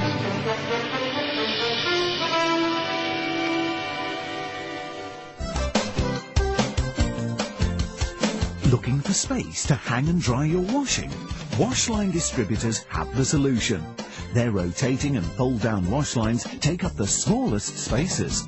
Ideal for townhouses, simplexes and balconies at affordable prices. Galvanized or powder-coated and available in 5 different colors. For 24-hour delivery, installation, reliable and friendly service, phone Washline distributors on 011 792 2486. That's 011 792 2486. Wash lines for every space and need. Enjoy the best of both worlds. Only 2 hours drive from Johannesburg and Pretoria and half an hour by air. The magnificent Sundown Ranch Hotel and Lion Park, just 10 kilometers from the Pilanesberg Game Reserve and Sun City Resort. It offers an exciting escape from the hustle and bustle of everyday life. Reasonable rates, excellent food, friendly service and comfortable air-conditioned rooms. It will ensure a memorable stay. Activities include tennis, squash, horse riding, the Lion Park and much, much more. Call now to make your reservation on 014-573-1000. That's 014-573-1000 or visit their website at www.restinations.co.za/Sundown Ranch. The Sundown Ranch Hotel and Lion Park. 2 worlds in one. In In less than an hour, Inspector Lestrade had arrived with a police sergeant. Holmes had got the butler to identify the body. It was indeed the coachman Morgan, who had been in service to Robert Rivers for so many years. Lestrade made his own examination and agreed with Holmes. Struck down from behind. Murder, all right. Yes, I hope you don't think this is too small a matter for you, Lestrade. This is the home of Robert Rivers, isn't it? He works at the Admiralty. Well, murder on the premises of anyone employed at such places has serious undercurrents. I see that the horse and carriage are not here. Is it possible that Mr. Rivers has taken them? Yes, it is possible, but I think you do well to concentrate on this as a straightforward murder, Lestrade. Oh, well, where do we start? Any ideas? Oh, yes, plenty. You're looking for a man of approximately 5 foot 8 inches tall. He has red hair, and he has a tooth missing from the front of his mouth. Holmes, you aren't serious. Never more so. The coachman Morgan put up a good fight. I see the knuckles of his hands and the bruises on his face. He landed several blows to the head of his assailant. Adhered to the blood on his hands were various hairs. I've used tweezers to place them in this envelope. Yes, the hairs, as you will see, are of a rather vivid red. Yes. Yes, all right, Holmes. Carry on. You'll find there's also a broken tooth in that envelope. I picked it up from the straw. It must have been from the man Morgan was fighting, because Morgan's teeth are all quite intact. Also on the beam of the stable there are similar red hairs. That shows that the man was hit and staggered back. His head hit the post at roughly 5.5 feet from the ground. It is reasonable, therefore, to assume that he is a small man. He must have red hair and a beard. Well, that is something to go on, isn't it? I think so. There must be hundreds of red-headed men in London, but not many who also have broken front teeth. It narrows down the field somewhat. I think you'll find that the killer is a hired thug, experienced in this field. May I make a final suggestion? By all means. Try Limehouse. There is a pub called the Anchor near the river. It's the kind of place where all the seamen gather. There is a so-called gymnasium at the back. I've long suspected it as being a screen for various smuggling activities. If you get a couple of plainclothesmen to dress up as rough seamen, they may be able to pick up a lead on the man you're after. Well, yes, all right. I'll follow through on that, Holmes.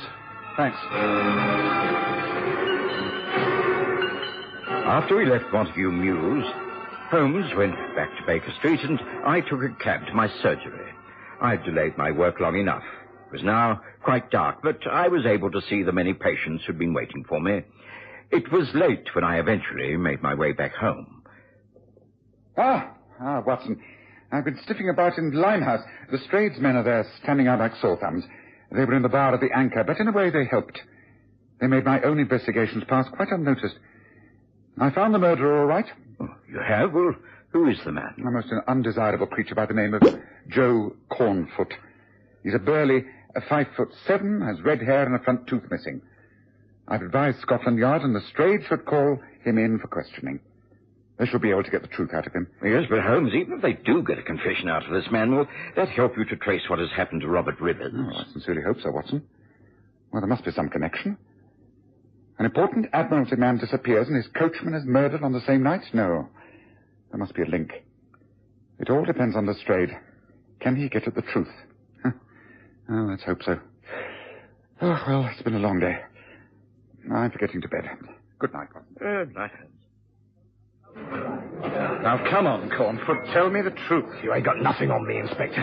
What makes you think I'm the man you want? You've got a front tooth missing, haven't you?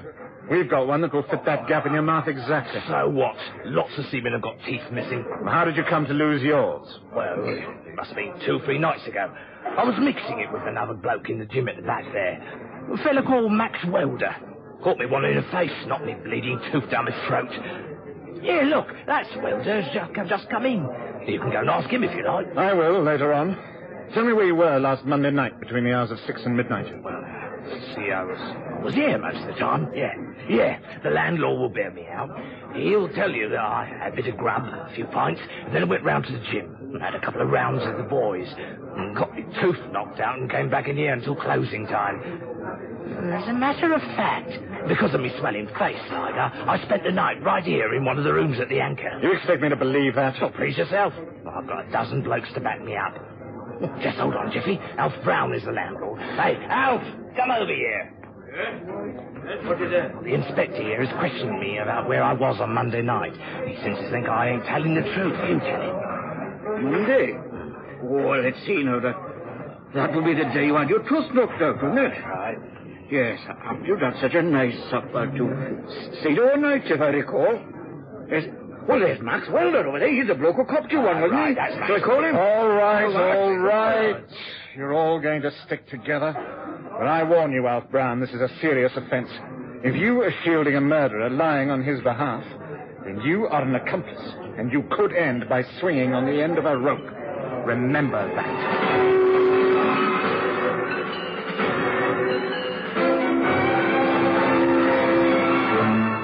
The next day was spent in trying to destroy Joe Cornfort's alibi and continuing the search for Robert Rivers. Both ended in failure. A very frustrated Lestrade called in the late afternoon. Oh, I just can't move him, Holmes. Can't make the charge stick. He simply says he's innocent, and that's that. But he is not innocent. He is guilty. I've been fetishing away down at Limehouse, and Joe's pals are perjuring themselves to protect him. He is guilty, and he knows where Robert Rivers is. I'm sure of it. Well, Holmes, I don't know how we're going to prove that you're right. Well, I shall have to take active steps myself. There's no time to lose. We move tonight. First, I want you to send off 2 telegrams for me. One is to Mycroft, wherever he is in Europe. Oh, I think we should be here to take the responsibility. The second is to Sir Charles Drewings. Then I want you to have your men at the ready down at Limehouse, Lestrade. Watson, are you agreeable to accompany me? Yes, of course. Good. Then it's about 9 o'clock we will journey to Limehouse. Suitably clad, of course. I'm sure I can find old clothes that you can get into. A large Inverness cape with big pockets that can contain a revolver or 2. So you think it's going to be dangerous, Holmes? We're tackling dangerous men. Let's go prepared. Come, let's get started. Now, Lestrade, this is what happened.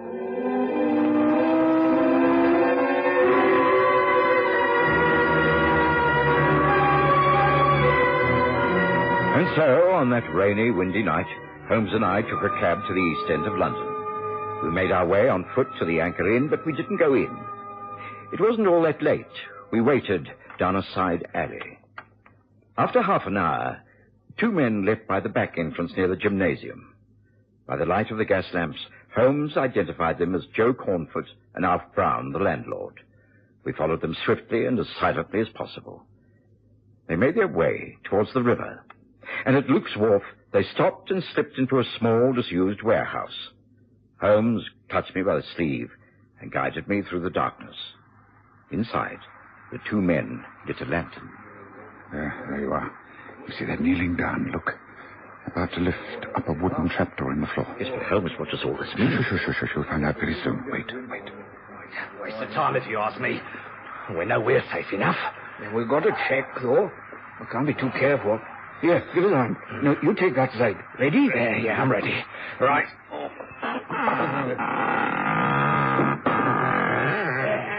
See, still there. Told you. No chance of anyone discovering him under the floorboards. Now, all we have to do is put him in the chest. Come on, now. Easy now. That's got it. Right. Close him in. Right. Now, tomorrow he goes aboard the Seawolf. And once out at sea, the captain drops the chest overboard, and that's that. We settle back and start collecting. Rich blokes we're going to be, nice and rich for the rest of our days. The cops won't give up. They'll still be asking questions. No, let them. There's a lack of evidence. They can't make any accusations. Stick, it's worth taking a few risks. One risk too many. Don't move. There are 2 revolvers pointing at you, and both my friend and I are crack shots. Keep them silent, Watson. Let's get Lestrade in here. I know he's been following us. Right. Yes, well, the game is up for you 2. You may have been lucky once, Cornfoot, but you don't need a false alibi for this evening's work. This time you face a charge of murder. The killing of Robert Rivers, whose body you have just placed in that sea chest. Blasty, you clever swine. How do you ever find out? You'll have plenty of time for puzzling out the answers when we have you behind bars. Holmes. Watson. I take it you're all right? Yes, there's nothing wrong with us. But our friends here have a lot of explaining to do. You'll find the dead body of Robert Rivers in that sea chest. Take these men away, and then... All right, come on, you. I think you can make another arrest. A bigger fish this time. These are just 2 sprats to catch mackerel. Come, Watson. There's still important work. Holmes and I left Lestrade in charge and took a waiting carriage back to Baker Street.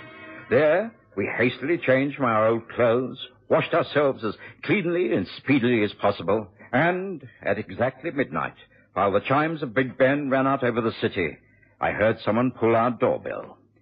It was Sir Charles Druing. Holmes' welcome was most cool. I have to report that my case is closed, Druing. The body of Robert Rivers has been discovered. Thank you for answering my telegram by keeping this appointment, but you must have known that to stay away would have been more condemning than to face my accusations.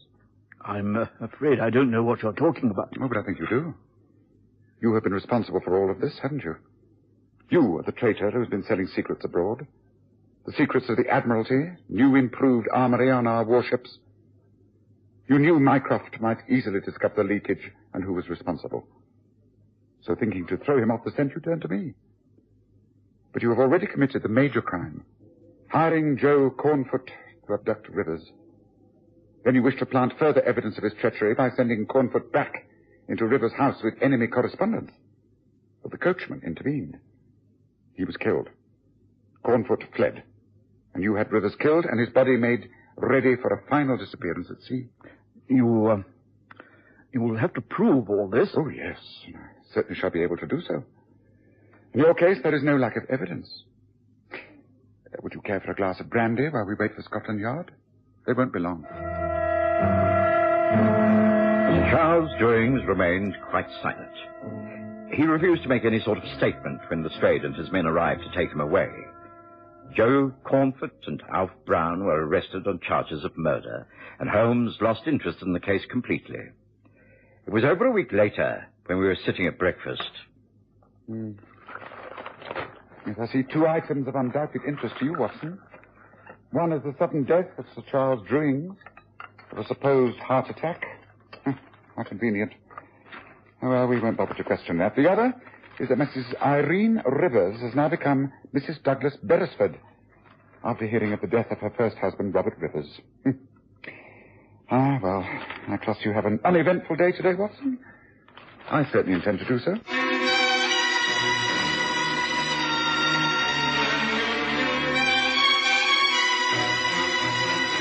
Listen again next Sunday to The Stories of Sherlock Holmes, with Graham Armitage as Holmes and Kerry Jordan as Dr. Watson.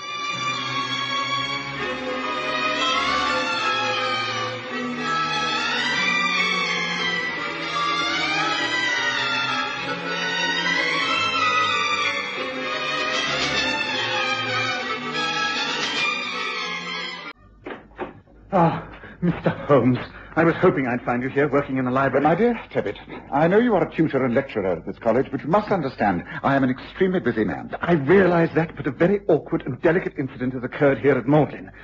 By chance, you are here, and I must turn to you for help. I'm sorry I cannot be disturbed. If there is any trouble, I should prefer it if you would call in the police. The police? Oh, no. No, that would cause a terrible scandal at all costs. Magdalen must avoid a scandal. I beg of you, Mr. Holmes, help us. For the sake of the college, help us, please.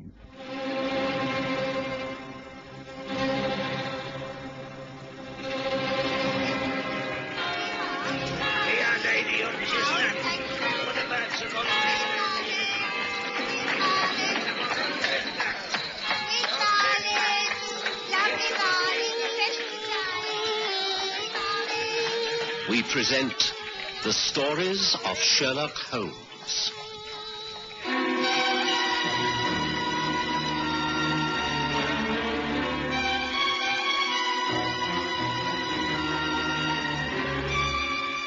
Tonight, a hollow victory.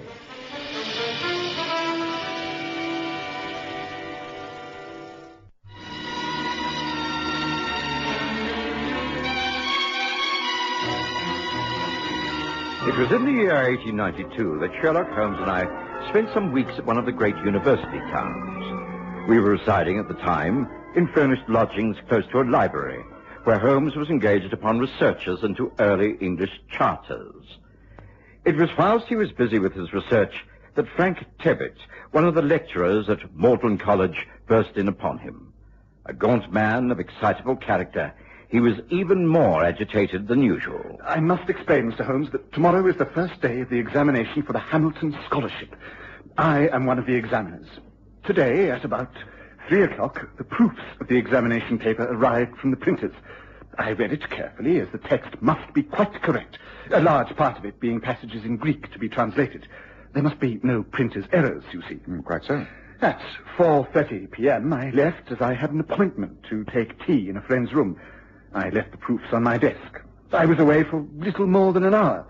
As you know, our college doors are double, the green baize one within and the heavy oak without.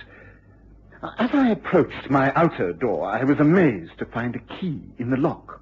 But it was not my key. I knew I had not been so careless. My key was still in my pocket. Nevertheless, there must have been a duplicate. Who carries it? Oh, my servant, Jackson, who's been with me for 10 years. His honesty is above suspicion. Have you questioned him? Yes. I met him in the corridor and discovered that the key was indeed his. He had come to my room to ask if I wanted to take tea, and he had very carelessly left his key in the door when he had left a few minutes later. Of course, in ordinary circumstances, it would not have mattered. And what are the examination papers on your desk? Oh, the moment I looked at the table, I knew that someone had been in there. The proofs were in 3 long slips. I'd left them all together. Now I found one on the table, one on the side table near the window, and the third upon the floor. Tell me, Tebbit, is the scholarship a valuable one? Very. There is a lot to be gained by getting it, including money. Jackson entered the room with you. What was his reaction to all of this? He nearly collapsed. I had to seat him in a chair and give him brandy. He was so upset to realize he'd been the cause of such an outrage. Did you examine the room? Yes. While Jackson was recovering, I tried to be thorough. I found evidence of a broken pencil, the tip of some lead near the paper on the table. Ah, excellent. Continue. Then a definite cut, about 3 inches long, in the red leather surface of my new writing desk. Both Jackson and I are sure it wasn't there before. Ah. No, that is not all. I found a small ball of clay with specks of sawdust on it. I'm convinced that these are clues left by the man who entered my room. Very interesting. Yes, well, of course, I see your dilemma. If the culprit is not found, then the examination will have to be postponed until fresh papers are prepared. That would call for an explanation and could create a scandal that would naturally reflect upon you, the college, and indeed the whole university. That is it, exactly, Mr. Holmes. Please help me to settle this matter quietly and discreetly. Very well, I will look into it. Oh, thank you, thank you. Now, before you go to your rooms, just a few questions. Yes? Have you had any visitors in your rooms since the papers arrived? Only one, I think. Raoul Chabra, a foreign student. He lives in the block. He came to ask certain questions regarding the examination. Is he one of the entrants, then? Yes. And the papers were on your table while he was present? If I remember correctly, they were rolled up. Oh, nevertheless, he might have recognized them as printer's proofs. Possible, though unlikely. No one knew they were there, not even Jackson. Where is Jackson now? I left him recovering in the chair in my room. I hurried straight to you. Well, then it amounts to this. Either this student, Chabra, recognized the papers and is the guilty party, or whoever tampered with them came upon them by accident. So it seems to me. Yes, well, we'd better go over there. Would you care to come along, Watson?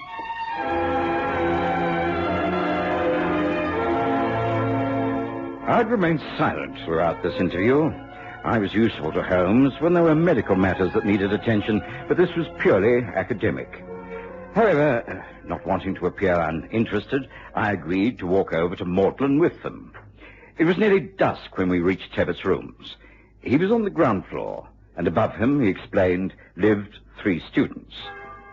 Holmes stopped and, standing on tiptoe, peered in through Tebbett's window.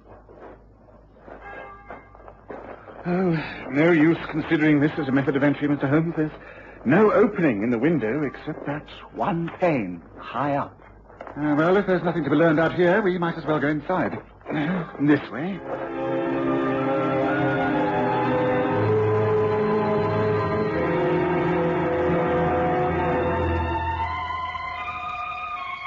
We entered the building, Tebbett leading the way. Tebbett let himself in with his own key and bade us welcome. Holmes set to work making a thorough investigation of the carpet. Nothing here. The day's too dry for footmarks. Jackson has recovered, I see. Which chair did you leave him in? There, by the window. I see, near this small table. Yes, I imagine what happened is that the man entered through the door, took the papers to the window so that he could see you if you crossed the courtyard, so you could make a quick escape. As a matter of fact, that would not have helped him. I returned by the side door. Ah, that's interesting. Well, that's what he must have had in his mind anyway. Now, let's see the printer's 3 pages. Yeah, and here you are. There's no fingerprints that are visible anyway. So many people could have handled these. How long would it take to copy one of these using every possible method of contraction? Oh, allowing for careful study and taking pertinent notes, I should say a quarter of an hour. Ah. Then placing it on the table, he studied the next paper. He was still doing this when you returned unexpectedly. Yes, he could not have seen you cross the courtyard, but something disturbed him. He had not time to replace the papers. Ah, yes, this is the lead of the pencil. Yes, I have not touched anything, I assure you. Good. Yes, an unusual type of lead. Not often used in ordinary pencils. Valuable. This is a small black pellet. Yes, I need to study this through my lens. Yes. Yes, and here is the cut in the red leather top. Yes, it's quite a tear. Well, this gets more and more fascinating. Where does that door lead to? To my bedroom. Have you been in there since discovering all of this? No, I came straight to you. Take a look, if you wish. Allow me. Thank you. What a charming room. I don't wish to pry, but I presume this large wardrobe is where you keep most of your clothes. May I? Yes. Large and convenient. Oh, no, there seems to be... now what have we here on the floor next to the shoe rack? It's a similar piece of clay, formed into a pyramid shape. Identical to the one by your table. Now, isn't that extraordinary? Yes, let me see that. Yes. Yes, you're right. What does it mean, Mr. Holmes? I don't know. It would seem that your visitor had access to your bedroom as well as to the sitting room, Mr. Tebbit. That does not make sense. Surely anyone wanting to take notes from my papers would be familiar with the layout of these rooms. Whoever it was could not have fled into the bedroom by mistake. But then he must have done so intentionally, in order to hide. Do you mean that he might have been hiding in here when Jackson and I came back? Very likely. In which case, you would only to close this door, and you have had him a prisoner. But first things first. It's necessary, I think, that I meet your servant, Jackson. Can that be arranged? Excuse me, sir. No, Jackson. Just the man we wish to see. I came back to see if there had been any new developments, sir. No, but this is Mr. Sherlock Holmes and Dr. Watson, who are investigating. Please answer any questions as clearly as you can. Of course, sir. I understand all this happened because you left your key in the outside door. How extraordinary that you should do so on this one important occasion. It's something I can't explain. I missed the key and realized what I must have done. I had a tea tray in my hand at the time, you see. I couldn't believe my carelessness. I hurried back, but met Mr. Tebbit in the corridor, and when we entered together, I saw the worst had happened, and someone had been in the rooms. I tried to be helpful, but the shock was too much. I felt ill, near to fainting. Where were you when you started to feel ill? By the door. Yet you collapsed in this chair by the window. Odd? I don't think Jackson knew what he was doing. We were both shocked. It was minutes before either of us could think straight. Yes, well, that will be all for the moment, Jackson. Thank you, sir. Thank you, Mr. Tebbit. Ring if you need me again, won't you, sir? I'm most dreadfully sorry. I'd like the names of the 3 students you say live about these rooms. Who are they? One of them is the foreign student I told you about, Raoul Chabra. He is quiet, keeps himself to himself. His work is good, although I would say his Greek is his weakest subject. Then there is Forbes, a fine scholar and athlete. Well, perhaps too keen on sport, but a fine young man. His father was the notorious Sir Stafford Forbes, who ruined himself gambling. The son is poor, but should do well. I see. And the third? Harland McBride. Brilliant. One of the brightest intellects of the college. But wayward and unprincipled. I know what your next question will be. Which of the 3 do I suspect? Oh, I can't answer that. I'm glad, because I wasn't going to ask you anyway. But I was about to suggest a quick stroll outside in the courtyard before it becomes too dark. Shall we go? Holmes led us out of Tebbit's rooms and back to the courtyard. It was not quite dark. 3 yellow squares of light shone above us. The 3 students were spending the night before the exams in their rooms. Shadows moved across the blinds of one room. Is Raoul Chabra pacing the floor. An occasional movement came from Forbes's quarters. From the third window, There was a bright light, but no sign of activity. Holmes suggested that we make some excuse and call on each in turn. Corbett thought it could be arranged and led us up the ancient staircase. At Raoul Chabra's rooms, we were welcomed a trifle coldly. Please to come in, Mr. Tibbet. Sorry to interrupt, but these are friends of mine who are looking over the college. This is Mr. Holmes and Dr. Watson. How do you do? How do you do? I am pleased to meet any friends of my tutor. Oh, thank you. I'm interested in the internal design of these buildings. They're very well appointed, are they not? I find it very comfortable here. Please to look around. Well, I am pleased to see that you're not doing any last-minute studying, Chabra. That shows confidence. I do not feel confident. I am greatly worried. I am very nervous. I am lost to know how to spend this last night before the examination. Ah, you have an examination tomorrow. I'm so sorry. We did not know. Shall we move on, Tibbet? Good luck tomorrow. Good night. Good night. Good night.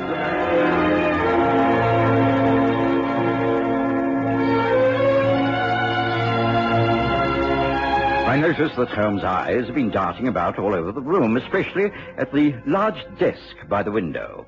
Raoul Chabra seemed a mystery. Courteous and well-dressed, he could have been thinking anything as he bowed us from his rooms. We went up another floor, and this time called upon Julian Forbes. Pleased to meet you, Mr. Holmes. Dr. Watson. How do you do? Come in. Make yourselves at home. I'm afraid I have nothing to offer you in the way of a drink. Oh, that's quite all right. We're just making a brief tour of the college. If we accepted everyone's hospitality, we'd be here all night. However, it is very pleasant to meet you. I understand you have an important examination tomorrow. And may I wish you the very best of luck. Oh, thank you. I hope I will do well. I have worked hard for it. I'm glad to see you're so relaxed, Julian. Get an early night and do well. Oh, I shall try. Thank you for your good wishes. Good night. Good night. Good night.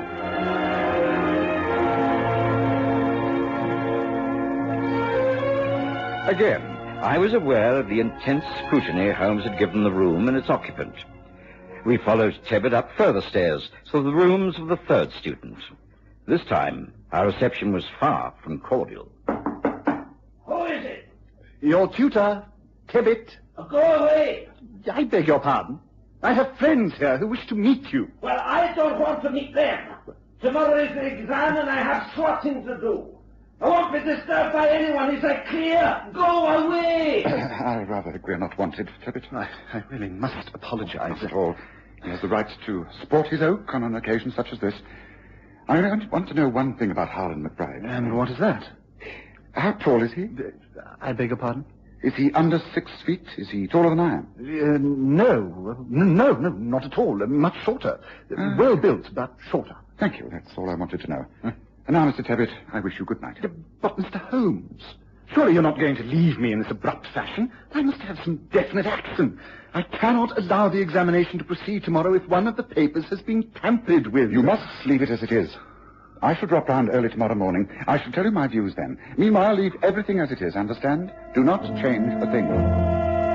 Holmes remained quiet as we made our way back to our lodgings. He said good night shortly after dinner and did no more work on his studies. At 8 in the morning, he came to my room and was quite his old self again, quite changed from the preoccupied person of the night before. Oh, good morning, Watson. Lovely morning. Come, it's time we went to see Mr. Tibbet. Can you do without breakfast? Certainly. Tibbet will be in a terrible state until we tell him something positive. But have you anything positive to tell him? Oh, yes, my dear Watson, I've solved the case. What? Well, how could you have done? What possible fresh evidence could you have got since last night? This. It's not for nothing that I got up at 5:30 this morning. I put in 2 solid hours of work and covered over 5 miles, and I have something to show for it. There it is. 3 small pieces of black clay, almost identical. But Holmes, yesterday, there were only 2. Quite. Now, this one I discovered this morning, and the 3 of them will solve the whole mystery. Come, Watson, let's go and put Tibbet out of his misery, shall we? The unfortunate tutor was certainly in a state of great agitation. In a few hours, the examinations would commence. He appealed to Holmes immediately. Thank heavens you come, Mr. Holmes. What am I to do? Shall the examination proceed? Oh, yes, let it proceed by all means. But the culprit... He will not sit the examination. How can you say that? Does it mean that you know who it is? I think so. And if this matter is not to become public, then we must pass judgment upon this ourselves. And so, in this private court-martial, so to speak, We shall take up official positions. Watson, will you stand there? Oh, very Tibbet, well. there. And ring the bell, please. That will bring Jackson. Exactly. Very well. I say, Holmes, can't you tell us a little more? I mean, what do we have to do? Just you stand there and glare, Watson. Fiddle with your moustache and frighten the life out of anyone who comes through that door. Ah, here is the first person. Come in, Jackson. Do as Mr. Holmes requests, Jackson. Yes, sir. Now, Tibbet, would you leave us for a little while?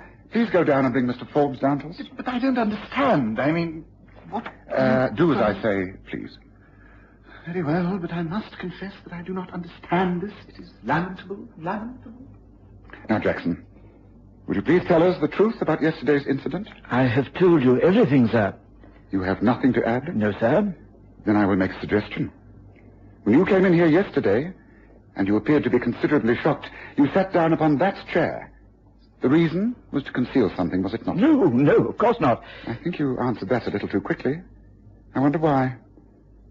You know who was in this room yesterday, don't you, Jackson? No, sir, no. It is a pity you feel that you have to lie. Stay with us, but stand over there by the bedroom door and wait. Ah, yes, I think the time has come. Oh, it is lucky that I found you. I think you must have been coming to see me. Yes, I was. It was very important, you see, sir. Come in. Close the door. Yes. Now, Mr. Forbes, we are alone here. We can be perfectly frank with each other. We want to know why an honorable man such as yourself ever stooped to become the cheat you were yesterday. What? Jackson, how could you? Oh, it wasn't me, sir. Mr. Forbes, I never said a word. Ah, but you have now. Forbes, your only chance lies in a frank confession. I don't know where to begin. How can I tell anyone? Then let me tell the story, and you can correct me if I'm wrong. Now, Tibbet told me that no one, not even Jackson, knew the papers were in this room. It was extremely unlikely that Raoul Chabra could tell what the papers even looked like when he came in here.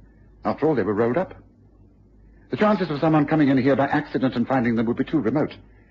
Obviously, someone saw into the room from outside. I see. Forbes had been training that afternoon. He had his running shoes with him, the traditional kind, spikes on the soles. When he passed the window, he saw that you had been working on the exam paper. As he passed the door on the way to his room, he noticed that the key was in the lock.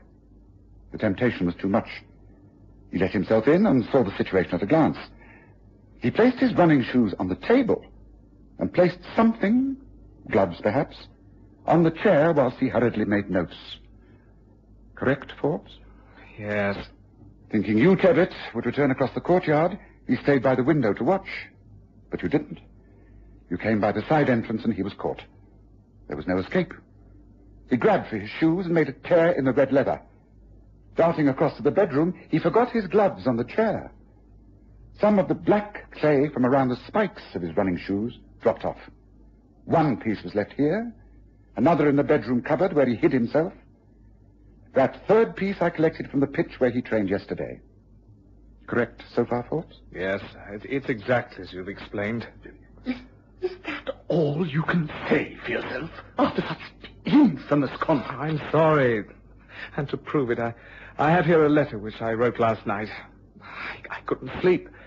I couldn't live with what I'd done. In the letter, I say I'm withdrawing from the examination. I'm ashamed. Well, I am relieved to know you have recovered your self-respect. Why the change of heart, Forbes? Jackson. He persuaded me. Well, Jackson, can you clear up the last point in this mystery for me? What was your interest in all of this? It's simple enough, Mr. Holmes. I was at one time butler to Sir Stafford Forbes, this young man's father. When he was ruined, I came here to work for Mr. Tibbet. I never forgot my old employer and made it my job to watch over his son. That's why I pretended to collapse when I sat in the chair in order to conceal the gloves. When Mr. Tibbet left to seek your help, I aided Mr. Forbes to escape. What else could I do? My loyalties. I didn't approve, of course, and I persuaded him to do the right thing. I'm sorry, but, well, can you blame me, Mr.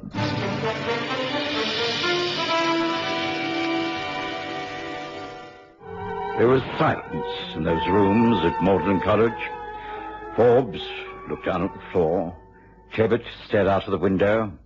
And Jackson slowly left the room. Holmes said, "Well, Watson, I think that clears up the matter. Breakfast awaits us. Goodbye, Forbes. You have fallen low. In the future, see how high you can rise."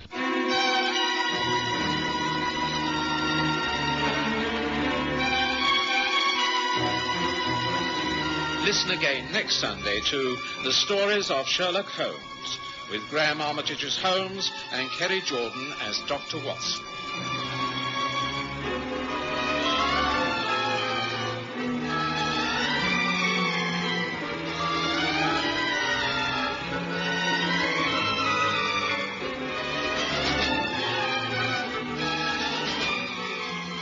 Watson has a medical practice to attend to.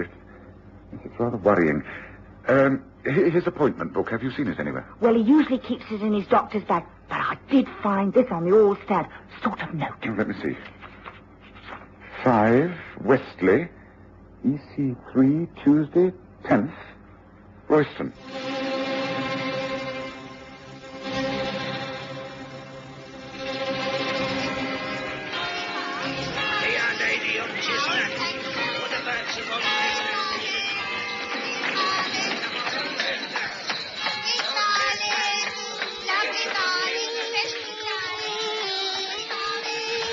We present The Stories of Sherlock Holmes.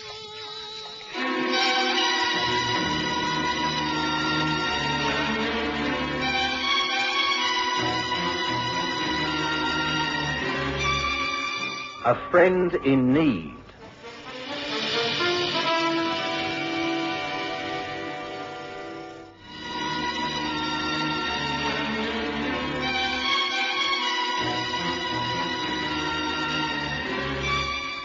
I was doing very nicely in my practice and thinking of going into partnership with an old medical colleague. His name was Royston.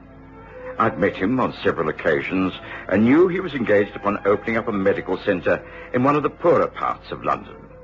I didn't think twice about the authenticity of the proposal. One Tuesday, I called at a very grim and rather dilapidated building called Westley, just off the river. I was totally unprepared for my reception, for instead of meeting my old friend, I was shown into a small anteroom. It was dark. I couldn't see properly. Before I knew what was happening, hands seized me from behind. I struggled valiantly, and then a violent blow against the side of the head caused me to gasp. Stars swam before my eyes, and I lost consciousness. Couldn't have been easier. See him falling for it like that. Yeah, you'd think anyone who'd associated with Sherlock Holmes would be a bit more careful. What's the next step? We get him out and into a cab. Drive him to the boss's nursing home. From then on, it's nothing to do with us. They're not thinking of knocking him off, are they? I mean, it's not murder. No, the idea is to hold him as hostage, that's all. This is the one way of getting at Holmes. Those two have been buddies for years. If anything can tempt Holmes out into the open, this is the man.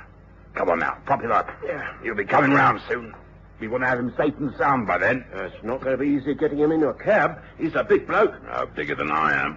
We'll switch clothes.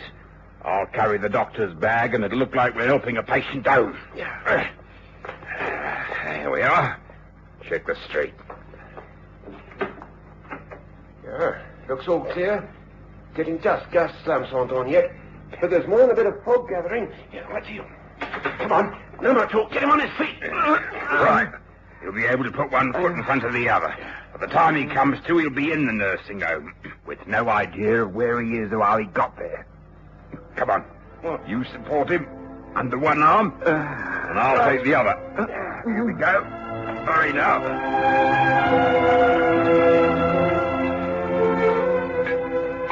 So that's the position, Lestrade. Watson is missing, and there's no trace. As you know, this is completely unlike him. I'm quite certain something's happened. He would never have remained silent if it had been possible for him to get a message to me. Might have met with an accident. Have you tried the hospital? Well, yes, of course. Watson's well known in most of the local hospitals. There's no report of anyone answering to his description being found. And what do you think it's all about? Well, I'm afraid I take it very seriously. This could be someone's way of getting at me. At the moment, there seems very little we can do except wait. But I should appreciate your help. Of course. Of course. Anything I can do. I need to carry out an investigation into a place in EC3. Now, all I have to go on is two names. One is Wesley and the other is Royston. Now, these were scrawled on a note that Watson must have left by accident on the hall stand when he was putting on his coat. Can I have a couple of men and do a search of that river district? Of course. I'll do better than that. I'll even come along myself. What do you say to that?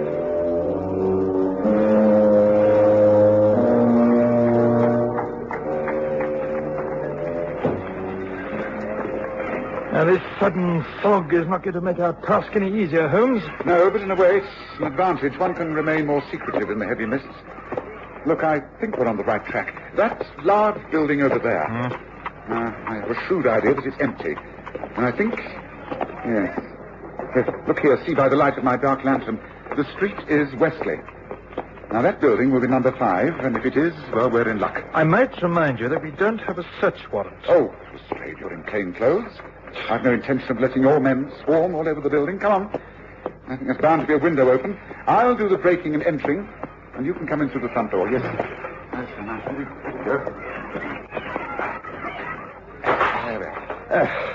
If they could seat me at the yard now, I'd get a railroad tailing off. What sort of place do you think this is, anyway? It's just a disused house. Strange. Now, why should Watson want to call here? Now, wait a moment. Look out here in the hall. There's signs of a struggle. A chair knocked over, movement in the dust, and hold the lantern up. Yes, look, smudges of mud.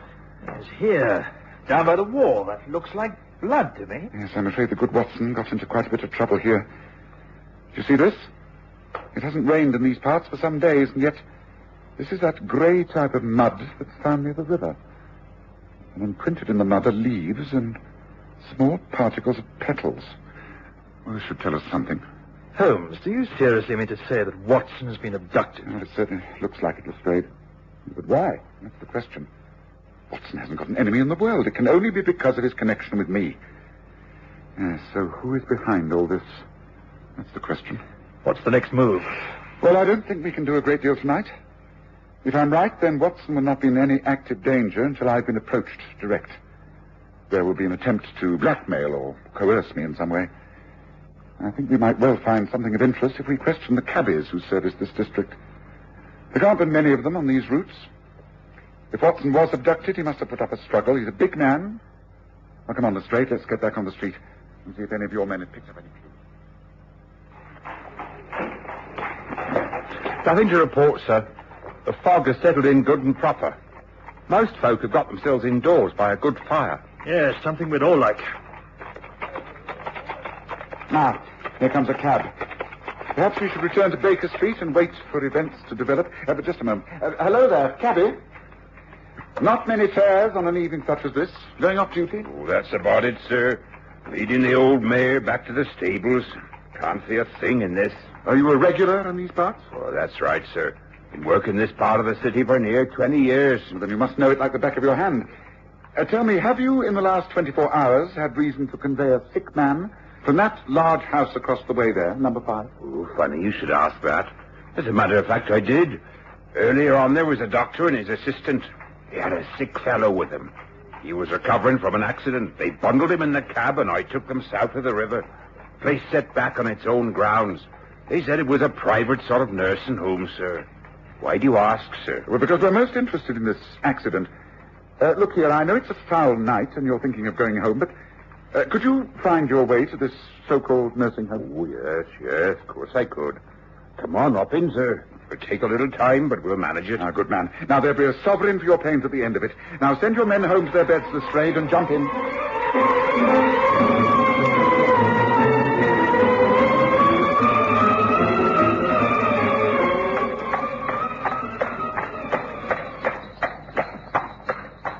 There you are, sirs. This is the place where I drop the doctor and the patient. That driveway. They say it leads up to the nursing home. Thank you, cabby. I think you can find this place again, Lestrade? Yes, certainly I can. Quite easy. Right, so that's what we're doing tonight. To attempt to enter there would be showing our hand and perhaps putting Watson in further danger. Well, I suggest that we now drive back to Baker Street. I shall be very surprised if the next move doesn't come from our adversaries.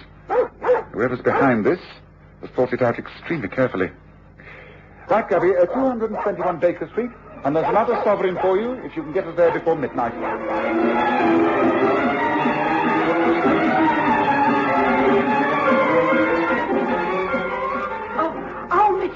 Oh, I'm so glad you're back, and you, Inspector. Oh, Mrs. Hudson, but why are you up and about at this hour? Well, I was worried about Dr. Watson and how you was getting on, and then I went into the kitchen to make myself a cup of tea. I spotted this on the front door mat. It's a message, and it's from him. It's gotta be. I recognise his handwriting anywhere. Oh, do open it, Miss Holmes, and set my mind at rest. He must be all right. Well, it's only a note, not a posted letter. It certainly looks like Watson's writing. Dear Sherlock, a reassuring note to say that I'm back in town and staying with an old friend, Dr. Hugh Royston, at his nursing home. I expect to be away for another couple of days on this most interesting development. John Watson. Oh, well, that's all right then, isn't it? No, it isn't. It's far from all right. Oh? Watson most certainly did not write this note. He's never called me by my first name in his life. This is practically an invitation to visit that nursing home that we traced Lestrade. And we must be careful. Watson's life is all important to me. But I'll never fall into a trap like this. Never.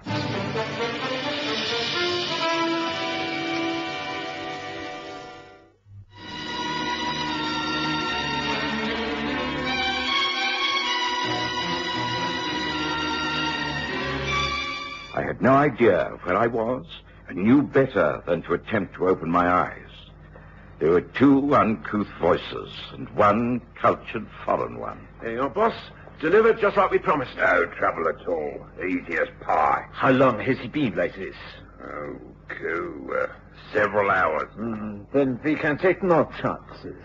He is here in the nursing home, but he is not to stay here. He must be moved once again to his final resting place.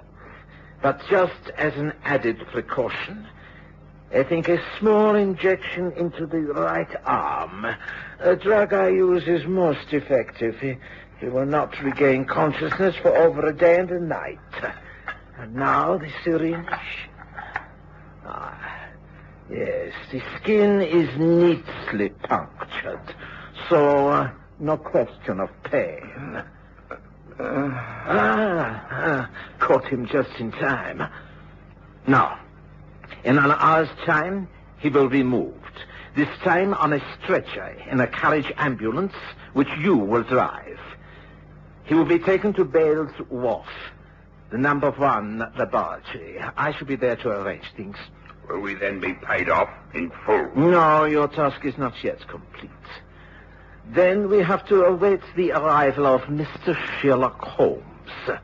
After he's found Watson and is a fellow prisoner, you will be dismissed and it will all be over. You mean you're going to do them both in? The eventual outcome of these two men is really none of your concern. Well, we have given her a hand, though.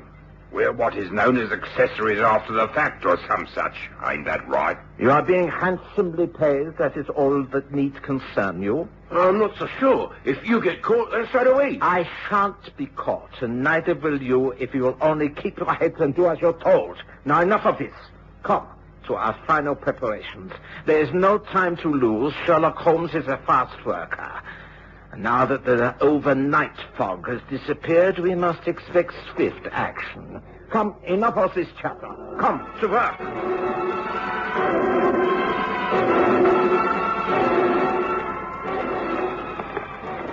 Yes, I'm sorry to behave so strangely this morning, Lestrade, but I believe this is more difficult than I thought. It's clear to me that Watson has been abducted for the sole reason of trapping me. I've therefore not rushed in, but taken things slowly. And the first essential is to establish the true identity of this man, Dr. Hugh Royston. I've therefore taken an hour of early morning, looking him up in the London Medical Register. He does exist, and he lives in this street. We're about to call upon him. Now, this way, up these steps.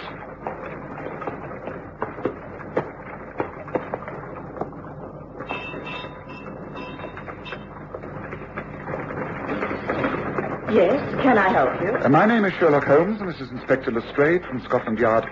Is it possible to see Dr. Royston for just a few minutes? Please do come in.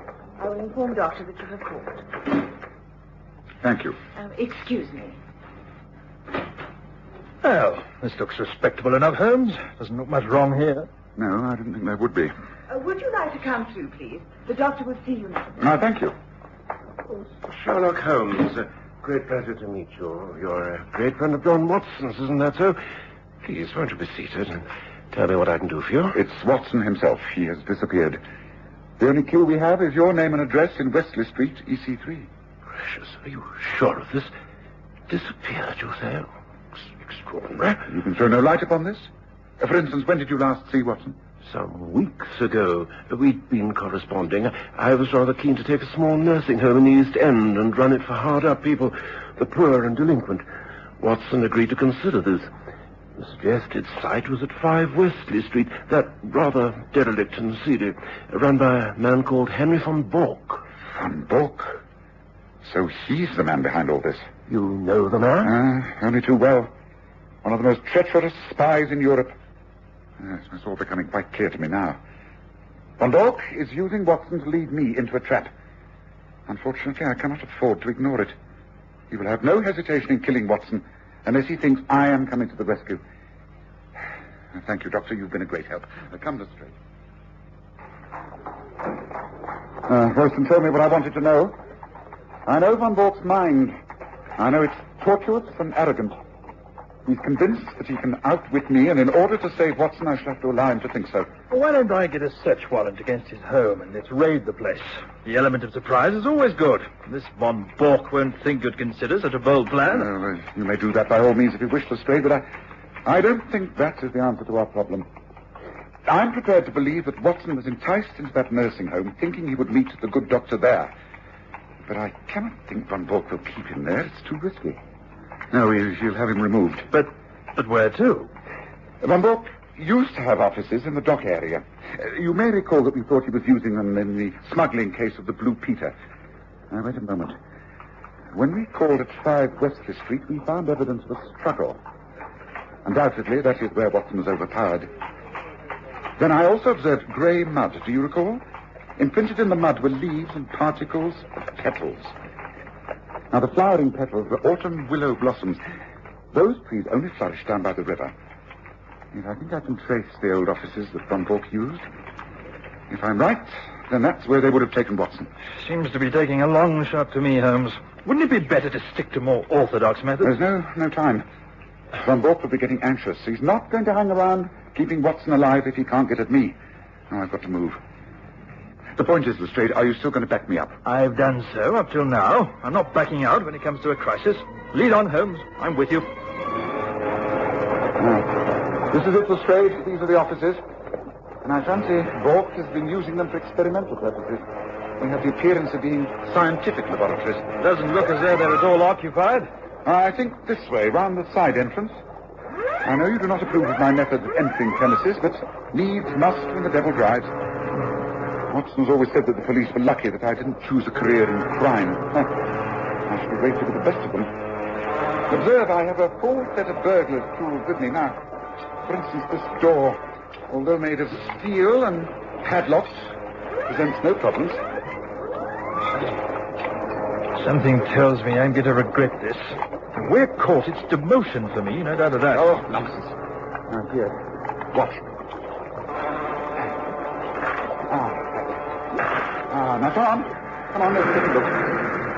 Blessed, I can see why you think Watson should be shut away in a place like this. It's quite dark. There's just packing cases. The workrooms must be through there. Yes. Yes, this looks more like it. Fully equipped as a laboratory. Yes, we're on the right lines, all right. Look, wooden steps going down and footprints. Muddy footprints. Now, you see how staggered they are? Now, those are the sort of prints 2 men would make if they were carrying a stretcher. Come on, Lestrade. Now, here. Now, once our eyes grow accustomed to the dark, and Lestrade, I'm right. There, in the corner.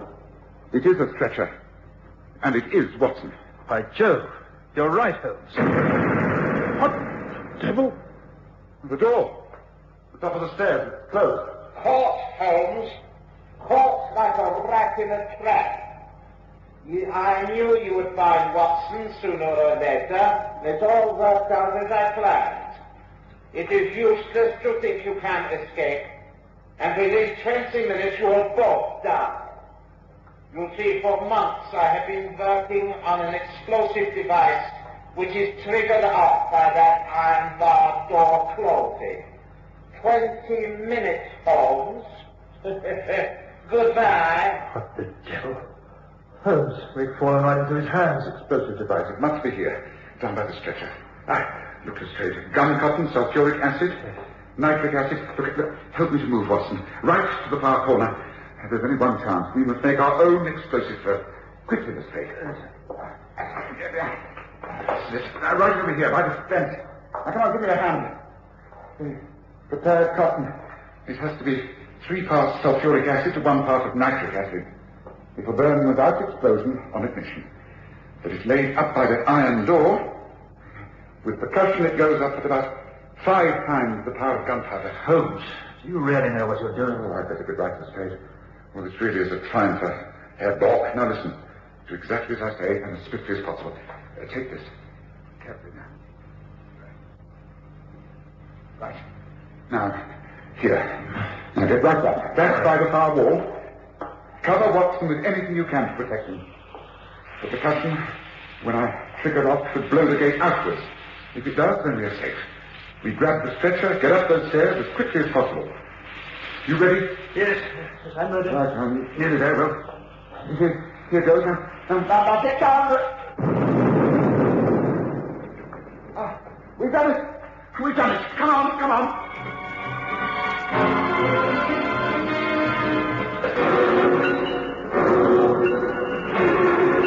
It was some hours later that I opened my eyes. My head ached and I could hardly see. But I was aware of familiar surroundings. The clean sheets under me and the softness of the pillow which smelt of lavender. I was in my own bed back in Baker Street. I tried to speak, but I couldn't. I knew that someone was in the room with me. A friend. A friend whom I knew very well indeed. Oh, Dr. Watson, I do believe you're coming round at last. Now, don't try to move or speak. Just lie there and close your eyes. You've had such a terrible time of it, but it's all over now. Mr. Holmes and Inspector Lestrade have got everything under control. They found you down somewhere by the river, brought you back more dead than alive. But you're all right. They've gone after the men who tried to kill you, and they'll get them. I'm sure they'll get them. Well, place is surrounded, Holmes. No chance of anyone getting in or out of this so-called nursing home. This is what we should have done in the first place. Perhaps, but it would have meant sacrificing Watson, and that I was not prepared to do. All right, Lestrade, this is more your line of country than it is mine. Go ahead. Do it your way from now on. Right, men. Follow me. In we go.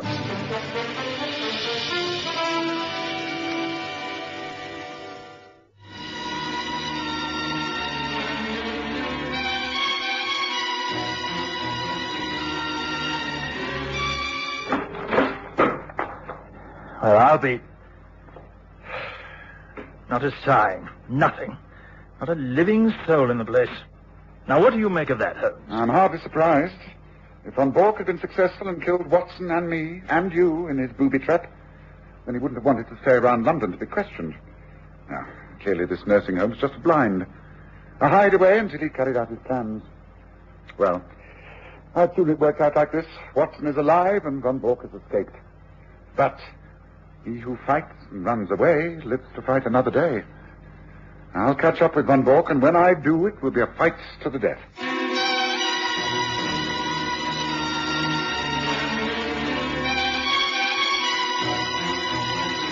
Listen again next Sunday to The Stories of Sherlock Holmes, with Graham Armitage as Holmes and Kerry Jordan as Dr. Watson.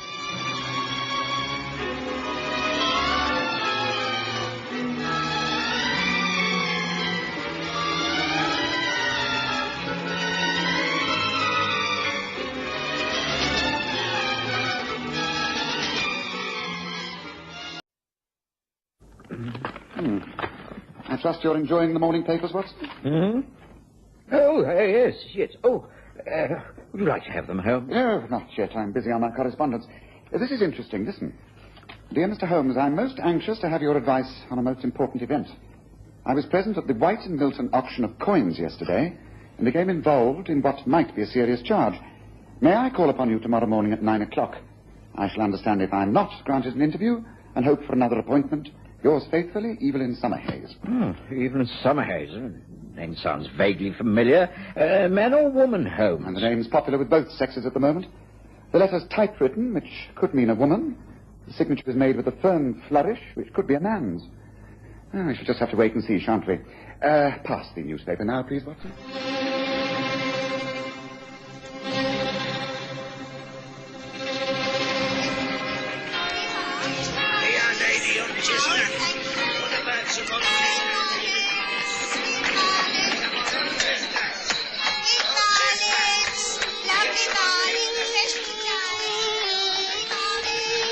We present the stories of Sherlock Holmes.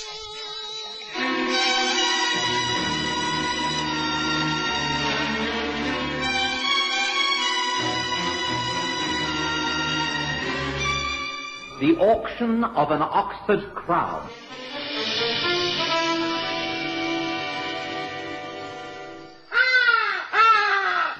Enjoy the best of both worlds. Only 2 hours drive from Johannesburg and Pretoria and half an hour by air. The magnificent Sundown Ranch Hotel and Lion Park, just 10 kilometers from the Pilanesberg Game Reserve and Sun City Resort. It offers an exciting escape from the hustle and bustle of everyday life. Reasonable rates, excellent food, friendly service and comfortable air-conditioned rooms. It will ensure a memorable stay. Activities include tennis, squash, horse riding, the Lion Park, and much, much more. Call now to make your reservation on 014-573-1000. That's 014-573-1000. Or visit their website at www.destinations.co.za/Sundown Ranch. The Sundown Ranch Hotel and Lion Park. 2 worlds in one.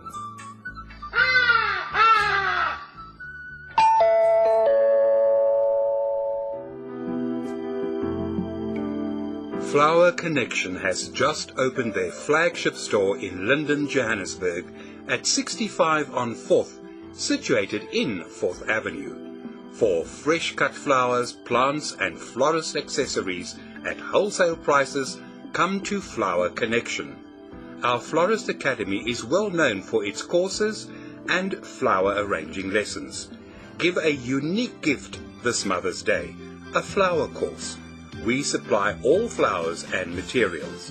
Remember, instead of giving one bouquet, the flower course will be a gift for life. Call Jenny on 076 951 9449 or visit our website at www.flowerconnection.com.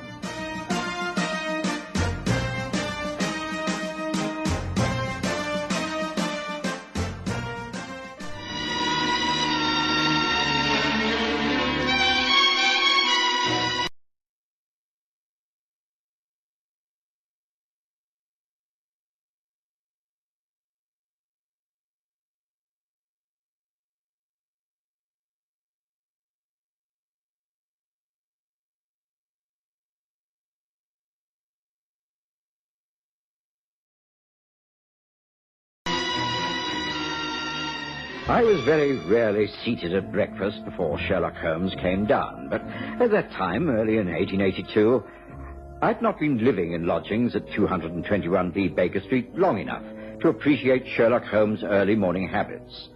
I had therefore helped myself to eggs, bacon, and coffee, and proceeded to read the newspaper. The one Holmes always opened the moment it was brought up by Mrs. Hudson. Holmes soon took it from me. He glanced at the headlines, dismissing all the political and business news, and quickly found a report that interested him. Did you read this, Watson?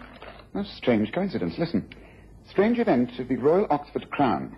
The well-known sales rooms of White and Milton were placed in confusion yesterday when all hope of bidding for the special coin, the Charles II Royal Oxford Crown, were abandoned. The coin, which has been on view for days, disappeared within hours a bit coming under the hammer, and another comparatively worthless coin of a similar type was found in its place. The resulting investigation and search proved useless. The coin has disappeared, and the authorities are completely baffled. But, Holmes, that letter you just opened, it must refer to this event. The auction rooms of White and Mills. This person who's coming to see you has been involved in some way. Yes, it's most interesting. That could well be our early visitor. I think Mrs. Hudson will answer the bell, Watson. But perhaps you'd welcome her in while I clear some of the breakfast things onto the tray. Very well, Holmes. I think we shall find that our caller is a young woman. Beautiful and in distress. You're a romantic, Watson. This way, madam. Thank you. You have an appointment, That's all right, Mrs. Hudson. Mr. Holmes is expecting the lady. Please, step this way. Thank you. I'm Dr. Watson. I share these rooms with Mr. Holmes. Please, come in. Thank you. You, Mr. Sherlock Holmes? You got my letter? Ah, yes. I see it upon the table. Thank you for granting me this appointment. My name is Evelyn Summerhays, and I really am in great trouble. I hope I shall not take up too much of your time. The missing coin, the Royal Oxford crown? I've just been reading about it in the newspaper. Please do be seated, Miss Summerhays. May I offer you some coffee? Thank you, no. I've had breakfast. Well, now, tell me how you happen to be concerned in this strange affair. Well, it's a long story. I will try to be brief. I came to London nearly a year ago from Cumberland. I knew very few people in the city. I managed to get suitable accommodation, but I found I needed to work. I'm not a very patient person. I could not make a success of the task as a governess or teaching children. On the other hand, I'm very well read and speak quite a few languages. I obtained a job working on a newspaper. Oh, yes, I know it's unusual to have women writing for the press, but one must move with the times. My articles and news reports are acceptable under the heading of Evelyn Summerhays, because most readers think that I'm a man. I enjoy my job, Mr. Holmes. I'm sure you're extremely good at it. And was it as a newspaper woman that you went to the auction rooms? Yes. I'd heard about the Charles II coin being up for auction. It realized some £250 some years ago. There are only a dozen known to have been struck. It was to commemorate the Oxford Parliament when Charles II ruled without using the house at all. I thought it would make an interesting article. I didn't know much about coin auctions, but I went along. There were only about 8 people present. A handful of elderly gentlemen asking to see the coins, which were in trays taken from drawers. Each coin had its own separate box in the tray. I obtained a catalogue and looked up the Oxford Royal. It was lot number 28. I thought it was a good opportunity to view the coin in detail, and so I called for that particular tray. May I view lot 28, please? Tray with 28. To the lady at the centre of the table, please. Thank you. So this is the famous Oxford Royal. Most interesting. Hardly seems any different from the others. You think it looks like all the rest? Oh, I'm sorry. Yes, you read my mind. It does look quite ordinary. Compare it with others from this trade, for instance. You will find it is quite different. Regardless of the age of the coin, the metal itself shows a different colour, and the weight is quite extraordinary. You see? Yes, of course, you're right. You are obviously not a collector. Others around this table have no need to even hold the coin to tell you these things. No, I don't collect coins, although I have seen many coin collections. I haven't taken all that much interest until now. How long do you think it'll be before this lot is auctioned? So an hour, I should say. That is if they start straight away. Please will the attendants collect all trays on display. Thank you. Oh, I'm terribly sorry. That's all right. Here, take the tray, attendant. Very well, madam. We will commence with lot 1. If you consult your catalogues, you will note the history of these coins, which make up the Downsbury collection. They were originally... I sat fascinated as the auction proceeded. Everyone round the arc of the main table seemed to know exactly what would happen. It moved very swiftly. The young man sitting next to me bid for a lot and made the purchase with hardly a glance at the coin when it was placed in an envelope and handed to him. Shortly after that, lot 28, the Oxford Royal, came up. I was interested to find out how much it would bring. After that, I would leave and go back to my apartment, write the article. Lot 28, the Oxford Royal coin, minted in the time of Charles II, the year of 1681. I am sure... Excuse me, but that is not the Oxford Royal. Maybe in the right box, but it's the wrong coin. I can see from here. That is not the Oxford Royal Crown. It is not. Quiet, please. Quiet. Allow me to examine the lot, please. The gentleman is quite correct. There has been some mistake. This is the wrong coin. I'm sorry, but I must discontinue the selling. This is an important lot. Did anyone in this room ask to see the royal crown before the bidding began? Yes, the lady did. She was the last to handle it before you began, sir. Madam, did you see the tray before the auction started? Yes, I examined it and returned it to the box. I know it was the correct one. I made notes about it. Even a rough sketch of the face design. Well, this is a most awkward situation, Miss... Summer Hayes. Evelyn Summer Hayes. Well, Miss Summer Hayes, I hardly know what to say. Everyone here is known to me by sight, if not by name. We have, of course, the name and address of everyone. But yourself? I live at number 17, Hearthstone Mansions, Trevor Square, Knightsbridge. Thank you. I have no intention of embarrassing you, but is there anyone to whom we can refer who knows you personally? You must understand that this is no reflection upon yourself. It simply places you on the same terms as the gentleman. If you care to refer to the editor of the Evening Star newspaper, he will give you any references you may need. I don't see that I can help more than that. If you have any ladies on the staff, I'll be agreeable to a personal search of my clothing and handbag. I presume that the gentleman will also raise no objections to submitting to similar treatment. Order, please! Order! Now, please, this must be conducted in a decorous manner. I am afraid I shall have to get in touch with our solicitors and perhaps inform the police. Meanwhile, will you all please remain... There was no confusion. It was all too orderly and civilized for that. Nevertheless, I remained until the end. I was the last to go, having made a written statement. The orderly who showed me out reassured me by saying muddles like this had occurred before, but I'm still very much under suspicion as a thief. Can you advise me, Mr. Holmes? This could jeopardize my whole future. First, a few questions.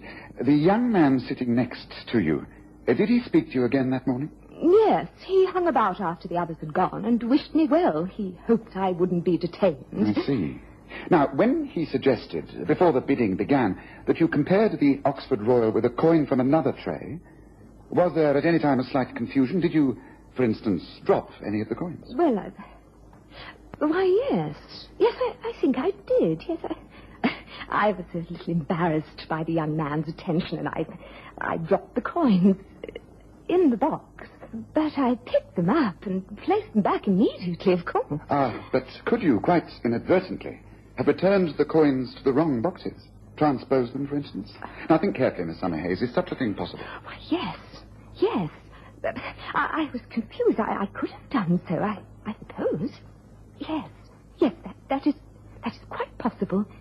Mr. Holmes, is that the answer? No, I don't think it is the answer at all. But I do think it could be the beginning.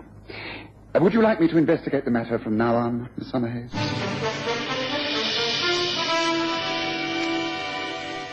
The following classic Springbok Radio commercial comes to you with the courtesy of the Springbok Radio Preservation Society of South Africa. New Pepsodent has Earlium, an amazing discovery that actually polishes teeth so sparkling clean and white, dulling film can't find a hole. Feel the difference with your tongue. You wonder where the dawn is went when you polish your teeth with Pepsodent. New Pepsodent, the white toothpaste you can feel working. Pepsodent.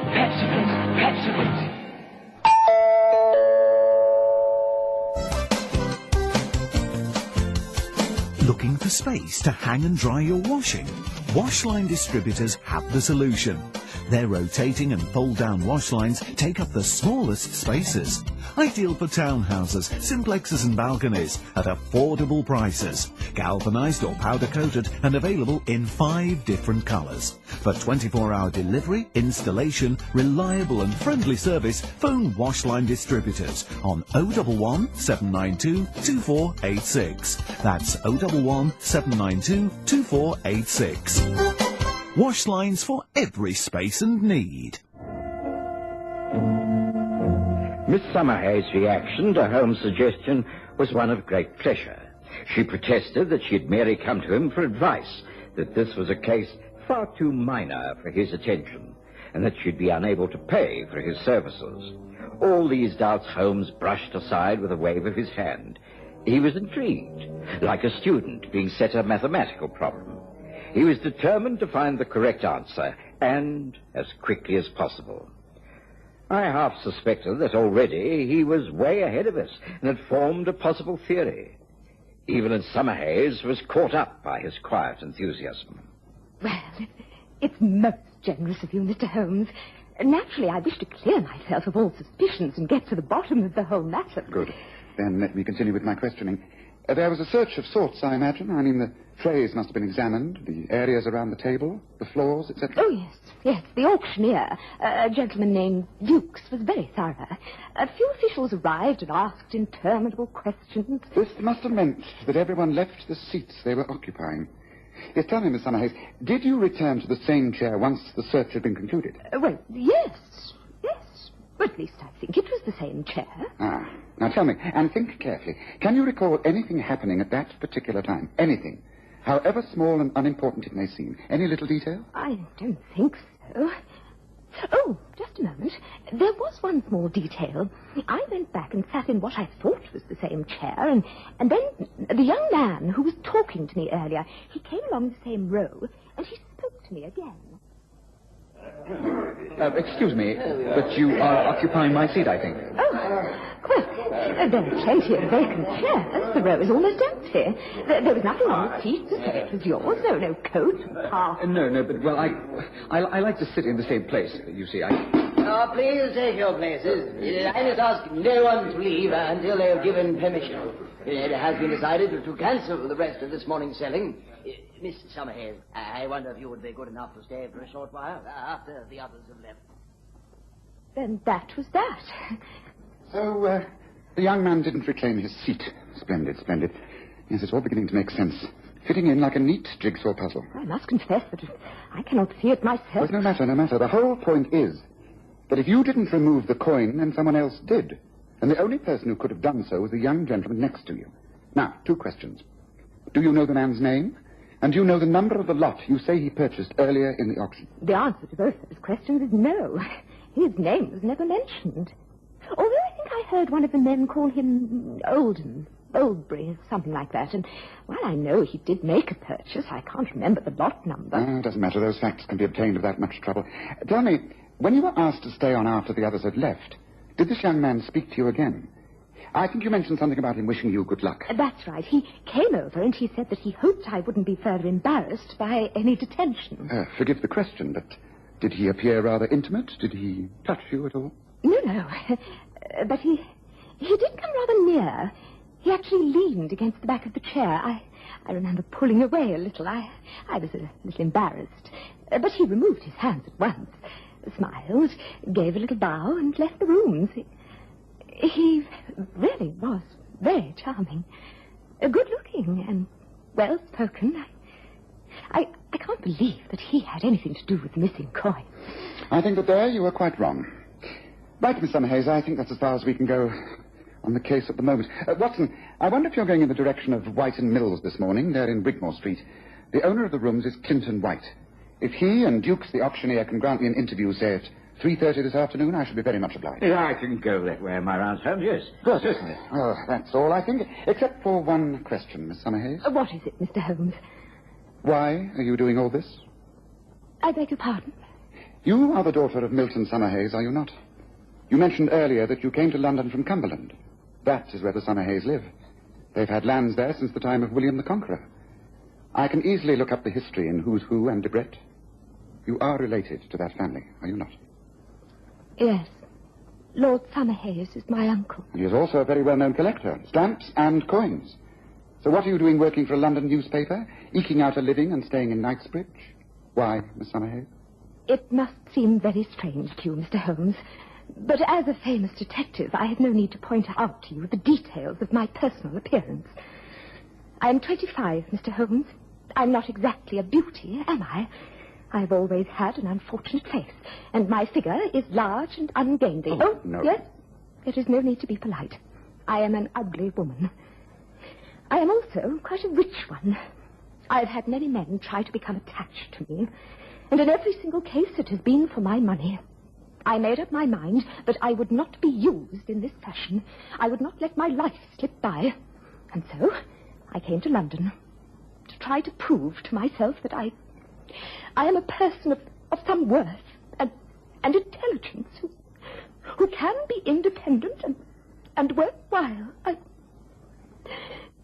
I'm sorry. I'm afraid you have made me speak too freely about myself. I apologize, Miss Summerhayes. Please don't be upset. I'm sure you will be successful in working out your personal problems. You are a woman of great courage and determination. You will not fail. You are greatly to be admired. Thank you, Mr. Holmes. May I go now, please? Of course, I shall be available at my home address or the offices of the Evening Star if you should need me. I don't think I shall trouble you again. But rest assured, this whole matter will be cleared up quite soon, and there will be no more trouble. I promise you that. Good morning to you, Miss Summerhayes. After Miss Summerhayes left, Holmes hurriedly scribbled a short note to the owner of the salesrooms in Wigmore Street, Clifton White, and I left for my rounds. I was able to deliver the note quite early, and although I missed Holmes at lunchtime, I was determined not to be left out of things. And so, at 3:30 that afternoon, I made my way back to White and Mill's salesrooms. Holmes was already there. Ah, Watson, I had an idea that you would wish to join us. Let me introduce you. Clinton White, Dr. John Watson. We made ourselves known earlier in the day. Glad you could come back, Watson. This is a most delicate affair. Things have often gone wrong in this business, but we've always managed to hush things up. I hope there'll be no trouble this time, no publicity. I mean, the lady from the newspaper. There will be no trouble, I assure you. Now, Watson, to give you a clearer idea of our position. We know that the gentleman who sat next to Miss Summerhayes and engaged her in conversation quite a few times was a Mr. Derek Olmsted, who lives in Portman Close. It's very near here, and I've sent a message round to him. I expect him at 4 o'clock. That gives us half an hour to finalize things. Mr. White, would you be good enough to show us to the room used yesterday for the auction? Of course, this way. It is locked, of course. Will be until next Saturday. Through here. The place has been cleared and cleaned, as you can see. All the chairs have been placed to one side. Yes, in neat rows. Let me see. Yes, I think there will be no trouble at all. I imagine that while you do not wish for publicity, the fact that the public is now made aware of the Oxford Royal Crown, interest in the coin will boost its value. You will get a better price? Fortunately, yes. That would be the case if we can regain the wretched thing. Oh, no difficulty in that. Here you are. Here it is. Mr. Holmes, this can't be... But it is. It is the Charles II Oxford Royal. But this is miraculous. Oh, not at all. It was neatly hidden beneath the seat of that chair. They're all identical, of course, but there's a mark on the back of one, a number 28, scratched on the top of the wooden frame. There, so you have the precious coin. And now, all we have to do is wait until it's proved who took it. Shall we adjourn to the next room for half an hour? Already, I was beginning to put the pieces together. It only remained for Holmes to catch the culprit. We left the door to the auction rooms ajar and concealed ourselves in the alcove leading to the passage as 4 o'clock approached.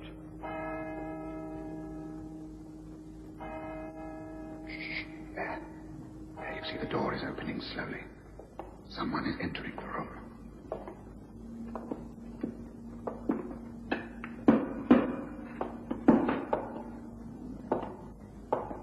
Stay exactly where you are and don't move, please. Who are you? What are you doing here? My name is Sherlock Holmes. I have no need to ask your name or what you are doing here. You came to collect the missing Oxford Royal, didn't you? Will you please produce the coin you have just placed in your breast pocket? I don't know what you're talking about. I came here to see Mr. White. I left some gloves here, and... It's no use, Olmsted. Holmes has explained exactly how you bought a quite ordinary lot at the auction yesterday, knowing it was the Royal Crown. I'll kindly produce that coin. Oh, very well. Here you are. But I bought it legally. I took only what you sold to me. I didn't switch the coins. No, you simply noticed that Miss Summerhays did, and so you took advantage of the fact. When people were searched, you had to conceal the coin, so you slipped it into the crack beneath your chair seat. Later, you tried to get it back. But you couldn't. The lady was occupying the place. So you had to mark the seat to identify it and come back later to collect it. Well, it's now your decision, White. Do you prosecute this man or not? Well, I don't know. Here, please take the coin. Take it back. You'll make far more money on it now than you would have done yesterday. Please, think of the publicity. And I shall be a ruined man. Please take the coin. No, you can keep it, Olmsted. You didn't think we'd take a chance like that, having found the real one, do you? This is simply 2 pennies stuck together. Keep it as a reminder that honesty is always the best policy.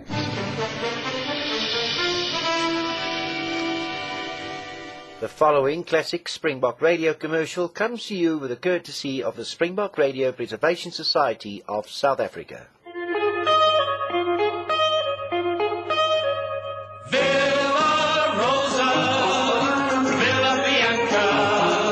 Villa Rosa, the gay red wine. Villa Bianca, the sprightly white. Villa Rosa, Villa Bianca. Lively, exciting, the perfect complement to the perfect meal. The wines of good living.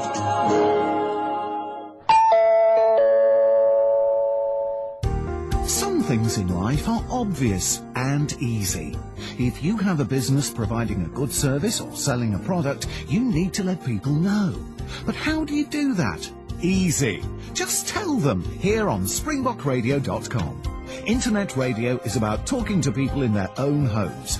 Your message becomes part of the sound they've chosen to listen to. To find out more about advertising on springbokradio.com, contact Dave Dupree on Johannesburg 011 678 5176. Or for outside South Africa, 2711 678 5176. Or email Dave at springbokradio.com. We were able to reassure Evelyn Summerhays that all was well. The coin had been recovered and was later sold at a highly improved price. We heard no more of Derek Olmsted. There was talk that he'd gone abroad, as Holmes said. He was an amateur criminal, really. I mean, what use was the coin to him? It's not like stealing a string of jewels, which can be broken up and reset and become marketable. A coin remains a coin. If he tried to sell it to a dealer, the whole crime would be exposed. No. A foolish, greedy young man. And Evelyn Summerhays was right. It was hardly worth my notice. But it helped everyone concerned. And after all, it was all over in one short day, wasn't it?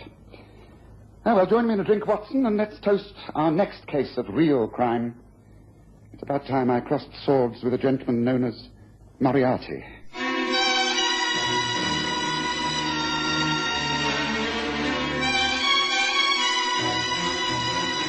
Listen again next Sunday to The Stories of Sherlock Holmes, with Graham Armitage as Holmes and Kerry Jordan as Dr. Watson.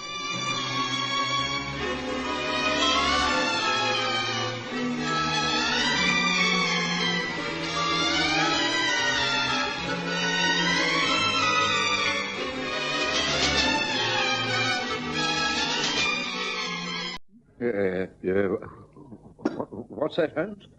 Oh, you mean more coffee? You want me to pour you some also? Or would you like more bacon? No, Watson. I was not referring to the breakfast or the coffee. You will not, I'm sure, be offended in any way if I say that I find your acceptance of the ordinary always refreshing. I don't think I understand, Holmes. I'm not aware I've done anything unusual. I've barely spoken to you since I came to the table. Exactly. Yet you told me a great deal. You will always accept things on their face value. I happen to see quite a bit deeper than that. That's why I say you should do it. You should accept the invitation from your old school to contribute to their field bazaar. Now, am I not right?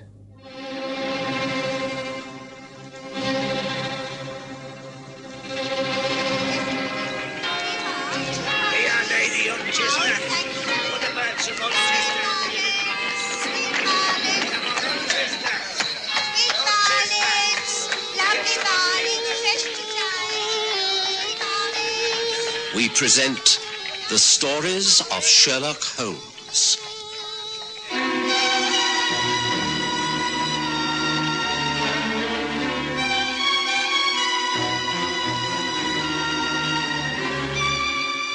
Tonight, The Field Bazaar.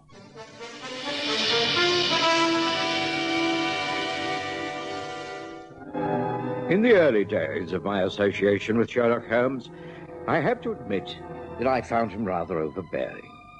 In later years, I grew used to his manner, and after I'd married Mary and moved away from 221B Baker Street, I was able to laugh at my feelings of inferiority.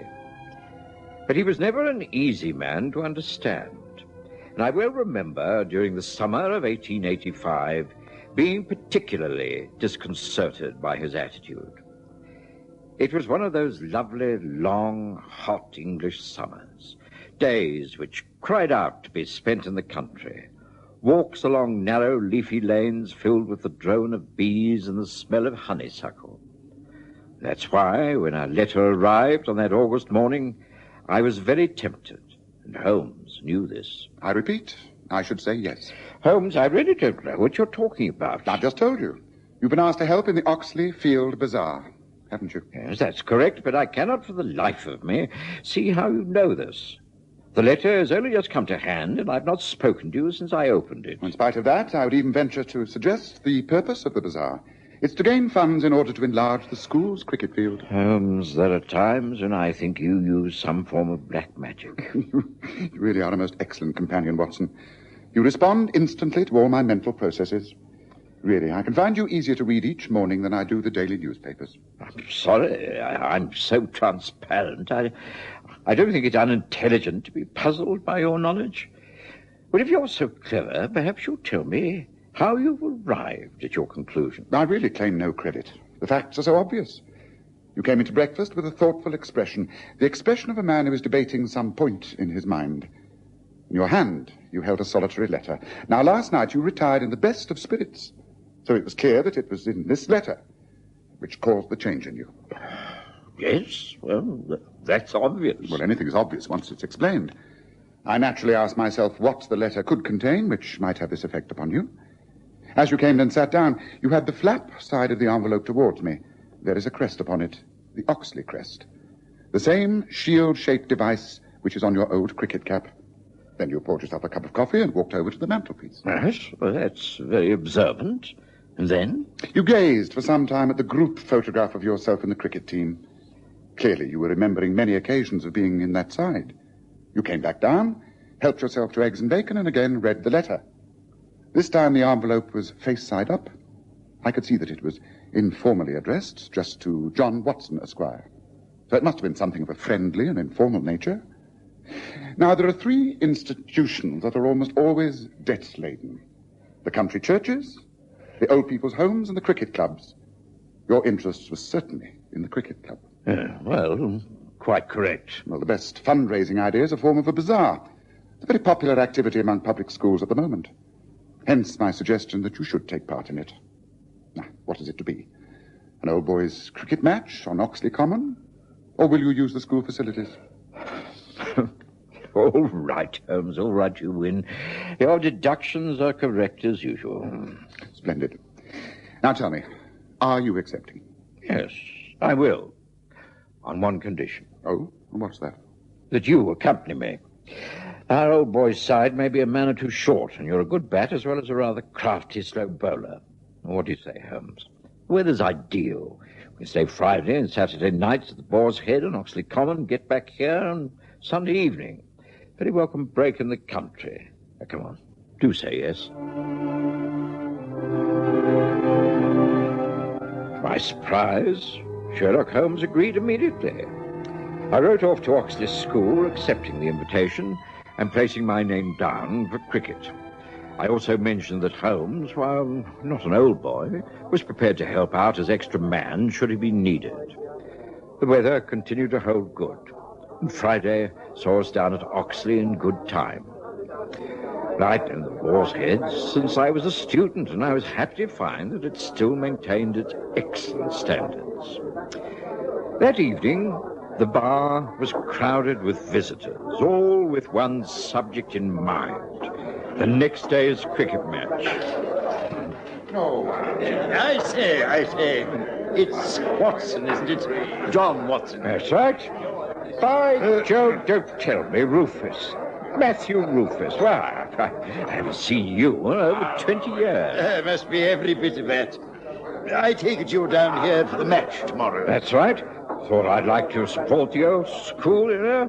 Oh, allow me to introduce you. This is Sherlock Holmes. How do you? Colonel Matthew Rufus. How do you do? Have you studied the sides? A copy of the teams and batting order over there on the notice board. Yes, I did take a look at it earlier. It seemed very well balanced. Should be a good match. Hardly anyone I can remember on the list, though. Most fellows have simply sent in a contribution. Bad show. I think it's much more cooperative to turn up and do one's bit, eh? There are a couple of the old stalwarts there, of course. Thackeray and Monkton. I was all for putting them in the same side, but the committee thought it would unbalance the match. They're both fierce cricketers.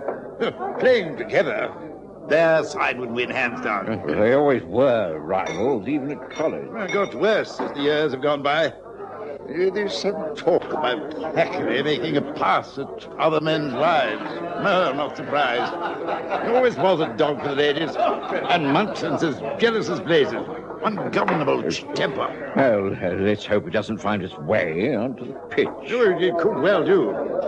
Monkton is a bowler of tremendous speed, but not all that careful. He's inclined to aim at the batsman more than the wicket. Oh, dangerous. Thackeray, on the other hand, is known to go all out to win, regardless of what happens. Yes, from what I recall, he's never been a popular man with the other side.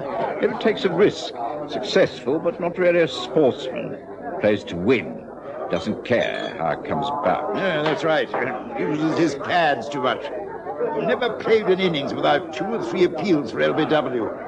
Rumour also has it that he'd often tried to square the umpires in his favour. Yeah, doesn't sound a very good sort. Well, neither of them are, in my opinion. The captains will just have to keep a tight rein, huh? Oh, that's your captain over there in the corner having a quiet pint. Charles Ellis, local chemist. Sound fellow. Take you across and introduce you, shall I? I met Ellis and a few other cricketers whom I didn't know. Holmes, never bored when there were interesting people around to study, puffed away at his meerschaum pipe and listened avidly to the local gossip. Time went by, and then Ellis and the Colonel were joined by James Monkton. Well, Monkton, ready for the game tomorrow? You're ready for anything, Colonel. Anything that your side and that lout Thackeray can dish up. Come on now, Monkton. That's not the spirit to approach the game with. It's a social occasion, not a private war. And that's all very well, it is. You're Thackeray's captain, and it's your job to see he plays cricket in the proper manner. For as long as I've known him, he's been utterly selfish out there in the pitch. He thinks only of himself, getting runs and blocking with his pads. It holds up the game and drags it out, just stone-walling until the spectators groan with boredom. I hope you give him some firm instructions not to apply those tactics tomorrow. Monkton, you know as well as I do that that's his style of play. But surely you can advise him to take a few chances. Go for some runs and give the crowd their money's worth. And as you say, it's a social occasion. Let's give him something to clap for. I'm sure he'll do his best. Well, if he plays his usual game, it won't be good enough. I tell you, now give him a run for his money. If he starts that pad play stuff, and I'll pack my leg field and have him on the hop. Now, look here, Monkton. That's no attitude. That's no attitude in which to approach the game. This is cricket, not a blasted vendetta. No, and you've got to remember that Thackeray isn't as young as he was. You start bowling bouncers and aiming for his body, it could cause him an injury. Well, that's too bad. It's up to him. I heard all that, Monkton. Didn't know I was at the bar just behind you, did you? Huh? No, Thackeray. Well, I don't care if you heard or not. In fact, it's just as well.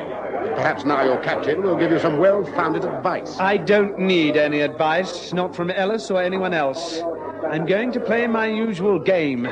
Just because you've never got the better of me, on the field or off, is no reason why I should change. It's a pity you can't change a lot of things. Your behavior as a man is almost as bad as your cricket manners. Now, look here. If you really want to get personal, everyone knows you're not much of a man in lots of ways. Ask your wife. Why, you dirty nut! You take that back or I'll not...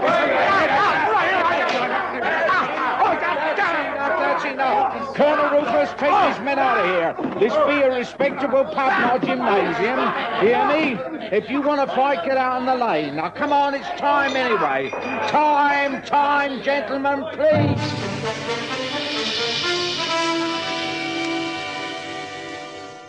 Clear from that very first evening that the Saturday match on Oxley Common was not going to be the quiet, relaxed game of village cricket that we'd all expected.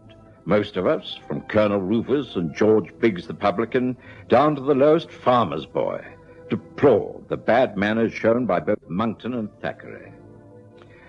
Outside the Boar's Head in the warm night air, the two men were made to apologize to Biggs and were persuaded to shake hands. And then, in an atmosphere of uneasy truce, they said good night. Monckton went striding off down the main street, while Thackeray stood for a while arguing with Ellis, who was, no doubt, giving him a bit of a dressing down. The next morning saw the opening of the Field Bazaar by the Vicar of Oxley. And after luncheon, our side won the toss, and Chelmsford and Howes went into bat.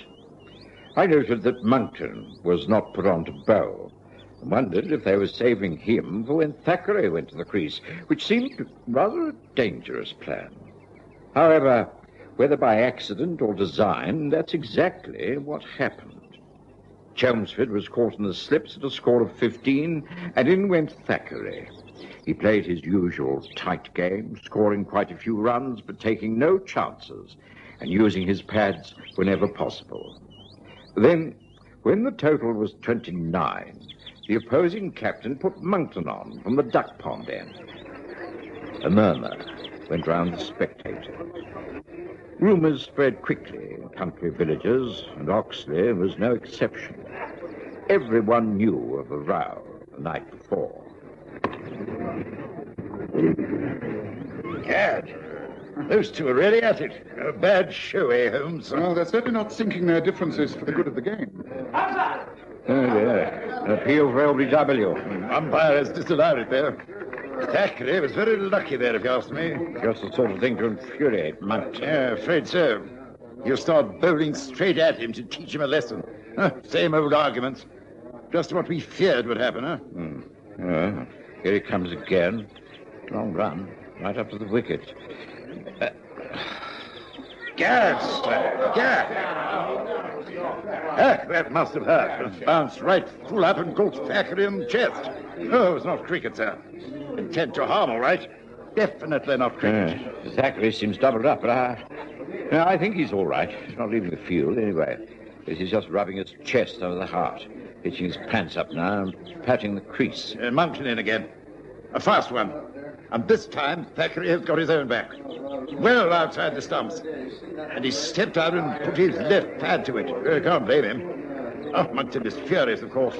Going back now to run again. Takes a long run, this man. All that faults, he needs it. But in he comes. But wait a minute. Thackeray's staggering. Something is happening out there. But Thackeray's slumping down. Great heavens, he's collapsed. He's fallen down on his face. Watson, that man is ill out there. Come on, get out to him. He's seriously ill. Come on, let's get out there while there's still time.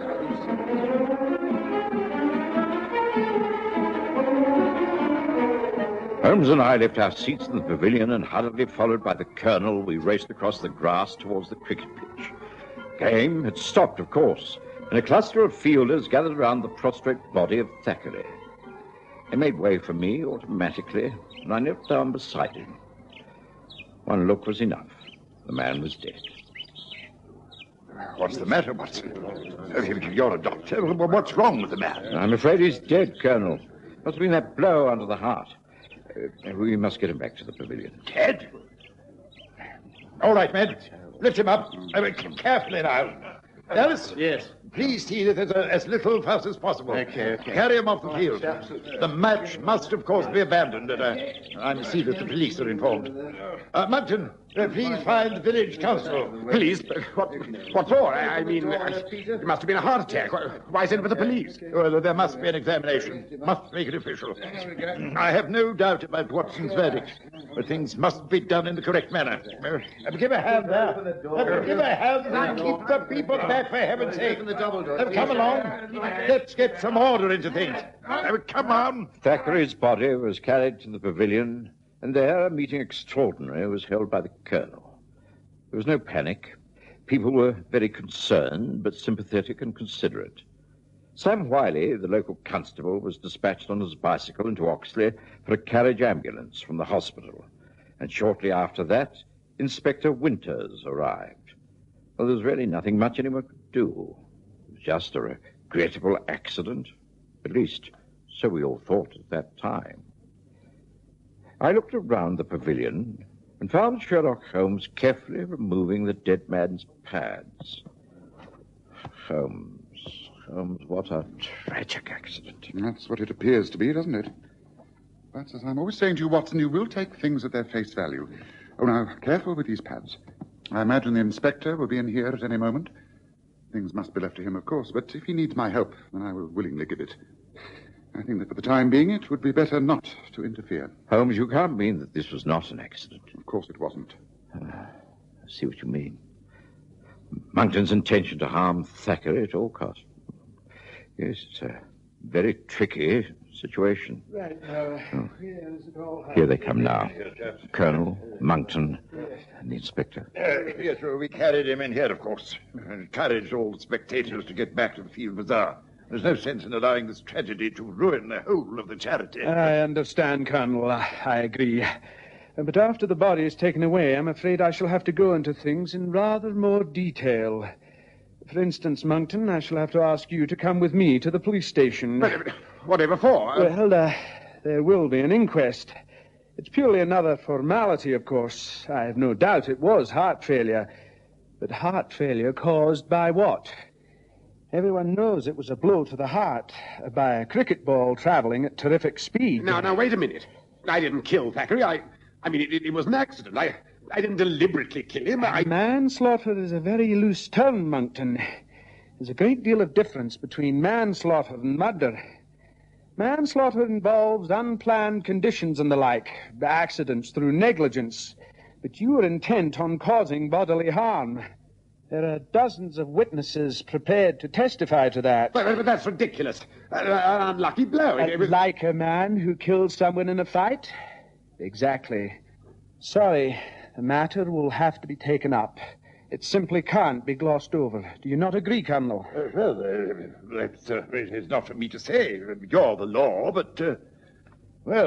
I'd seek advice from a solicitor as soon as you can, Monkton.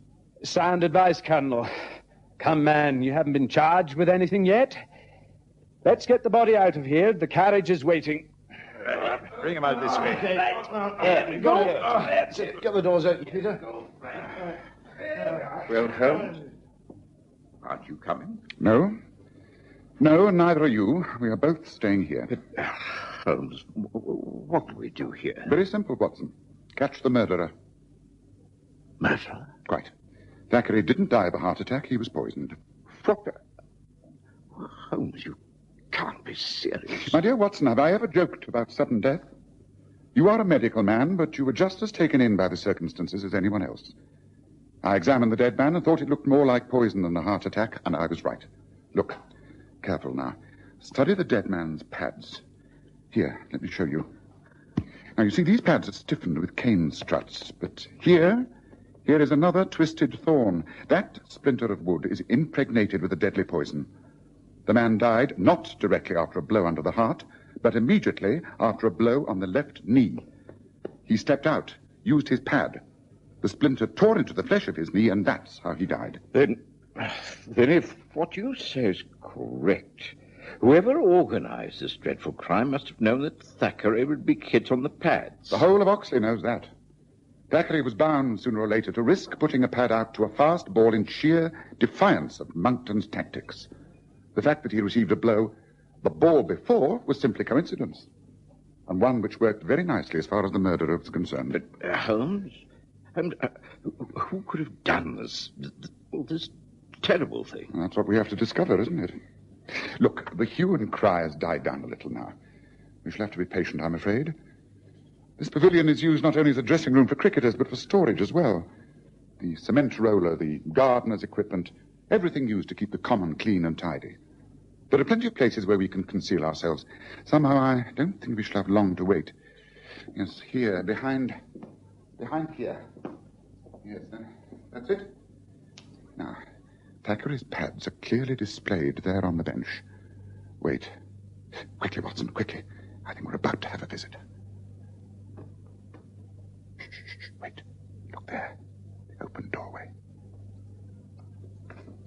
Wait until he picks it up.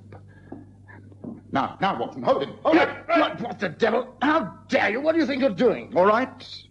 Call the colonel and the constable. It's all over, Ellis. As a cricket captain, you may be quite good, but as a killer, you're caught out, in every sense of the word. Ellis was taken away by Constable and Colonel Rufus. Under interrogation, he broke down and confessed everything. It was a diabolically clever plan that he'd conceived and almost carried out. It was left to Holmes to fill in the details, as usual. You may have noticed when we first arrived down here that I was unusually quiet at the bar. I was listening to the local gossip. It wasn't all about Thackeray and Monckton and their cricketing rivalry. There was a deal of talk about Thackeray's amours with the local ladies. Everyone thought he was after Monckton's wife. But quite a few locals knew that it was Ellis's wife with whom he was carrying on an affair quite openly. Ellis, being the local chemist, had no difficulty in obtaining the Brazil curare poison. It fades from the bloodstream in a matter of hours and so would remain undetected. Oh, yes, it was very clever. But thanks to you being on the spot, Watson, he had no chance of examining the dead man and removing his pads straight away. I think we've made our contribution to justice and the field bazaar, don't you?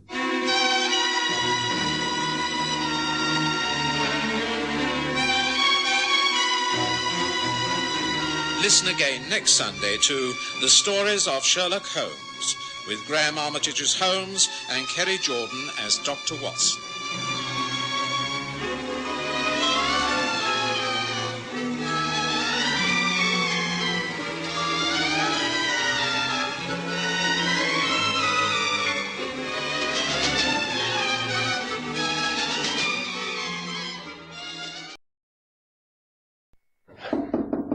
Who is it?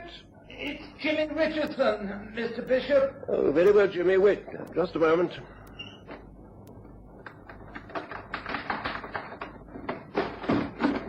What the? Who are you? Get him quickly.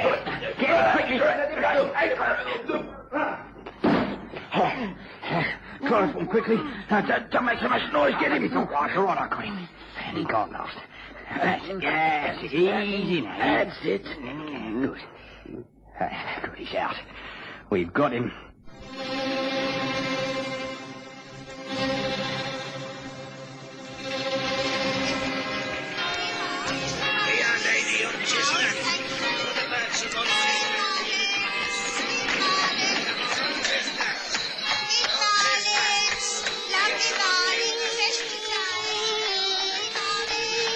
We present The Stories of Sherlock Holmes.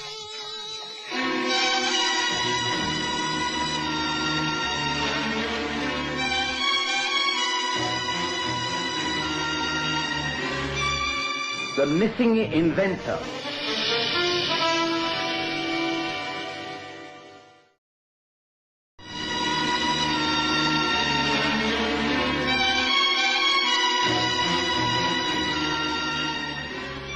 Over the years, I've been privileged to chronicle hundreds of the cases that Sherlock Holmes has worked on, and most of them, I'm happy to say, have been extremely successful.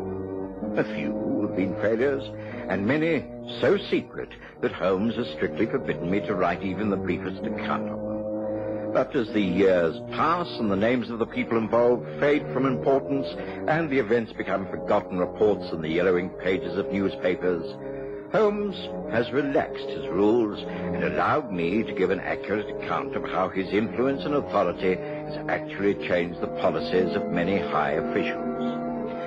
There was one case that is now over 10 years old. It happened back in 1881.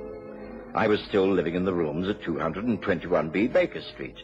I clearly remember that it was summer, and for England, a rather beautiful summer, filled with clear skies, warm days, and leisurely evenings. But Holmes was rather bored, and, as always in these circumstances, he scanned the newspapers for any sort of unsolved crime. Nothing at all, Watson. The fine weather has made all London content. Not a single crime of interest reported in the daily press. Oh, surely you should be glad of that, Holmes. No law-abiding citizen can actually want a crime to happen. No, of course not. But the average person can give vent to his feelings in various ways. He can read books of violence and murder, adventure stories where the hero does things he dare not do himself. He can go to the theatre and rid himself of the emotions of anger and hatred. Unfortunately, I am unable to do that. I have to remain apart, to be analytical, dispassionate. I need something real to occupy my mind, not some fictional fantasy. That's why the only thing in this evening's paper that interests me is the so-called agony column, the personal cry for help. For instance, listen to this. It says here, "Colin, please come back. I forgive you and I am truly sorry, Florence." Now, that's human drama, if you like. Now, there's another here. The gentleman who helped an elderly lady to a hansom cab on Tuesday the 15th in Regent Street, please answer this box number, where he will hear something to his advantage. Or even better still, what about this one? "All is well with higher clergy. Await instructions, Seabird." Now, doesn't that stir the imagination, Watson? Can you work out what those messages mean in terms of human relationships? No, I can't. But, well, we approach life from different angles, Holmes. I'm concerned with the physical well-being of my patients, and I'm content to heal their bodies as best I can. I leave the imaginative workings of the mind to you. A visitor. This could prove interesting. I wonder if Mrs. Hudson's still with us. Yes, I think she is yet to say good night. She usually pops her head in. Yes, I think she's answering the door. Well, I know I have no appointments this evening. Oh, well, at least it will alleviate the boredom. Oh, excuse me, Mr. Holmes. A young gentleman to see you, sir. He says it's an urgent matter, but he ain't got no appointment. Have you the time? All the time in the world, Mrs. Hudson. Show him in, please. Yeah, right, sir. This way, please. Thank you very much. I must beg your pardon. This is an intrusion, but I do need your help. You are Sherlock Holmes? At your service. This is my friend and colleague, Dr. John Watson. How do you do? Whatever it is you have to say may be said in front of him. We work together on most of my cases. Please do sit down. I see that you have walked here. You must be fatigued in this hot weather. Place your jacket over that chair. Feel free to smoke your pipe if you wish. Oh, thank you. Now, what is it that you're so anxious to talk to me about? Is it something connected with your past in the merchant navy, or your present job, which is to do with explosives? Good heavens, Mr. Holmes. I was told that you were swift to deduce things, but how do you know all this about me? I know very little about you, except that you walk like a seaman, that you have a tattoo mark from Australia on your right forearm, and that while your hands are well kept, suggesting that you do not indulge in manual work, the hairs on both hands and arms have been recently scorched. Those type of burns are usually associated with experiments with some form of gunpowder. Are you perhaps a scientist of some sort? Well, I'm amazed at your perception. Yes, I am. My name is Jimmy Richardson. I've had quite a checkered career, which did include a long stint at sea. I've always been interested in chemical and explosive research. At the moment, I work for Mr. Giles Bishop in his experimental workshop at Twickenham. I've been with him for a little over a year now, and, well, it's because of him that I'm here. You see, Mr. Bishop is an inventor, quite a brilliant one. He's been perfecting a new type of gun. If he succeeds in selling the invention, it could revolutionize modern infantry warfare. He was to have given a demonstration next week. Everything has been going splendidly, and we are both sure of success. But, well, you see, Mr. Bishop has simply disappeared. Disappeared? Yes, without trace. We were due to carry out final tests at the workshop yesterday afternoon. I arrived, let myself in with my key, and did some paperwork while waiting for him. He didn't arrive. I worked until 10 o'clock and then packed up and went home. I thought some technical matter arising from his negotiations with the War Office might have delayed him. Well, I woke early this morning and was once again at work before him. When he didn't arrive by 10 o'clock, I once again locked up and went round to his lodgings. The landlady, Mrs. Craddock, said he hadn't been seen since the previous evening. His bed was not slept in. He must have been missing for 2 days, and I'm at my wit's end. I don't know what could have happened to him. You've been to the police? No, I think the very nature of Mr. Bishop's work indicates that I should stay away from the police. Frankly, Mr. Holmes, I'm worried that someone is after our new invention.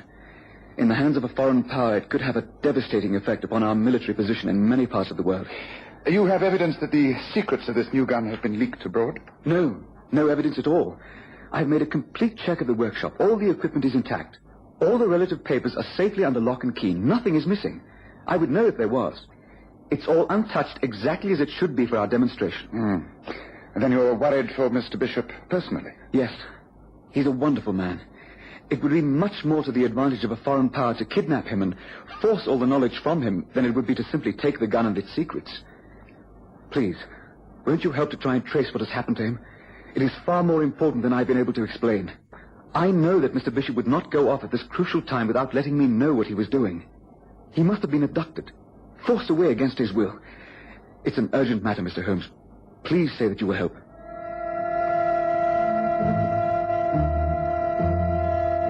Of course, Holmes agreed. Even if it had not been such a slack period in his career, I think he would have taken the case.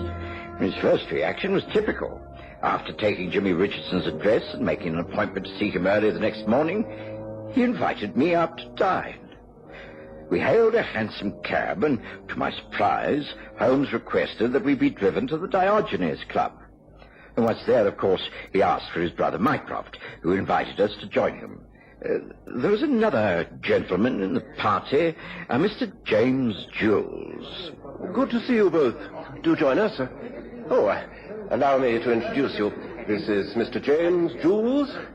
Jules is my brother Sherlock and his colleague, Dr. John Watson. How do you do? Jules is in the Defense Ministry. How do you do? This is a most timely meeting. As a matter of fact, I have one or two queries regarding an interesting case that has come my way. Perhaps between the two of you might be able to give me a little advice. I've heard so much about you from your brother that I doubt if I can advise you on anything. But I should be a very avid listener. Let's order drinks, and you can tell us what's on your mind, Sherlock. Waiter, same again, please. And 2 more scotch and sodas. That will be to your liking, won't it, Watson? Thank you, yes. I know my brother's taste. Well, now, tell us what it is that you're interested in at the moment, Sherlock. More murder and mayhem? I sincerely hope not.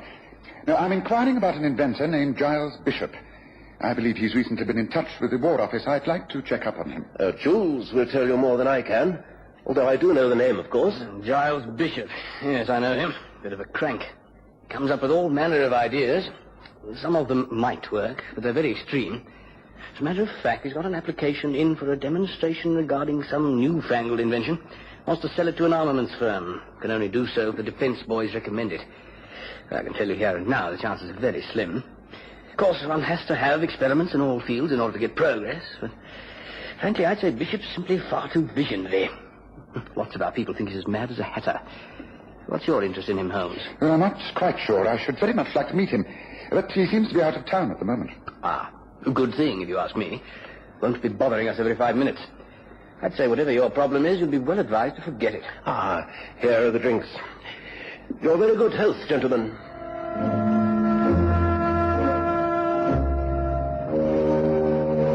I was surprised that Holmes appeared to take James Jules' advice, for he immediately changed the subject, and during and after an excellent dinner, the matter was not referred to again. We left the club quite early and took a hansom back to Baker Street.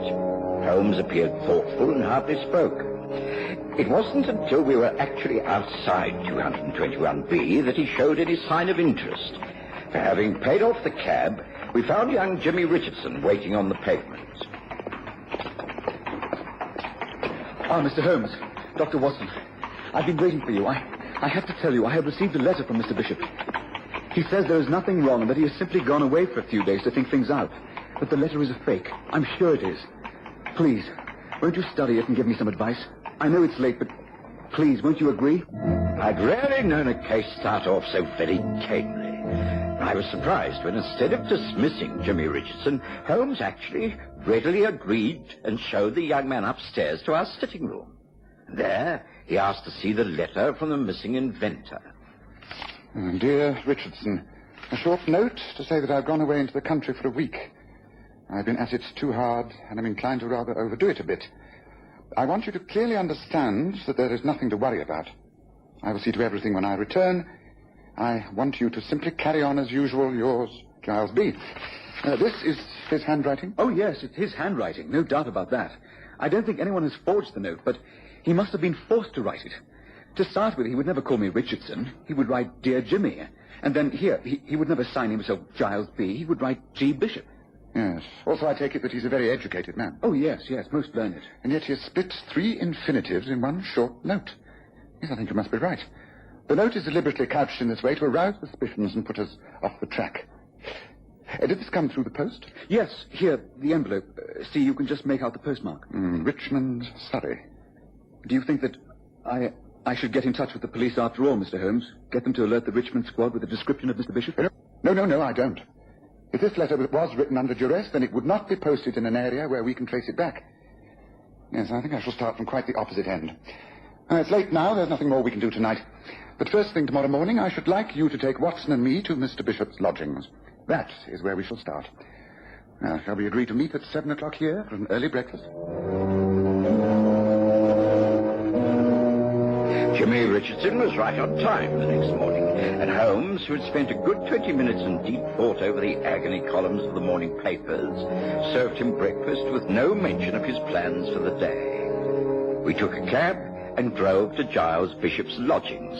They were on the top floor of a terraced house in St. Margaret's Avenue, Spring Grove.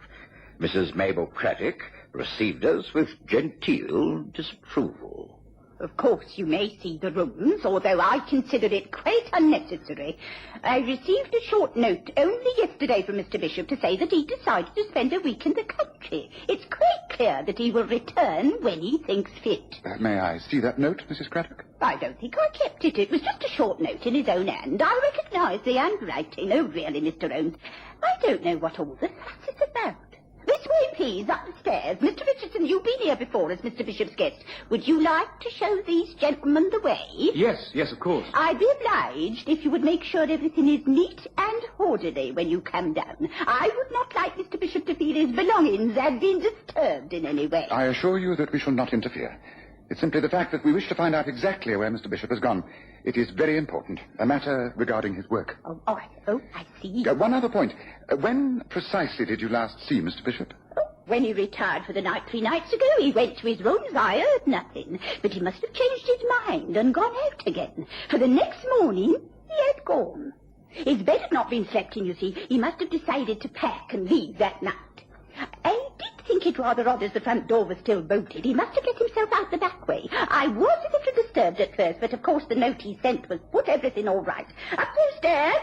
I shall be waiting for you when you come down, when you finish. Thank you, Mrs. Craddock. Please follow me. So, she had a note as well. I wonder what clues Mr. Bishop left, hoping that she would realize all was not well. I'm afraid Mrs. Craddock isn't the type to understand subtleties. No, in here. So these are his rooms. This is the living room, and through here, I presume, is the bedroom. Yes, I think this is the room we want. It looks out over the back roofs, doesn't it? A sash window, and outside, yes, a small fire escape to the roof. Just give me a hand with this, will you, Watson? Well, you think the Bishop might have left through the window, Holmes? Well, that would certainly explain why Mrs. Craddock didn't hear anything. Yes, and also how the front door remained bolted. Just a moment. Don't touch anything until I've made a thorough examination. Yes, there are fresh scratches on the brown paintwork. See here and out on the ledge, near the iron staircase. Several cigarette butts. Did Giles Bishop smoke, Richardson? No, not at all. He maintained that it was too dangerous in the job that he's doing. Yes, I see. Well, then it seems clear that the abduction, if there was one, took place from here. Come, Watson, let's see if we can follow a trail. I have an idea we're on the right lines at last. Holmes clambered out of the window onto the iron fire escape, and I followed him. The staircase led both up and down. Holmes went up, and we found ourselves on a flat rooftop. It seemed to lead to nowhere until Holmes pointed out yet another small flight of iron stairs that took us up and across yet another roof. Holmes moved slowly and carefully, examining the slates and tiles that gave way on either side. Eventually, he was satisfied.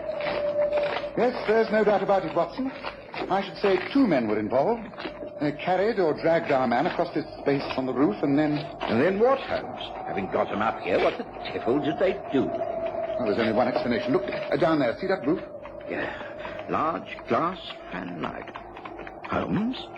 Is it possible that they took him through there? That's the only explanation. Well, what should we do? Climb down there and break in? No, I think that would be a little premature. No, Watson. We must spend the rest of the day making preparations. I must get in touch with Mycroft once again and visit a few newspaper offices. And then tonight, with the aid of Mrs. Craddock's back door key, we get into the house, come up here, and it is then that we break through that fanlight. Come, let's go back the way we came. And not a word of this to anyone, not even Jimmy Richardson.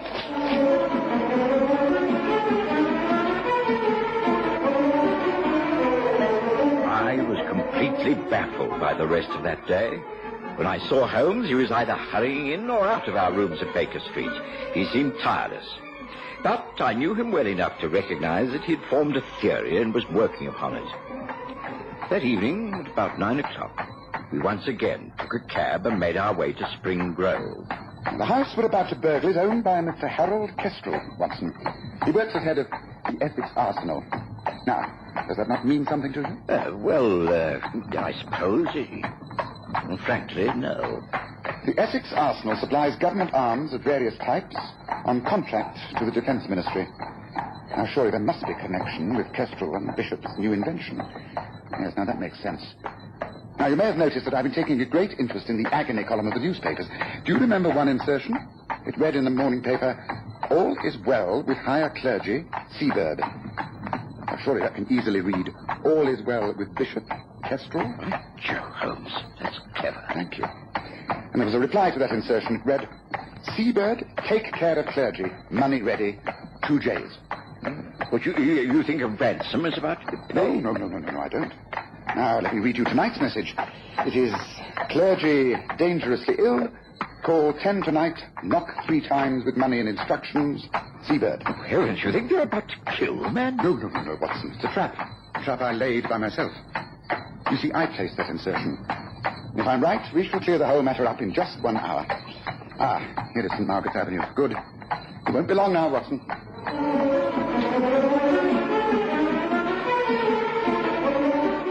The entry into Bishop's lodgings and the quiet scramble across the rooftops in the evening light were far easier than I anticipated. Holmes had left nothing to chance. We had ropes and lanterns and rubber-soled shoes. It was only a matter of minutes before we found ourselves on the rooftop of the house owned by the man Kestrel. Holmes reached into his pocket and produced a gun. There. Now, you see, Watson, there's a light on. Being a fanlight, there can be no curtain. Careful now, let me go first. Yes, I can see. Yes, we're right. There's a man lying on the bed. He seems asleep. And another sitting in a chair beside him. Well? How the devil do we get down there? There's only one way, Watson. I'm going to simply jump through the glass. Follow me as quickly as you can. I'll deal with the thug on guard. You attend to the man on the bed, who must be Bishop. Ready? Here I go.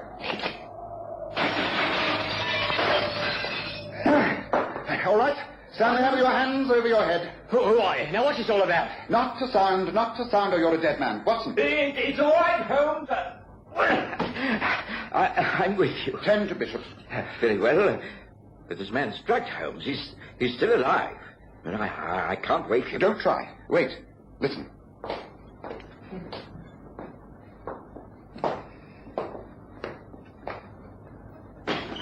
What's happening in here? What's in that? Stay quite still, Kestrel, and you won't be hurt. The game is up. The police are surrounding the house. We are taking Giles Bishop out of here, and you are going to face arrest for kidnapping and assault. Come on.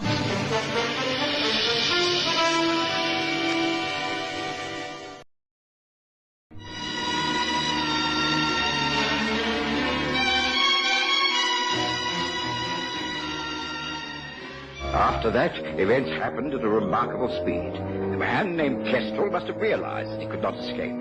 He refused to make a statement, wisely waiting for his lawyer to advise him. Holmes left me to take care of Bishop, and at gunpoint forced Kestrel and a man called Woods downstairs. They didn't have long to wait before... Open it, Kestrel, and don't make a false move. Very well.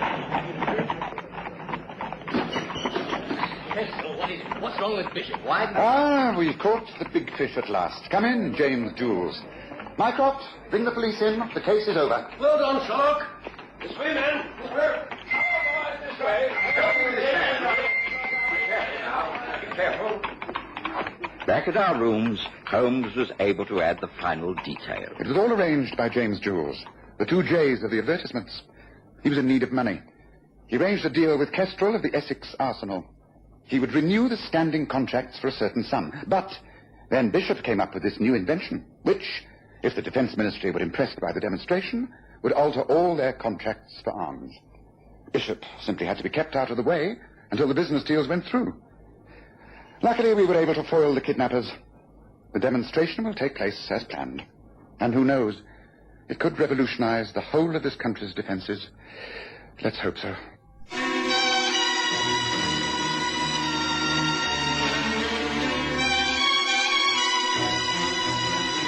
Listen again next Sunday to The Stories of Sherlock Holmes, with Graham Armitage as Holmes and Kerry Jordan as Dr. Watson.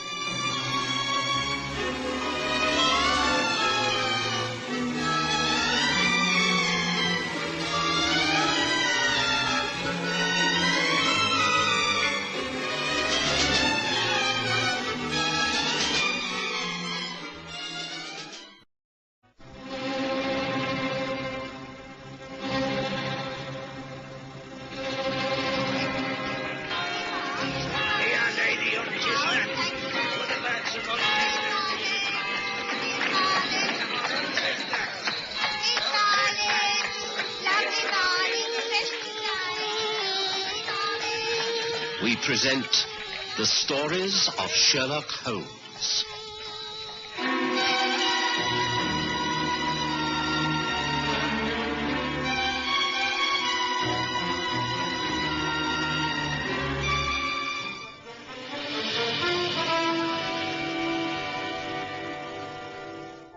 As a medical man, I'd always been a great believer in looking to nature for the secret of health. A balanced diet with everything in moderation. Gentle and regular exercise, and plenty of sound sleep. But of course, we all tend to become self-indulgent from time to time. When that happens, I resort to more drastic means. Holmes and I sweated it out in the steam room for a good 20 minutes to half an hour. Had enough, Watson? Yes, I think so. This is going to lose me pounds in weight.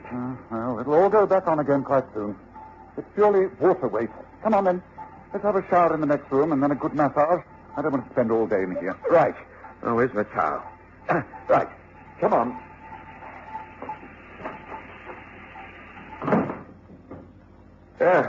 This'll turn us up. Feel like new men after this. It's interesting to contrast the effects of heat and cold upon the human body.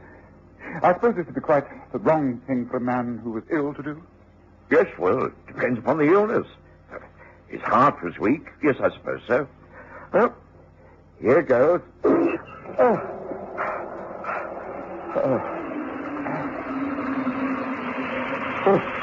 or 3 minutes of this will be enough. Rub down with a rough towel and 20 minutes of heavy massage. I think you have a streak of masochism in your nature, Watson, but...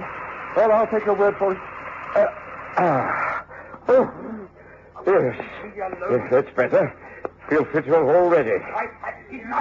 Oh, gracious, Holmes. What's that? Like you. How dare you call me a lout? Vera is vain. You think I only think of be quiet. Get out of here. Stay out. I shall do nothing of the kind.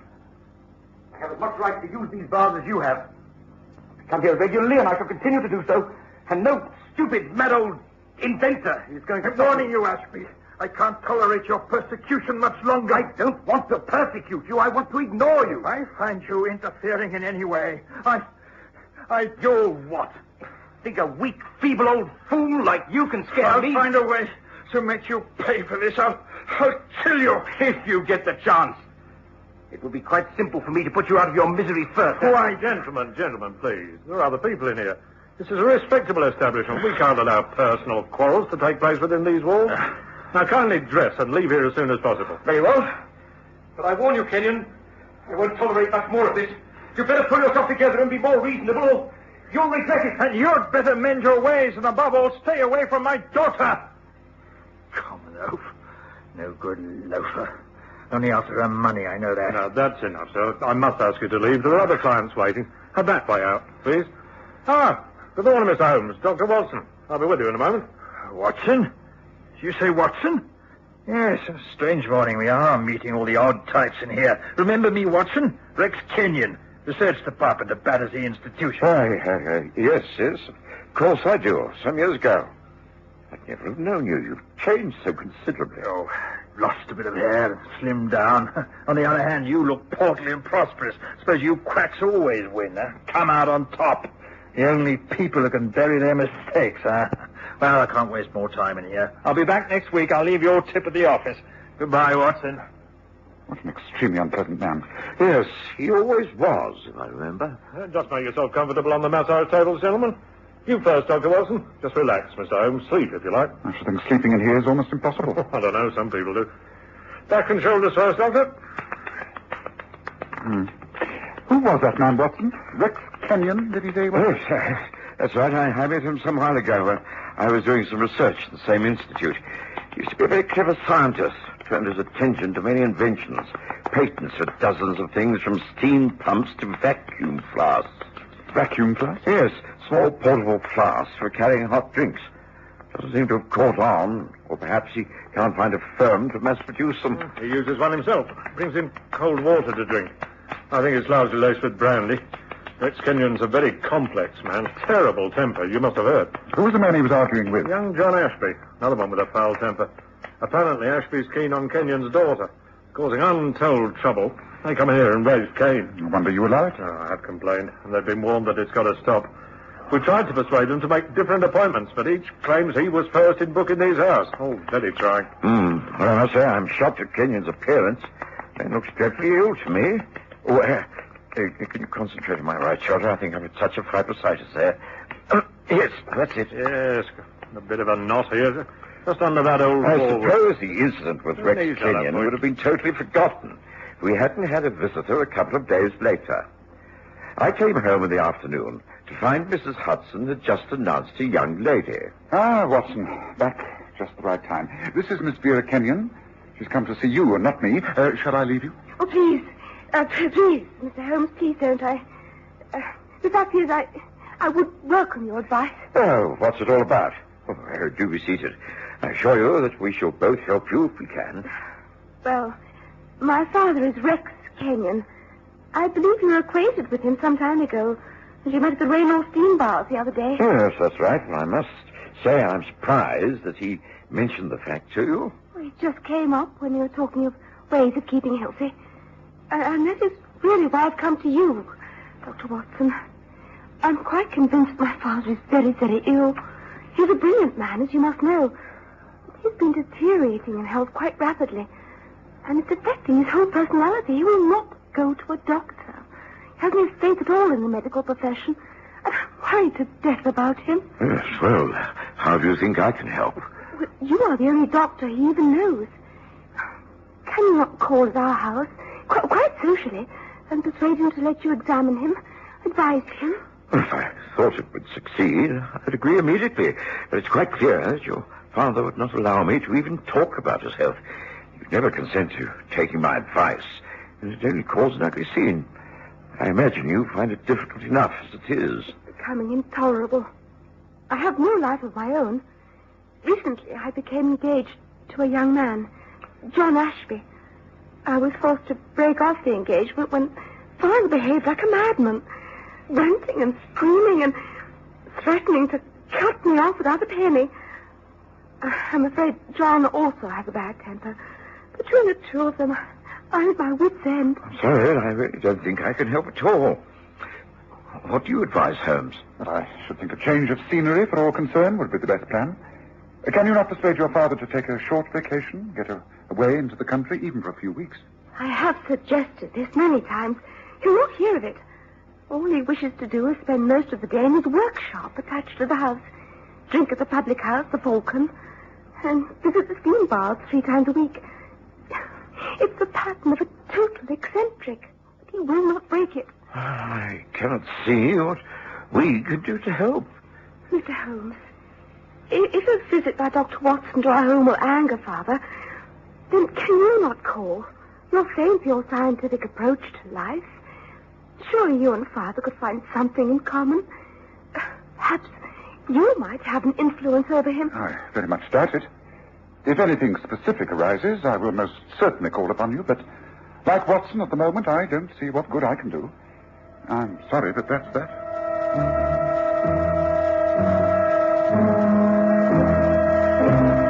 It must have been over a week later that I came down to breakfast to find Holmes eagerly reading the Morning Standard, which was propped against the toast rack. Ah, Watson, come sit down. Pour yourself some coffee. Eggs and bacon on the sideboard. Help yourself and listen to this. Inventor found killed in Turkish bath. Mr. Rex Kenyon, well-known inventor of patent domestic appliances, was found stabbed to death in the Reno Road Turkish bath and gymnasium late yesterday afternoon. He was heard to be quarrelling violently with another client in the steam bath earlier. The body was found by Mr. Paul Simmons, a masseur. Scotland Yard are investigating. And the young man has been held for questioning. Yeah. Sounds as though Vera Kenyon's young man's in trouble. Almost a duplication of the situation we witnessed from last there. Those two threatening to kill each other. Oh, we heard them say so. Yes, now it's happened.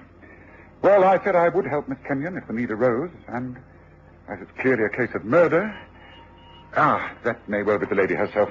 Would you answer the door? When I opened the front door, I was surprised to see not Miss Vera Kenyon, but Inspector Lestrade of Scotland Yard. Of course, I invited him up straight away.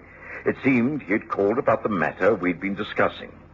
Holmes poured him coffee, urged him to smoke his pipe, and get down to the purpose of the visit.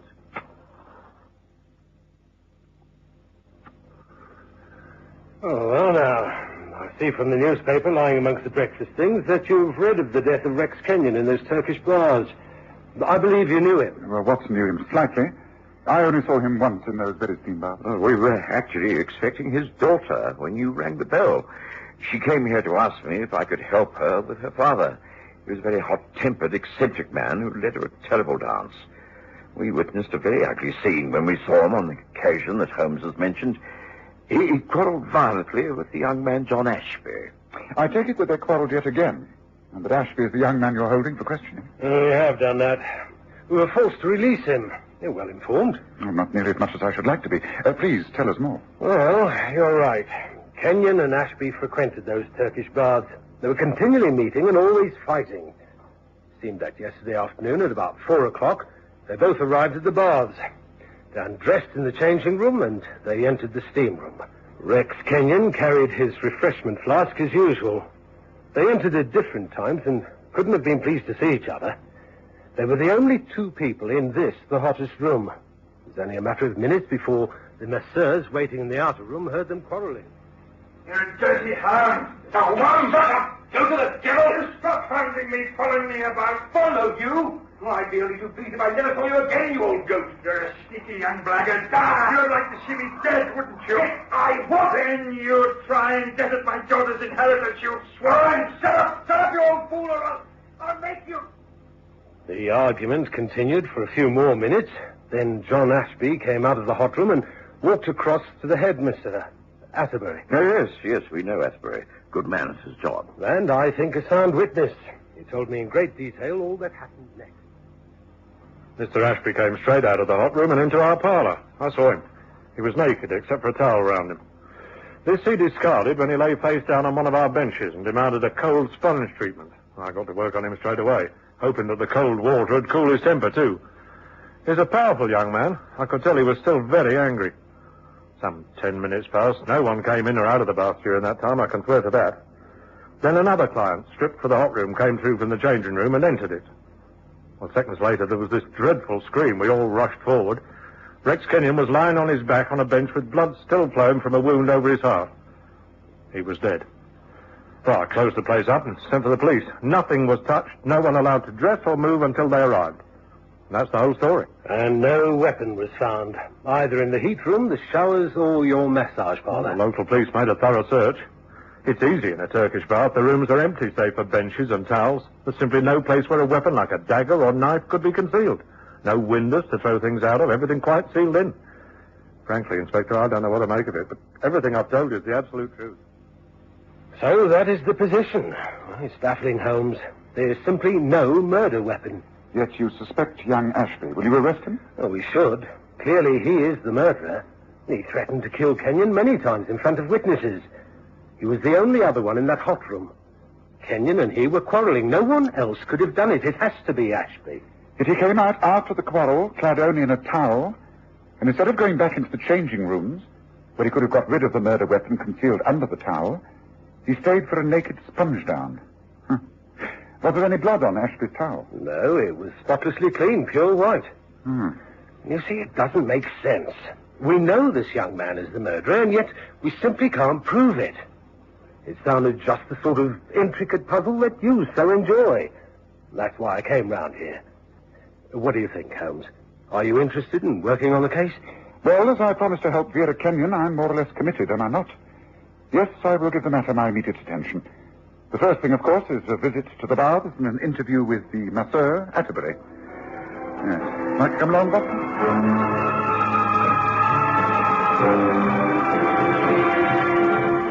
We went immediately to the Turkish baths, and Holmes had a long talk with Atterbury, who simply repeated everything he'd told Lestrade. The steam room was not working. Nothing had been touched since the baths had been closed down. We both knew our way about the place, but it was clearly a waste of time. Then Holmes suggested taking a hansom to the Kenyon home. Lestrade knew where it was, and when we arrived, we found a tearful Vera Kenyon and a rather belligerent John Ashby. Oh, Mr. Holmes, Dr. Watson, how good of you to come. I know John didn't do it. He didn't kill my father. Of course I didn't. I didn't like the old man. We hated each other, and it's no use pretending we didn't. I know that the circumstances are dead against me. I can't see how he could have been murdered, and I don't know who was responsible, but it wasn't me. If my father had killed John, I could have understood it. He didn't want John anywhere near me or the house. Why should John want to kill Father? It has been suggested that with your father out of the way, you would inherit a great deal of this estate. If you married John Ashby, then he would automatically become a rich man. That's a lie. A flaming great lie. And if I meet up with whoever said that, I'll... John, please. You also have a violent, ungovernable temper. All right, I admit it. But my temper goes as quickly as it comes. Lots of murders are committed in acts of rage. But I didn't do it. I swear I didn't. Please, Mr. Holmes, you've got to believe me. Oh, yes, I do. This killing wasn't committed on the spur of the moment. It was quite premeditated and cunningly thought out. Oh, and perhaps you will be able to tell us what Ashby cannot. Who killed Kenyon? How did he get rid of the weapon? And what do we do now? Well, I don't know about you. Perhaps someone could arrange a pot of tea. But I should like Miss Kenyon to show me over the house, and in particular her father's workshop. That I should be most interested to see. Oh, but of course. John, would you be good enough to slip into the kitchen and ask cook to give us tea up here in half an hour? Do you wish to see the house also, Dr. Watson? If so, then please come with me. I'm sure you'll excuse me, won't you, Inspector? We left a rather bewildered Lestrade and an irritated John Ashby and were shown over the house. Holmes just glanced into the rest of the rooms, but was clearly most interested in the outbuilding. It was a large, well-equipped type of workshop, filled with benches, Bunsen burners, retorts, metal gadgets, and dozens of tools, each appropriate to the experiment being conducted according to the plans pinned above the bench. It was a fascinating place, one in which Holmes could have spent many hours, but he appeared to know just what he was looking for. He prowled around until he came upon a small desk. On the wooden frame was a small design sketched on squared paper. Yes, this is interesting, Watson. See, it's a sort of scabbard. Your father did a great deal of work in metal, Miss Kenyon? He worked in all types of material. Yes, he welded metal into all kinds of instruments and designs. Now, I wonder what happened to this particular subject. Yes, in a drawer, perhaps. No, there's nothing here, although a small book. Deliveries of materials, I think. Orders for things he needed. It says here, 7 pounds of ice, cylinder of CO2 gas. That seems to have been ordered several times, and the last delivery on the day of his death. Yes, now I think all is clear. Look, I'm pressed if I can follow this. Neither can I. I cannot explain. The only way I can tell you what happened is to show you. A practical demonstration of your father's abilities. Now, wait just 1 moment. I need to look around. Yes, it's clear that if something is intended not to be found, it will be deliberately thrown away, and so the dust bins and rubbish boxes. Now, here, this. Now, what about this? What on earth is it? Looks like some form of metal mold. Good, Watson. That's exactly what it is. And now the gas cylinder. Where did they take the empty ones to be taken away? I think there, by the back exit. Yes. Look, there's one by the door. Yes. This is what we're after. Do you have ice in the house, Miss Kenyon? It is very important. Yes, I think in the kitchen. Father installed his own type of gas refrigerator. Then please go and get me a bucketful and ask Mr. Ashby and Inspector Lestrade to come here at once, please. The tea can wait. Oh, very good, Mr. Holmes. Now, Watson, help me to bring that cylinder back near to this bench, will you? This experiment. I did exactly as Holmes instructed. And by the time Vera Kenyon had returned with the ice and Ashby and the inspector had joined us, Holmes appeared satisfied. He started on his demonstration. I don't know how familiar you are with chemistry experiments, but of course Rex Kenyon was an expert. He successfully invented a small type of vacuum flask. The Kenyon flask, which kept the liquid poured into it at exactly the same temperature, be it boiling hot or ice cold, for many hours. He also knew that CO2, carbon dioxide, has a very low freezing point, 80 degrees centigrade. And as it comes out of the cylinder and mixes with the air, it turns into very fine crystals. Now watch. Now observe, this is a metal mold. It looks like a small scabbard in which one places a vicious dagger.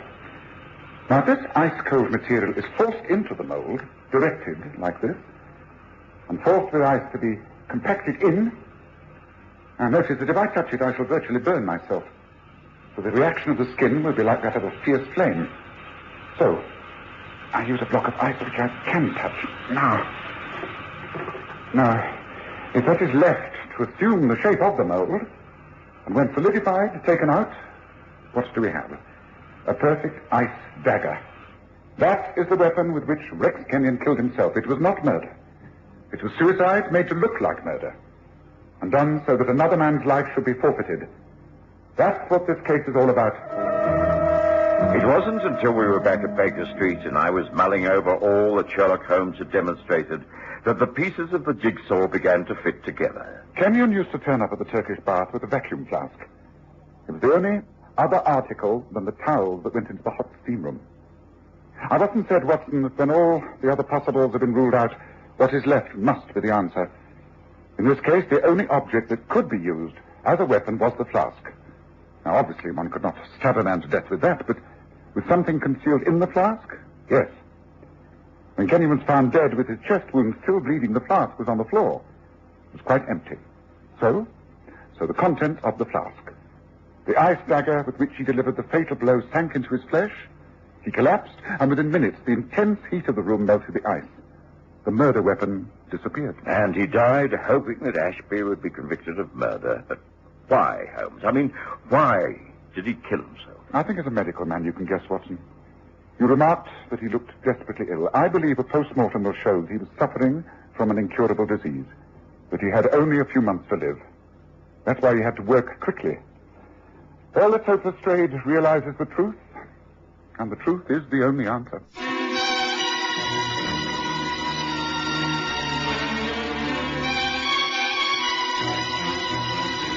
Listen again next Sunday to The Stories of Sherlock Holmes, with Graham Armitage as Holmes and Kerry Jordan as Dr. Watson.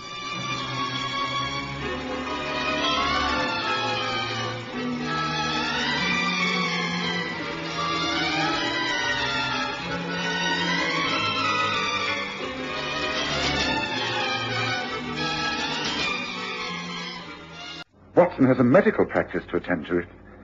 It's rather worrying. His appointment book, have you seen it anywhere? Well, he usually keeps it in his doctor's bag, but I did find this on the Allstat sort of note. Oh, let me see. 5 Westley, EC3, Tuesday, 10th, Royston.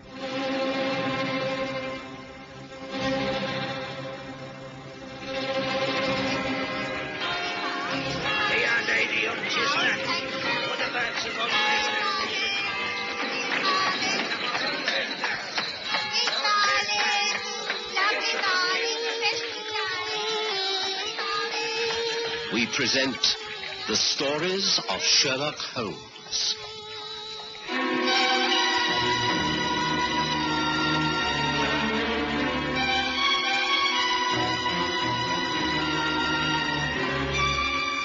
A friend in need.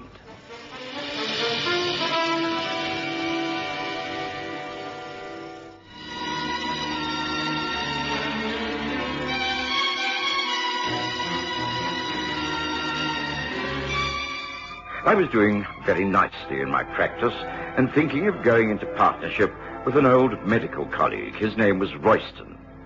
I'd met him on several occasions and knew he was engaged upon opening up a medical centre in one of the poorer parts of London. I didn't think twice about the authenticity of the proposal. One Tuesday, I called at a very grim and rather dilapidated building called Westley, just off the river. I was totally unprepared for my reception, for instead of meeting my old friend, I was shown into a small anteroom. It was dark. I couldn't see properly. Before I knew what was happening, hands seized me from behind. I struggled valiantly, and then a violent blow against the side of the head caused me to gasp. Stars swam before my eyes, and I lost consciousness. Couldn't have been easier. Fancy him falling for it like that. Yeah, you'd think anyone who'd associated with Sherlock Holmes would be a bit more careful. What's the next step? We get him out and into a cab. Drive him to the boss's nursing home. From then on, it's nothing to do with us. They're not thinking of knocking him off, are they? I mean, it's not murder. No, the idea is to hold him as hostage, that's all. This is the one way of getting at Holmes. Those two have been buddies for years. If anything can tempt Holmes out into the open, this is the man. Come on now, prop him up. Yeah. He'll be coming round soon. We want to have him safe and sound by then. It's not going to be easy getting him into a cab. He's a big bloke. No, bigger than I am. We'll switch clothes. I'll carry the doctor's bag, and it'll look like we're helping a patient home. Yeah. Here we are. Check the street. Yeah, looks all clear. Getting just gas lamps aren't on yet. But there's more than a bit of fog gathering. Yeah, what's you? Come on. No more talk. Get him on his feet. Right. He'll be able to put one foot in front of the other. By the time he comes to, he'll be in the nursing home, with no idea of where he is or how he got there. Come on. You support him under one arm, and I'll take the other. Here we go. Hurry now.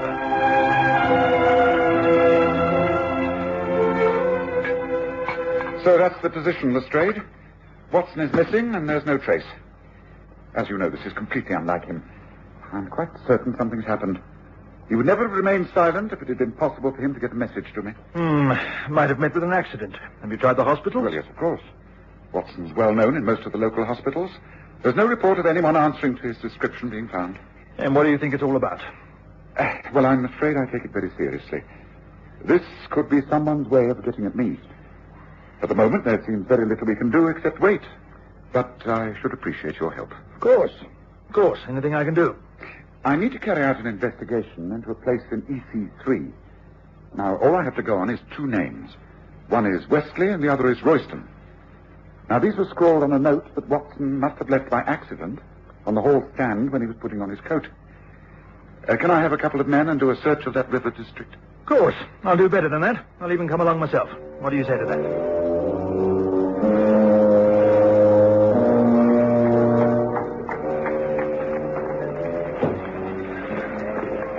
Now, this sudden fog is not going to make our task any easier, Holmes. No, but in a way, it's an advantage. One can remain more secretive in the heavy mists.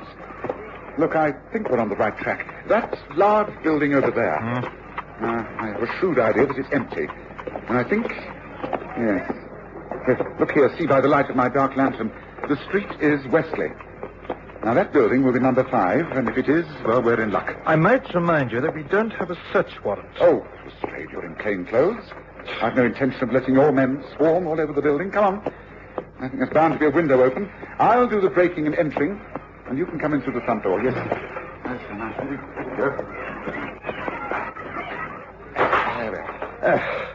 If they could seat me at the yard now, I'd get a railroad tailing off. What sort of place do you think this is, anyway? It's just a disused house. Strange. Now, why should Watson want to call here? Now, wait a moment. Look out here in the hall. There's signs of a struggle.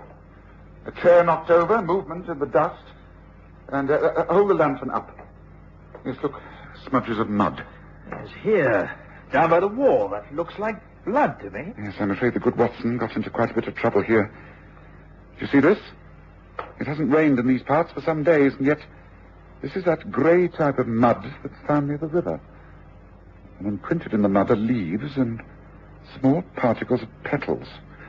Well, this should tell us something. Holmes, do you seriously mean to say that Watson has been abducted? Well, it certainly looks like it, Lestrade. But why? That's the question. Watson hasn't got an enemy in the world. It can only be because of his connection with me. Yes, so who is behind all this? That's the question. What's the next move? Well, I don't think we can do a great deal tonight. If I'm right, then Watson will not be in any active danger until I've been approached direct. There will be an attempt to blackmail or coerce me in some way. I think we might well find something of interest if we question the cabbies who service this district. There can't be many of them on these routes. If Watson was abducted, he must have put up a struggle. He's a big man. Well, come on, Lestrade. Let's get back on the street and see if any of your men have picked up any clues. Nothing to report, sir. The fog has settled in good and proper. Most folk have got themselves indoors by a good fire. Yes, something we'd all like. Now, here comes a cab. Perhaps we should return to Baker Street and wait for events to develop. But just a moment. Hello there, cabby. Not many fares on an evening such as this. Going off duty? Oh, that's about it, sir. Leading the old mare back to the stables. Can't see a thing in this. Are you a regular in these parts? Oh, that's right, sir. Been working this part of the city for near 20 years. Well, then you must know it like the back of your hand. Tell me, have you in the last 24 hours had reason to convey a sick man from that large house across the way there, number 5? Oh, funny you should ask that. As a matter of fact, I did. Earlier on, there was a doctor and his assistant. He had a sick fellow with him. He was recovering from an accident. They bundled him in the cab, and I took them south of the river. Place set back on its own grounds. They said it was a private sort of nursing home, sir.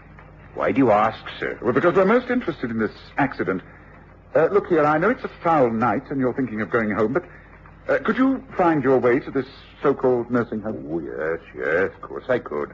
Come on, up in, sir. It'll take a little time, but we'll manage it. Ah, good man. Now, there'll be a sovereign for your pains at the end of it. Now, send your men home to their beds, Lestrade, and jump in.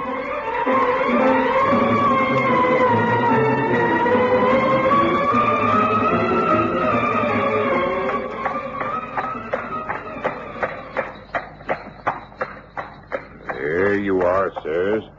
This is the place where I drop the doctor and the patient. That driveway. They say it leads up to the nursing home. Thank you, cabby.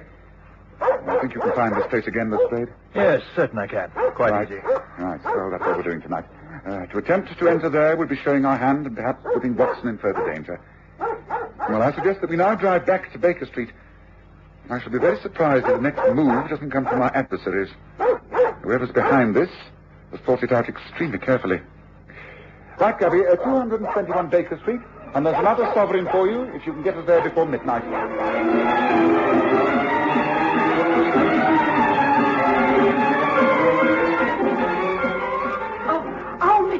Oh, I'm so glad you're back, and you, Inspector. Oh, Mrs. Hudson, but why are you up and about at this hour? Well, I was worried about Dr. Watson and how you was getting on, and then I went into the kitchen to make myself a cup of tea. I spotted this on the front doormat. It's a message, and it's from him. It's gotta be. I recognise his handwriting anywhere. Oh, do open it, Miss Holmes, and set my mind at rest. He must be all right. No, it's only a note, not a posted letter. It certainly looks like Watson's writing. Dear Sherlock, A reassuring note to say that I'm back in town and staying with an old friend, Dr. Hugh Royston, at his nursing home. I expect to be away for another couple of days on this most interesting development. John Watson. Oh, well, that's all right then, isn't it? No, it isn't. It's far from all right. Oh? Watson most certainly did not write this note. He's never called me by my first name in his life. This is practically an invitation to visit that nursing home that we traced Lestrade. And we must be careful. Watson's life is all important to me. But I'll never fall into a trap like this. Never.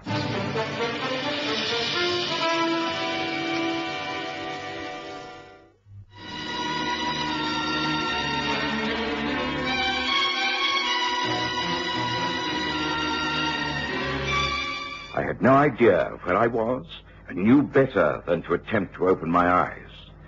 There were two uncouth voices and one cultured foreign one. Hey, your boss delivered just like we promised. No trouble at all. Easy as pie. How long has he been like this? Several hours. Then we can take no chances. He is here in the nursing home, but he is not to stay here. He must be moved once again to his final resting place. But just as an added precaution, I think a small injection into the right arm, a drug I use, is most effective. He will not regain consciousness for over a day and a night. And now the syringe. Yes, the skin is neatly punctured, so no question of pain. Caught him just in time. Now, in an hour's time, he will be moved. This time on a stretcher in a carriage ambulance, which you will drive. He will be taken to Bale's Wharf, the number 1 laboratory. I shall be there to arrange things. Will we then be paid off in full? No, your task is not yet complete. Then we have to await the arrival of Mr. Sherlock Holmes. After he's found Watson and is a fellow prisoner, you will be dismissed and it will all be over. You mean you're going to do them both in? The eventual outcome of these two men is really none of your concern. Well, we have given her a hand, though. We're what is known as accessories after the fact or some such. Ain't that right? You are being handsomely paid. That is all that need concern you. I'm not so sure. If you get caught, then straight away. I shan't be caught, and neither will you if you will only keep your heads and do as you're told. Now, enough of this. Come to our final preparations. There is no time to lose. Sherlock Holmes is a fast worker. And now that the overnight fog has disappeared, we must expect swift action. Come, enough of this chatter. Come, to work.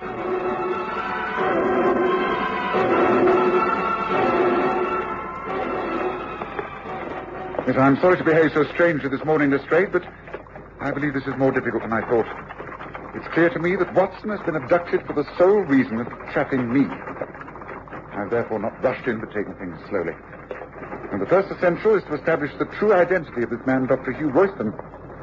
I've therefore taken an hour of early morning, looking him up in the London Medical Register. He does exist, and he lives in this street. We're about to call upon him. Now, this way, up these steps.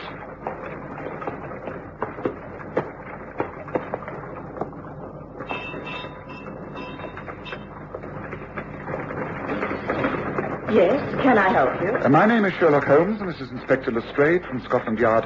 Is it possible to see Dr. Royston for just a few minutes? Please do come in. I will inform Doctor that you have called.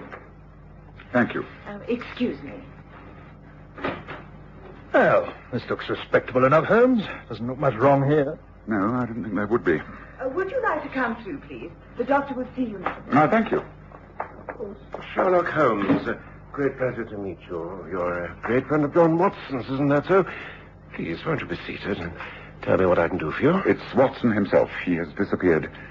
The only clue we have is your name and address in Wesley Street, EC3. Gracious, are you sure of this? Disappeared, you say? Extraordinary. You can throw no light upon this? For instance, when did you last see Watson? Some weeks ago. We'd been corresponding. I was rather keen to take a small nursing home in the East End and run it for hard-up people, the poor and delinquent. Watson agreed to consider this. The suggested site was at 5 Wesley Street, that rather derelict and seedy, run by a man called Henry von Bork. Von Bork? So he's the man behind all this? You know the man? Only too well. One of the most treacherous spies in Europe. Yes, it's all becoming quite clear to me now. Von Bork is using Watson to lead me into a trap. Unfortunately, I cannot afford to ignore it. He will have no hesitation in killing Watson unless he thinks I am coming to the rescue. Thank you, Doctor. You've been a great help. Come Lestrade. Royston told me what I wanted to know. I know Von Bork's mind. I know it's tortuous and arrogant. He's convinced that he can outwit me, and in order to save Watson, I shall have to allow him to think so. Well, why don't I get a search warrant against his home and let's raid the place? The element of surprise is always good. This Von Bork won't think you'd consider such a bold plan. Well, you may do that by all means if you wish, Lestrade, but I don't think that is the answer to our problem. I'm prepared to believe that Watson was enticed into that nursing home thinking he would meet the good doctor there. But I cannot think Von Bork will keep him there. It's too risky. No, you'll have him removed. But where to? Von Bork used to have offices in the dock area. You may recall that we thought he was using them in the smuggling case of the Blue Peter. Now, wait a moment. When we called at 5 Wesley Street, we found evidence of a struggle. Undoubtedly, that is where Watson was overpowered. Then I also observed grey mud, do you recall? Imprinted in the mud were leaves and particles of petals. Now, the flowering petals were autumn willow blossoms. Those trees only flourish down by the river. Yet I think I can trace the old offices that Von Bork used. If I'm right, then that's where they would have taken Watson. Seems to be taking a long shot to me, Holmes. Wouldn't it be better to stick to more orthodox methods? There's no time. Von Bork will be getting anxious. He's not going to hang around keeping Watson alive if he can't get at me. Now, I've got to move. The point is, Lestrade, are you still going to back me up? I've done so up till now. I'm not backing out when it comes to a crisis.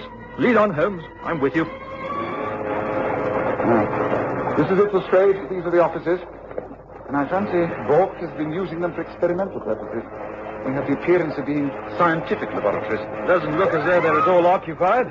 I think this way, round the side entrance. I know you do not approve of my method of entering premises, but needs must when the devil drives.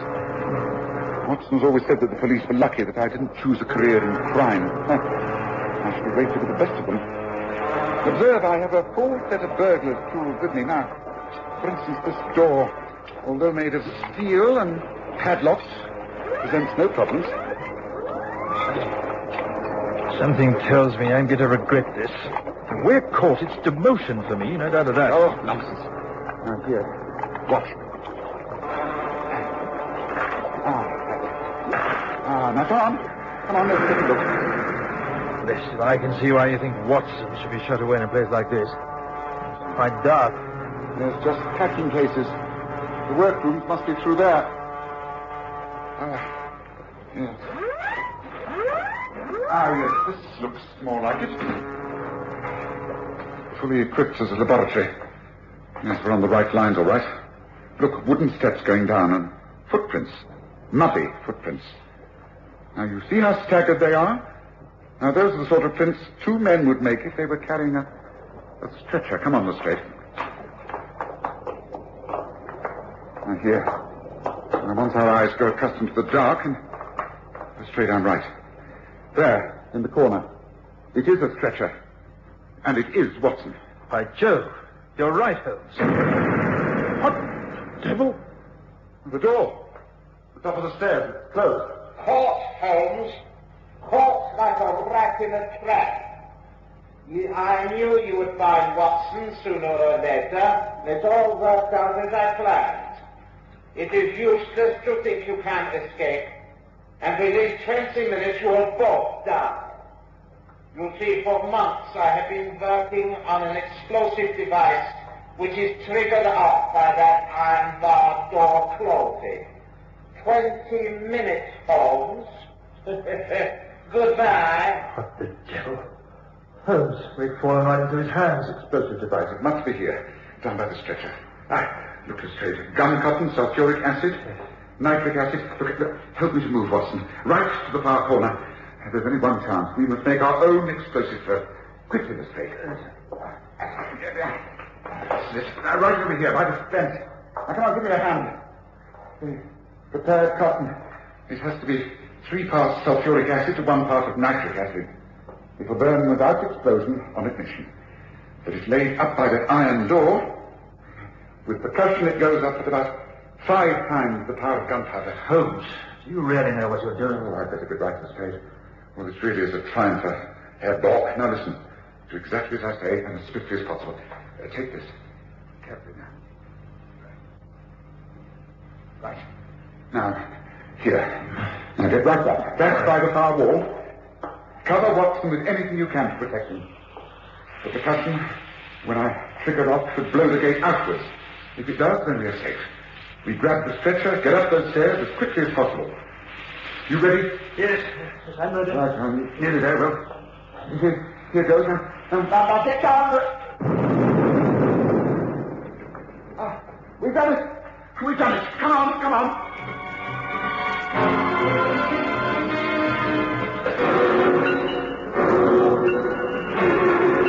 It was some hours later that I opened my eyes. My head ached and I could hardly see. But I was aware of familiar surroundings. The clean sheets under me and the softness of the pillow, which smelt of lavender. I was in my own bed back in Baker Street. I tried to speak, but I couldn't. I knew that someone was in the room with me. A friend. A friend whom I knew very well indeed. Oh, Dr. Watson, I do believe you're coming round at last. Now, don't try to move or speak. Just lie there and close your eyes. You've had such a terrible time of it, but it's all over now. Mr. Holmes and Inspector Lestrade have got everything under control. They found you down somewhere by the river, brought you back more dead than alive. But you're all right. They've gone after the men who tried to kill you, and they'll get them. I'm sure they'll get them. Well, place is surrounded, Holmes. No chance of anyone getting in or out of this so-called nursing home. This is what we should have done in the first place. Perhaps, but it would have meant sacrificing Watson, and that I was not prepared to do. All right, Lestrade, this is more your line of country than it is mine. Go ahead. Do it your way from now on. Right, men, follow me. In we go.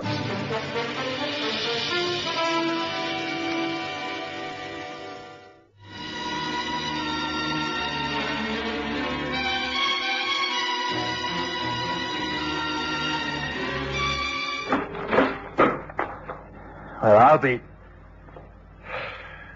Not a sign. Nothing. Not a living soul in the place. Now, what do you make of that, Holmes? I'm hardly surprised. If Von Bork had been successful and killed Watson and me and you in his booby trap, then he wouldn't have wanted to stay around London to be questioned. Now, clearly this nursing home's just a blind. A hideaway until he carried out his plans. Well, I'd soon it worked out like this. Watson is alive and Von Bork has escaped. But he who fights and runs away lives to fight another day. I'll catch up with Von Bork, and when I do, it will be a fight to the death.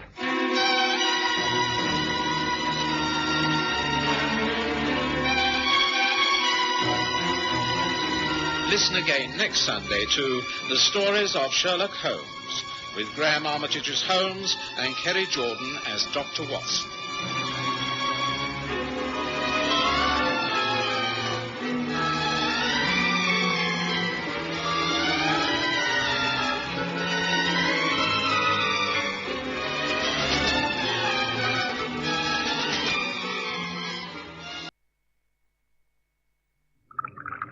More coffee, Holmes.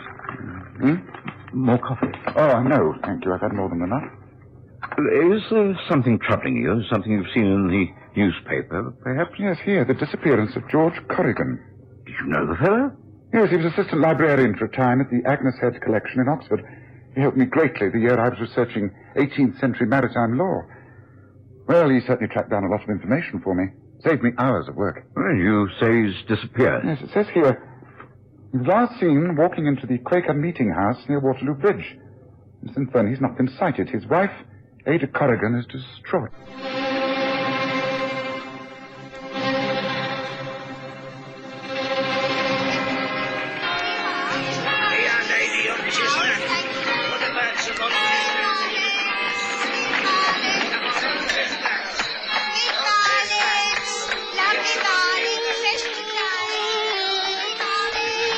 we present the stories of Sherlock Holmes.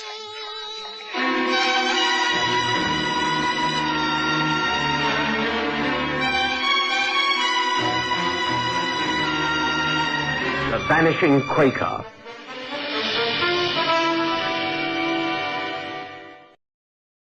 As far as I could recall, he was devoted to his wife Ada, who had not enjoyed good health. I well remember the pride he took in his role at the library. Delighted if he'd been able to locate a reference for me. His small, wiry figure, always busy going to and fro with armfuls of books. I had to admit to myself that I found the news of his disappearance quite disconcerting. I was on the point of suggesting to Watson that we pay a visit to Ada when the lady appeared in my rooms. Mr. Sherlock Holmes, we've never met before. I'm Ada Corrigan. Good morning, Mrs. Corrigan. Good morning. I was planning to visit you. I read about this unfortunate business only this morning. Could you let me have the details, please? Well, he's gone. He's vanished. Mrs. Corrigan, had your husband been receiving any medical attention before this happened? No, but he will when I find him. And I will. I'll leave no stone unturned. Mrs. Corrigan, please sit down and quietly and sensibly tell me all the facts. I'm sure we will arrive at an explanation. George would never go off and leave you. Well, he has. He's more than left. He's vanished. Yes, so you said. And under the most peculiar circumstances. It's hardly to be credited. I'm the laughing stock of the neighborhood. Oh, come now, surely not. Well, I am. And as a professional man, you must agree with me that I deserve to know the truth. Mrs. Corrigan, as a professional man, I am unable to pass any sort of judgment at all, unless you tell me the facts. Well, this is what has happened. As you may know, Mr. Holmes, we live in our own house in Faraday Road, near Waterloo Bridge. The house is in my name, left to me by an uncle. Well, it's a very comfortable home. Quite.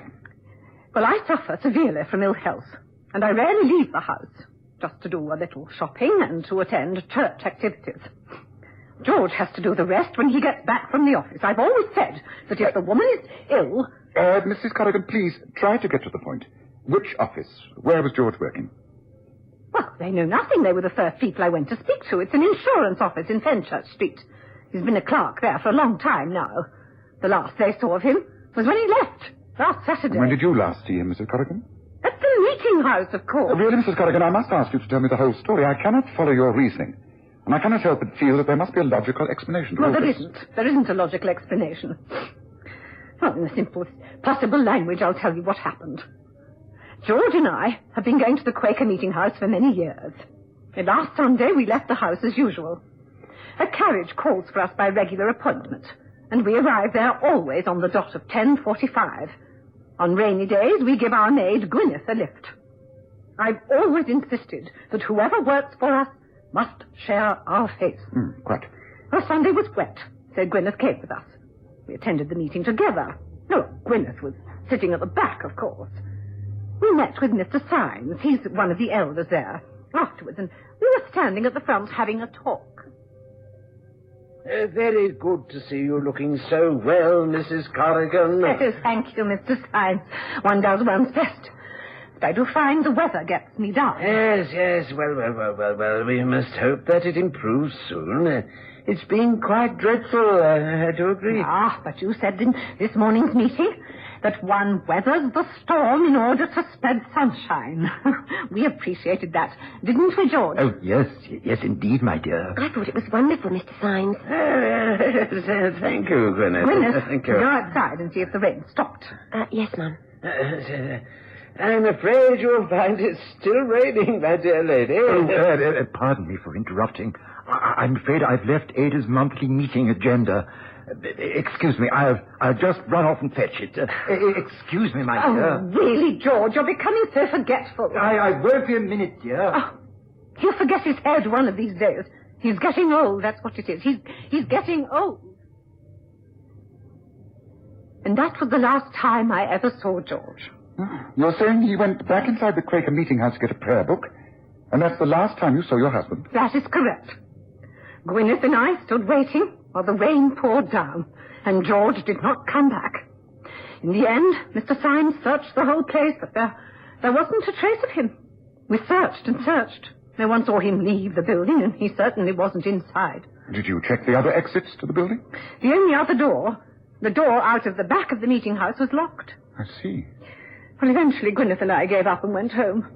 I've been waiting in vain for his reappearance and explanation, but there's not been sight or sound of him. Very extraordinary. You say that you have been to his place of business? Oh, yes. I spent the day making inquiries there. No one has seen George Corrigan since the moment he disappeared inside the Quaker meeting house. He's vanished. Have you been to the police? Have you contacted the local hospital? Of course not. Can I say to the police? I shall become an even greater figure of fun than I am now. Why should I contact the hospitals? He was in excellent health. There might have been an accident, madam. A fall. Amnesia. Oh, in the Quaker meeting house? No, this is a plot. A devious plot of some kind. And I am the victim, Mr. Holmes. I am the innocent victim. But I couldn't take the whole incident very seriously. I had little sympathy for Ada Corrigan, who seemed to be facing a loss in a strident and rather selfish way. She seemed less concerned with her husband's disappearance than with her own personal inconvenience. I was concerned, however, about the fate of my old acquaintance, George Corrigan. When Watson read out to me a pertinent piece from the newspaper, we were having a drink at the Wig and Pen Club. Extraordinary. It says here a man's overcoat, jacket, and a pair of shoes have been found in the Thames near Waterloo Bridge. A gold watch was found in the pocket of the jacket and is the property of Mr. George Corrigan of Faraday Street, Waterloo Bridge. I say, Holmes, isn't that the same man? Well, indeed it is, yes, Watson. Does it say that the body has been found? No, it says nothing about a body, although the inference of drowning is obvious. Let me see that newspaper article. The newspaper told me very little, but those were the clothes of George Corrigan without a doubt. It was expected that the body would turn up with the change of the tide. I didn't think it would. And it was whilst I was questioning my doubt about the possible death of Corrigan when Watson said, I've heard of this Quaker meeting house. It's quite a history connecting it to the River Thames. Well, no doubt the police will now carry out their investigations and solve the mystery, don't you think so, Holmes? No, I don't think anything of the kind. I think they'd make a great fuss for a few weeks and they'd put it down as another unsolved mystery connected with the River Thames. Oh, the man must be somewhere. The chances are that they'll drag parts of the river and find his body. I doubt that, Watson. I doubt that very much. Oh, why? He doesn't sound like the sort of man to disappear without a trace. Well, it must be foul play somewhere. He must have been abducted, attacked, the body thrown into the water. Again, I doubt it. What is the motive? Who knows? Robbery? Oh, come, Watson, come. A few articles of clothing are found in the water, and in order that identification is verified, a gold watch is left in the pocket of the jacket. Does that fit with robbery? A watch is usually worn on a chain attached to a waistcoat. It's all too pathetically obvious for words. My suggestion is that you come along with me and we start to find out something about Corrigan's private life. Did you not discover anything from his wife? That is a waste of time. She's a mass of contradictions. No, Watson, in any case, I don't mean his home life. I mean his private life. What, you mean the people he worked with? Yes, exactly. The people he spent his lunch hours with. I can't see him walking home and back each lunch hour, and Mrs. Corrigan doesn't give me the impression of being the loving wife who would take the trouble to make him sandwiches. Yes, I think we should try a local pub.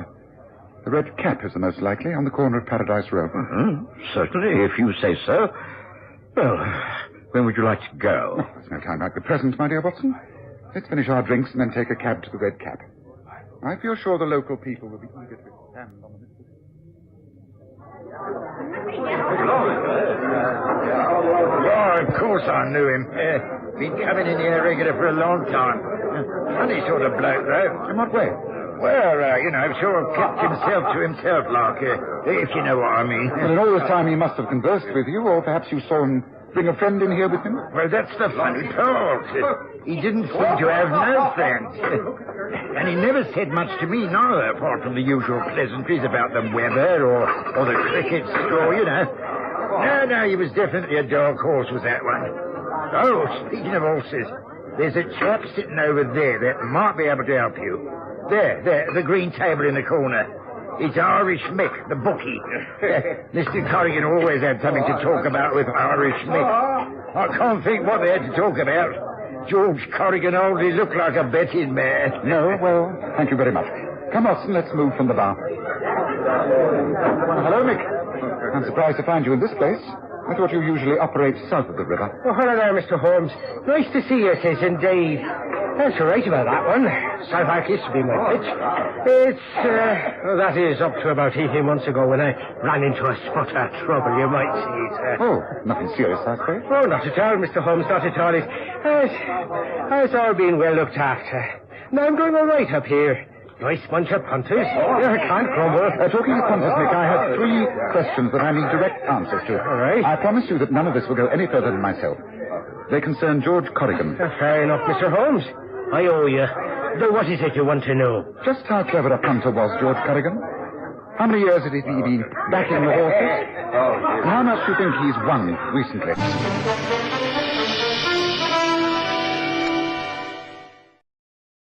I was amazed at the way Holmes gathered information. It was as though he already knew the answers to the questions he was asking. I'd seen it time and again. Irish Mick knew he'd be caught after he lied, and it was clear that he knew Holmes extremely well. Holmes explained it all as we walked away from Paradise Row to the Corrigan's house in Faraday Street. Yes, it was a stroke of luck meeting Irish Mick like that, Watson. It certainly put us on the right course. He's given me information before. He's 100% reliable. It's very surprising, really. George Corrigan is a sincere Quaker. He'd never drink and certainly never gamble. It's quite unheard of. Yet, according to what we've just been told, he was a most successful punter. It makes you wonder. He must have made quite a few £100s, too. Do you think his wife knows anything about his activities? I'm sure she does not. I'm not going to tell her either. This must be the house. Come along. I think the ringing of the bell is a little unnecessary, Watson. The lace curtains in the front room were moving as we approached. There's no one at home. If the newspaper reporters, you can stay away. Mrs. Corrigan won't see anyone. We are not newspaper men. I am Sherlock Holmes. Mrs. Corrigan came to see me, looking for some assistance. Oh, better come in then. Thank you. You must be the maid, Gwyneth. This is Dr. Watson. Is Mrs. Corrigan at home? Yes, but I don't think you'll be very welcome. She's in a terrible paddy at the moment. The place has been besieged by newspaper men, and we're right fed up with it. I'm leaving her to it, that I can tell you, here and now. You are leaving Mrs. Corrigan's employment? How surprising. There's nothing surprising about it. I only stayed on here because of him. He's a nice, quiet, gentle person, he is. And now he's gone. Well, I can't put up with old prune face a moment longer. My man won't let me anyhow. Says I've got to leave. He's made all the arrangements to take me to Australia, he has. And I shall be that glad, I can tell you. Leaving for Australia? That's right. There's my cases, right there by the hall stand, all ready. What's going on in here? Good. I gave you strict instructions not to open the door to anyone. How dare you disobey? Oh, shut up, you silly old bat. What? I don't have to listen to any more of your insults. You with your airs and graces trying to be a lady, pretending to be an invalid. I've had enough, and it's goodbye to bad rubbish. I'll call the police. I'll call the police. You can call whoever you like. If they've got any sense, they wouldn't listen. Why? Of all the ungrateful hussy. How dare she speak to me like that? A woman in my condition. We appear to have called at an inappropriate time, Holmes. On the contrary, my dear Watson, we've called at just the right time. I suggest you prescribe a slight sedative and leave Mrs. Corrigan to recover. I'm sorry that we can do no more, Mrs. Corrigan, but you are in no condition to be questioned. When you assure the lady is in a satisfactory condition, Watson, I suggest we pay a visit to the Quaker meeting house. It's bound to be more constructive than this, would you not agree? I'm sorry I can't be more helpful, Mr. Holmes. I'm indeed sorry for Mrs. Corrigan. The whole affair is most mysterious, unaccountable, really. Well, it all happened exactly as she described it to you. George Corrigan disappeared inside the building, and as far as we know, was not seen again. We searched for hours, as you can imagine. Oh, it is really most regrettable. We've been besieged by spectators and by the newspapers, and all of them ghoulishly searching for a dead body. Well, surely that's unlikely, considering the news given out about his clothing being found at the river. Well, I'm at my wit's end. I really am. Are there any more questions you would like to ask, Mr. Holmes? Mr. Holmes. Yes. These manuscripts on your shelves dealing with the history of the Quaker meeting house, may I ask if George Corrigan ever took any interest in them? Oh, What an extraordinary thing to ask. Well, as a matter of fact, he did. He borrowed them to study on one occasion. Can you say how long ago that was? Oh, about 3 months or so, I suppose. He was most interested in the old legend that was buried treasure in the vault. Is that so? Yes. Was there any particular part of these manuscripts to take his attention? Well, I don't know.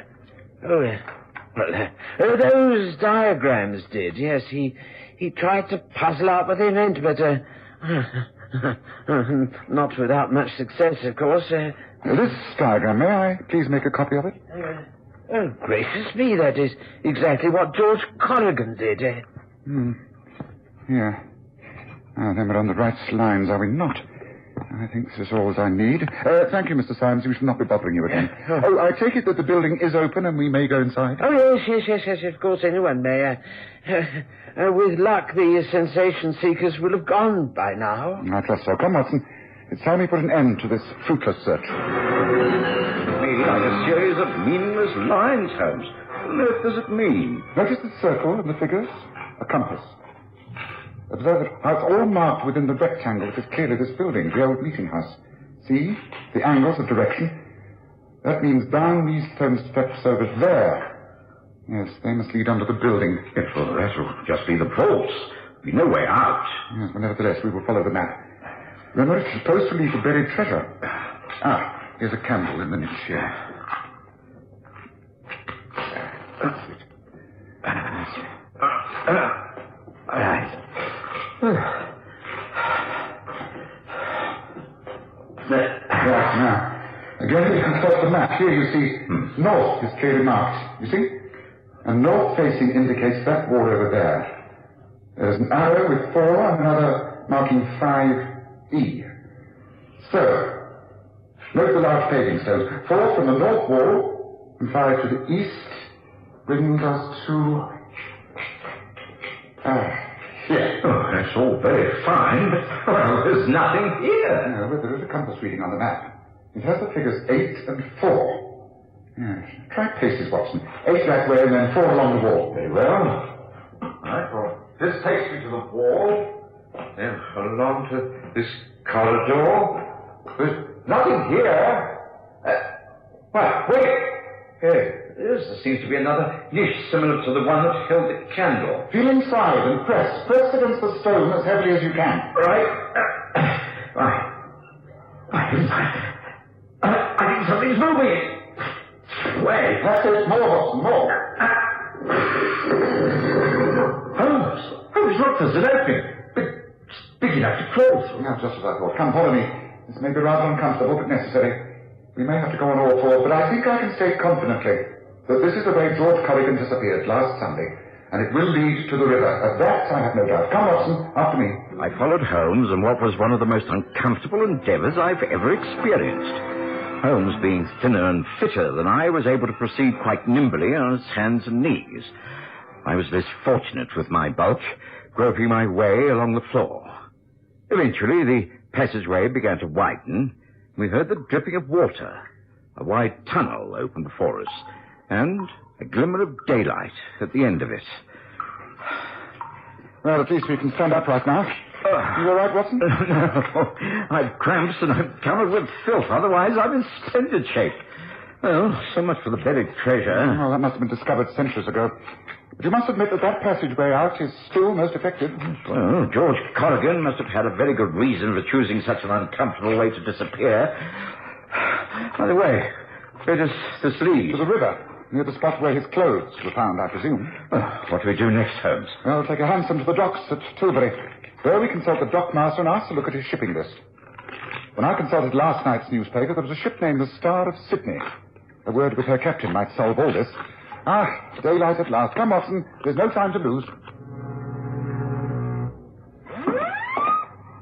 There's only one passenger cabin booked on the ship, sir. It's booked in the name of Bradshaw, returning to Sydney. This is it, sir.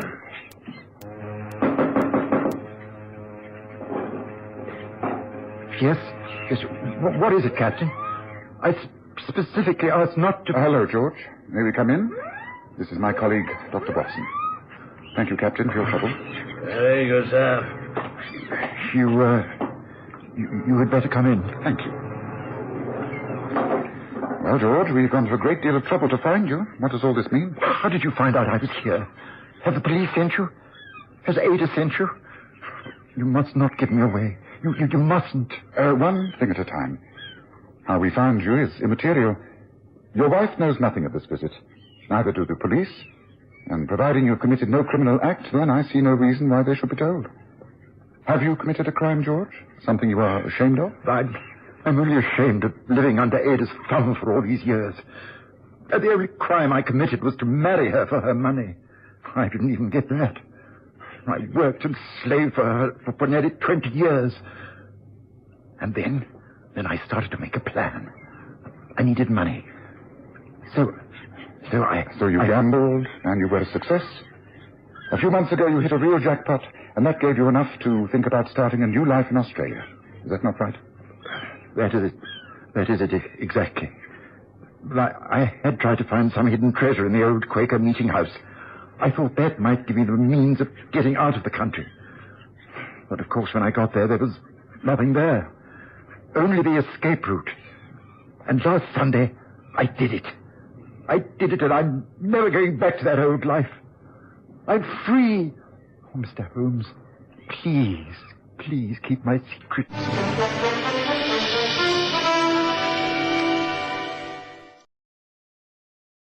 We agreed to keep Corgan's secret. And on the way back to Baker Street, Holmes chuckled as he said, Wasn't really a case at all, Watson. However, it does make one think of all the men who would envy George Corrigan. Quite probably more than one would imagine. Especially if he has the girl with him. Who? Which girl? Did you not notice? It was a double cabin. And the woman's hat box on the table near the door. Gwyneth said her man friend was taking her to Australia. That's what put me onto the Star of Sydney. George Corrigan is the man friend. Well, there's a lot of truth in the old saying, still waters run deep. Wouldn't you agree, Watson?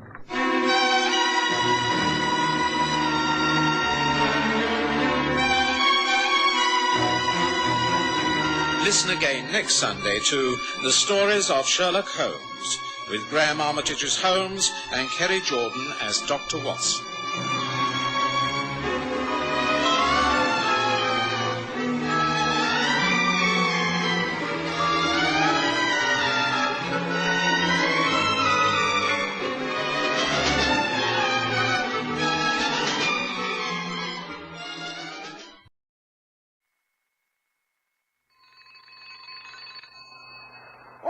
John, I'll answer it.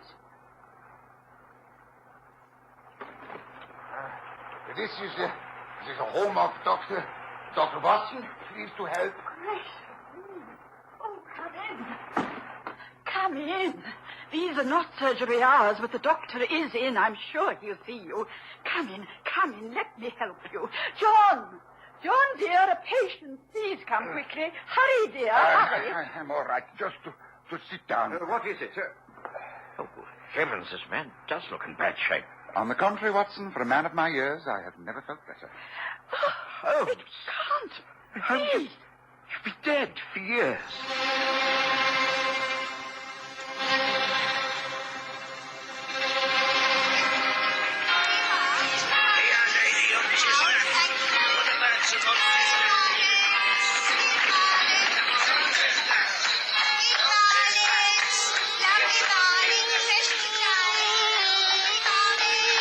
We present The Stories of Sherlock Holmes.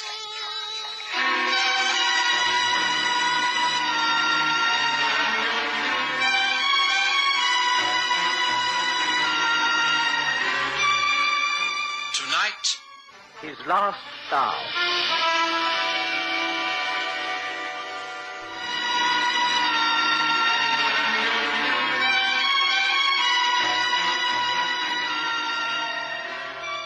I'd never been so stunned with surprise in all my life.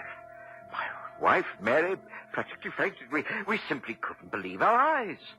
Although Sherlock Holmes had never been far from my thoughts in the years that followed the tragedy at the Reichenbach Falls, I had come to accept the fact that he had perished, along with his arch-enemy, Professor Moriarty, in the dreadful swirling waters of that immense abyss.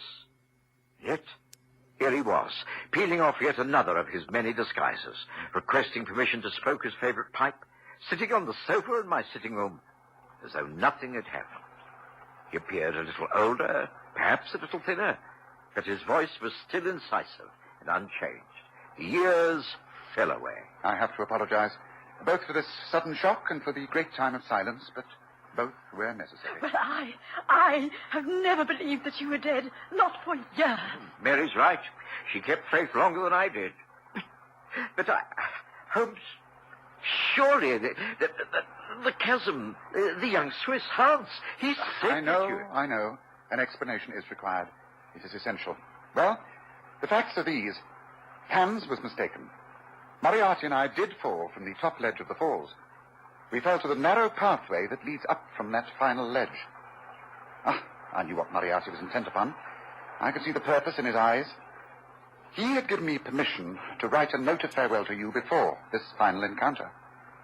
He knew his own game was up. He intended taking me with him to his death. He rushed at me, grappling with me, trying to pin my arms to my sides and take me with him over into the water. Well, I have some knowledge of Japanese baritsu. It stood me in good stead. I slipped through his grasp and applied a throw. He screamed most horribly as he lost his balance. With my head over the brink, I saw him fall a great way. He struck a rock and then disappeared into the foam. But the tracks. I saw with my own eyes that two men went down the path, but none returned. No.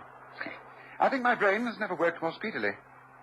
Fate had placed a great chance my way. I'd long wished to retire. I knew that for as long as the world had faith in me and I lived in Baker Street, I should never be left in peace. Here was my great opportunity. If I could get out of the falls alive, then I could start a new life. I climbed the face of the cliff.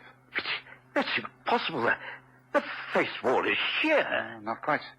I decided to attempt it. If I failed, then Moriarty would still win. If I succeeded, I could enjoy a life of retirement. And it was by far the hardest climb of my life. At times I imagined I heard Moriarty's voice screaming at me out of the depths. But I managed it. Well, I will not bore you with the details from then on. I took my time before returning to England. There was only one man who knew the truth.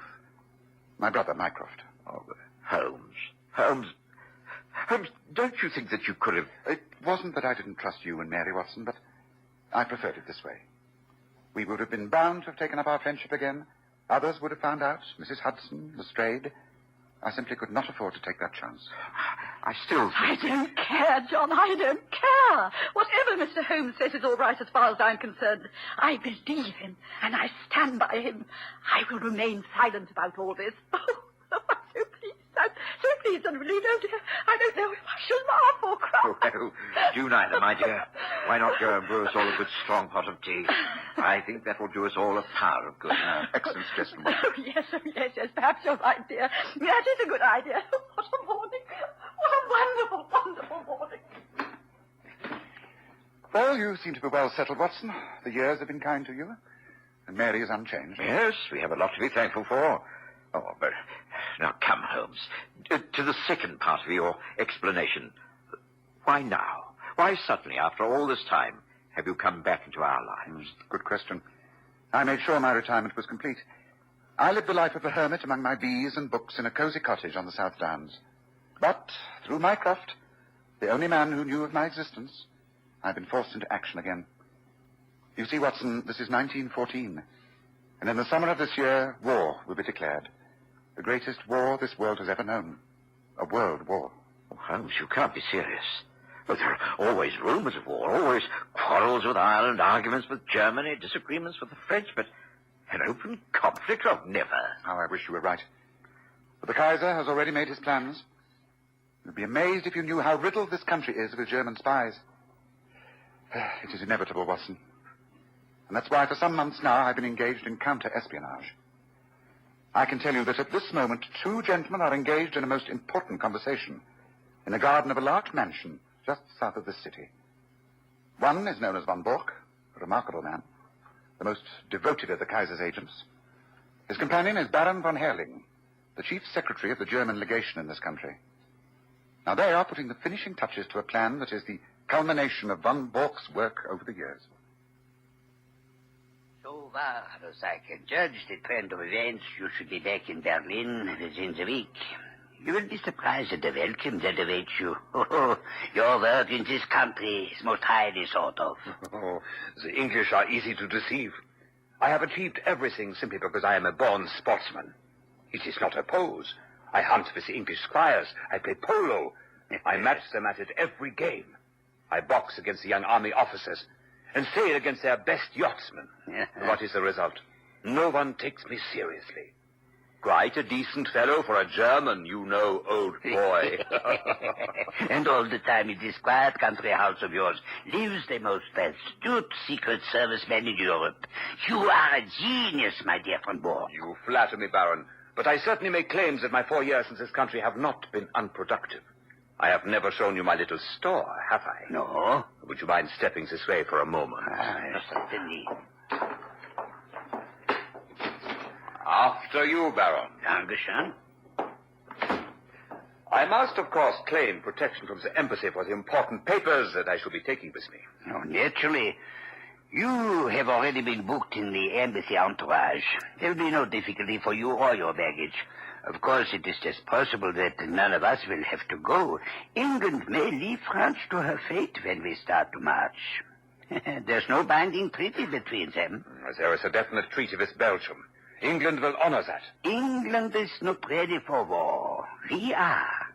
Our special war tax of 50 millions has made it possible. But here, as far as essentials go, anti-submarine measures, munition storage, high-explosive bombs, nothing is prepared. How then can England come in? We have managed to stir the devil's brew, the Irish question.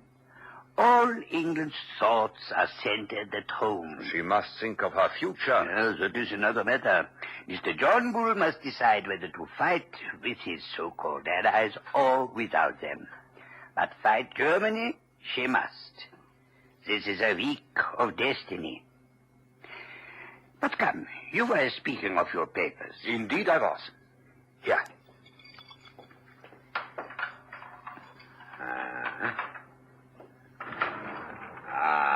There.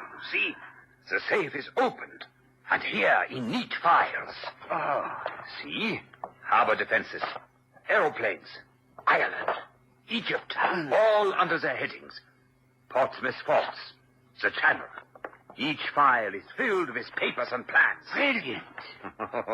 Not bad for the hard-drinking, hard-riding country squire. But the gem of my collection has yet to come. It will go here under naval signals. But you already have a good dossier here. Oh, out of date and a waste of paper. Somehow the Admiralty got an alarm and the code has been changed. It was a blow to me. But thanks to my checkbook and the good man Altamont, all will be well tonight. Oh, a pity that I cannot wait. You can imagine that things are in an upheaval at the embassy. We must all be at our posts from now on. I had hoped to bring news of your great coup. Did Altamont name no hour? Here, read his telegram. Will come without fail tonight and bring new sparking plugs. Altamont. The sparking plugs? He poses as a motor expert, and I keep a full garage. In code, everything likely to come up is named after a spare part. If he talks of a radiator, it is a battleship. Of an oil pump, it is a cruiser, and so on. Sparking plugs are naval signals. I see. This was sent from Portsmouth at midday? Oh, by the way, what do you give him? In this case, £500. Greedy rogue. They are useful, these traitors, but I begrudge them their blood money. I grudge Altamont nothing. He has never let me down. I know him well. I assure you, he is not a traitor. He is a very bitter Irish-American who is filled with intense hatred towards this country. Irish-American. With full Aryan blood on his mother's side. Must you really go? He should be here at any moment. I regret. I can wait no longer. Then we place these things away, and I will see you off. Thank you. Good. Come. I will walk to the gates with you to say goodbye. I shall call upon you tomorrow with the new, sparking plugs. Rest assured, we shall not fail, Baron. Oh, come in. Yes, Annie, what is it? Have they come? Lights of a car coming up the drive, sir. Must be Mr. Altamont, as you expected. Good, good. Then I go to welcome him. Thank you, Annie.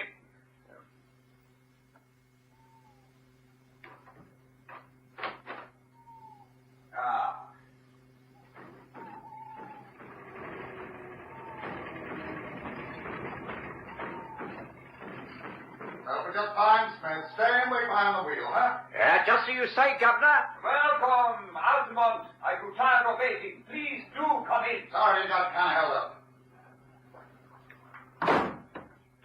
Come in, come in. Now tell me, is all well with you? Well, it's great. Terrific. You're going to give me the glad hand here tonight, okay? Just wait until I show you. I'm sure bringing home the bacon. Come on, bring out the drinks. This sure calls for celebration.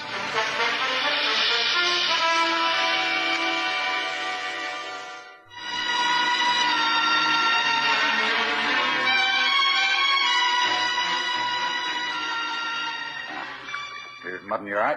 Good health. And the signals?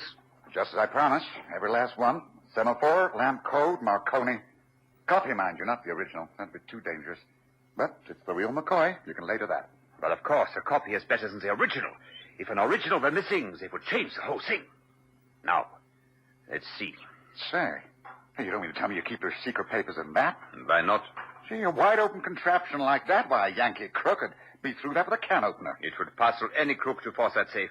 Nothing can cut through that metal. It has a double combination lock. You need a word spelled out first and then a set of figures. In this case, it is A-U-G-U-S-T, August. And then 1914, August 1914. The date the war starts. Hey, come back, all I said. That's real smart. You got a heck of a lot of stuff in there. And it is all going out at once. I am what you would say, shutting up shop tomorrow. Oh, I guess that goes for me, too. I'm not staying here on my lonesome. I'd rather watch the fun from the other side of the big pond. But you are an American Don't citizen. make no difference. Cuts no ice with a British copper. What about Jack James? He's an American citizen. They got him. He's doing time in Portland, ain't he? Incidentally, talking to James, it seems to me you don't do much to cover your men. What do you mean by that? Well, he was his employer, not so? It's up to you to see these guys don't fall down, and when they do fall, do you pick them up? It was James' own fault. He was too self-willed at his job. He was boneheaded, I'll give you that. But then there was Hollis. The man was mad. Bit woozy toward the end, I grant you, but he was proper bugged. And now there's Steiner. Steiner? What about Steiner? I got him last night. He and his papers are all in Portsmouth jail. You go off to Germany, and that poor turf will have to stand the racket, and lucky if he gets off with his life. How could they have got to Steiner? This is the worst blow yet. Well, we nearly had a worse one. For I guess they're not too far off me. You don't mean that. Sure do. My landlady down Fratton Way had some inquiries made. When I heard that, I guessed it was time for me to hustle. Oh, don't ask me how it's worked. I don't want to know. I know Steiner's the fifth man you've lost since I signed on with you. I don't aim to be the sixth. Ain't you ashamed to see your men go down like this? How dare you speak to if me I like didn't this? Tell you the facts, I wouldn't be working for you now, would I? Oh, here's something more straight. I've heard tell that you Germans ain't sorry to see an agent put away once his work is done. How dare you suggest I give away my own agents? Well, there's a stool pigeon somewhere. It's up to you to find out where it is. I ain't taking no more chances. It's me for Holland, and a ship from Rotterdam to little old New York. No other ship in line will be safe in a week's time. So, here's my last assignment. Now what about the dough? The what? The boodle, the reward, the 500 pounds. Oh, you don't seem to have a very high opinion of my honor. You want some money before you give up that book you've wrapped up. That's about it. It's all here in the book. After all, this is a business proposition. All right. Have it your own way. I will write you a check.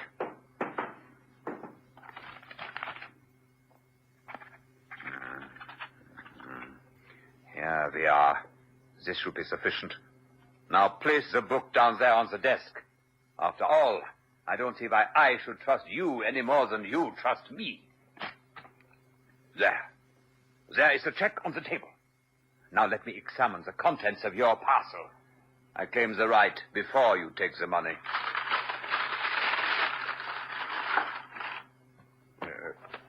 What kind of joke is this? This is the practical handbook of bee culture. Altamont, what kind... Gently now. Gently. Let the chloroform do its work. That's it. Another glass, Watson? Or should I say Smith? Don't mind if I do, Governor. You know, Holmes, I think this is the first time I've given an impersonation for you. Well, let's hope it'll be the last. And there he is, poor fellow, flat out on his own sofa while we enjoy wine from Franz Joseph's special cellar at the Schönbrunn, Paris. Oh, do open the window, Watson. The chloroform vapor does not help the palate. And while you're doing so, please touch the bell. Oh, very well, Holmes. There's little need to hurry, Watson. Just help me pile all this material from Von Bork's safe into this handy valise. There's no one in the house but the faithful old Annie. You ran, sir. Ah, yes, Annie. You'll be pleased to hear that all is well. Oh, I'm so pleased, sir. Oh, dear. He does look bad, doesn't he? Simply out cold for a short while, Annie. Nothing serious. Oh, he was quite a kind master, sir, within his rights, of course. He actually said he would pay for my passage to Germany. Can you imagine? Me living out there with all them Huns? It would hardly be suitable, would it, sir? Hardly. Thank you for your help. Now, would you be kind enough to take all these things and place them into my car? Also, telephone to my brother Mycroft and report that all is going exactly as planned. Very good, sir. It'll be a pleasure, sir. Are you sure you can handle his needs? I think so, Annie. I think so. But that will be all. Thank you. Thank you, sir. Well, Holmes, so far so good. You must have been impersonating this American Altamont for some time to have ingratiated yourself so deeply in the favor of Von Bork. It's taken nearly 2 years and entailed actually living in America. But now I can return to my books and my bees. Here is my magnum opus, my book on bees. I intend to write a second volume, Observations on the Segregation of the Queen. Have you never missed the old life, the catching of ordinary, everyday criminals?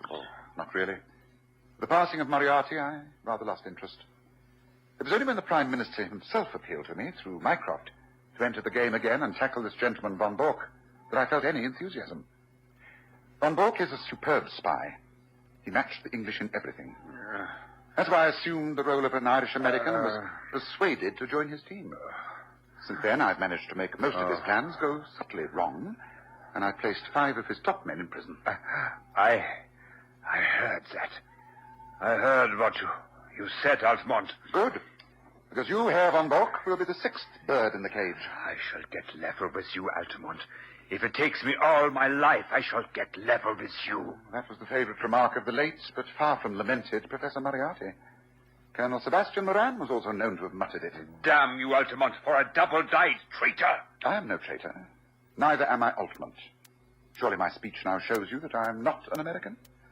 Altamont of Chicago had no existence, in fact. I used him and he is gone.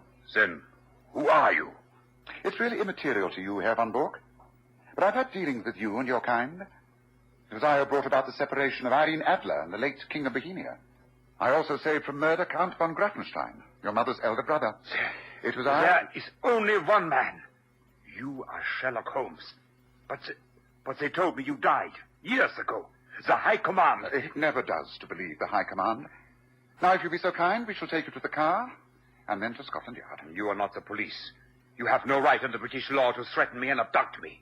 You are kidnapping a German citizen and stealing his private papers. They will reject you. I will take that chance. Now, come. Watson, take the papers. Right. Von Bork, come. No point in resisting now. This is the end. No. Stay where you are. The almighty Sherlock Holmes. You chloroformed me, dragged me down here, and forgot to even see if I was armed. The revolver, my German service revolver, left in my inner pocket. Well, this is the end.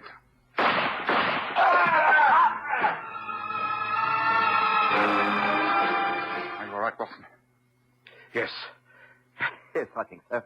I'm not used to these high histrionics, Holmes. Neither am I, but I had to make him think he was winning. I had to make him think that I was stupid enough not to check the revolver and replace the bullets with blanks. Yes, the only way I could let him escape with confidence. Ah, listen, there he goes. That's his car, not mine. Mine has a special geared-up engine, racing quality. Now, come on, Watson. This is the last time. My final bow. Now, let's get after him. He's the only one who can involve the Baron and lead us to the rest of the conspiracy. Holmes took the wheel of the motor car, and as we raced up the country lanes and out into the well-made roads, I pondered yet again on this strange twist to the autumn of our lives. Gone were the hansom cabs. Taxis were now replacing them. There were even motor buses, and the horse bus was fast disappearing. The Underground Railway tunneled its way under our very feet. What lay ahead? The hideous cruelty of a modern war with trenches and shelling, bayonet fighting, and even war in the air.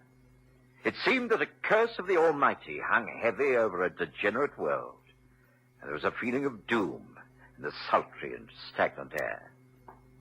Holmes dragged me back to earth. There, look ahead. That's where Von Bork has left the car. He's rushed into the building. The lights are on. That means they can suspect nothing. Come, Watson. And careful now. The net closes. For the last time. Careful. You are sure this is the truth, Von Bork? I am sure. Baron von Herling will vouchsafe for every word. Of course. We are lucky to have discovered the truth in good time. And we are assured that this Sherlock Holmes and his colleague are dead. I shot them myself. But he must act swiftly. He must cancel all previous plans. Our information is false. If we act upon it... If we act upon it, the German war machine will start at a tremendous disadvantage. Herr Conrad, you must know as leader of the espionage unit in this country that Von Bork would never go to these lengths unless it were true. We must act now. I agree. The whole of our network is in jeopardy. I therefore disband this organization. You will all go your own ways, making for the fatherland with as much information as you can take. Stop! Get in there!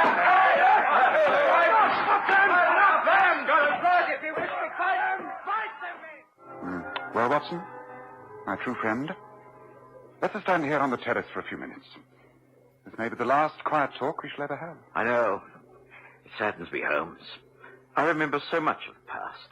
How many cases, the rooms at 221B Baker Street. Dear Mrs. Hudson and those precious breakfasts. Best meals of the day.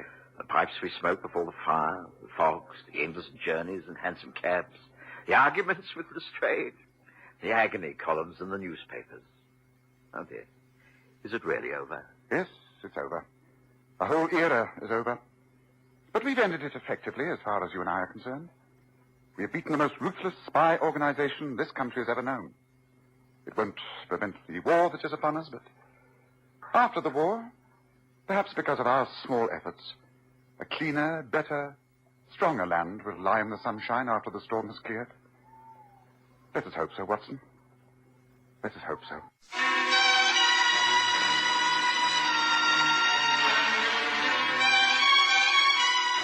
For 5 years, Graham Armitage has played Sherlock Holmes, and Kerry Jordan has taken the part of Dr. Watson.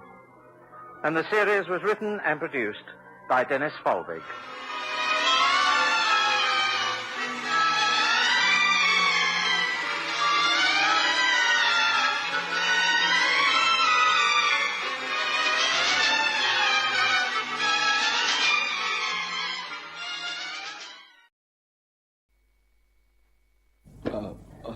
Are you sure that'll be all, sir?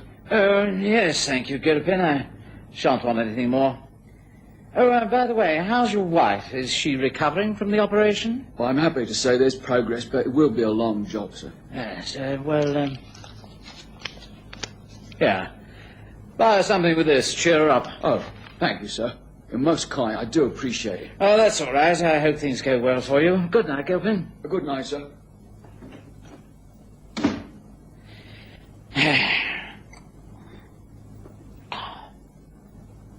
Well, no use putting it off any longer.